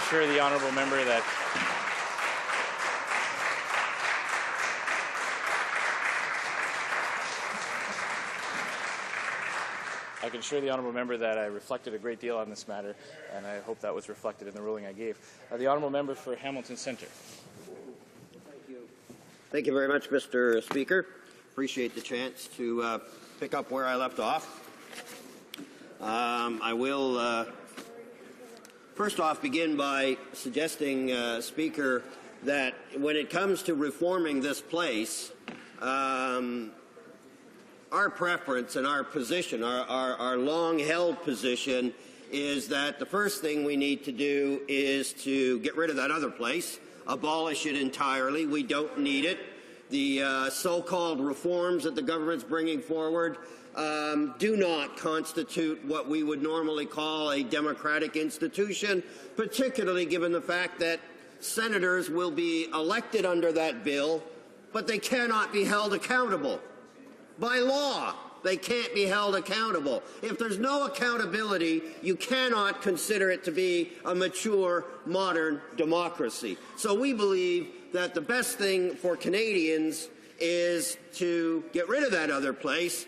And with regard to this place, we definitely believe that we are in dire need of proportional representation here in this place to actually start making sure that when Canadians go out and vote, every vote counts the same, that they all are heard. And we know that in this place, the demographics are not reflected accurately. The political beliefs of Canadians are not reflected accurately, particularly given the fact that we have a government that gets 100% of the power, but they only got 39% of the vote. So it doesn't take too long to realize that this system does not serve the kind of democracy that Canadians are entitled to, and that proportional representation, and it's not perfect, but it's a far cry better than the system we have right now, which leaves so many hundreds of thousands, if not millions of Canadians without their vote and their voice being reflected in this place. So that's what we would do macro in terms of truly reforming this place. In the absence of that, the best we can hope for is to ensure that our provinces have as close as possible rep by pop, representation by population. But, Speaker, we also have to recognize that we already don't have that consistently across the country. We are already an asymmetrical country when it comes to this place. And again, the favorite example, we're picking on, I hope they don't feel like we're picking on them, it's just the easiest example, is PEI. And without getting into the history of the why, the reality is that 150,000 people in PEI were guaranteed 4 seats here, 4 seats in that other place. That's not rep by pop by a long shot. My good friend that represents the Northwest Territories represents, I don't think, even 40,000 people. But the geography the honourable member is responsible for and represents is massive. Massive. Huge swath of Europe would fit in his riding. So we know that rep by pop is not the holy grail, if you will, of reform of this place. But even more important than that, and I make this point again because it is the center of our position, we believe that on November the 27th, 2006, when this place, by overwhelming majority, adopted a motion that recognized the Quebecois as a nation within a united Canada, that meant something. In fact, we think it meant a lot. And not recognizing it as having meant a lot will actually do more harm than good in the long run, because it'll look like there was an attempt to pacify. Pass some words in the House, just nice and easy words, they don't mean anything, and you know, the government of the day gets a nice headline, and then nobody ever gives it another thought. And what's worse is that nobody puts any real political capital behind it. And we think there should be. And this is the perfect opportunity. Again, I have mentioned this in previous remarks, so I'll only comment very briefly. But this is not a new concept. And for those who have tried to say in the past, oh, well, there's the NDP, you know, playing politics, not worried about the overall country, not worried about holding us together. This is dangerous. This is awful. This can't happen. It's almost un-Canadian was the accusations. But, Speaker, we know that in the Charlottetown Accord, which I grant you, Speaker, did not pass the ultimate Canadian referendum. But my point is that the Conservative Prime Minister of the day, Brian Mulroney, did sign on to that. 25% of all the 25% of all the seats in the House of Commons should be dedicated to Quebec as a recognition of the uniqueness of the Quebecois and of our desire to build and maintain a strong, united Canada. And so we put that forward, and looking at the Charlottetown Accord, where the Conservative Prime Minister had signed on, and by the way, all the premiers of the day also signed on. So it's hard for anyone to argue that this was a dangerous thing. I think you can disagree in terms of its role in Canadian history and going forward, etc. But I don't think that one can legitimately stand up and say that it's seriously threatening the cohesiveness of our country, because I do not believe that a sitting Prime Minister, regardless of what party, along with every premier of every province and every territory, would sign anything that could jeopardize the future unity of our beloved Canada. But we also recognize the Charlottetown Accord did not carry, and so we didn't think that was necessarily the best anchor to put our principle to. So that's why we went with the November 27th, 2006, and the relative strength, the relative weight that Quebec had at that time, we believe should be put into the formula on an ongoing basis once and for all. It's 24.35. It's not much of a difference between 25, 24.35, but we do feel that it has more currency and that it would stand the test of time better, and quite frankly, is a better argument here on the floor of the House of Commons. And so that is primarily why we're not able to vote for this bill, because we recognize that it does provide seats in provinces that deserve them, that are well behind their rep by pop numbers. But I have to say, Speaker, it needs to be pointed out that it's not like the brilliance of the government is what shone through and gave us this bill. It took 3 bills to get here. The government will remember that their first bill, they thoroughly shafted my province of Ontario. Thoroughly. And offered nothing to Quebec. The second bill, they recognized you can't do that to Ontario, you can't do that to any province. They still hadn't recognized, though, that Quebec had some respect due them in this process also. It wasn't until the third bill, when we finally get Ontario and BC closer, still not at rep by pop, but closer than they've been, and Alberta also. So we don't have disagreements with that. We think that's the right thing to do at this time, in this context. But we really think a golden opportunity is being missed by not grabbing on to this great opportunity to send yet another powerful message to the Quebecois that our Canada includes them and that they are safe and secure in terms of not needing to fear assimilation in Canada. And as we repeat over and over, when the Quebecois feel that comfort and safety and respect within Canada, then it also, by extension, means that they get that same safety and respect in North America. And for those, on my last point on this particular aspect, Speaker, for those who keep saying or will say, well, what's Quebec want now? Or what's the next thing we got to give them now?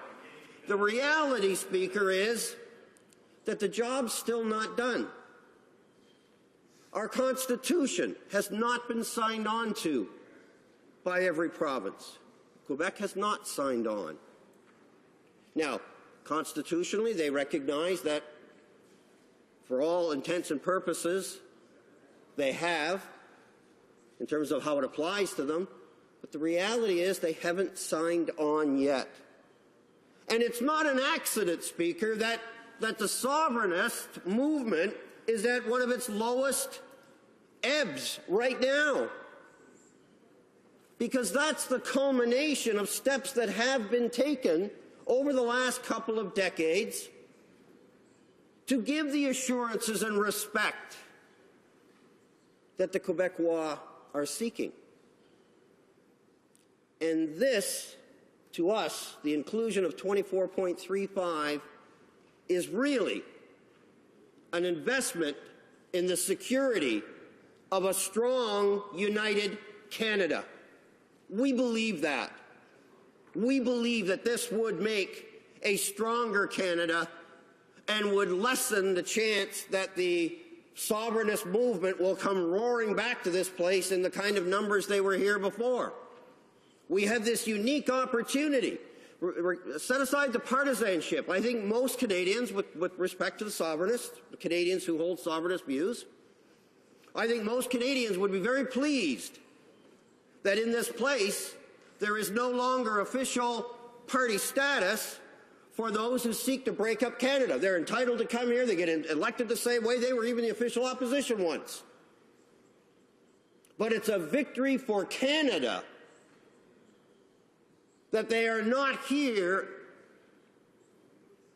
as a recognized party because Quebecers decided at this moment in time that their interests could indeed be best represented by a federalist party, that it is possible to have a party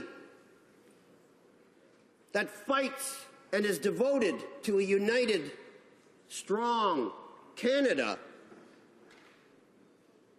but is also prepared to recognize that we need to take these opportunities to build into the future when we have them. And if we don't, Speaker, the worry is that in another election, yeah, you could say that's partisan. Fair enough, I accept that criticism. But it also means that Canada is under threat again. The stronger the sovereignists are, the weaker Canada is. The stronger Canada is, the weaker the sovereignists are. But the Quebecois are only going to believe that about Canada if they actually see and feel and hear and understand that we do respect and recognize their differences and that Canada is not Canada without all our provinces and without all our territories. And so we're just disappointed that this moment is being lost. We continue to maintain our position that this should be in place, and if we're ever given the opportunity on that side of the House, we will indeed go here, and we will take this step that we believe makes Canada stronger than when we got here, which should be the goal of all of us. Can I ask my time, Speaker? Oh boy, 4 minutes. I do talk a lot, don't I? All right, let's move to two quick things that I do need to get out. Number one, there are a couple of problems still with this bill. It's not, all hearts and flowers. The government is shortening the time that the notice period needs to be advertised regarding any hearings for the Electoral Boundaries Commission. And as every member here knows, once we've decided on the number of seats and where they're going to go in terms of the provinces and territories, it's then up to the individual provinces and territories to set up their own Electoral Boundaries Commission, and there's where the rubber hits the road. There's where it's going to be decided what the community of interests are in our various ridings and where those boundaries will help or hinder the ability to unite people within a given riding and for them to feel a connection with the rest of the residents of that riding. And that time period is being lowered from 60 days to 30. We don't think this is a good move. And we moved it at committee, but we lost. The second one is another time frame that they're reducing from 53 down to 23 days, the time that interested groups have to submit a request to make a representation to the Electoral Boundaries Commission. Again, a shortening of the time to allow people to indicate that they have some concerns or they have a submission they would like to make. We just don't think that is necessary. We disagree with the government that it's necessary to meet the timelines, and we think that it damages that process that really is the one that most people care the most after we've dealt with the macro issue here in terms of what happens in their own communities and in their own neighborhoods. And the last thing, to end on a positive note, Speaker, I do want to thank the government, members of the committee. I said here that we were trying to be respectful of the need for certain timelines to ensure that these seats were in place for the next election. That was one of our goals as the official opposition. It was a commitment I made that we were going to attempt to do that unless the government gave us some reason to start to be obstructionist because they were ramming something through or doing something totally unacceptable. But that in the absence of that and a fair game and a fair process, we would be as cooperative on the macro time frame as we could. I believe we've honored that. We're here today, and I do want to thank the committee chair and the committee members for the tone and the attitude and the process, which was, in my view, fair, and there was the kind of give and take that one would hope. My amendments didn't carry, so it was actually bad, but the way it happened was fair and above board. I wish all committees, in fact, I wish all the government's business would be approached that way, because it was very helpful. So, Speaker, in conclusion, we support the seats that need to go to the biggest provinces with the fastest growing population. We support that. We don't see any kind of funny business in the new formula. The experts came in and said that everything seems to be okay. Proof's in the pudding. We'll see what happens after the fact. So we're supportive of those notions with a couple of problems around the time frames they're cutting back on. But the thing that drives us to voting against it is the lack of the 24.35 that we think needs to be in place to show the respect to Quebec and build the kind of Canada that we all want. Thank you very much, Speaker. Questions and comments? Question and commentaire. The Honourable Minister of Canadian Heritage. Thank you, Mr. Speaker. My question is about my honourable colleague's speech and where he began his comments. He talked about the importance of proportional representation and how that is the first principle of an NDP possible government in this country, that proportional representation is the most important electoral reform that we can put in place. I do note that the honourable colleague used to be a cabinet minister in the province of Ontario. When he was elected in the province of Ontario, according to these numbers here that I see, that he was elected with 36% of the vote, 37% of the vote. I know he didn't like proportional representation in those elections, but my question is this. If the NDP is so in favour of proportional representation, why is it that when he had the opportunity in a majority government in the province of Ontario, and there's a majority government in the province of Manitoba, and there's an NDP government in Nova Scotia, and there has been an NDP government in British Columbia, if the NDP is so committed to proportional representation, why doesn't the NDP impose it now in the provinces in which they govern? Is it possibly because the NDP are all talk and no action when it comes to this issue? The Honourable Member for Hamilton Centre. Well, I thank the member for his seasonal tone and message. Appreciate the question. First of all, let me just say I can't speak for governments that I'm not a part of. Well, you want to listen or do you want to talk?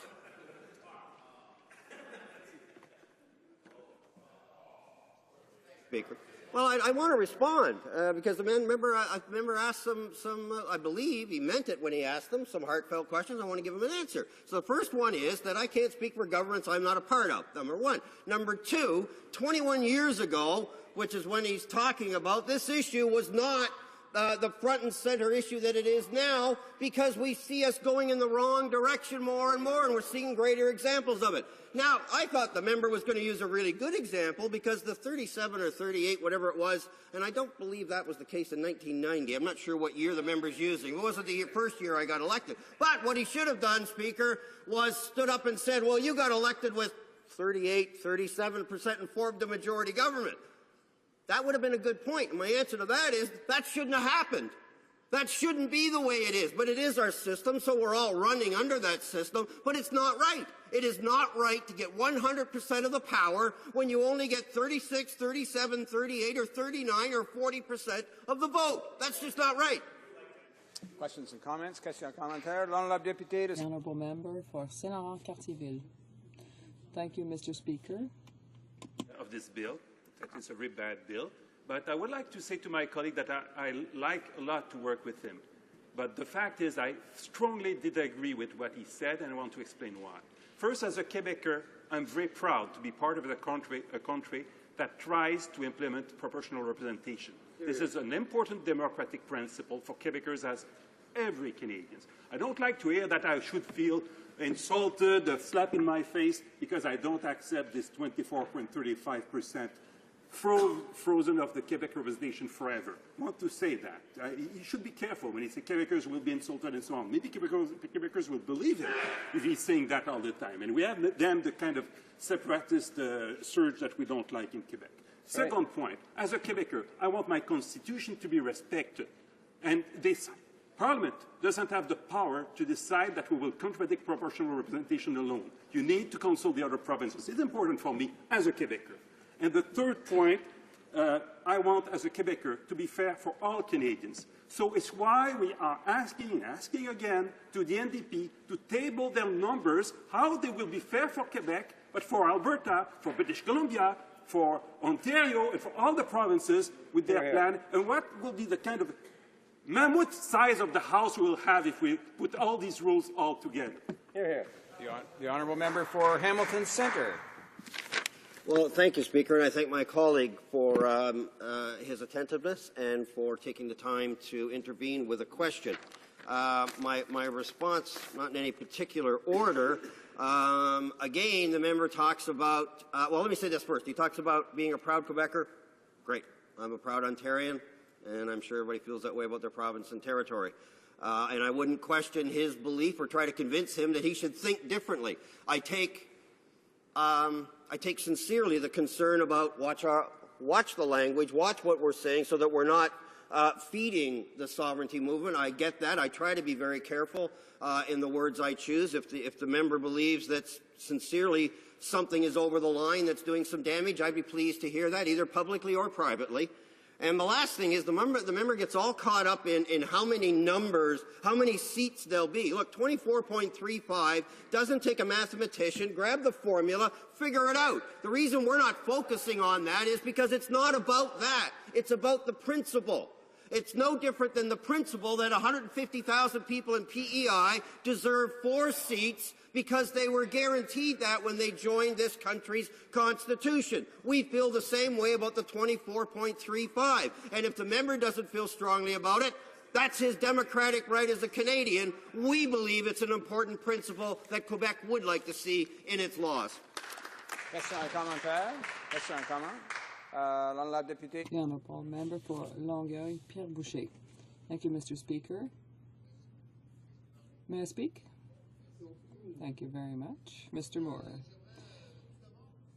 First of all, I would like to congratulate my colleague here because I think that for all Quebecers, hearing such a progressive position, and even if we're talking about tiny percentages rather, it's symbolic, and I think it's very courageous. I take my hat off to my friend for having fought this battle right to the end. However, I have to object to what was said earlier because clearly representativity of Prince Edward Island was adapted to conditions that existed at the time. But what we're trying to do now is to fix what's happening here and for Quebec. So I'd like to hear what my colleague has to say about that and Quebec's position in Canada today. Thank you. I believe that more and more Quebecers, by virtue of seeing the election results, are recognizing that there's a safe place for their culture in Canada. A win for anyone in this country is to be proud of the province you come from, whether it's PEI or whether it's Alberta or BC. I mean, we have such beautiful geography. We're so blessed. that I think that we all should feel very proud of our home province and our home territory. But the beauty of Canada and of our confederation is that you can hold that provincial pride, that territorial pride, big or small, population-wise, geography-wise, but at the same time, you get the world benefit of being a Canadian, one of the greatest, safest, best places in the world to be. That Canadian passport, there are people around the world that are willing to die to try to get that passport for them and their family because they know what it can mean. And so to me, as we hold up Canada, we try, as a mature democracy, in some ways as a model, even with all our imperfections, and we have many. Attawapiskat screams the loudest today. But I think Quebecers more and more are realizing that, you know what? By going with a Federalist Party, they have an opportunity to maintain and secure and strengthen their unique culture in Canada and be proud and pass that pride on to their children, their grandchildren, but they can also still hold that Canadian passport. And that, to me, is the best of both worlds. Be a proud Quebecer, a proud Ontarian, proud PEI, but you're still a proud Canadian and you got that passport. That's the best of both worlds, Speaker. Questions and comments? We have time for a short question and response. The honourable member for Chilliwack, Fraser Canyon. Well, thank you, Mr. Speaker, and certainly my voice today can't compete with the honourable member from Hamilton, but we've heard the Liberal plan, and while we don't agree with it, at least they have a formula and some numbers that we can talk about. The NDP represents a moving target. Anytime they're asked about the numbers, they divert into some other discussion about passports and whatnot. Can the member just stand in his place and say what the NDP plan is? How many seats would be in the House of Commons if the NDP was in government and could implement the plan? Member for Hamilton Centre. First of all, it did give me an opportunity to mention one thing about the Liberal plan that needs to be mentioned. And I understand the appeal of capping and saying there's no need to have any more members here. The problem is that it doesn't save the money that one thinks, for the simple reason that while the example is given of America, where I believe they have, give or take, 500 Congress members, and they cap it at that and move it around depending on the population, those Congress people represent between 600,000 and 700,000 people, many of them. They have 20 to 30 staff, they have umpteen offices, and they're far more distant from their constituents than we are here. So we don't think that's the way to go. I see you pushing me off the floor, so Speaker, I'll respect that. Thank you. Resuming debate, the honourable member for Etobicoke Centre. Thank you, Mr. Speaker. I'm very happy to have this opportunity to stand here again today and speak in favour of Bill C-20, the Fair Representation Act. This bill is representative of a series of important points for Canadians and in general, and for both Ontarians and my constituents in Etobicoke Centre. First and foremost, this bill addresses a serious and increasing underrepresentation of our fastest-growing provinces, Ontario being chief among them, and a short list which also includes British Columbia and Alberta. The underrepresentation is a serious problem that has a direct impact on the way all of our constituents, all Canadians, experience their representative democracy. The source of this underrepresentation is a current seat allocation formula instituted in 1985. The effect of the current formula has been to significantly increase the disparity between provinces protected by seat guarantees and the faster-growing provinces that do not benefit from those guarantees. So specifically, the faster-growing provinces of Ontario, British Columbia, and Alberta have become significantly underrepresented in this House relative to their populations. And this underrepresentation, Mr. Speaker, is only going to get worse.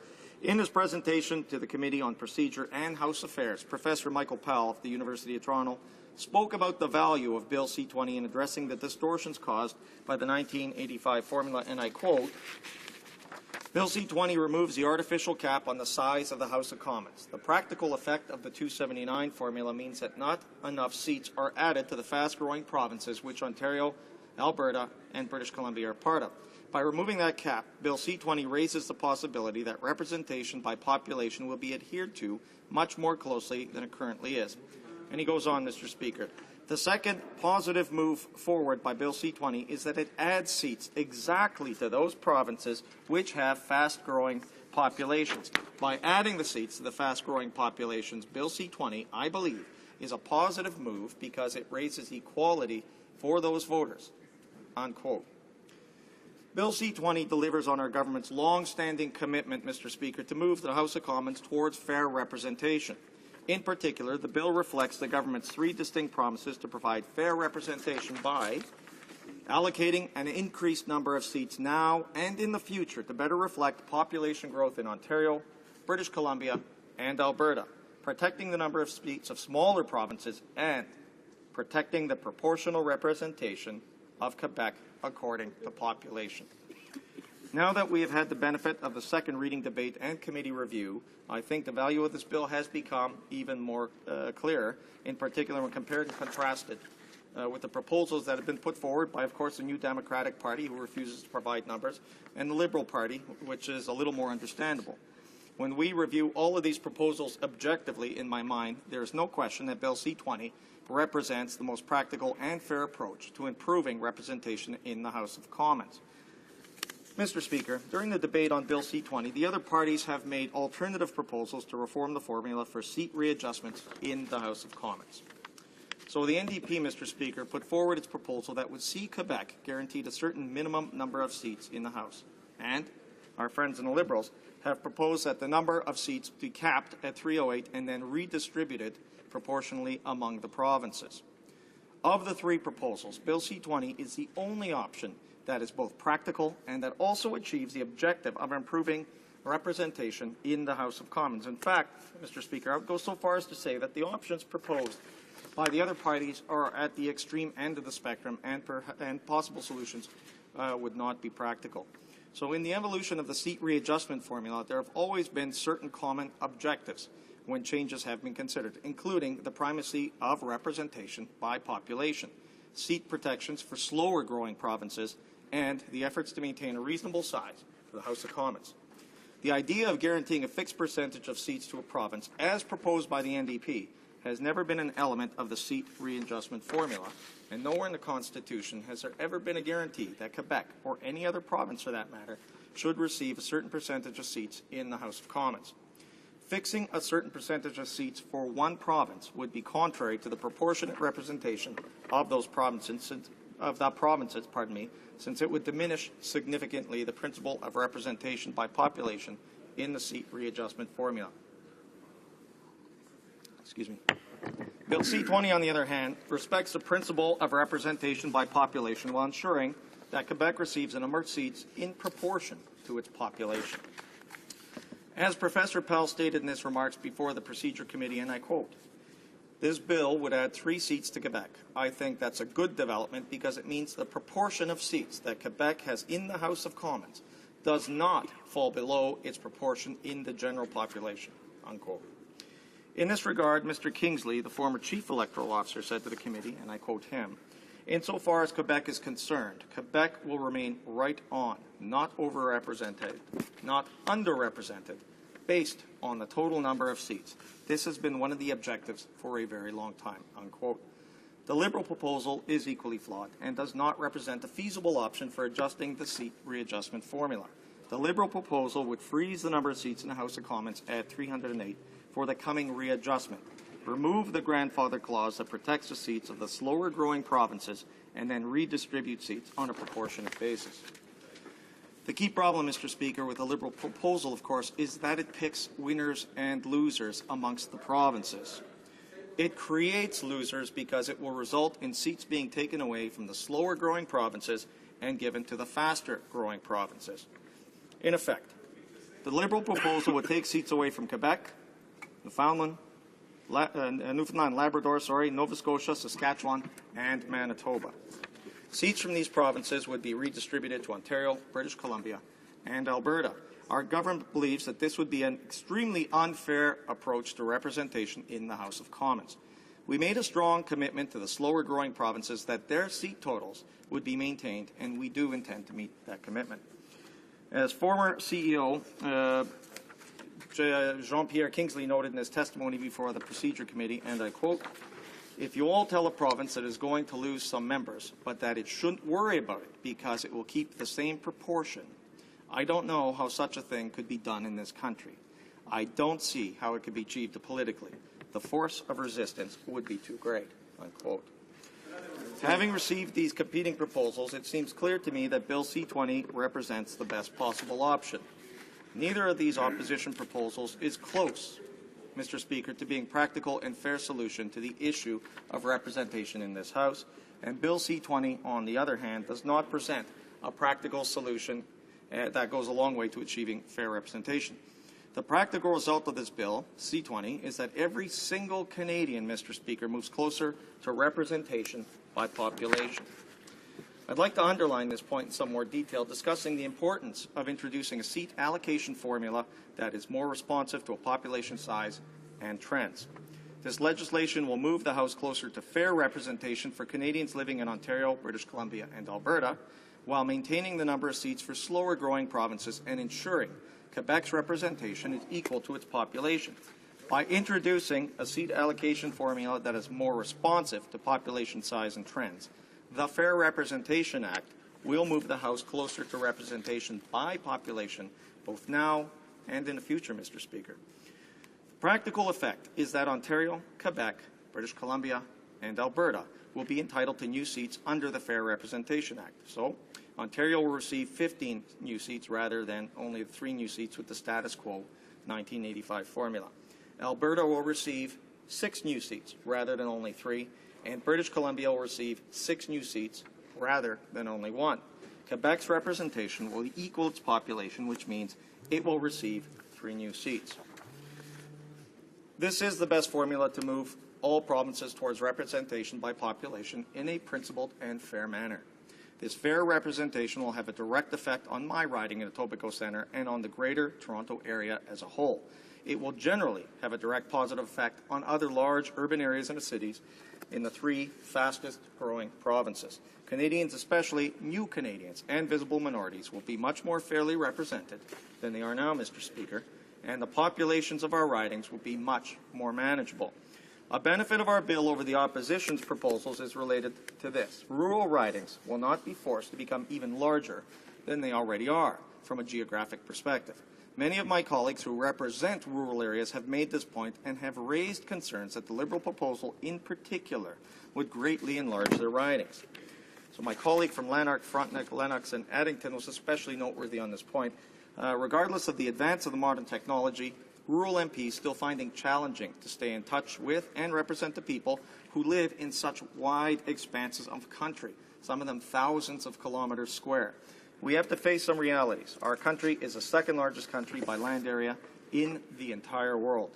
This has particular implications, one that is, even given the allowable population variances, many of our rural ridings cannot be anything but incredibly large. These sorts of ridings are challenging to represent, even given the efforts at better communication through the use of technology and through increased resources.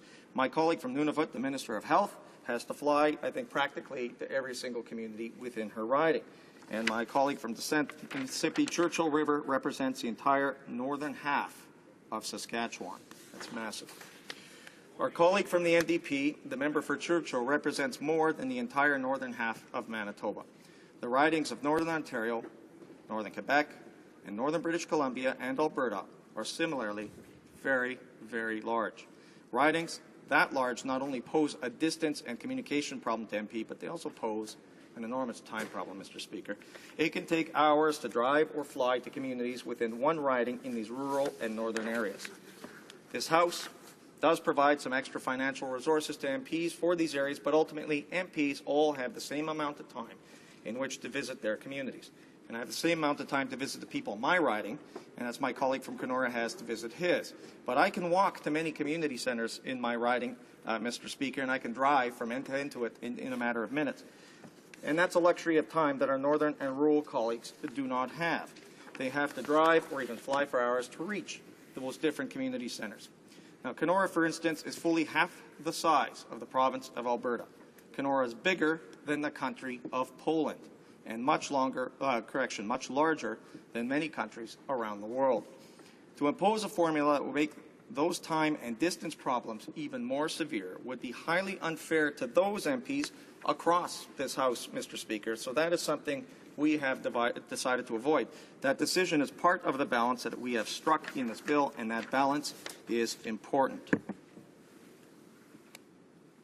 Mr. Speaker, we haven't claimed our bill is perfect. It is a balance between competing principles.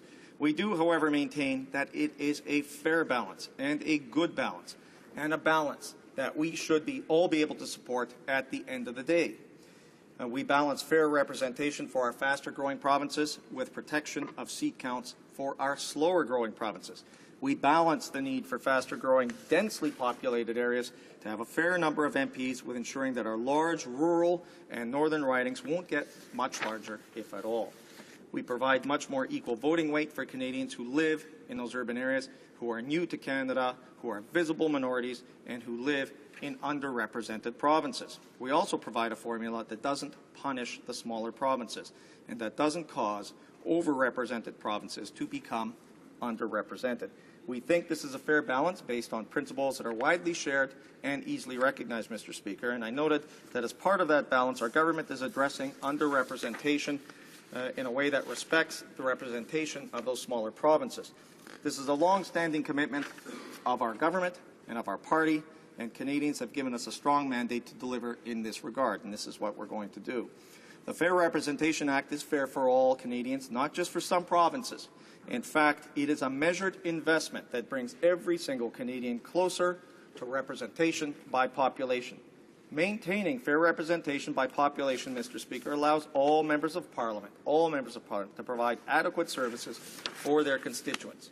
In the GTA and in Etobicoke Centre, this is integral for my staff and myself to ensure that people receive the help they deserve from our constituency offices. And finally, the Fair Representation Act also provides that the seat allocation formula apply a representation rule. If a province becomes underrepresented as a result of the application of the updated formula, additional seats would be allocated to that province so its representation will equal its share of the population. Based on population estimates, Quebec will be the first province to receive new seats in order not to become underrepresented by the application of the updated formula. Quebec has 23% of the provincial population and will have 23% of the provincial seats in the House of Commons. Though the representation rule is nationally applicable and applies to all provinces that enter this scenario, the representation rule is principled measure to ensure that smaller and lower growth provinces do not become underrepresented in the future, and that they will maintain representation that is in line with their share of the population. This, Mr. Speaker, is fair, and it is just. In addition to the updated formula for allocating seats, Bill C-20 also proposes amendments to the Electoral Boundaries Readjustment Act, EBRA. The Electoral Boundaries Readjustment Act sets out the process for readjusting electoral boundaries within provinces once the allocation of seats by provinces is known. Under the current timelines, it would take approximately 30 to 38 months to complete the readjustment process following the release of census results. This would mean that the process will not be complete until November of 2014. The changes proposed in the bill aim to shorten the timelines in the current boundary readjustment process with a view to streamlining that process. So with these changes, it would be possible to bring forward the completion of the boundary readjustment process to early 2014. And I think that benefits all parties in this House, Mr. Speaker. During the hearings on the Committee of Procedure and House Affairs, both the current Chief Electoral Officer, Mark Mayrand, and former Chief Electoral Officer, Jean-Pierre Kingsley, noted that the amendments were consistent with previous recommendations and there would be no problems associated with the new timelines. And as Mr. Mayrand stated, and I will quote him, we are confident that we and the Commissions will be able to proceed and implement the new formula and the remainder of the provisions of the legislation without too much difficulty, provided it's enacted on time, unquote. To conclude, Mr. Speaker, the Fair Representation Act fulfills our government's long-standing commitment to move towards fair representation. It will bring faster-growing provinces of Ontario, Alberta, and British Columbia closer to the representation by population while protecting the seats of slower-growing provinces and providing seats to Quebec in proportion to its population. The new formula corrects a long-standing imbalance in democratic representation between the different provinces and our federation. And in short, it is the best formula to move towards fair representation in a principled manner. It is reasonable, it is principled, it is nationally applicable, and most of all, it is fair for all Canadians, Mr. Speaker. It will achieve better representation for Canadians living in fast-growing provinces while maintaining representation for smaller and slower-growing provinces. It brings every single Canadian closer to representation by population. And I hope, Mr. Speaker, that all the honourable members in this House will also agree and will come to support this bill in order to restore fair representation to this House. Thank you, Mr. Speaker. I'm now ready for questions. Questions and comments? Questions et commentaires. L'honorable député de... The honourable member for Burnaby New Westminster. Monsieur le Président. Thank you very much, Mr. Speaker. The member for his comments. Of course, as you know, Mr. Speaker, it's a bit disingenuous for the member to say, well, give us the numbers when what we have said is our plan is based on census figures. We know that Conservatives don't seem to like the long-form census. They did away with it. Don't seem to like the census, but we've said that that's a much more effective way of looking at this issue. Now, of course, we have other concerns as well, but the reality is the census figures will give us the formula as far as we're concerned, Mr. Speaker. I did want to ask the member a question, though, about he referenced the Liberal plan, and I'm flabbergasted, Mr. Speaker, when I look at the Liberal plan.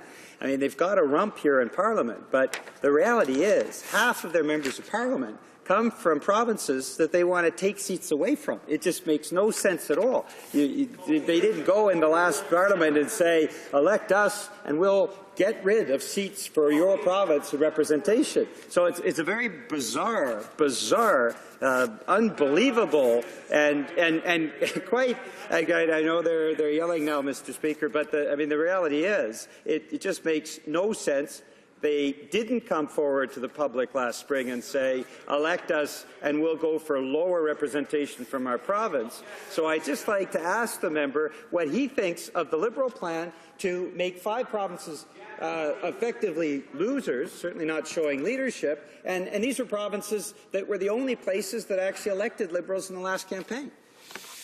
Honourable member for Etobicoke Centre. I thank the honourable member for his question, Mr. Speaker. I'm actually somewhat surprised at his response because the honourable member can give some numbers or some indication of where they would go. The Liberals had at least done that, so we have some understanding of what their rationale is. Although, Mr. Speaker, I'm delighted that the two parties opposite, if they would like to bicker, I'm more than happy to sit here and referee. But, Mr. Speaker, I think that's why I believe our plan is the fairest for fair representation across the board. We believe that the Liberal plan is going to cause divisions within this country because it will unfairly reallocate seats without any protections for those smaller provinces. Questions and comments. The honourable member for Papineau.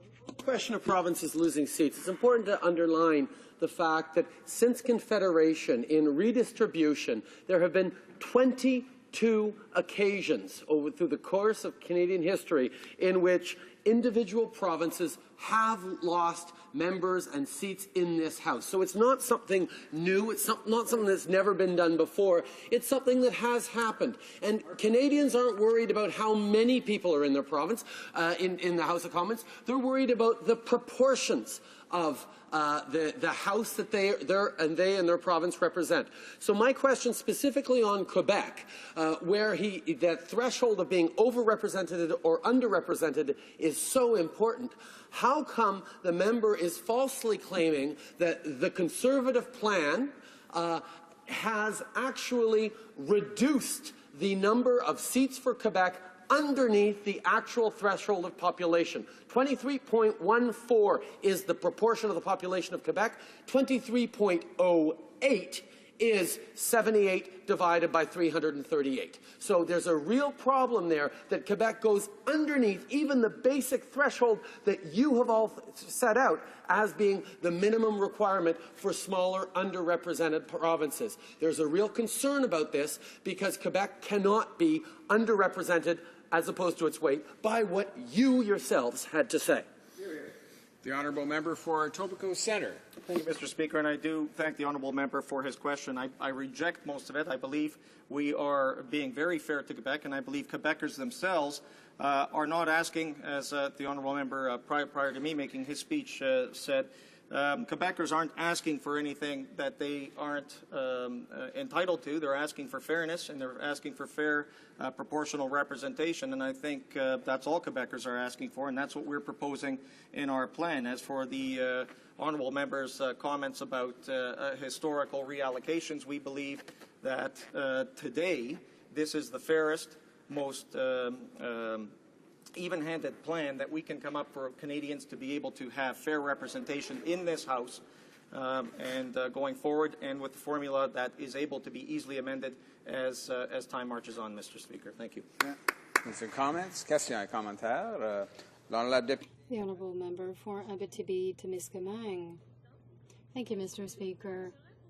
I would like to ask my colleague opposite a question with regard to rural regions. If we take, for example, Quebec, 3 Quebec members, myself, the member for Abitibi-Baie-James, and the member for Manicouagan, we represent 75% of the Quebec land, but we're 4% of the MPs from Quebec.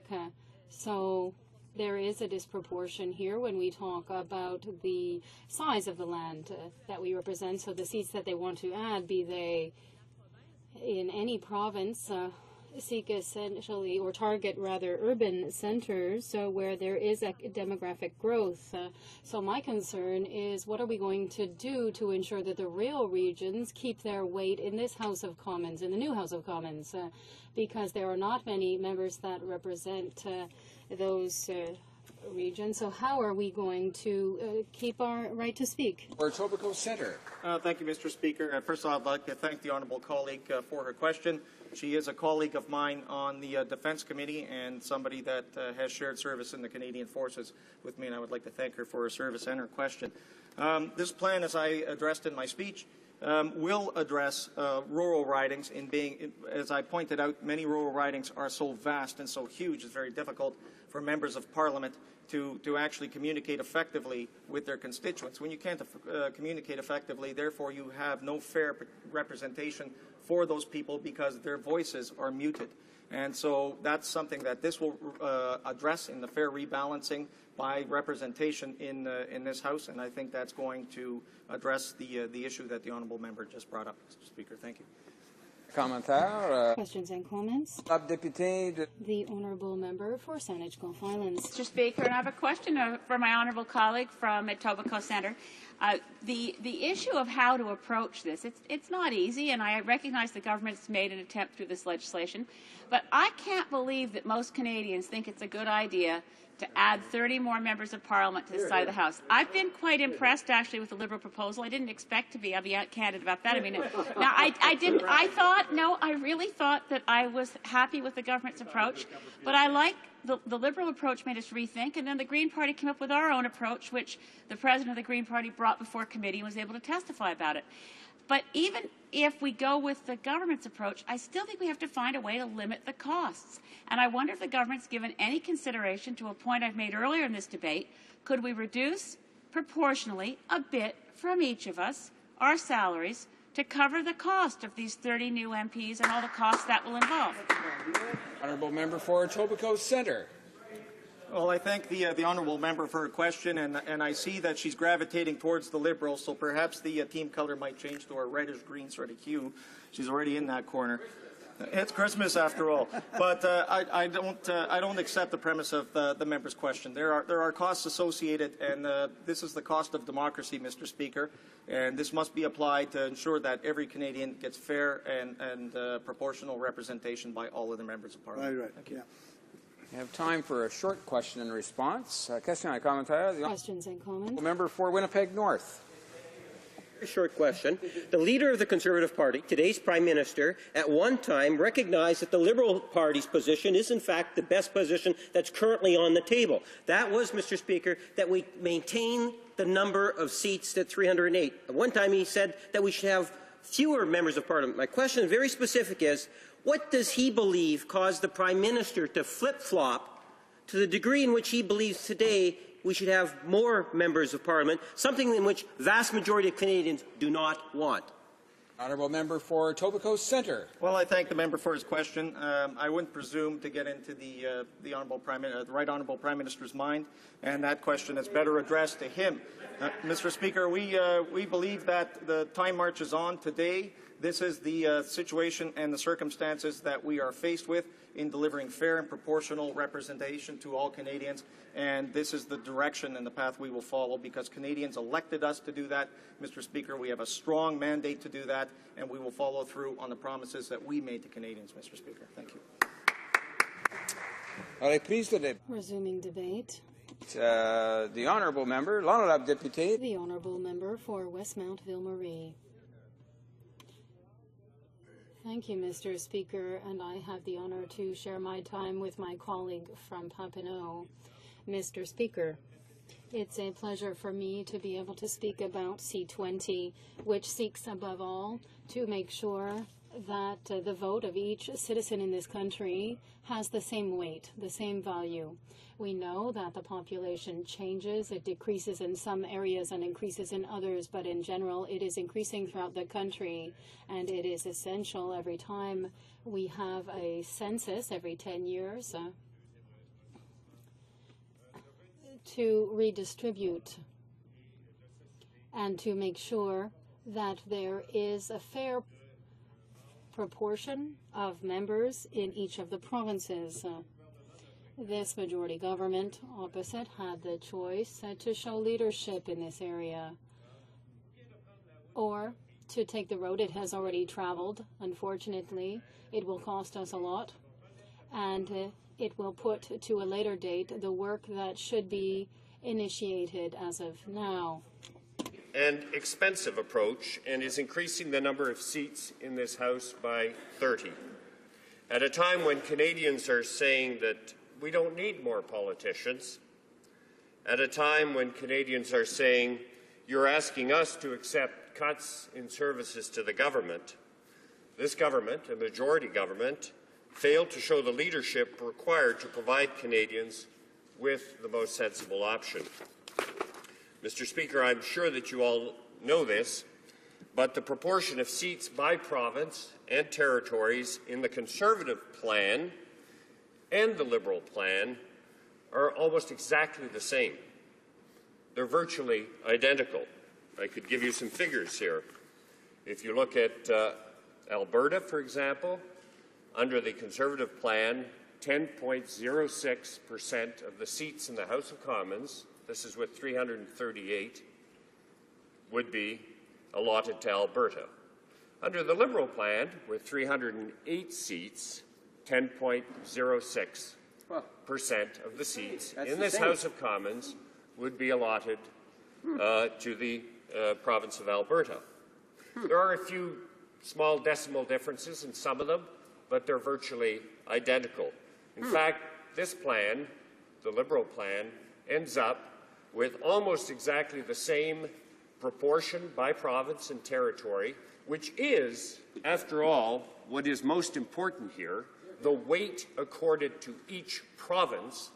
We come out with almost identical figures, and yet we will save the taxpayer a considerable amount of money, about $100 million between 2015 and 2020. I think that's something that Canadians would very much want us to do. And I want to point out that there was a poll done very recently, in fact last week, that indicated on 3 different choices, this was a poll of 1,000 Canadians across Canada, that asked 3 questions, or 3 choices.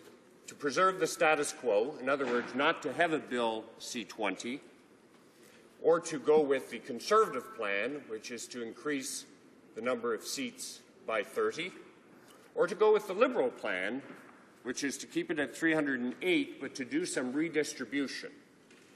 And the results are in, and the status quo, 22% wanted that. The Conservative plan was endorsed by 21%, and the Liberal plan by 57%. I think that's a fairly clear indication that when Canadians are asked that they want to find a solution that does not increase the cost, that does not add unnecessarily more MPs to this House of Commons. Parlons maintenant de quelques. Now let's talk about a few specific points. First, I'd like to talk about the risk of devaluing the members by an increase in their numbers. I think this is an important point because we all are representatives of our ridings, but do we have a value? Professor Louis Vasquez at Laval University has told the committee that the undue multiplication of members could decrease the prestige of the position, and I quote, internationally speaking, it indicates that the more members there are, the more the parliamentary function is devalued, end of quote. And this will decrease the resources made available to parliamentarians in order to do their jobs. This is what could happen here.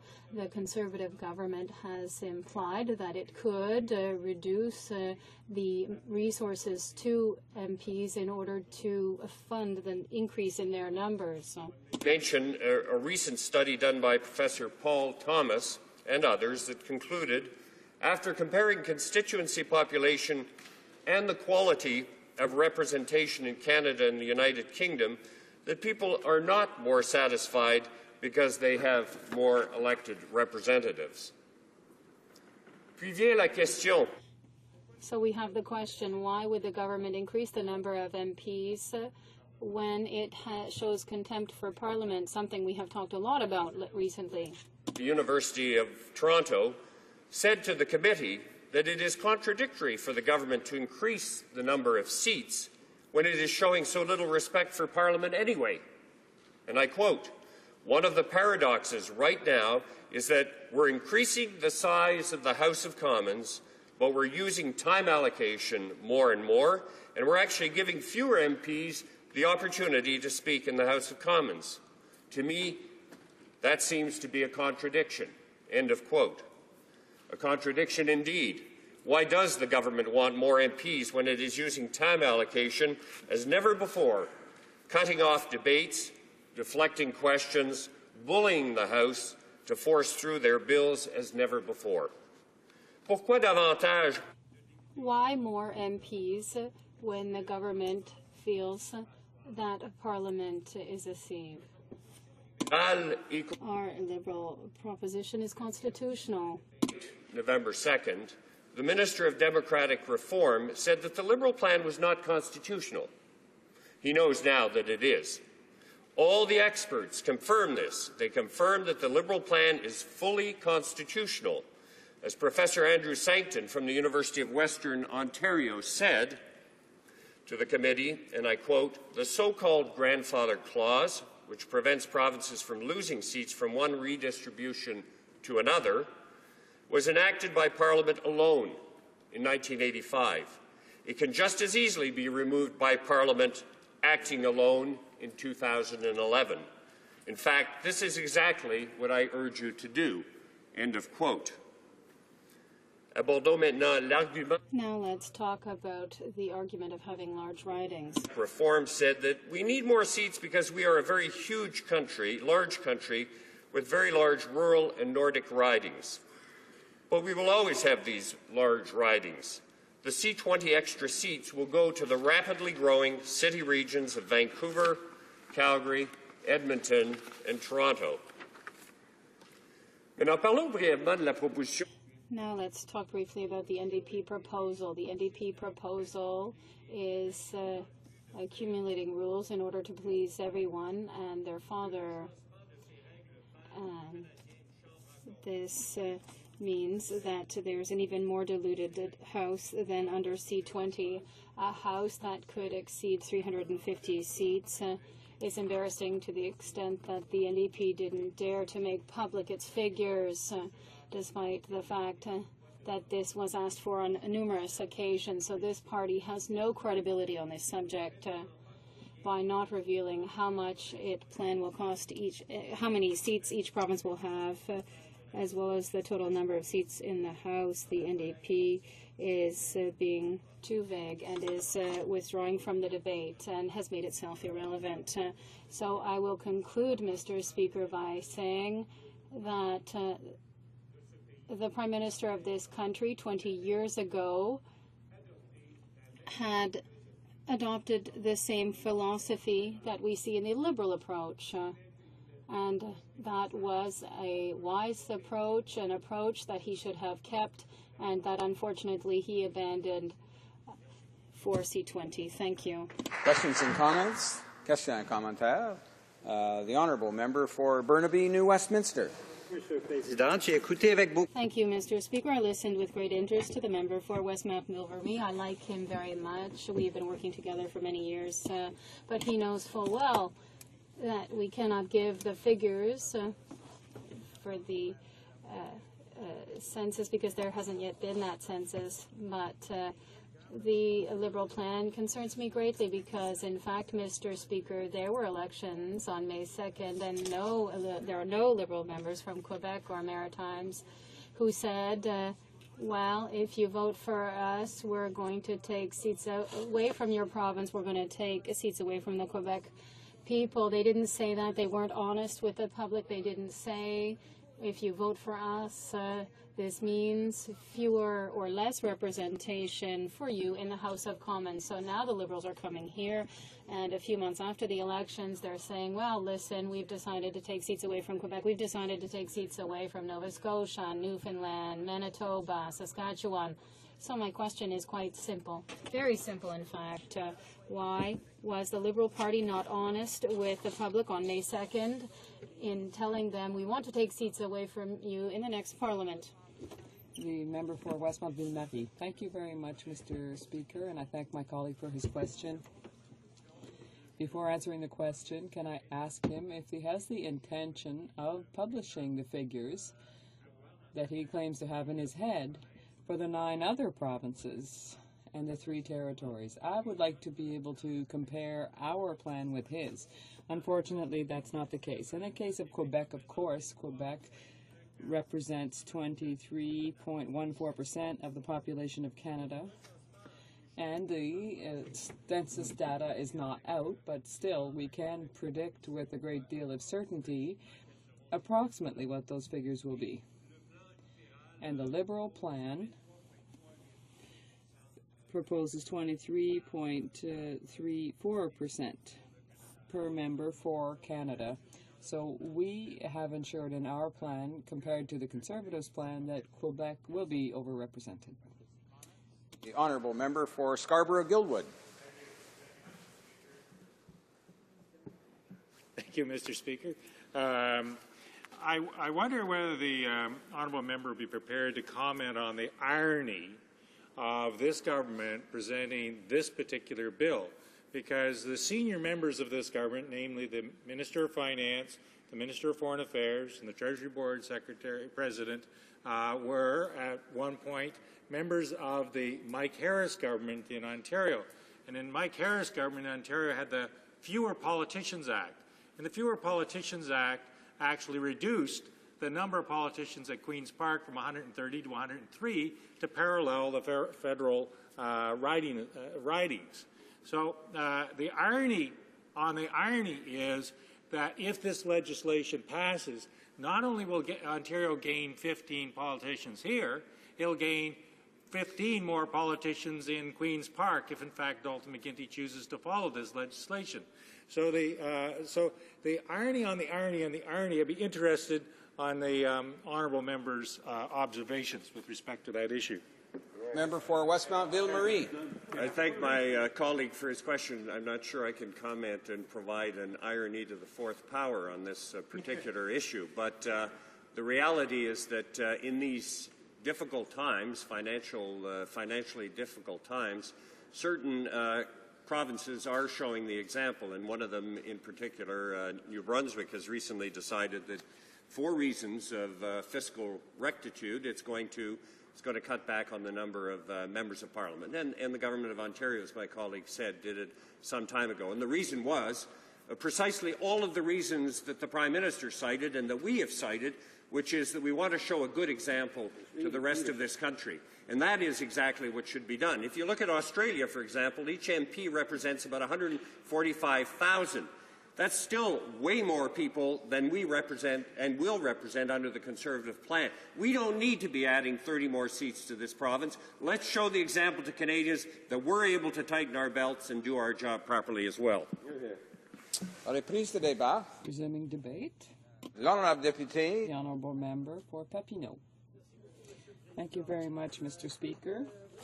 I'm very pleased to come back to this issue because it is one that deserves a great deal of consideration and a lot of thought. We live in a world of cynicism as far as politics is concerned for most Canadians, and I think that we owe it to them to deal with this very important issue, to decide whether or not Canadians are well represented by the various parties in this country.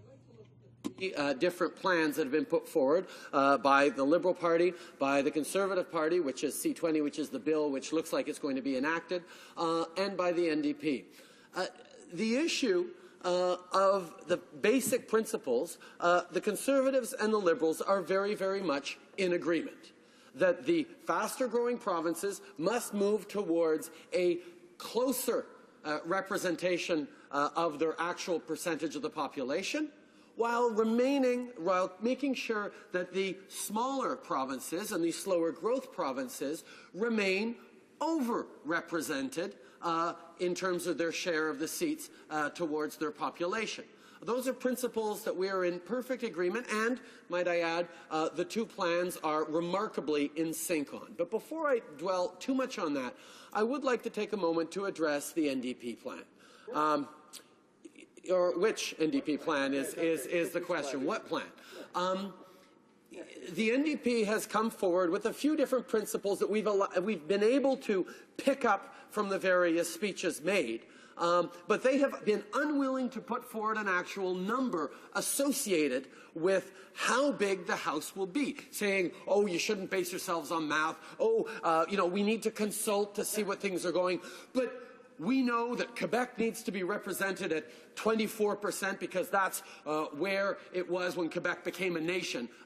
I'm sorry, I'm a Quebecer. I've been part of the nation of Quebec all my life. It isn't because the Right Honourable Prime Minister recognized us as a nation that I suddenly became member of a nation. Alors, de trouver un nom. And therefore, to find an arbitrary number, I think it's a bit much. In any case, 24% for Quebec. Other members from different political parties in this country, apart from the NDP, rose to say, yes, but Ontario, which represents 38% of the population, should have 38% of the seats in the House of Commons. And British Columbia, which represents 13%, should have 13% of the seats in the House. And Alberta, which has a rising population, should have 11%. So with those last three statistics, it's true that neither the Conservative nor the Liberal plans reach those thresholds. Perfect representation for Ontario, BC, and Alberta is because Canada is not a country to which you can simply apply straight math. We have to understand that the math would say that the territories should not have 3 different seats. They should have only 1 seat if you're going to look at just the math. And even that. But the idea of having 1 MP to represent the vastly different and geographically huge regions of Nunavut, Northwest Territories, and the Yukon is inconceivable. So we have to understand that we are moving towards a proportional balance for the country while recognizing the regional strengths. The problem, however, when you total up all the numbers that this NDP wants in terms of percentages, you can't get there with only 308 seats in the House. You can't even get there with 338 seats in the House. You only begin to approach it when the House gets to 350. Easier if you get to 360 or 370. They asked us to do the math. You can do the math, and you can see what it is. But the fact that they chose not to do the math, that members like the honourable member from Sackville Eastern Shore would get up and rail about nobody wanting more politicians in this House, and then to say in the next breath, oh, but this plan is good, because we should eliminate the Senate. Honestly, there's a level of disingenuity there, and unfortunately, a demonstration that for all its numbers in the House, the NDP is not quite ready yet to put credible and concrete plans forward for governance to make the tough decisions that are required to govern this country. So, unfortunately, we have to dismiss almost directly out of hand the proposals by the NDP as being completely unrealistic.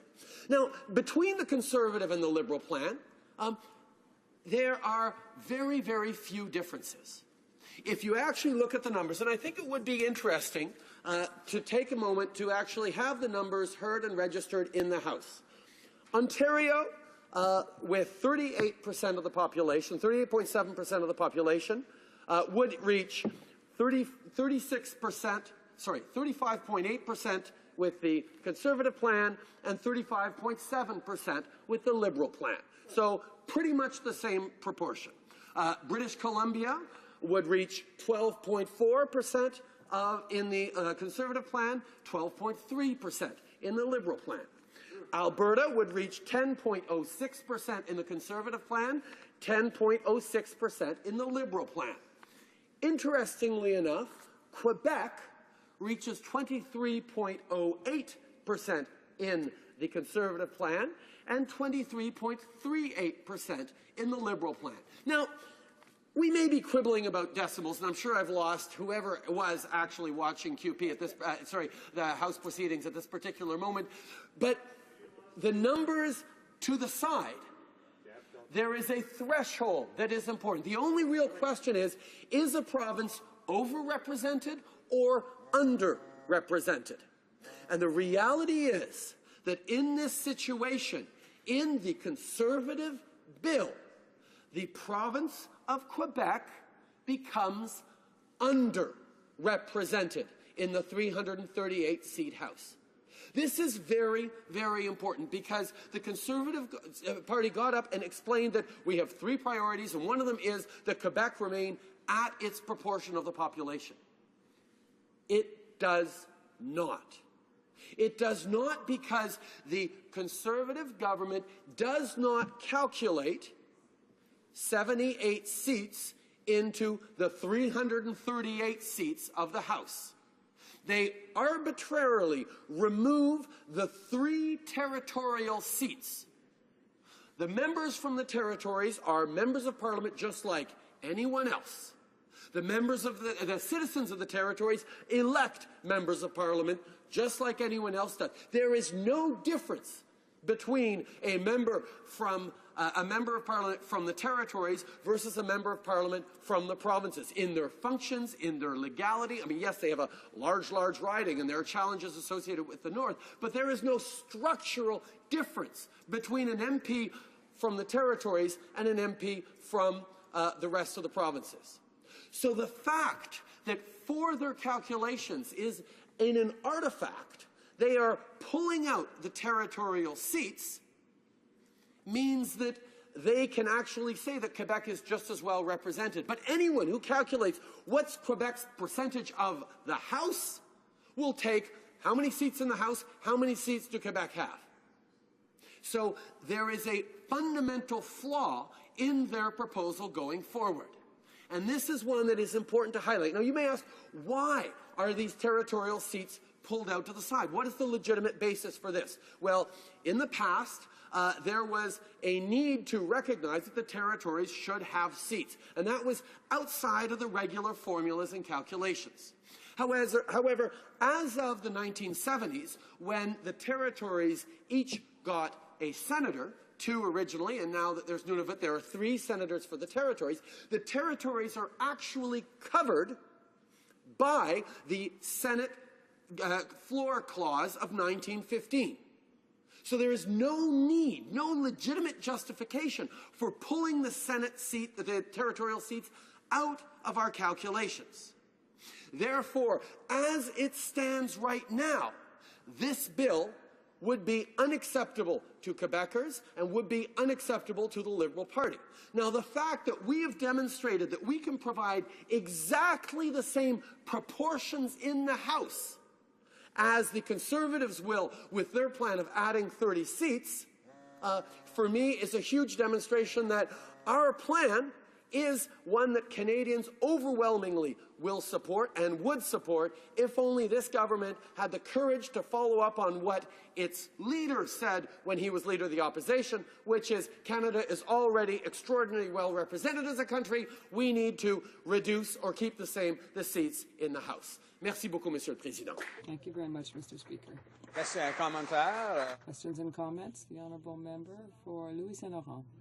Thank you very much, Mr. Speaker. I thank my colleague from Papineau for his speech.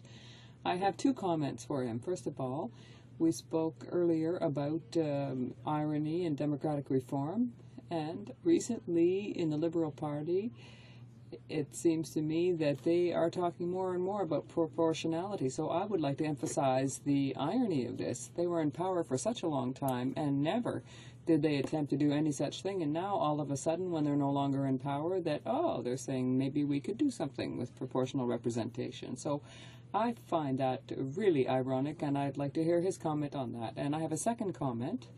The Liberals really like to cry wolf and say, oh my goodness, with this proposal, the House will become so enormous, it's crazy.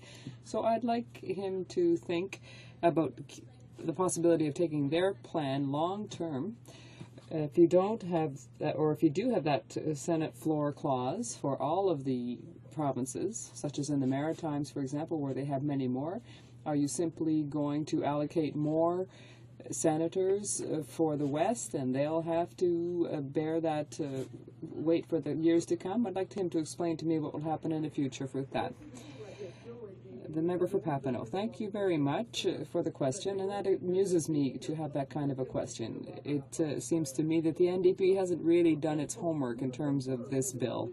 In fact, we're not talking about representation by population. We're talking about what we do every 10 years, which is to look at the proportion of the population in the provinces and what it is here in the House to see if there is some legitimate relationship or concordancy there, and to see whether there are some provinces that are truly underrepresented and alter that. So that's what we're doing directly. We're not talking about representation by population. And secondly, and I forget what the question was.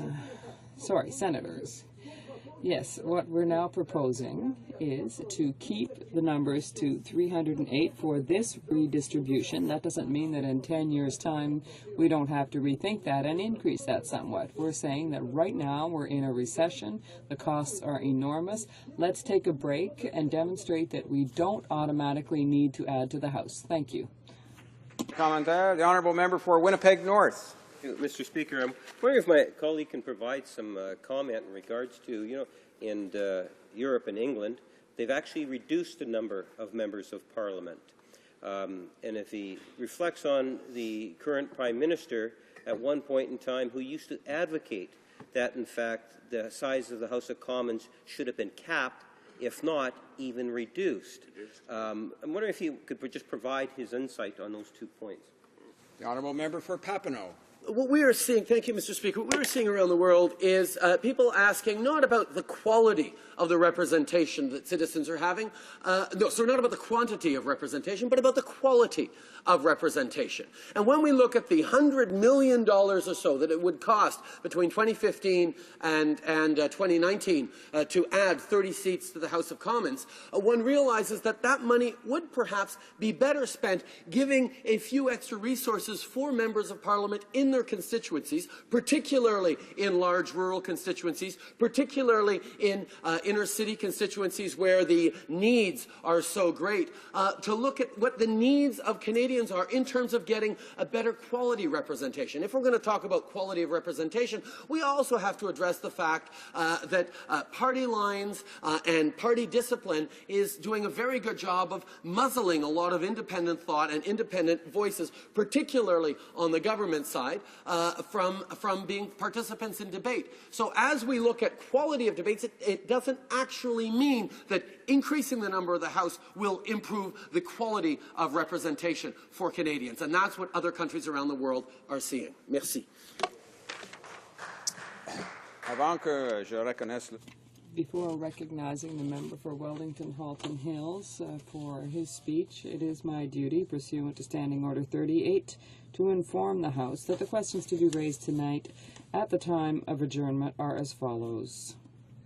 First of all, the Honourable Member for Malpec on the Canadian Wheat Board, and secondly, the Honourable Member for Gaspésie-Île-de-la-Madeleine on Fisheries and Oceans. reprise de débat. The honourable member for Wellington Halton Hills. Merci, Monsieur le Président. Thank you, Mr. Speaker. I have the honor of discussing this bill tonight.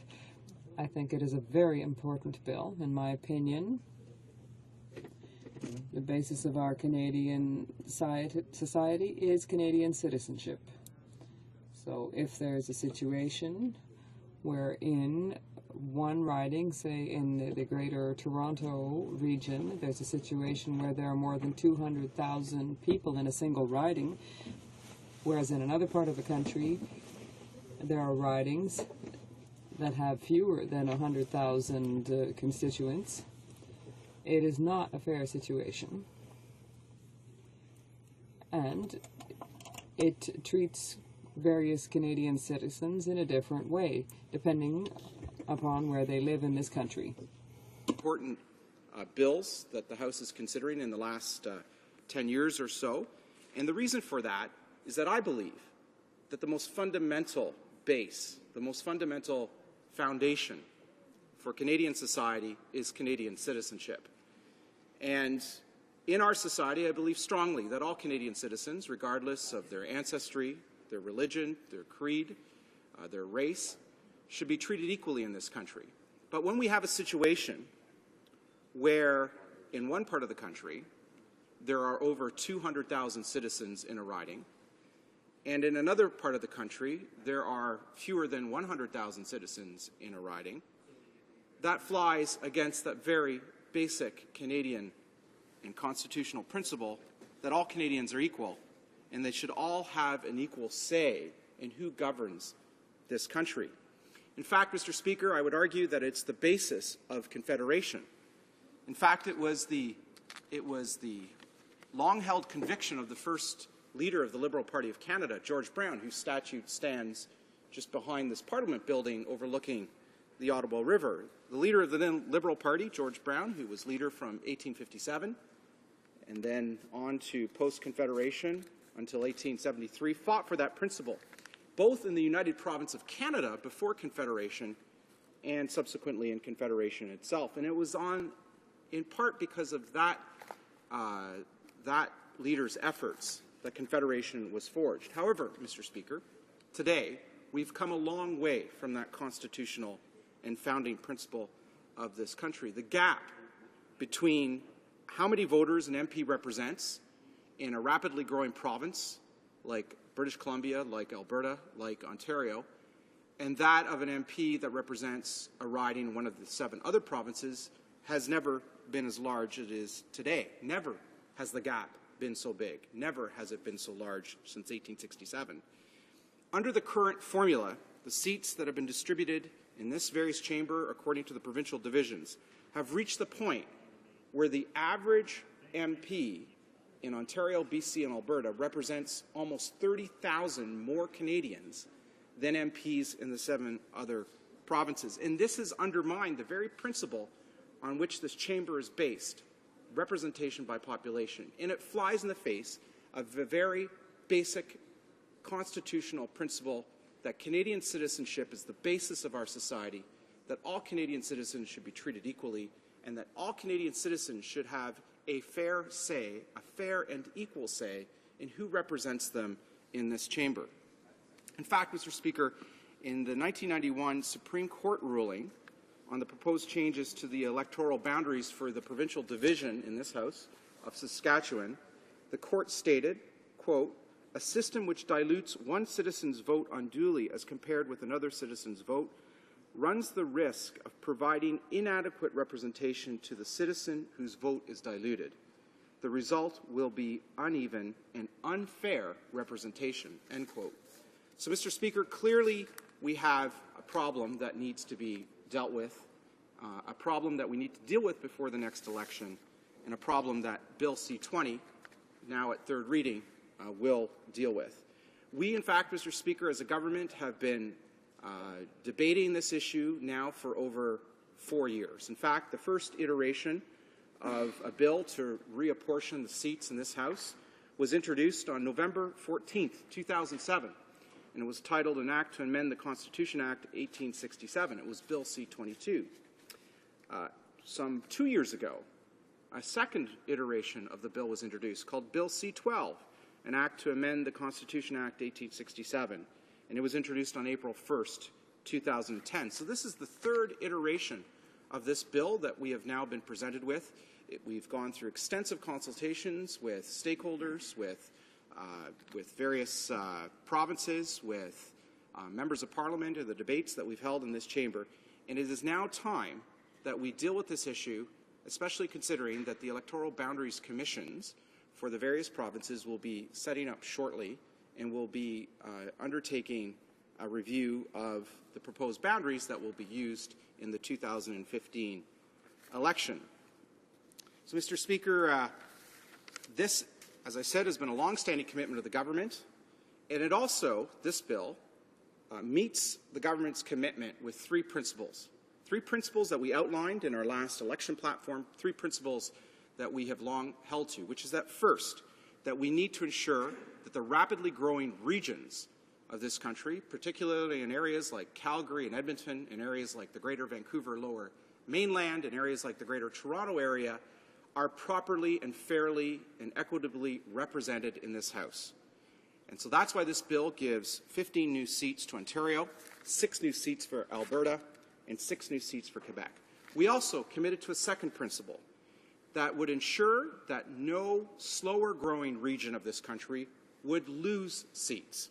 And so we've ensured that the provinces whose populations are not growing do not lose their number of seats in each provincial division in this House. And the third principle we committed to, Mr. Speaker, was to ensure that the provincial division of Quebec in this House is not underrepresented. And that's why in this bill, Bill C-20, we are adding 3 new seats for the provincial division of Quebec to ensure that its representation levels in this House do not fall below average. So, Mr. Speaker, this bill upholds those 3 principles and meets the fundamental requirement that this House be representative of the population of this country. Now, there's been some criticisms of this bill, and I'd like to talk about some of the criticisms that the official opposition has leveled at the bill.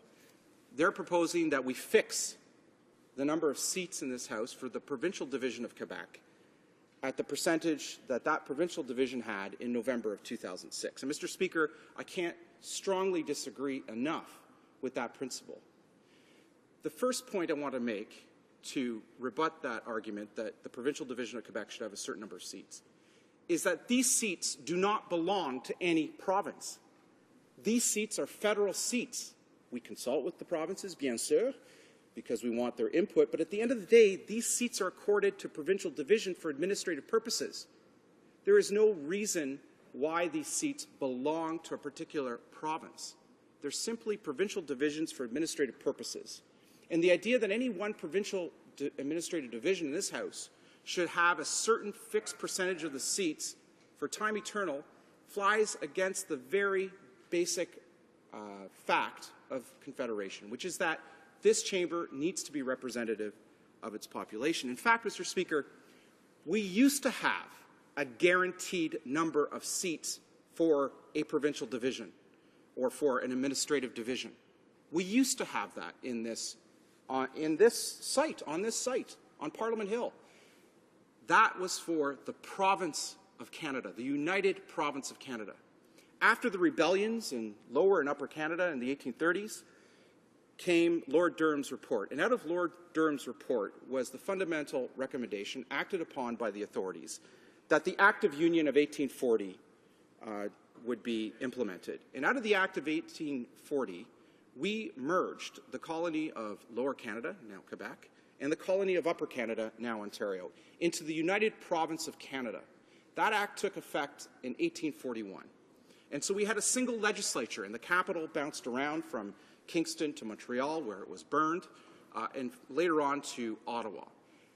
This site was selected as the provincial capital for the provincial legislature. And in that provincial legislature, in the unitary state, we did not have a federal state at the time, in the unitary state of Canada, was guaranteed 42 seats for Canada West, which is now part of the province of Ontario, and 42 seats for Canada East, which is part of the province of Quebec. It was a unitary state, and because of the divisions between Francophones and Anglophones, it was felt best to guarantee in that unitary state a certain half of the seats for one administrative region and half of the seats for the other administrative region. And that operated for the better part of 25 years. And initially what it meant, because Ontario's population at the time, Canada West, was some 450,000, and Canada East was some 650,000, what it meant was that Ontario West, Canada West, Ontario, was overrepresented in this chamber at the beginning of the 1840s, and the province of Quebec, or Canada East, was underrepresented. But by the time the 1860s had rolled around, the inverse was true. In the 1861 census, there were 1.1 million people in Canada East, Quebec, and 1.4 million people in Canada West, Ontario. And as a result, there was increasing cries that reform was needed because Canada West felt that its voice was underrepresented in this unitary state of Canada, in this legislature for which these buildings here on Parliament Hill were originally built. And so the solution, after much wrangling and years of debate through the various conferences that took place, was Confederation. And the deal struck at Confederation was that we would go to a federal system of government with two sovereign orders of government, where the provinces would be responsible for their areas within their areas of jurisdiction, and the federal government would be responsible for federal matters of jurisdiction as outlined in the Constitution 1867. And one of the critical elements of this was that the Chamber of the People, the House of Commons, in the federal order of government, would be representative of the population. That was a thing that George Brown, the first leader of the Liberal Party, fought for. It was a thing that many other members on all sides of the aisle fought for. And it's been a defining characteristic of this House for the better part of 150 years. So, Mr. Speaker, clearly this bill that we have in front of us meets that fundamental constitutional principle, but clearly what's been proposed by the official opposition does not. I want to speak briefly to the proposal made by the New Democratic Party in another regard. One of the things that I've constantly heard is that there are areas of this country that are vast in geography with very little population, and we need to protect those regions because they're huge geographically. I think that misses the point, Mr. Speaker. The point is this, that in this House, we represent people, not geography.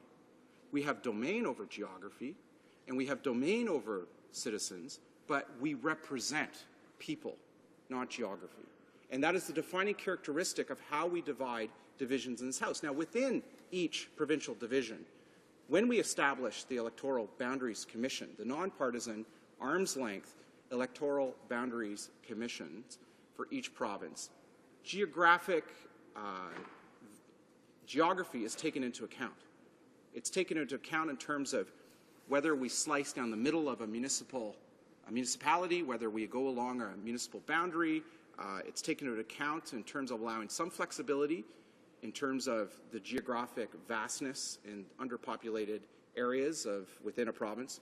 But when we accord the number of seats for each provincial division, we do not take the geographic size of that provincial division into account, because what we represent in this House is not geography, but people. Mr. Speaker, I also want to speak briefly to the proposal that the Liberal Party has put forward, and as I said before, I think it's a principled, logical proposal. However, it has one fundamental flaw, and that it would take seats away from 5 regions of the country. It would take seats away from the provinces of Quebec, Saskatchewan, Manitoba, Newfoundland, and Nova Scotia. And because the party, with respect, is the third party, it hasn't garnered a lot of attention. However, Mr. Speaker, I can say convincingly this, that any government that would introduce a proposal that would bring this into effect at this time in our nation's history would create a crisis amongst our federation and would create a lot of problems with the different regions of the country, pitting one region of the country against another. And for that reason, I cannot support what the Liberal Party has put forward. So, Mr. Speaker, our bill respects the fundamental principle of representation by population. It does so in a way that doesn't take seats away from slower growing regions of the country like the Liberal bill does. And it ensures that the provincial division of Quebec in this House doesn't fall below the average of all the provincial divisions. Mr. Speaker, I want to finish on this thought. This is an incredibly important bill because this House does not currently represent or reflect the galloping heterogeneity of the new Canada. It doesn't reflect the makeup of our bustling cities, bustling regions like the Lower Vancouver mainland, like the Greater Toronto area. It doesn't reflect the increasing diversity of cities like Calgary and Edmonton. And the reason for that is simple. Out of the 30 most populated ridings in this country, these ridings are disproportionately made up of members of visible minority groups. And that's why this bill is so very important, because this bill will add new seats to these rapidly growing regions of Toronto, Calgary, Edmonton, and Vancouver, ensuring that the rapidly growing heterogeneity of this new Canada is properly represented in this House so that after the next election, we can move closer to the dream where everybody in this chamber, en masse, ensemble, reflects the makeup of Canada. But it's also important, Mr. Speaker, for another reason, and that is in a democracy, the people need to be properly represented. And this bill will ensure that we respect the fundamental basis of Confederation and the fundamental basis of the Charter of Rights and Freedoms, the fundamental basis of the repatriation that's taken place, the fundamental contract that we have with the Canadian people, which is that citizenship, Canadian citizenship, is the basis of our society. And that Canadian citizenship means that we treat all citizens equally regardless of their race, religion, creed, ancestry, or how long they've been here. And that also means that Canadian citizens all need to have an equal vote and an equal say of who gets to represent them in this chamber. And that, Mr. Speaker, is why this bill is so very, very important. It strengthens that principle and ensures that Canada is a democracy where citizenship is the basis of our society. Questions and comments? The Honourable Member for Brossard-la-Prairie. Thank you, Mr. Speaker. I listened closely to what my colleague opposite said. My colleague talks about proportionality, about the fact that Quebec doesn't deserve to have a set proportion, and he talked about Canadian history. I'd like to remind my colleague that Quebec was one of the founding people, and I'd also like to remind him that in 2006, the Conservative Party understood that Quebec should be recognized as a nation. And that should have been added to his history lesson. Why, if Quebec's to be recognized as a nation, when the time comes to do something about it, when on the very first opportunity, why don't they follow through on that? Merci, Monsieur le Président. Thank you, Mr. Speaker. I don't agree with the NDP member. I think Canada is a nation. And I think that the foundation, the basis of our country, is not that we're 3 people or 2 people. The foundation of Canadian society is Canadian citizenship. I don't agree that Quebec is a nation. I don't agree with the recognition of that in this House, and I indicated so 5 or 6 years ago. Most importantly, Mr. Speaker, I think that the basis of our society is no longer 2 or 3 founding peoples. It's not a nation of nations, but rather Canadian citizenship. And Canadian citizenship is the basis of our society, whereby every citizen, regardless of where they live in this country, should have an equal say, an equal vote over who governs them and who gets to represent them in this chamber. And that's why, Mr. Speaker, our government's bill is so very important, and I encourage members to support it. Questions and comments? The Honourable Member for Saint-Laurent-Cartierville. Thank you, Mr. Speaker. With my colleague, I have a lot of respect for him. I think he's a very principled man. So when he's saying that the Liberal plan is principled, it means a lot to me. But I'm sorry that I cannot say that the Conservative plan is principled. There is no principle to increase the number of federal politicians by 10% when the Minister of Finance is cutting everybody else in the federal civil service by 10%. This is not principle. It's not only the amount of money, is that you cannot ask the front line to do sacrifices if the top is not doing any sacrifices, to the contrary. Hear, hear. But my question is, why is he so sure that to do the principal thing in Canada would create chaos in Canada between our citizens of different provinces, when he said very clearly that these seats do not belong to provinces? He said that other federations are able to do that, and they are united countries. He knows that this House remained at the same number of seats during a quarter of a century, and at that time, Canada was doing well, thank you very much. So why not? I would be ready to go with him in Quebec and to argue that it's better to stay with 308 seats and to have a fair representation, and to do the same argument he did with the NDP, but at 308 seats in Quebec. My colleague of Winnipeg North is ready to come with him in Manitoba to make this argument. So why not? Why is he afraid to be principled on this issue? Hear, hear. Member for Wellington Halton Hills.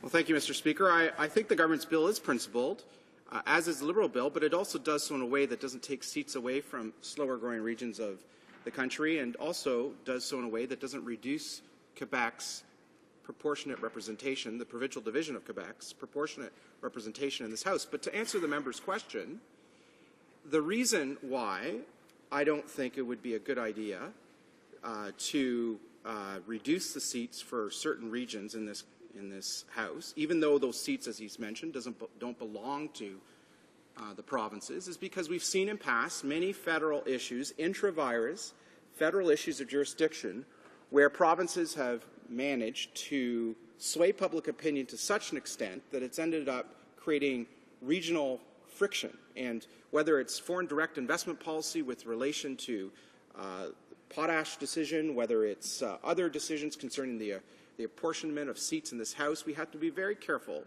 to govern in the interests of national unity, to govern in the interests of all Canadians. This bill squares that circle by restoring representation by population and that upholding that fundamental concept, while at the same time not taking seats away from other regions of the country and ensuring that the Quebec division's proportionate representation in this House remains in place. Questions and comments? The Honourable Member for Ancaster, Dundas, Flamborough, Westdale. Mr. Speaker, my colleague from Halton has done a great job in talking about the principle of representation by population. Also iterating our promises to Canadians, the three promises that we made about how we go about developing Bill C-20. And in a previous debate here today, we also heard about the positive comments that the Chief Electoral Officer made regarding this and its workability as well in framing the new divisions and being ready for the upcoming election in 2015. But my colleague mentioned about taking seats away from slower-growing regions. But I'd like to ask him about taking seats away from Saskatchewan that is very rapidly growing right now, is a province that's experiencing great economic growth, not only population. How would that be received by the people of Saskatchewan if we went with the Liberal plan? Honourable Member for Wellington Halton Hills. Well, thanks to the member, my colleague, for that question. I think he's raised a very good point, that it would create a lot of regional friction. But there's a second friction that we would create with the proposal from the Liberal Party, and that is this. Not only would we be taking seats away from slower-growing regions of the country and giving them to more rapidly growing regions, we would also be taking away significantly seats from rural Canada and giving them to urban Canada. Because not only would Saskatchewan lose 2 seats, what would also happen is that rural Saskatchewan, now down to 12 seats, would lose rural seats in rural Saskatchewan in order to ensure that there are more seats in Saskatoon and Regina. So that is the second problem with the Liberal Party's plan. It's principled, but it would create too much rancor and division in this country. Questions and commentaires. Questions and comments. The Honourable Member for Laurentides Labelle. Thank you, Mr. Speaker. My colleague opposite seems to master history and have a great deal of knowledge and haven't done a lot of research, but I have the impression that he's going a bit too fast on some parts. With regard to Quebec in a similar bill which would lose representation. And if we look at history, Manitoba, at the time of Confederation, was a majority Francophone region. There were Lessards, Lemieux, Lamoureux, and now we have Lessard, Lemieux, and Lamoureux. And in our opinion, when we look at the proposals such as the one being made, there is a net loss for us. And I would say that the Montreal Parliament fire, there was a mob because of the Tories at the time. For Wellington Halton Hills. Merci, le député. I want to thank the member for the comment. He is correct. It was the Conservatives that destroyed Canada's Parliament in Montreal, in the old port of Montreal.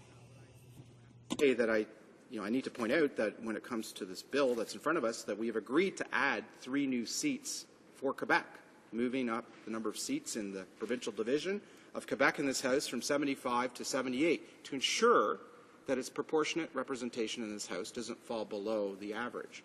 So we are taking the concerns of Canadians in Quebec into account to ensure that their fair voice, their fair vote counts in this House. I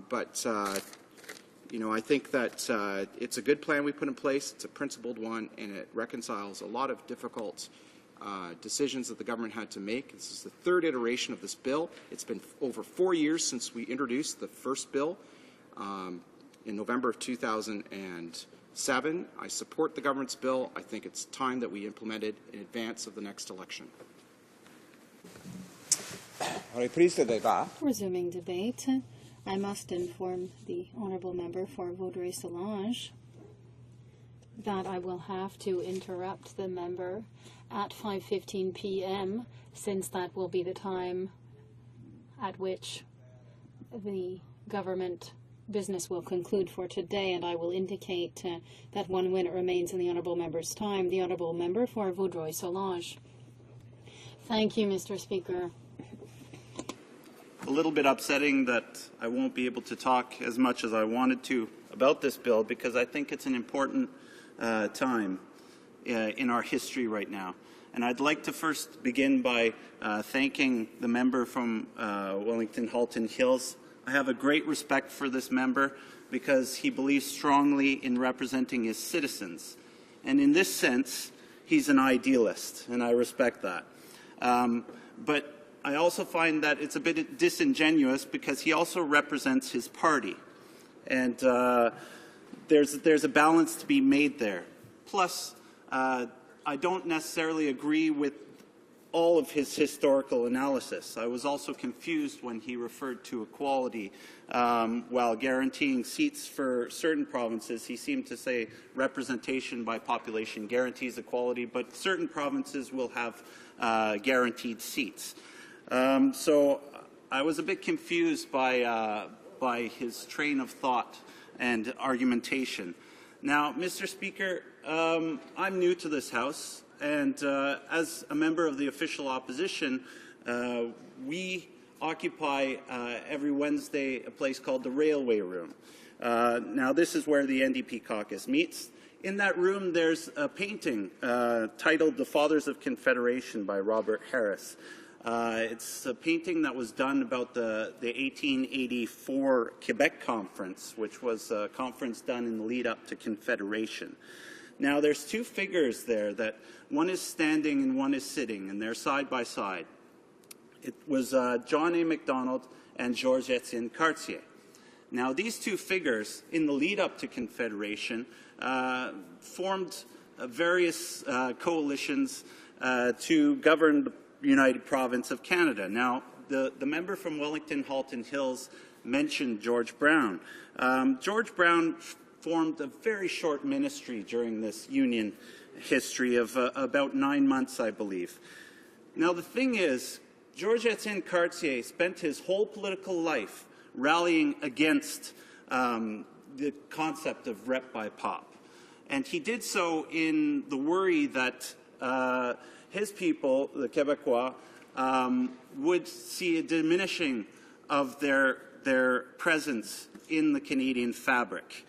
Both figures, John A. Macdonald and Georges-Étienne Cartier, both had a common fear, and that was the fear of republicanism.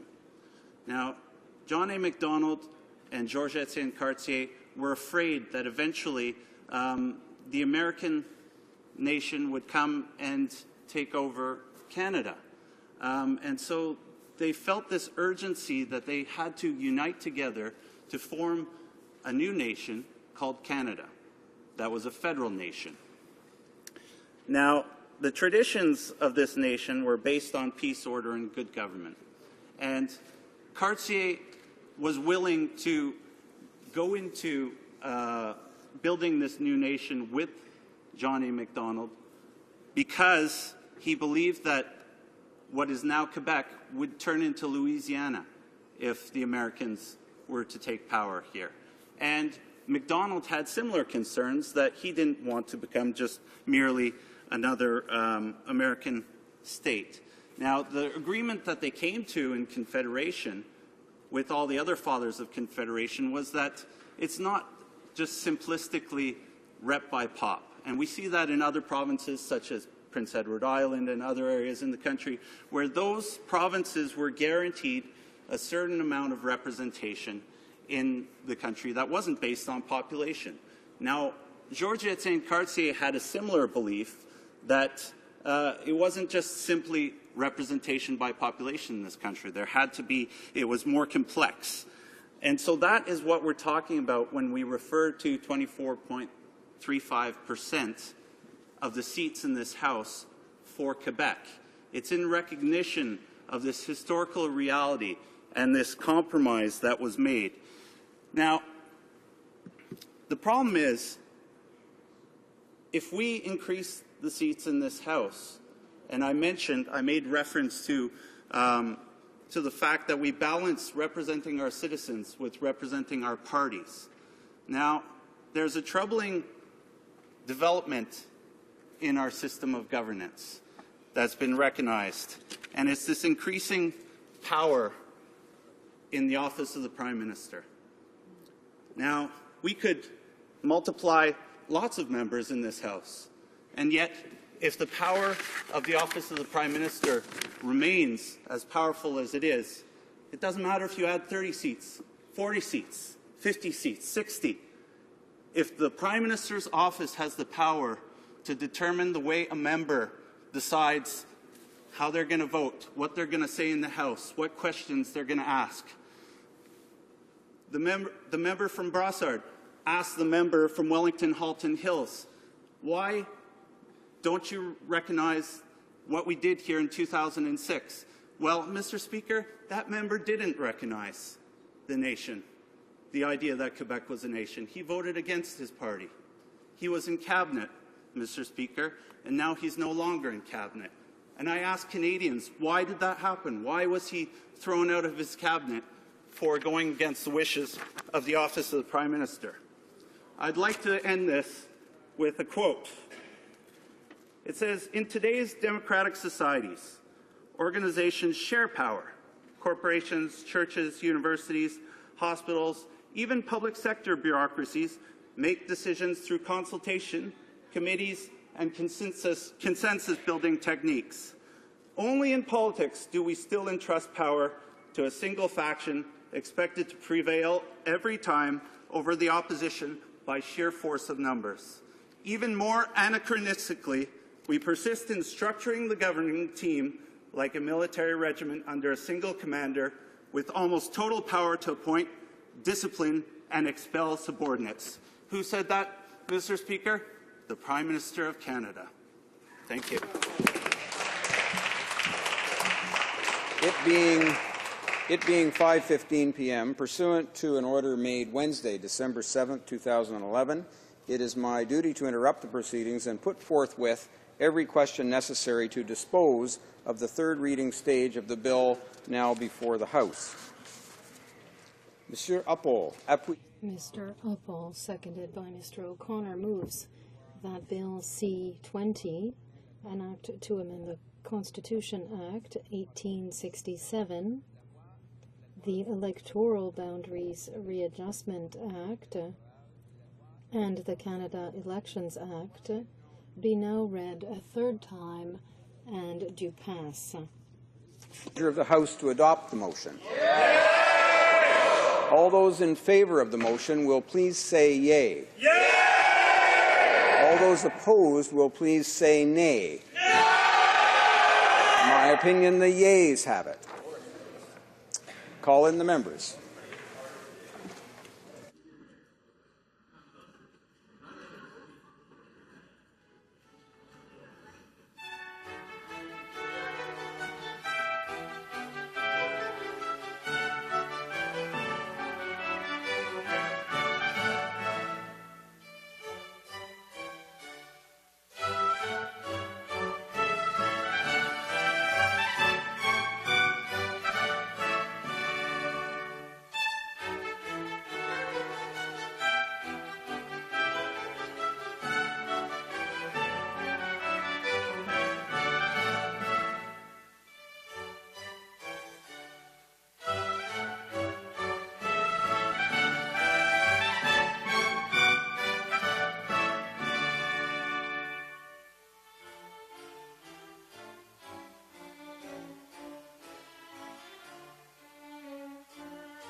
order.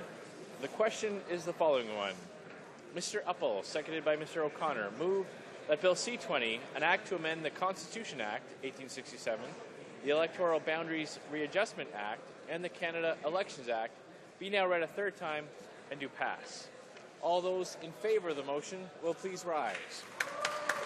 Mr. Harper. Mr. Harper. Mr. Fletcher. Mr. Fletcher. Mr. Panashway. Mr. Panashway. Mr. Ashfield. Mr. Ashfield. Ms. Raitt. Ms. Raitt. Mr. Lebel. Mr. Lebel. Ms. Ambrose. Ms. Ambrose. Mr. Taves. Mr. Taves. Mr. Nicholson. Mr. Nicholson. Mr. McKay Central Nova. Mr. McKay Central Nova. Mr. Van Loan. Mr. Van Loan. Mr. Paradis. Mr. Paradis. Mr. Clement. Mr. Clement. Mr. Baird. Mr. Baird. Ms. Finley Haldeman Norfolk. Ms. Finley Haldeman Norfolk. Mr. Ritz. Mr. Ritz. Mr. Kenny Calgary Southeast. Mr. Kenny Calgary Southeast. Mr. Moore Port Moody Westwood Port Coquitlam. Mr. Moore Port Moody Westwood Port Coquitlam. Ms. Oda. Ms. Oda. Mrs. Aglukac. Mrs. Aglukac. Mr. Duncan Vancouver Island North. Mr. Duncan Vancouver Island North. Mrs. Shea. Mrs. Shea. Mr. Kent. Mr. Kent. Mr. Blaney. Mr. Blaney. Mr. Oliver. Mr. Oliver. Mr. Fantino. Mr. Fantino. Mr. Richardson. Mr. Richardson.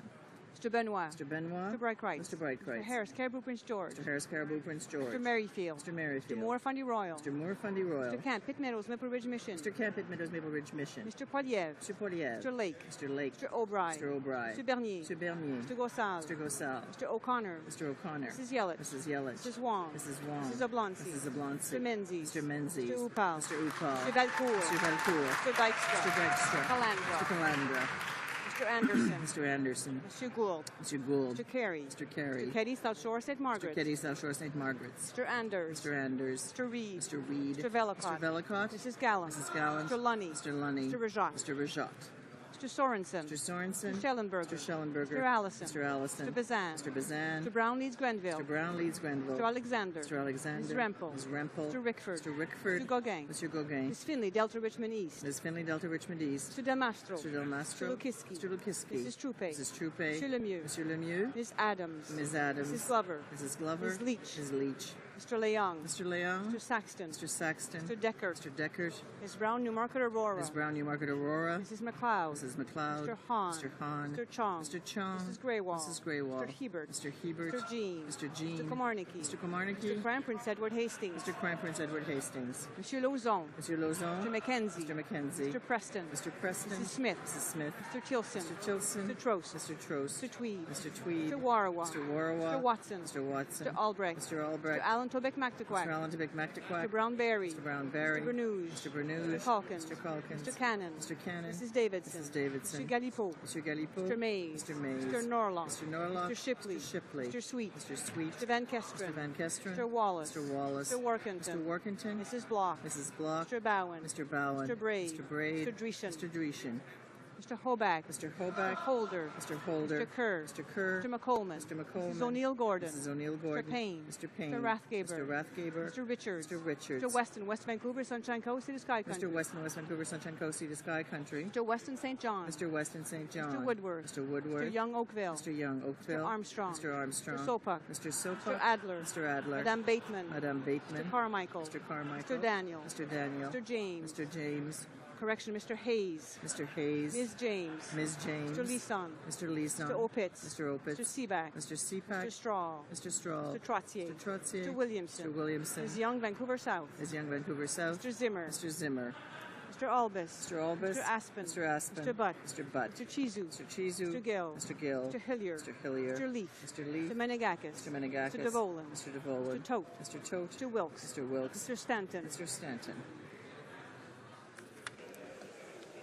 All those opposed to the motion will please rise. Madame Tournelle. Madame Tournelle. Mr. Alan Wellen. Mr. Alan Wellen. Mr. Martin. Mr. Martin. Madame Boivin. Madame Boivin. Mr. Godin. Mr. Godin. Ms. Chow. Ms. Chow. Mr. Dewar. Mr. Dewar. Mr. Harris St. John's East. Mr. Harris St. John's East. Mr. Comartin. Mr. Comartin. Mr. Mulcair. Mr. Mulcair. Ms. Davies, Vancouver East. Ms. Davies, Vancouver East. Mr. Julian. Mr. Julian. Mr. Chisholm. Mr. Chisholm. Mr. Boulris. Mr. Boulris. Ms. Crowder. Ms. Crowder. Mr. Angus. Mr. Angus. Ms. Duncan Edmonton Strathcona. Ms. Duncan Edmonton Strathcona. Madame Perrault. Madame Perrault. Mr. Davies, Vancouver Kingsway. Mr. Davies, Vancouver Kingsway. Madame Ayala. Madame Ayala. Madame Leblanc, La Salle-et-Mar. Madame Leblanc, La Salle-et-Mar. Monsieur Aubin. Monsieur Aubin. Monsieur Côté. Monsieur Côté. Madame Moore, Abitibi-Témiscamingue. Madame Moore, Abitibi-Témiscamingue. Mr. Donnelly. Mr. Donnelly. Madame Laverdière. Madame Laverdière. Mr. Sandou. Mr. Sandou. Monsieur Maille. Monsieur Maille. Mr. Atamanenko. Mr. Atamanenko. Ms. Charlton. Ms. Charlton. Ms. Leslie. Ms. Leslie. Mr. Benskin. Mr. Benskin. Mr. Christopherson. Mr. Christopherson. Mr. Massey. Mr. Massey. Madame Morin, Saint-Hyacinthe-Bagotte. Madame Morin, Saint-Hyacinthe-Bagotte. Ms. Matheson. Ms. Matheson. Monsieur Patry. Monsieur Patry. Mr. Marston. Mr. Marston. Madame Savoie. Madame Savoie. Madame Blanchette-Lamotte. Madame Blanchette-Lamotte. Monsieur Bramy. Monsieur Bramy. Mr. Cash. Mr. Cash. Monsieur Chicoine. Monsieur Chicoine. Madame Day. Madame Day. Monsieur Dion Labelle. Monsieur Dion Labelle. Mr. Bevington. Mr. Bevington. Madame Brosseau. Madame Brosseau. Monsieur Toome. Monsieur Toome. Mr. Stewart. Mr. Stewart. Mr. Caron. Monsieur Caron. Monsieur Gravel. Monsieur Gravel. Mr. Rafferty. Mr. Rafferty. Madame Hughes. Madame Hughes. Mr. Heyer. Mr. Heyer. Monsieur Nantel. Monsieur Nantel. Madame Boutin-Sweet. Madame Boutin-Sweet. Mr. Thibault. Mr. Thibault. Monsieur Dubé. Monsieur Dubé. Mr. Garrison. Mr. Garrison. Monsieur Genet-Jourdain. Monsieur Genet-Jourdain. Monsieur Giguère. Monsieur Giguère. Madame Groguet. Madame Groguet. Mr. Harris Scarborough Southwest. Mr. Harris Scarborough Southwest. Mr. Kelway. Mr. Kelway. Madame Latendresse. Madame Latendresse. Madame Lou. Madame Lou. Monsieur Nichols. Monsieur Nichols. Madame Papillon. Madame Papillon. Madame Quash. Madame Quash. Monsieur Ravignan. Monsieur Ravignan. Monsieur Rousseau. Monsieur Rousseau. Ms. Sims, Newton North Delta. Ms. Sims, Newton North Delta. Mr. Sullivan. Mr. Sullivan. Monsieur Blanchette. Monsieur Blanchette. Madame Bourg. Madame Bourg. Monsieur Choquette. Monsieur Choquette. Mr. Cleary. Mr. Cleary. Madame Doré-Lefebvre. Madame Doré-Lefebvre. Monsieur Dussault. Monsieur Dussault. Madame Freeman. Madame Freeman. Monsieur Genet. Monsieur Genet. Monsieur Jacob. Monsieur Jacob. Monsieur Lapointe. Monsieur Lapointe. Monsieur Larose. Monsieur Larose. Monsieur Nunez-Mello. Monsieur Nunez-Mello. Madame Michaud. Madame Michaud. Monsieur Morin-Chicoutimi-Lefiard. Monsieur Morin, Chicoutimi-Lefiard. Madame Morin Notre-Dame de Grasse-la-Chine. Madame Morin, Notre-Dame de Grasse-la-Chine. Monsieur Morin Laurentier-de-la-Belle. Monsieur Morin, Laurentier-de-la-Belle. Madame Péclet. Madame Péclet. Monsieur Pilon. Monsieur Pilon. Madame Reynaud. Madame Reynaud. Madame Sella. Madame Sella. Madame Saint-Denis. Madame Saint-Denis. Monsieur Tremblay. Monsieur Tremblay.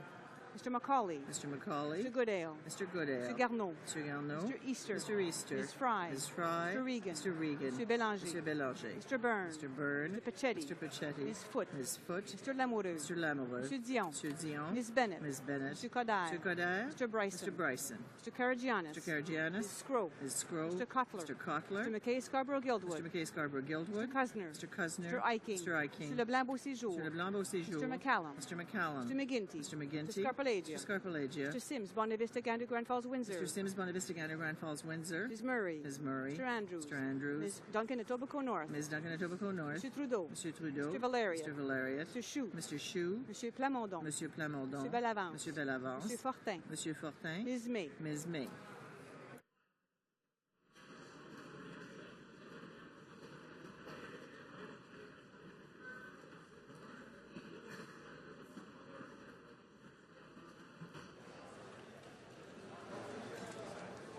Yeas pour 154, 154.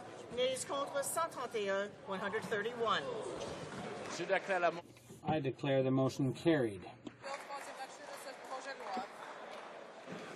It being 5:57, the House will now proceed to the consideration of private members' business as listed on today's order paper.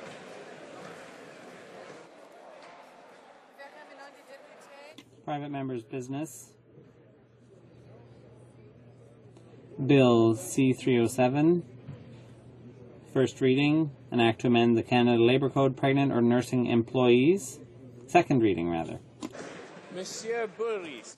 Mr. Boulris, seconded by Madame Soulard, moves that Bill C-307, an act to amend the Canada Labour Code, pregnant or nursing employees, be now read a second time and referred to the Standing Committee on Human Resources, Skills and Social Development and the Status of Persons with Disabilities.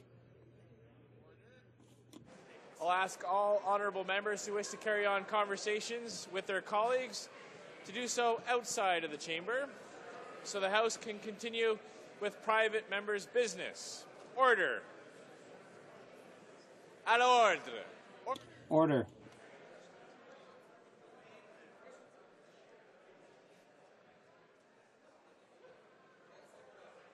Order.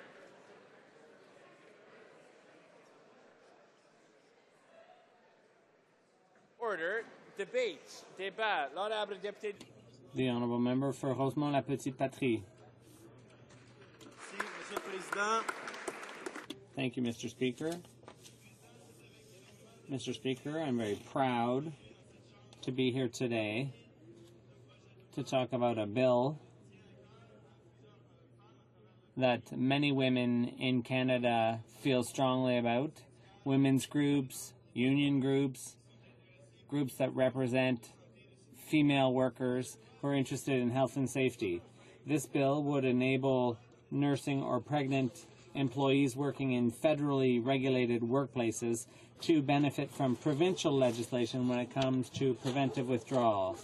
This is a very reasonable bill, and it's a needed bill. As you know, Mr. Speaker, in the last election campaign, our slogan was, "Let's work together." We conducted a positive campaign based on ideas and people's real problems. We've always said that MPs have to work in the interests of the population. We have to work together. We also say we have to help families. Our party says the same thing. We have to listen to the needs of families. And that is why, Mr. Speaker, I am very proud today to talk once again about this bill. In Quebec, we often boast that we are more progressive, but it's not always been the case. It was only in 1940 that women obtained the right to vote. In passing, Aboriginals obtained the right to vote in the federal elections in the 1960s. In 1960, to be specific, it's incredible. And women have fought to have their rights fully recognized, and they obtained, after a protracted battle, concrete recognition of their equality. And in Quebec, we had to wait until 1979 before having a maternity leave program for workers. In 2000, there was the Women's March to signify loud and clear that this battle would be continued to seek equality for women. Mr. Speaker, this battle must continue. Perhaps you don't know this, Mr. Speaker, but some women in our country, when they are pregnant or for safety reasons, must withdraw from their workplace. They receive no compensation. As we say in Quebec, it's on the house. It's unthinkable. It's even pretty scandalous. We call this an egalitarian society, and we say that women occupy an important place in the labor market, and yet at the same time, when they're pregnant, they're penalized. And we say it's great that they're protecting their health and the health of their fetus, but they're the ones that pay the price. And it's a bit cheap in our eyes. In Canada, as a community, as a country, we have adopted a system with a safety net. It's a fragile safety net, but we have services that are provided to Quebecers and Canadians and have been for many years. A social safety net that we have to work to keep today. This safety net protected us during the last world economic crisis because there are still some inequalities that exist. However, we are somewhat protected. So we have a safety net to protect workers because there was recognition that situations sometimes meant that people needed protection. People such as the employees in this country. And we know this, and that is why there is health and safety legislation, because sometimes there are dangerous situations in which people work. We have an EI program, and in fact, nowadays we've seen that it happened more than 91 times in 2 months that people have lost their jobs, and we're even stingier when it comes to pregnant women. For pregnant and nursing women, we make them pay the price for the dangerous nature of the workplace. And I have difficulty accepting that, and I know that the majority of people in this House also have difficulty accepting that. For those who aren't familiar with the provisions in the Canada Labour Code, I will summarize them. There is, first in Canada, 2 levels of Labour Code. There is the Provincial Code and the Canadian Code. The Canadian Code covers workers in a number of sectors, aeronautics, telecommunications, transportation. In Quebec, it's 4 and then there are also the financial sector. In Quebec, there are 4.45% of women who work under the Canada Labour Code. That's 75,000 women, approximately.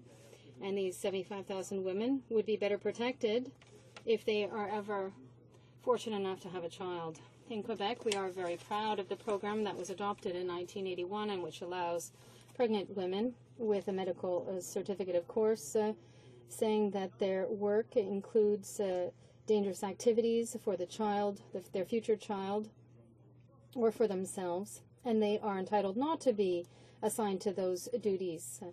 And this program covers these women up to 90% of their salary. It recognizes that it's not right to make the victims bear the cost of the problematic health and safety nature of their work. Unfortunately, this is not the case for the Canada Labour Code. With regard to preventive withdrawal, the Canada Labour Code stipulates in Section 132 on pregnant and nursing employees that when dangerous conditions exist, the employer may find an alternative situation. May. The employer is in no way obligated to do so, and if the employment does not find any alternatives, these workers must take unpaid leave. And that is where we see the big difference. The big difference is that in those situations, the burden, the financial and economic burden, is being placed firmly on the backs of these pregnant and nursing women when the nature of their work endangers their life or the life of their future child. So I wonder if that's a just policy or a just position. Is it consistent with our values? Is it right to blame the victims for the dangerous nature of the work they do? I wonder if it's a good way to treat pregnant workers who are working in dangerous conditions that affect them or their fetus. I, as the member for Rosemont, Petite Patrie, and my party, the NDP, does not think so. I don't think we should penalize these women. I think that for the NDP, the health of pregnant workers is a priority. If we want to encourage people to have children, if we're serious, we must provide them with the best working conditions in order to do so. We must provide them with adequate and safe conditions at all times.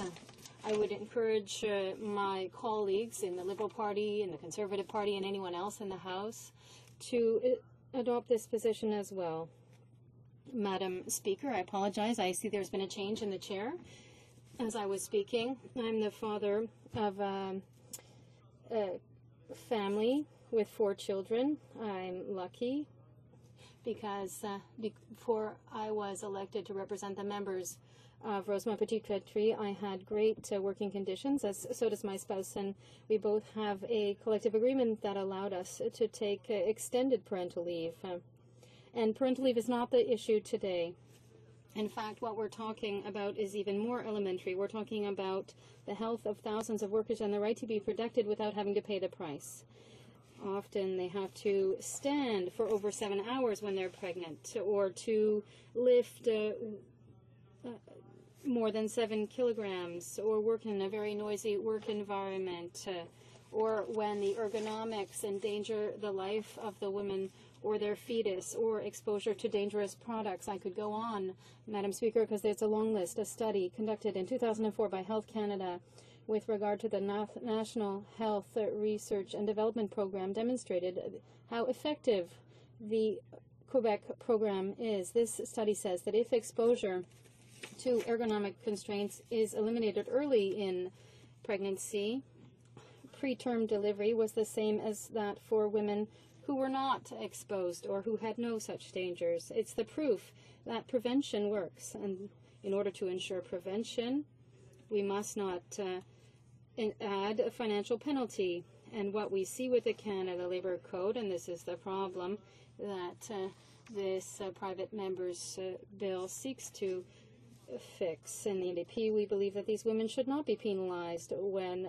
the conditions of their job mean putting their health or the health of their future child in danger. If we really want to help Canadian families, we must take action. We must propose concrete measures, and I think that my bill goes in that direction. It will help Canadian and Quebec families. Its goal is to stop penalizing pregnant workers. It is a concrete measure that will improve the working lives of these families, and this bill does so humbly. And all we are saying is that pregnant women who are in an employment regulated by the Canada Labour Code may avail themselves of the provincial provisions on health and safety if they are more beneficial. I don't think that's a lot to ask. My bill, in fact, does so in 6 short paragraphs. Paragraph 1 stipulates that an employee may avail herself of the legislation of the province where she works that relates to the applicable measures, including preventative withdrawal, transfer to another position, and financial compensation to which she may be entitled under that legislation. subsection 2, an employee may exercise the right provided in subsection 1 by making an application. 3, the agency referred to in the subsection 2 shall process the application according to the legislation of the province applicable to pregnant nursing employees in that province. Subparagraph 4, an employee who makes the application referred to in subsection 2 may avail herself of the remedies provided for in the legislation of the province where she works. Subsection 5, the minister shall, on behalf of the Government of Canada, with the approval of the government, enter into an agreement with the government of the province or agent to determine, etc., etc. So employees under the Canada Labour Code are protected under the CSST in Quebec, but not for workplace accidents, but not for preventive withdrawal. And finally, paragraph or subsection 6, so with regard to the without prejudice to any of the right conferred by this act by collective agreement, and so on. So, Madam Speaker, I think that this is a reasonable, modern, customized bill. It's essential, and I hope that we'll be able to have unanimity on a rare occasion on this bill, this private member's bill that I am presenting to you today in the House at second reading. That is why, Madam Speaker, I'm asking for the support of the House, of all of my colleagues, no matter what their political party may be, and that they recognize the contribution made by women to the labor market, and they should never be penalized by the fact that they are pregnant or nursing a child. And I would ask for the support of my parliamentary colleagues in adopting this bill, which will eliminate this major flaw in our legislation. Thank you, Mr. Speaker. The Honourable Parliamentary Secretary to the Minister of Human Resources. Madam Speaker, I'm happy to have the opportunity today to comment on Bill C-307. You want me to ask questions? If I didn't say questions and comments, that was an error. Questions and comments? The Honourable Member for Abitibi-Témiscamingue. Thank you very much, Madam Speaker. I would like to thank my colleague for his speech. And in fact, a few of my colleagues in this House know that I have a background in nursing, and I have also begun a health and safety certificate at work. I haven't completed it, but so I understand those issues, and I'd like to say that it's an excellent bill being tabled by my colleague. My question concerns the following. Women who would have wanted to take the leave without pay and who are under federal legislation, who suffered prejudice, who perhaps were refused unpaid leave, or who perhaps had major inconveniences due to the fact that they were unable to avail themselves of the same provisions as employees under provincial jurisdiction. And the Honourable Member for Rosemont Petite Patrie. Thank you very much, Madam Speaker. I'd like to thank my colleague for that very relevant question. In fact, the measures set out in this private member's bill respond to the hopes of the women's movements and unions representing female workers working under federal jurisdiction. So with regard, for example, to customs officers working for, or rather flight attendants working for airlines, they have for many years asked for this because they have seen what happens in the workplace. They are being penalized compared to workers under provincial jurisdiction, and they see the difference. Instead of being able to take care of their health and that of their child by being compensated, they must take unpaid leave. They can take the leave, but it is unpaid, and the problem with unpaid leave is that it's unpaid, and therefore they have to assume the costs of that withdrawal from their own pockets, or else they are required to take weeks of parental leave in advance, which decreases the length of parental and maternity leave they can take after the birth of their child, because in fact they won't have all the weeks that they would have otherwise been entitled to. So this really feels a need and is something that has been asked for by representatives of women's and workers' groups. Questions and comments? The Honourable Member for Burnaby, New Westminster. Thank you very much, Madam Speaker. I greatly appreciated the speech made by the member for Rosemont Petite Patrie, as well as the speech. It is high time to help Canadian families. Now, we're not talking about significant costs since, in fact, the benefits are already being paid. In my opinion, Madam Speaker, this should be a unanimous bill, and it will make a major difference. And I'd like to ask my colleague from Rosemont Petit-Patry with regard to his bill. Are women's groups aware of the fact that this bill will, in fact, change what happens as they approach maternity leave? Have they received any emails to this effect as well? The Honourable Member for Rosemont Petit-Patry. Thank you, Madam Speaker. I want to thank my colleague for that relevant question. In fact, we are in connection, in communication with various groups who are very sensitive to this issue, and I want to reassure them right away that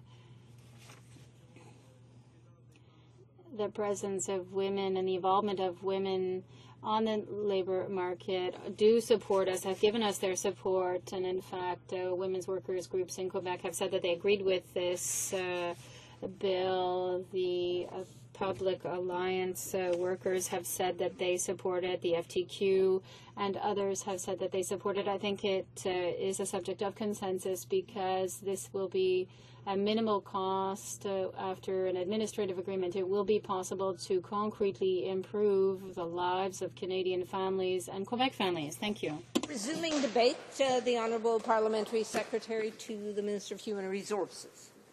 Thank you, Madam Speaker, and I'm happy to have the opportunity today to comment on Bill C-307, presented by my colleague, the Honourable Member from the riding of Rosemont Petit-Patry. This bill proposes to add another section to Part 2 of the Canada Labour Code. This would align the code with the provincial legislation in the matter of occupational health and safety for pregnant and nursing employees. This bill would add another section to Part 2 of the Canada Labour Code and would align this code with provincial health and safety regulations and legislation for pregnant and nursing women. For une maternité sans danger, the Safe Maternity Program, which many pregnant workers use. A pregnant nurse, for example, whose job poses a risk to her health or that of her baby, can be reassigned to another task or be allowed to take a preventative withdrawal leave on the advice of her physician. If she must take leave, this pregnant nurse will receive an income replacement benefit equivalent to 90% of her net insurable income. It's clear that, even if this isn't spelled out explicitly, the intent of Bill C-307 is to give employees working in Quebec, but under federal jurisdiction, the possibility of getting the same access to the Safe Maternity Program as employees under provincial jurisdiction. I must admit that the issue raised by this bill is important to me, both as a woman and as a pediatric surgeon who spends most of their time taking care of children. I would be the first to say that pregnant and nursing women have the right to work in a safe environment. This is something that I think every Canadian will agree with. Wherever we sit in this House, I'm sure that we all want to protect those who give life, the infants they carry, and those who have been brought into the world. In fact, the Canada Labour Code formally recognizes this right. It includes several provisions, including maternity-related reassignment or leave. These provisions give considerable protection to pregnant and nursing employees. I'm not going to go into the details of all these provisions, but generally speaking, this is what they allow. If there is a risk to the health of the employee, her fetus, or her child, the employee can get a modification of her duties to be reassigned to another job without any loss of salary or benefits. If these measures are impractical, she can go on leave for as long as the danger persists. Other provisions allow an employee to take leave during the period from the beginning of the pregnancy up to 24 weeks after childbirth, if she is unable to work because of her pregnancy or nursing. This is in addition to regular maternity, parental, or sick leave provisions under the Code. It is not my place to offer an opinion on Quebec's Safe Maternity Program, which, in principle, is very laudable. But we do know one thing. This program is extremely costly. Il n'est pas à moi de donner. It is not up to me to give an opinion on Quebec's safe maternity program, which, in theory, is a very good one. We know that it's very costly, however. In a press article that appeared at the beginning of November, it was reported that the cost of financing the program is 19 times higher than it was when it was first created. It now costs over $200 million per year, all of it financed by employers through a payroll tax. In Quebec, the same contribution rate, which is 19 cents on every $100 of employees' insurable earnings, is applied to all employees targeted by Quebec's preventative withdrawal program. And this is regardless of the amount of benefits their employees receive. If we assume that the same contribution rate would be applied to their current total salary envelope, employers under federal jurisdiction operating in Quebec, including the federal government, would be obliged to pay almost $20 million a year in contributions. However, given the relatively lower health and safety risk presented by most jobs under federal jurisdiction, it can be estimated the amount of benefits provided to employees would be approximately $5.4 million. In such a scenario, federally regulated employers would on average pay almost 4 times more into the program than their employees would take out. If only from a financial perspective, this would make no sense. And the financial aspect is one that we cannot ignore, especially in these difficult economic times. That is perhaps why a report earlier this year commissioned by Quebec's Workers' Compensation Board recommended that the admissibility criteria for their program be tightened and that more effort was needed to encourage employers to accommodate pregnant and nursing employees. And that is what our priority should be, to focus on allowing women to maintain their attachment to the labor force by ensuring that they work in a safe environment. We have to consider the potential unintended consequences of this bill, those that they might have on workers that it is meant to help. Increasing business payroll taxes will hinder job growth and could lead to some employers to reduce or eliminate benefits altogether for their employees. If Bill C-307 brought significant new benefits and protections for employees, this might also perhaps be a price worth considering, but it does not. From the legislative point of view, Bill C-307 would also be difficult to implement. If Bill 307 was adopted, many employers under federal jurisdiction would then be subject to most provincial and federal provisions on preventative withdrawal. This could create confusion in regards to the respective rights and obligations of employers and employees. Employees could try to take advantage of either their federal or provincial rights or remedies, choosing whichever system seemed to be the most advantageous under the circumstances. This would lead to problems in application of labor laws. In addition, Bill C-307 would create disparities in the treatment of employees working in different provinces for the same employer. Given certain rights and benefits only in federal jurisdiction employees located in one province, and having such an equity enshrined in law would be unfair for employees working in other regions of the country. This sort of situation could lead to a complicated patchwork of disparities, legal obligations for employers under federal jurisdiction. Those operating in several provinces, including small companies which cannot afford professional legal or HR assistance, would face significant administrative difficulties. Bill C-307 would also have the effect of blurring the lines of demarcation between jurisdictions of labor matters. The provinces could adopt laws that would apply to workplaces under federal jurisdiction. Such a development could have broad legal and policy ramifications. Madam Speaker, it's clear that pregnant and nursing women have the right to work in an environment that is safe and healthy. If there is a risk to their health, that right is protected under the Canada Labour Code.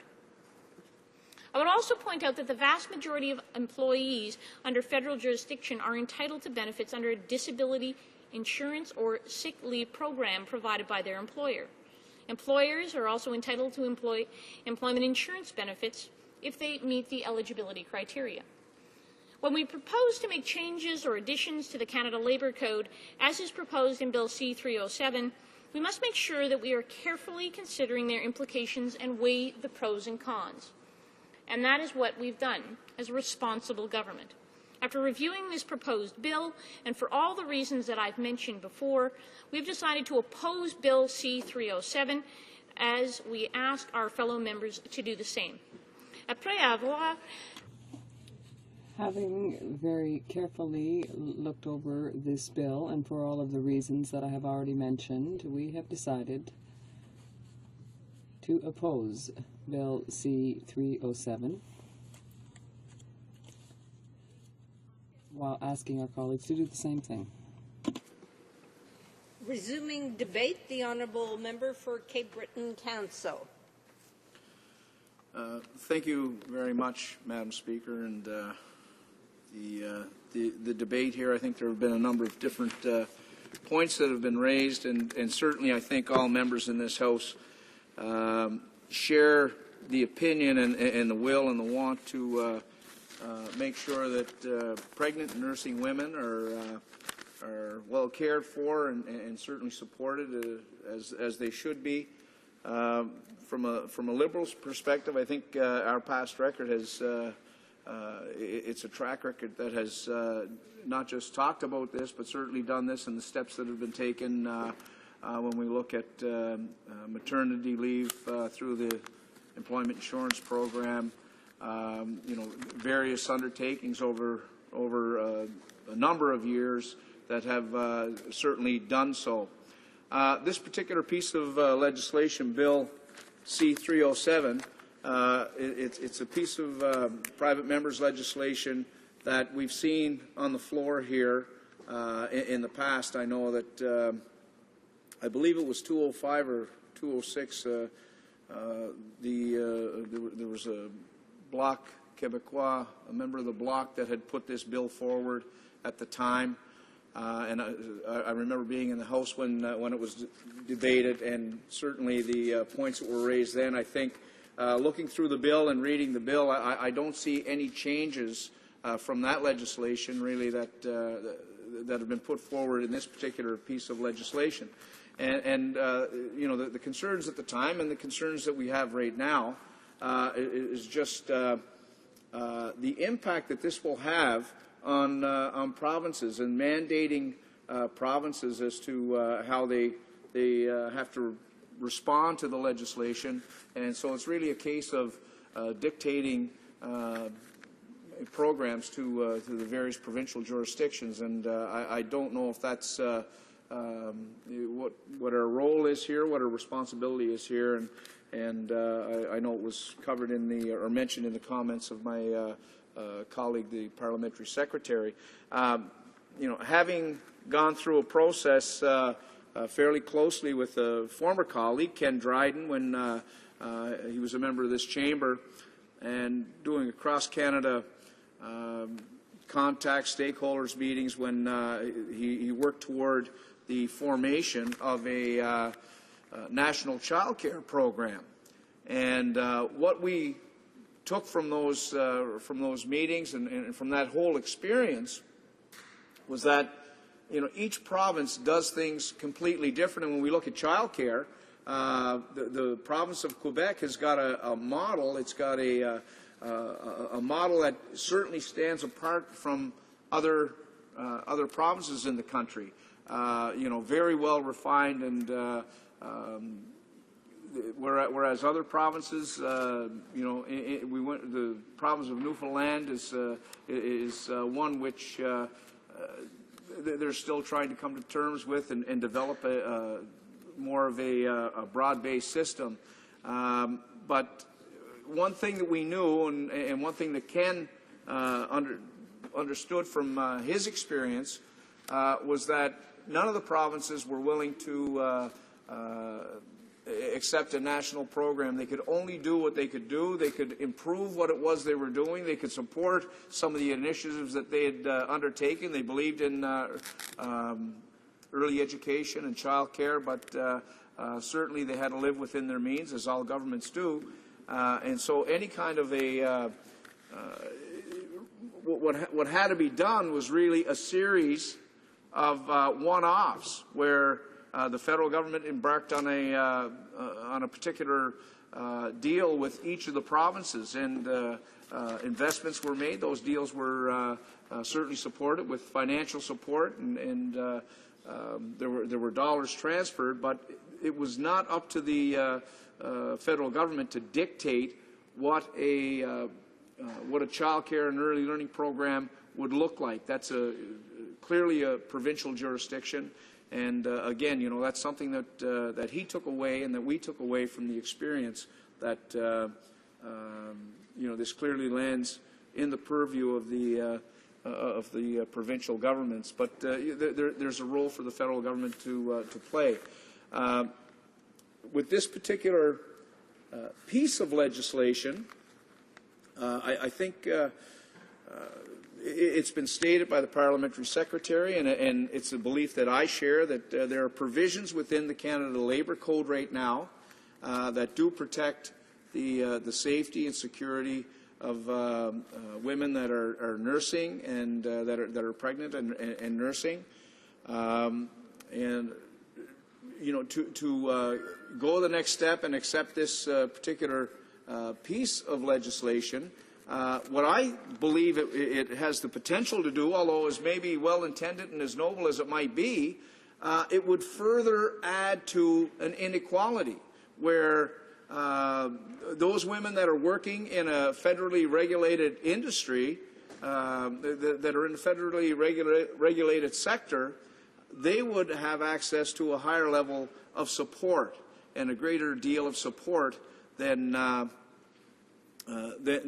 women who weren't particularly or working in that particular sector. So I think the potential here to add to inequality is real, and I haven't seen any changes in this particular piece of legislation. That was a concern that was raised back with the you know, when the Bloc had introduced the legislation, and I haven't seen that change through this. I think the risk here, if we were to go forward and support this and support this piece of legislation, I think we would be constitutionally, I think we'd be impinging on the jurisdiction of the provincial governments. And Mr. Speaker, it's tough enough to move legislation forward and be progressive in areas of federal jurisdiction, but when you certainly try to impart that on the provinces, they certainly aren't all that willing. So, Mr. Speaker, I think the additional risk, it would further complicate an already complicated area. It would further complicate you know, where we see provincial labor laws and provincial codes apply, as well as an overlap of federal labor laws and labor codes. You know, I think would further complicate that. I know the having dealt with a piece of legislation back 4 years ago where federally regulated mines, everything from the high water mark out, you know, we had a subsea mine in Cape Breton, and federal labor codes applied to that specific operation, the Cape Breton Development Corporation. And when the federal government got out of the mining business, the province wanted to assume and further develop the coal fields in Sydney. And so in order to try to streamline that, we had to pass a piece of legislation here in the House that would enable the province to assume responsibility for the to have that mine operate under provincial labor codes and to be monitored by provincial labor standards. So it was a rigorous process, and but nonetheless we were able to get through it. But this, in particular, when you're looking at all 10 provinces, when you're looking at varying degrees of support that are awarded by each of those 10 provinces, when you look at you know, where the Canada Labour Code currently extends into this particular issue, then it calls into question whether or not it's wise or prudent, or really if it's our responsibility to move forward with this type of legislation. So, Madam Speaker, just to sum up, I see you're getting a little edgy in your seat there, Madam Speaker. Again, our caucus has seen this legislation before. We didn't think it was the cleanest bill or the cleanest piece of legislation. Although we support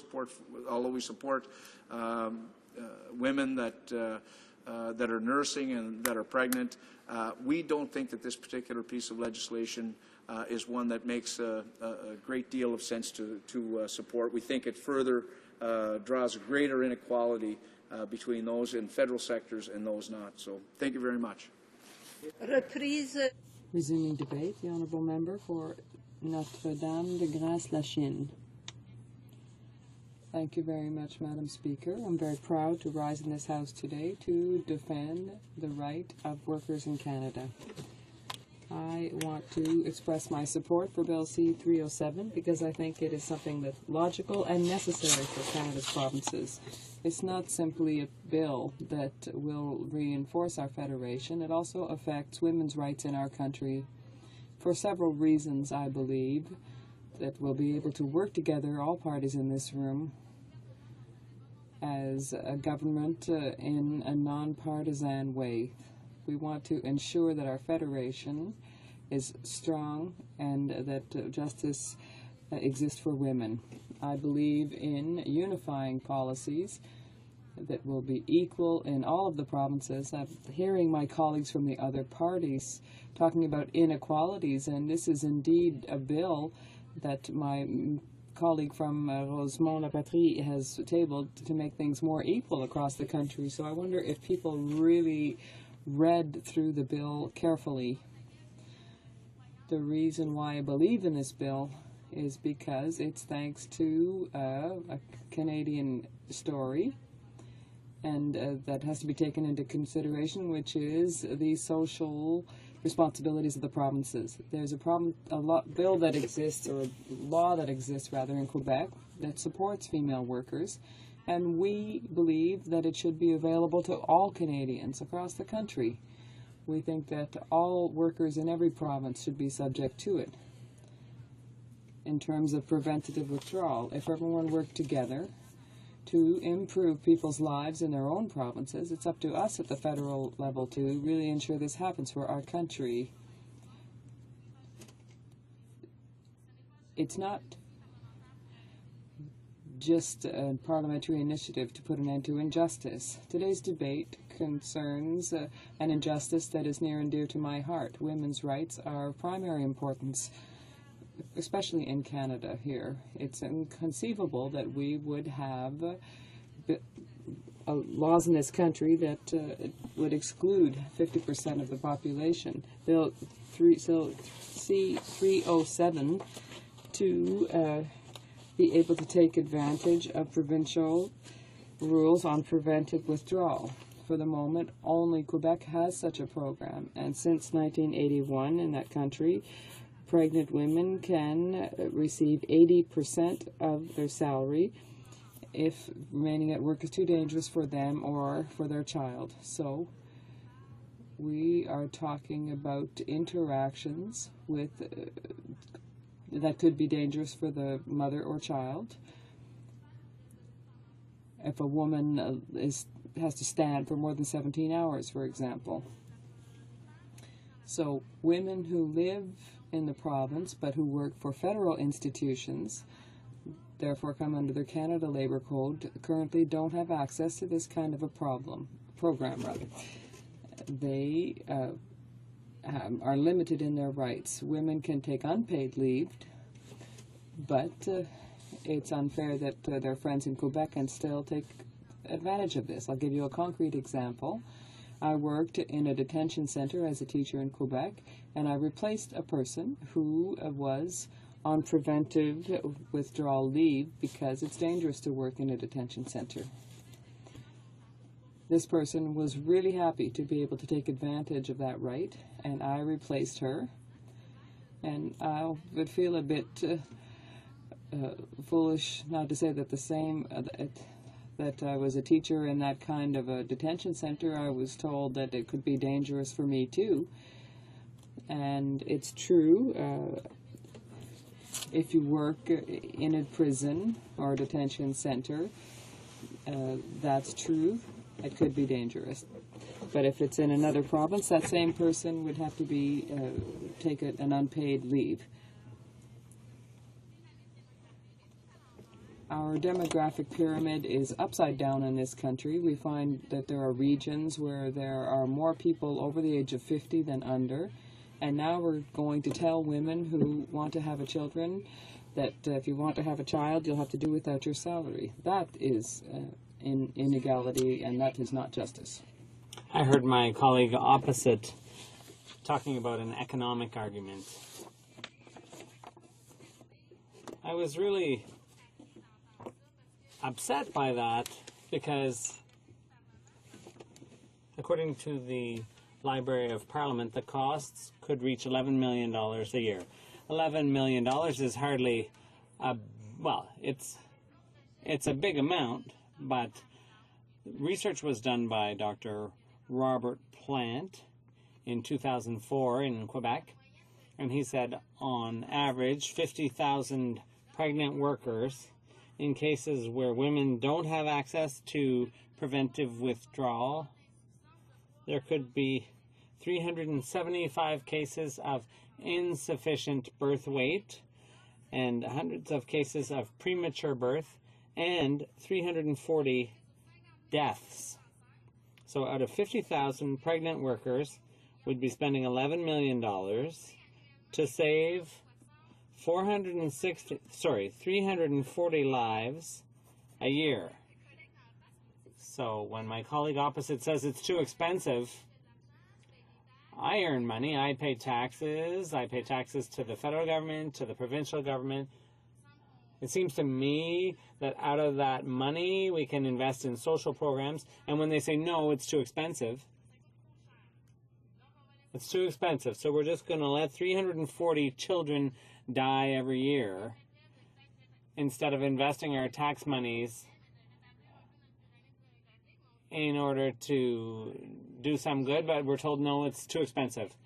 I find that to be a really, really, really weak argument, Madam Speaker, and I hope our friends in the other parties will wake up and sort of realize this, because I think that we need to rebalance the economy. Working people are an important part of our economy too. I talked about what I'd experienced when I had to replace someone. In Quebec currently, this legislation would make it possible to save the 75,000 women who work in federally regulated workplaces. And when I hear my colleagues say this creates interprovincial inequality, I think, look, we have a good program in Quebec right now. We're trying to share that, to spread that model so that women working in federally regulated workplaces can benefit from the same protections. This is just a first step towards spreading this across the country for women. This is for women, working women who work 40 hours a week. When they're pregnant, that can be dangerous. So we're saying, look, take time when you're pregnant, have your children, because we need more children in society. We're going to give you the tools to facilitate that. This bill was well received by many women's groups. There's the Council for Women's Access to Jobs, the Federation of Quebec Women, the Public Service Alliance. They don't say, look, it's just leave things the way they are. No, they're saying this is great. This could help 75,000 women in Canada working in the federal sector. Let's start with that and then move towards all women. So I am really in favor of this bill put forward by my colleague from Rosemont La Petite Patrie. I think it would protect Quebec women, Canadian women, and it would inject a little bit of justice into our workplaces. Women have to have children, they have to look after them, and so on. I think this is something that's important. People should look at it closely and leave aside their partisan perspective. I would encourage everyone to vote in favor of this bill when it comes to a vote. Thank you, Madam Speaker. Resuming debate. The honourable member for Saint-Bruno-Saint-Hubert. Thank you, Madam Speaker. I have absolutely no hesitation in supporting this bill put forward by my colleague from Rosemont-la-Petite-Patrie. In fact, I'd like to thank him for putting the rights of pregnant and nursing women at the forefront here in the House. This bill is particularly close to my heart because the cause of women has always been at the very heart of my social, community, and political involvement. Women are increasingly under pressure in the labor force. Since the turn of the 20th century, their numbers have increased constantly. In 1901, women made up 13% of the labor force, and that shot up to 23% by 1951. Working women back then were mainly single women.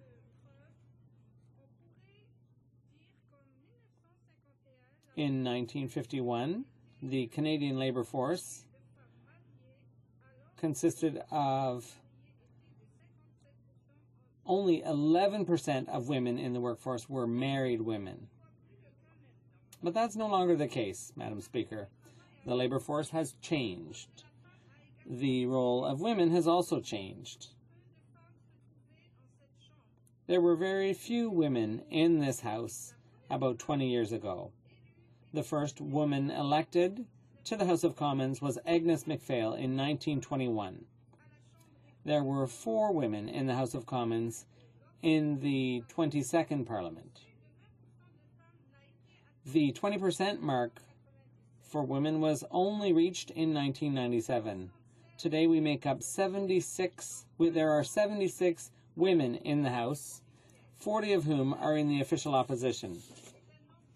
This is an unprecedented number in the history of Canada. Many of us are doctors, professors, lawyers, to name a few.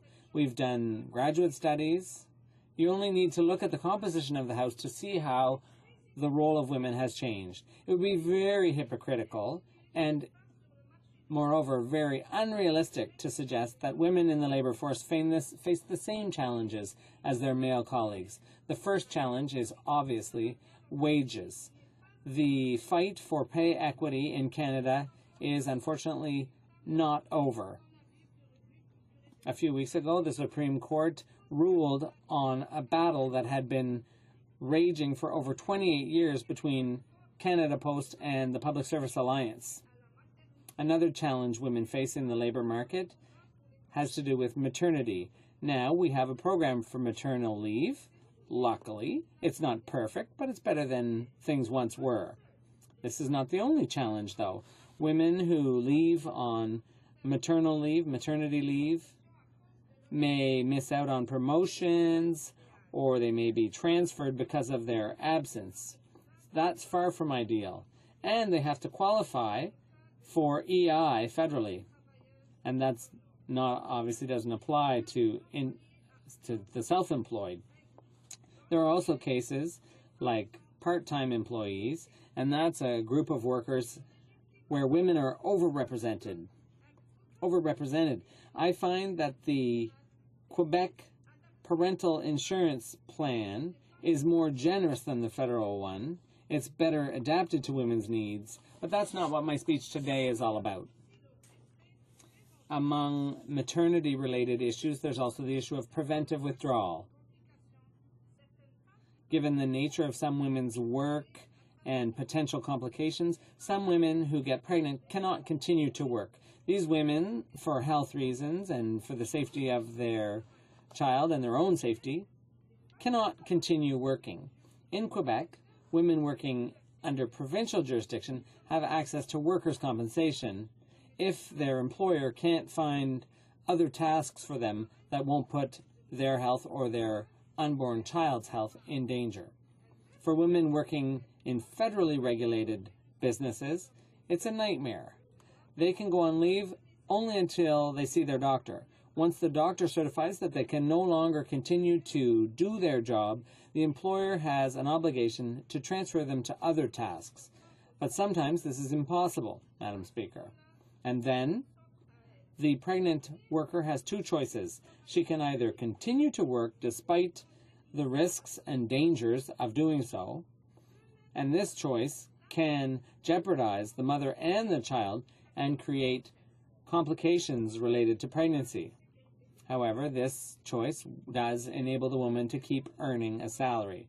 The second option is unpaid leave, which deprives the mother and her family of needed income. Women are at greater risk of living in poverty, Madam Speaker. They're more likely to be working in unstable jobs, part-time jobs, and they're more likely to head single-parent families. We also have to remember that there are more poor women than men. These women are already in financial hardship, and sudden changes to their income can cause them to fall into the vicious cycle of poverty and debt. Madam Speaker, it's inconceivable that a person should have to choose between their financial survival and their health and safety. This is shameful and it's disgraceful. We know that pregnant women live under huge financial stress. They have to buy safe furniture for their baby and diapers. Sometimes they also have to find a bigger home. Pregnancy is also the time when women have to pay more attention to their food, to their nutrition. It's very difficult to make healthy fruit and vegetable choices, fresh produce, milk, and dairy products, when the only thing you can afford is Kraft Dinner. The mother's nutrition may have long-term consequences for the baby's health. Pregnancy is not the time to pinch pennies and to deprive women of financial resources. This bill would enable almost 75,000 women in Quebec to enjoy the protection of workers' compensation.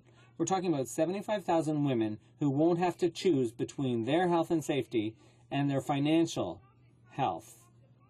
These women will be able to focus on eating properly and getting ready for their child's birth.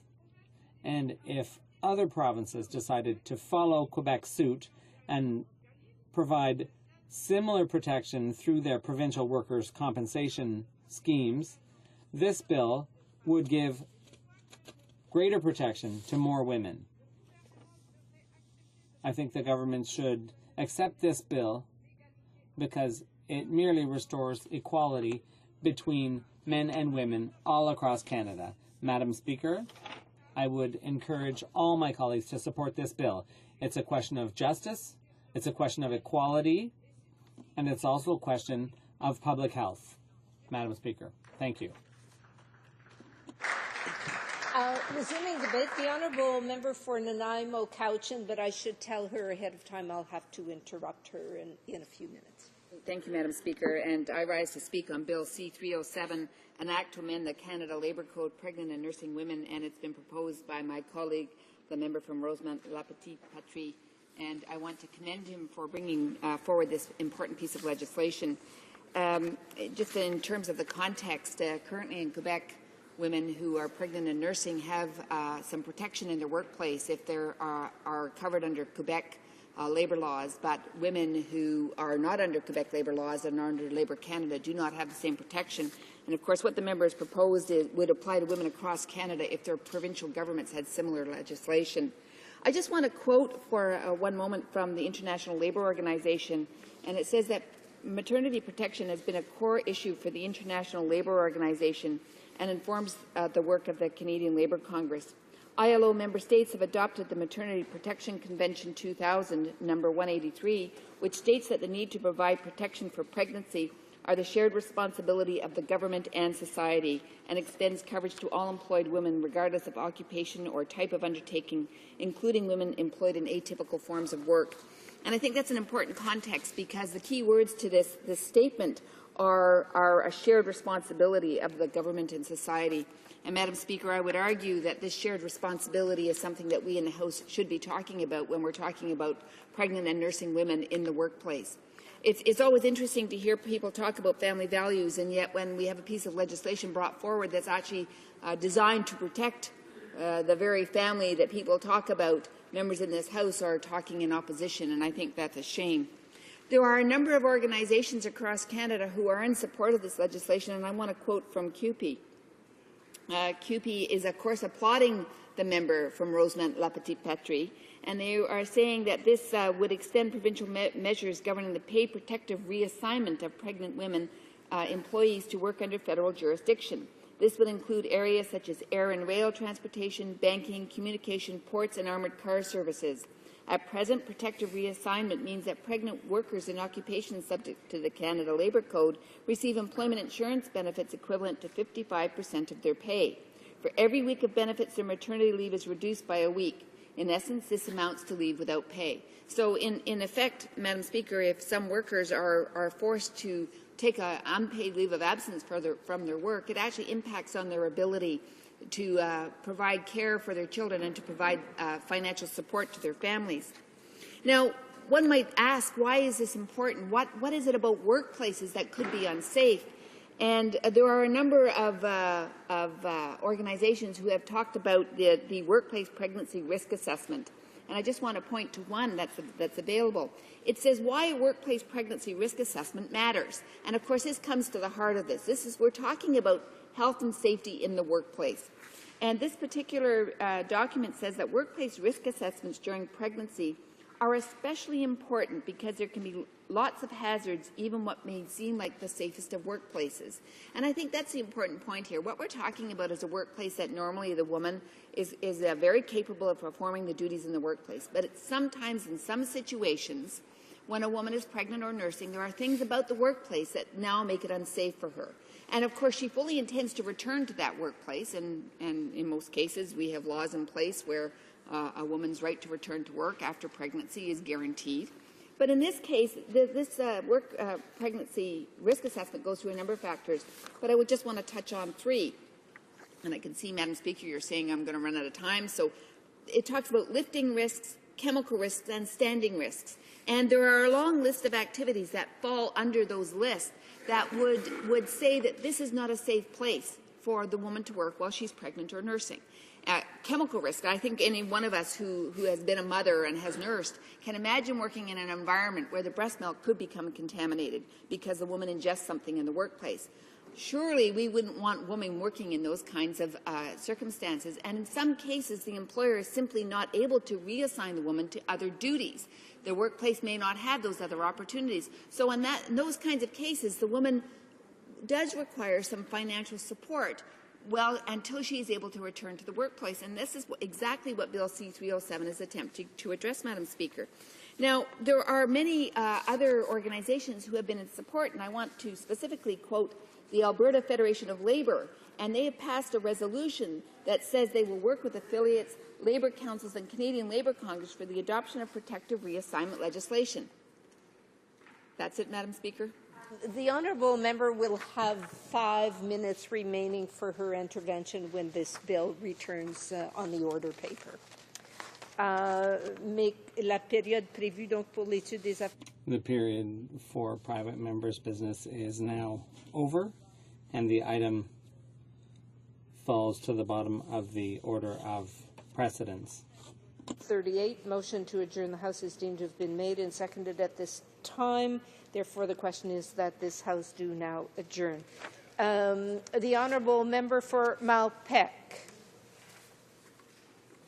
Thank you, Madam Speaker. In my question on November 4th, I asked the Minister to explain his act of misleading the committee and why he deliberately refused to meet the Board of Directors of the Canadian Wheat Board. Knowing this Minister's tactics, I shouldn't have been surprised by the Minister's deceptive and misleading response when he claimed the board refused to meet with him. That, as the board has confirmed, was not true.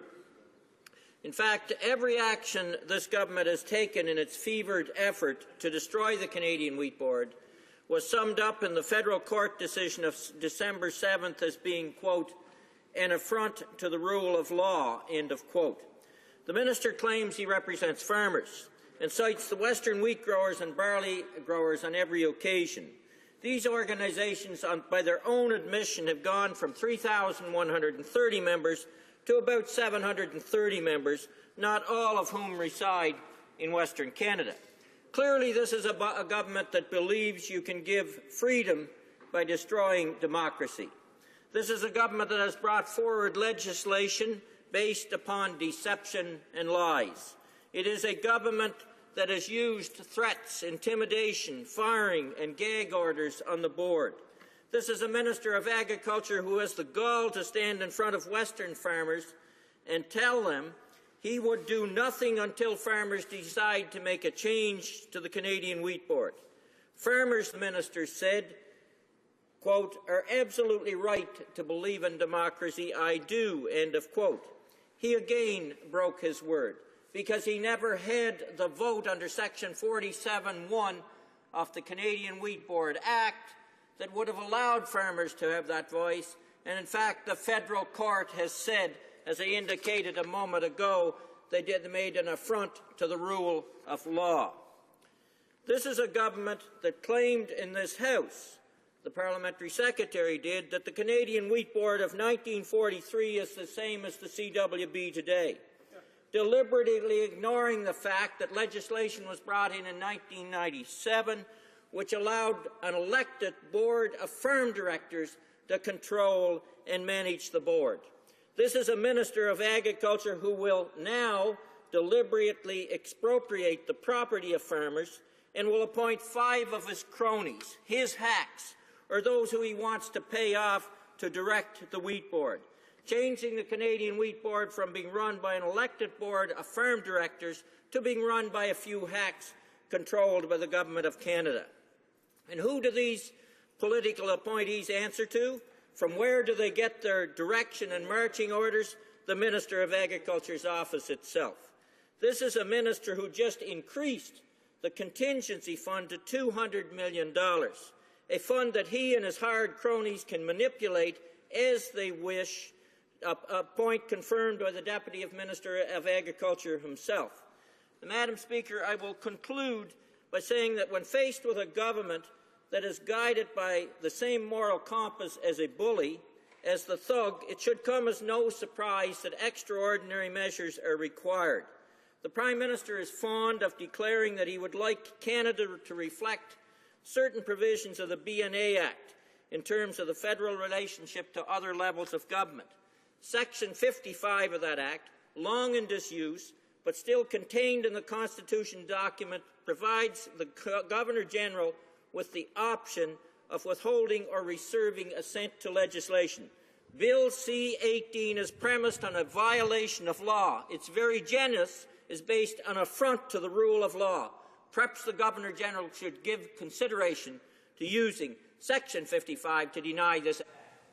The Honourable Parliamentary Secretary to the Minister of Natural Resources. Well, Madam Speaker, I don't know how close to the line his language is getting in terms of unparliamentary, but it must be getting very close, as he's got nothing but a series of personal attacks on the minister, on farmers, and on farm organizations. And I think I'd just like to point out that he knows what he's talking about when he talks about thuggery, because it was he and his government that locked farmers in jail on this very issue. It was also his government who changed the legislation without ever consulting farmers, and he's got the gall and the hypocrisy to come here today and tell us that we should be doing something other than he's done himself. I have to tell you, Madam Speaker, the question that he asked was about meeting with the Board of Directors, and I was very disappointed. The minister was invited to meet with the board. He was going to Russia. They knew that, so the minister actually asked if I could possibly go and go to the meeting. The Board of Directors refused to meet with me, and I know that there are directors like Henry Boss and Jeff Nielsen who are working very hard for Western Canadian farmers, and I wanted to actually go and meet with them and see what kind of solutions and interests they had for the future. But the board insisted on making some excuses. They wouldn't meet with me, as they refused to meet with the minister in the past as well. I guess I'm not surprised when the member, I think in his comments at one point, had said that he'd been invited a number of times to Winnipeg, and that's not surprising. There's a certain connection there between the Liberal Party and a number of members of the board and the directors there. I guess I could point out 2 or 3 examples of where that's seems to be the case. We had a chance to ride back from a reception about a year ago with one of the Liberal members, and he maybe said more than he should have, but he said they had the chance to meet with the wheat board in Winnipeg, with their summer caucus, and he said, the board told us they really love us, but they told us they don't tell Western Canadian farmers that.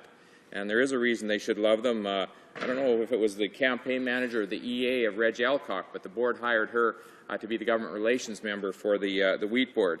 They hired Paul Martin's failed campaign manager to do their polling. They've hired law firms in the last couple of months here that have required Liberal senators to recuse themselves from the debate because for them to be involved would have been a conflict of interest.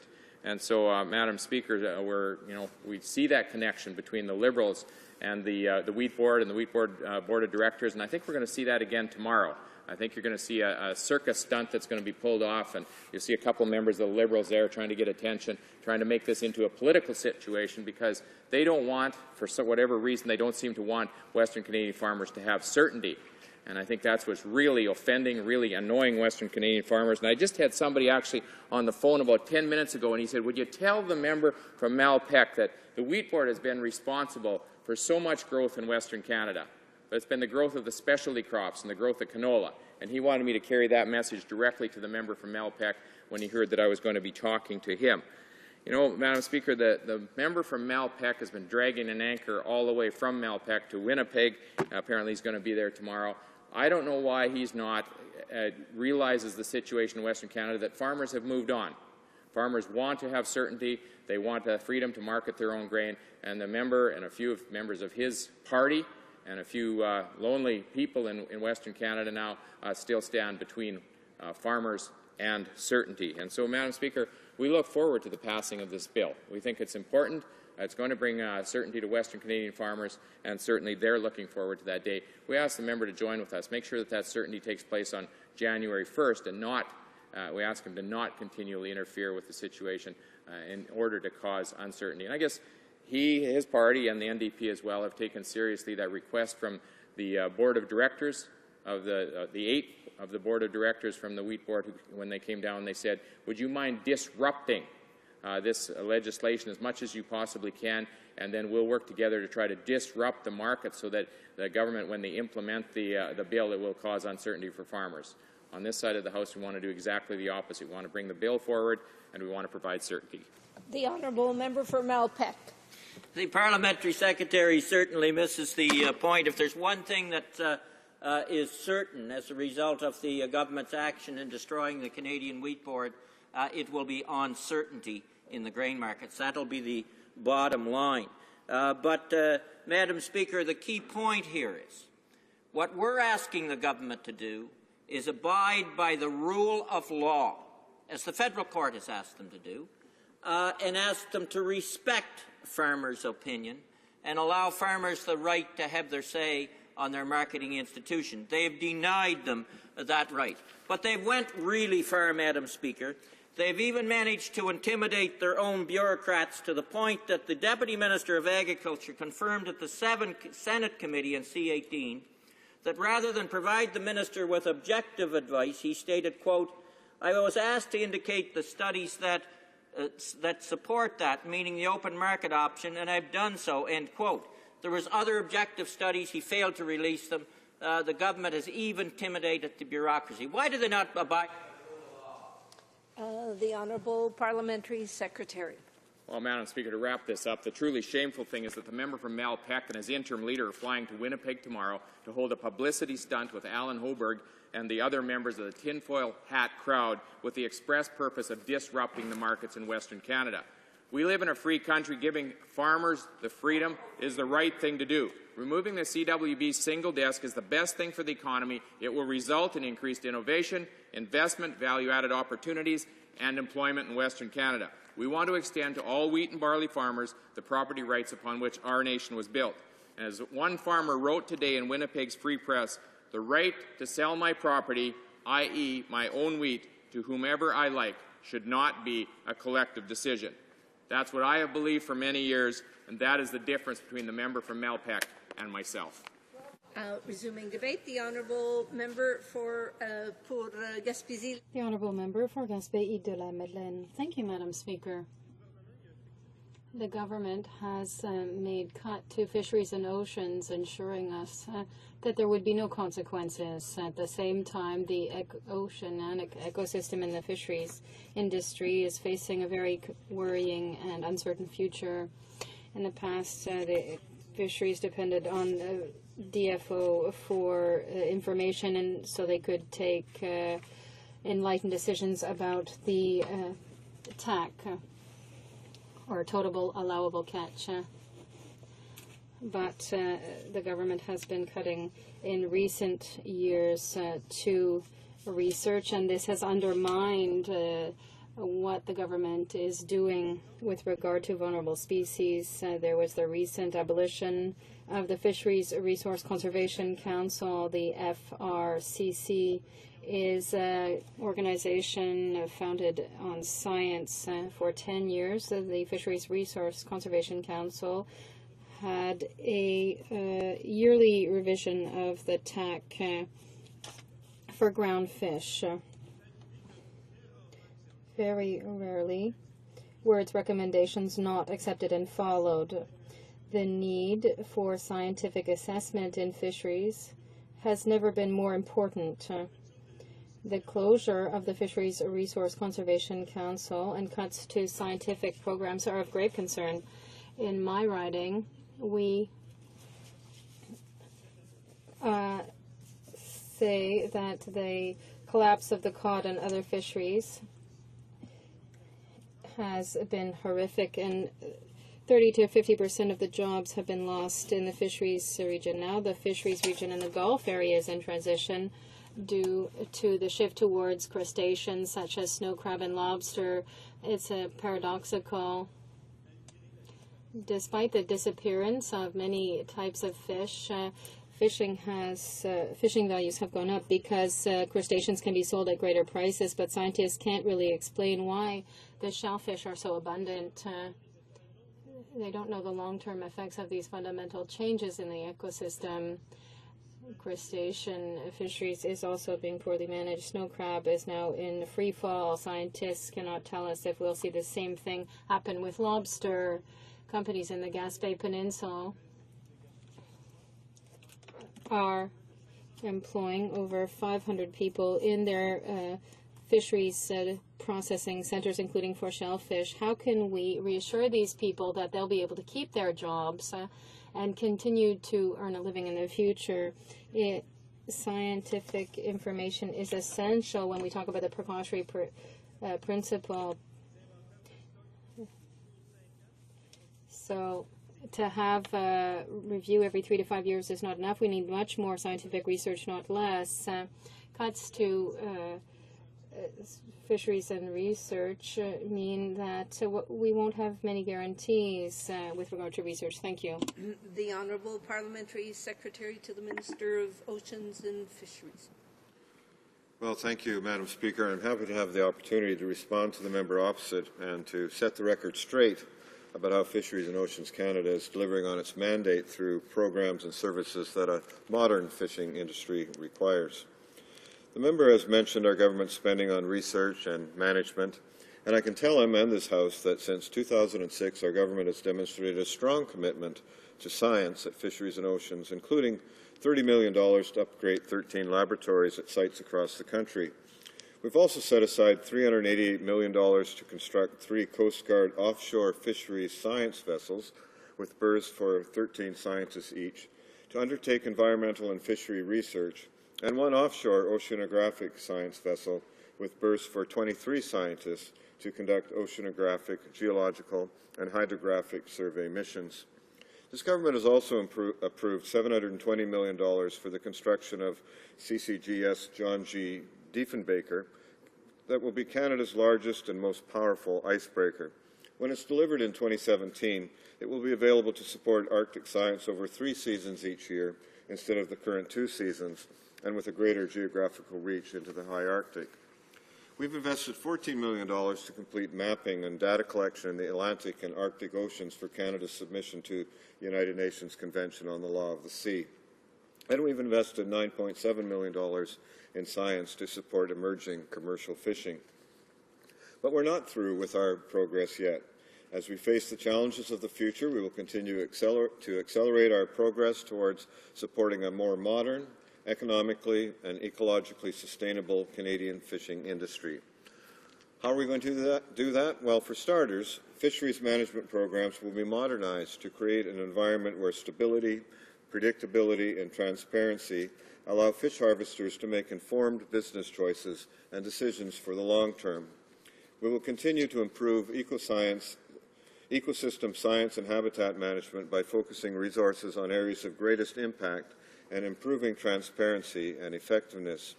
We will continue to streamline programs and make greater use of modern technologies to improve the overall efficiency and effectiveness of our programs. And where appropriate, we will wind down non-core programs that are no longer part of our mandate. All departments have been asked to review their program spending as part of the Government of Canada's Deficit Reduction Initiative. And Fisheries and Oceans Canada and Canadian Coast Guard programs and services will contribute to that effort by focusing on core mandate responsibilities, taking advantage of modern technologies, and continuing to seek cost efficiencies. The Department is committed to meeting its deficit reduction targets and achieving value for money for taxpayers. At the same time, we are effectively delivering on our mandate through well-designed programs and services that are regularly refreshed to take account of the priorities of Canadians. Madam Speaker, over the summer and fall, the Minister of Fisheries and Oceans traveled from coast to coast to coast, meeting with key players from the fishing industry to discuss how the Department can best support their economic growth. He has spoken to stakeholders whose interests lie in aquaculture and wild fisheries and heard their views on licensing, sustainability, conservation, export markets, and all the other issues that are important to them. These consultations help shape the planned changes in how the Department operates, changes that will come into effect over the next 3 years to ensure we continue to protect our ecosystems and build a stronger fishing industry. Thank you, Madam Speaker. The Honourable Member for Gaspé, Île-de-la-Madeleine. Thank you, and I want to thank my colleague. I think it's not a sufficient answer, but at least it's a start. The Minister said that the government would replay the Fisheries Resource Conservation Council with direct links. But what insurance will we have? How will this government plan long-term conservation, specifically the fact that we no longer have this council, and that was the main mandate of this council? How can Canadians be certain the department will not make decisions blindly? We need scientists to be supported and respected by the government and the fishermen and all the other stakeholders in the industry. So I'd like to know how we can make sure that scientists will be present and that they will give us good advice. Parliamentary Secretary. Well, thank you, Madam Speaker, and I think the key message that we're trying to deliver here is that we can't afford to continue with old ways of doing business, so we've chosen to focus on the future, and that is really the only sensible option. Our government is committed to ensuring that programs are efficient, effective, and that they achieve expected results for Canadians. And to get there, we are focusing more fully on our core mandate. Yes, we are modernizing our program and policy approaches. We are transforming how we do business on behalf of Canadians. In the future, our business and regulatory practices will be characterized by clear rules, consistently applied, bringing predictability and stability to stakeholders. The Department will embrace the use of modern navigational services, and the Canadian Coast Guard will rebalance its resources to where they can have the greatest impact. By streamlining core programs and shedding non-core programs, accelerating the take-up of new technologies and aligning departmental resources where needs are the greatest, the Department is in a stronger position to meet its strategic outcomes and to serve its stakeholders and all Canadians. Thank you, Madam Speaker. The motion to adjourn the House is now deemed to have been adopted. Accordingly, the House stands adjourned until tomorrow at 2 p.m. pursuant to Standing Order 24-1.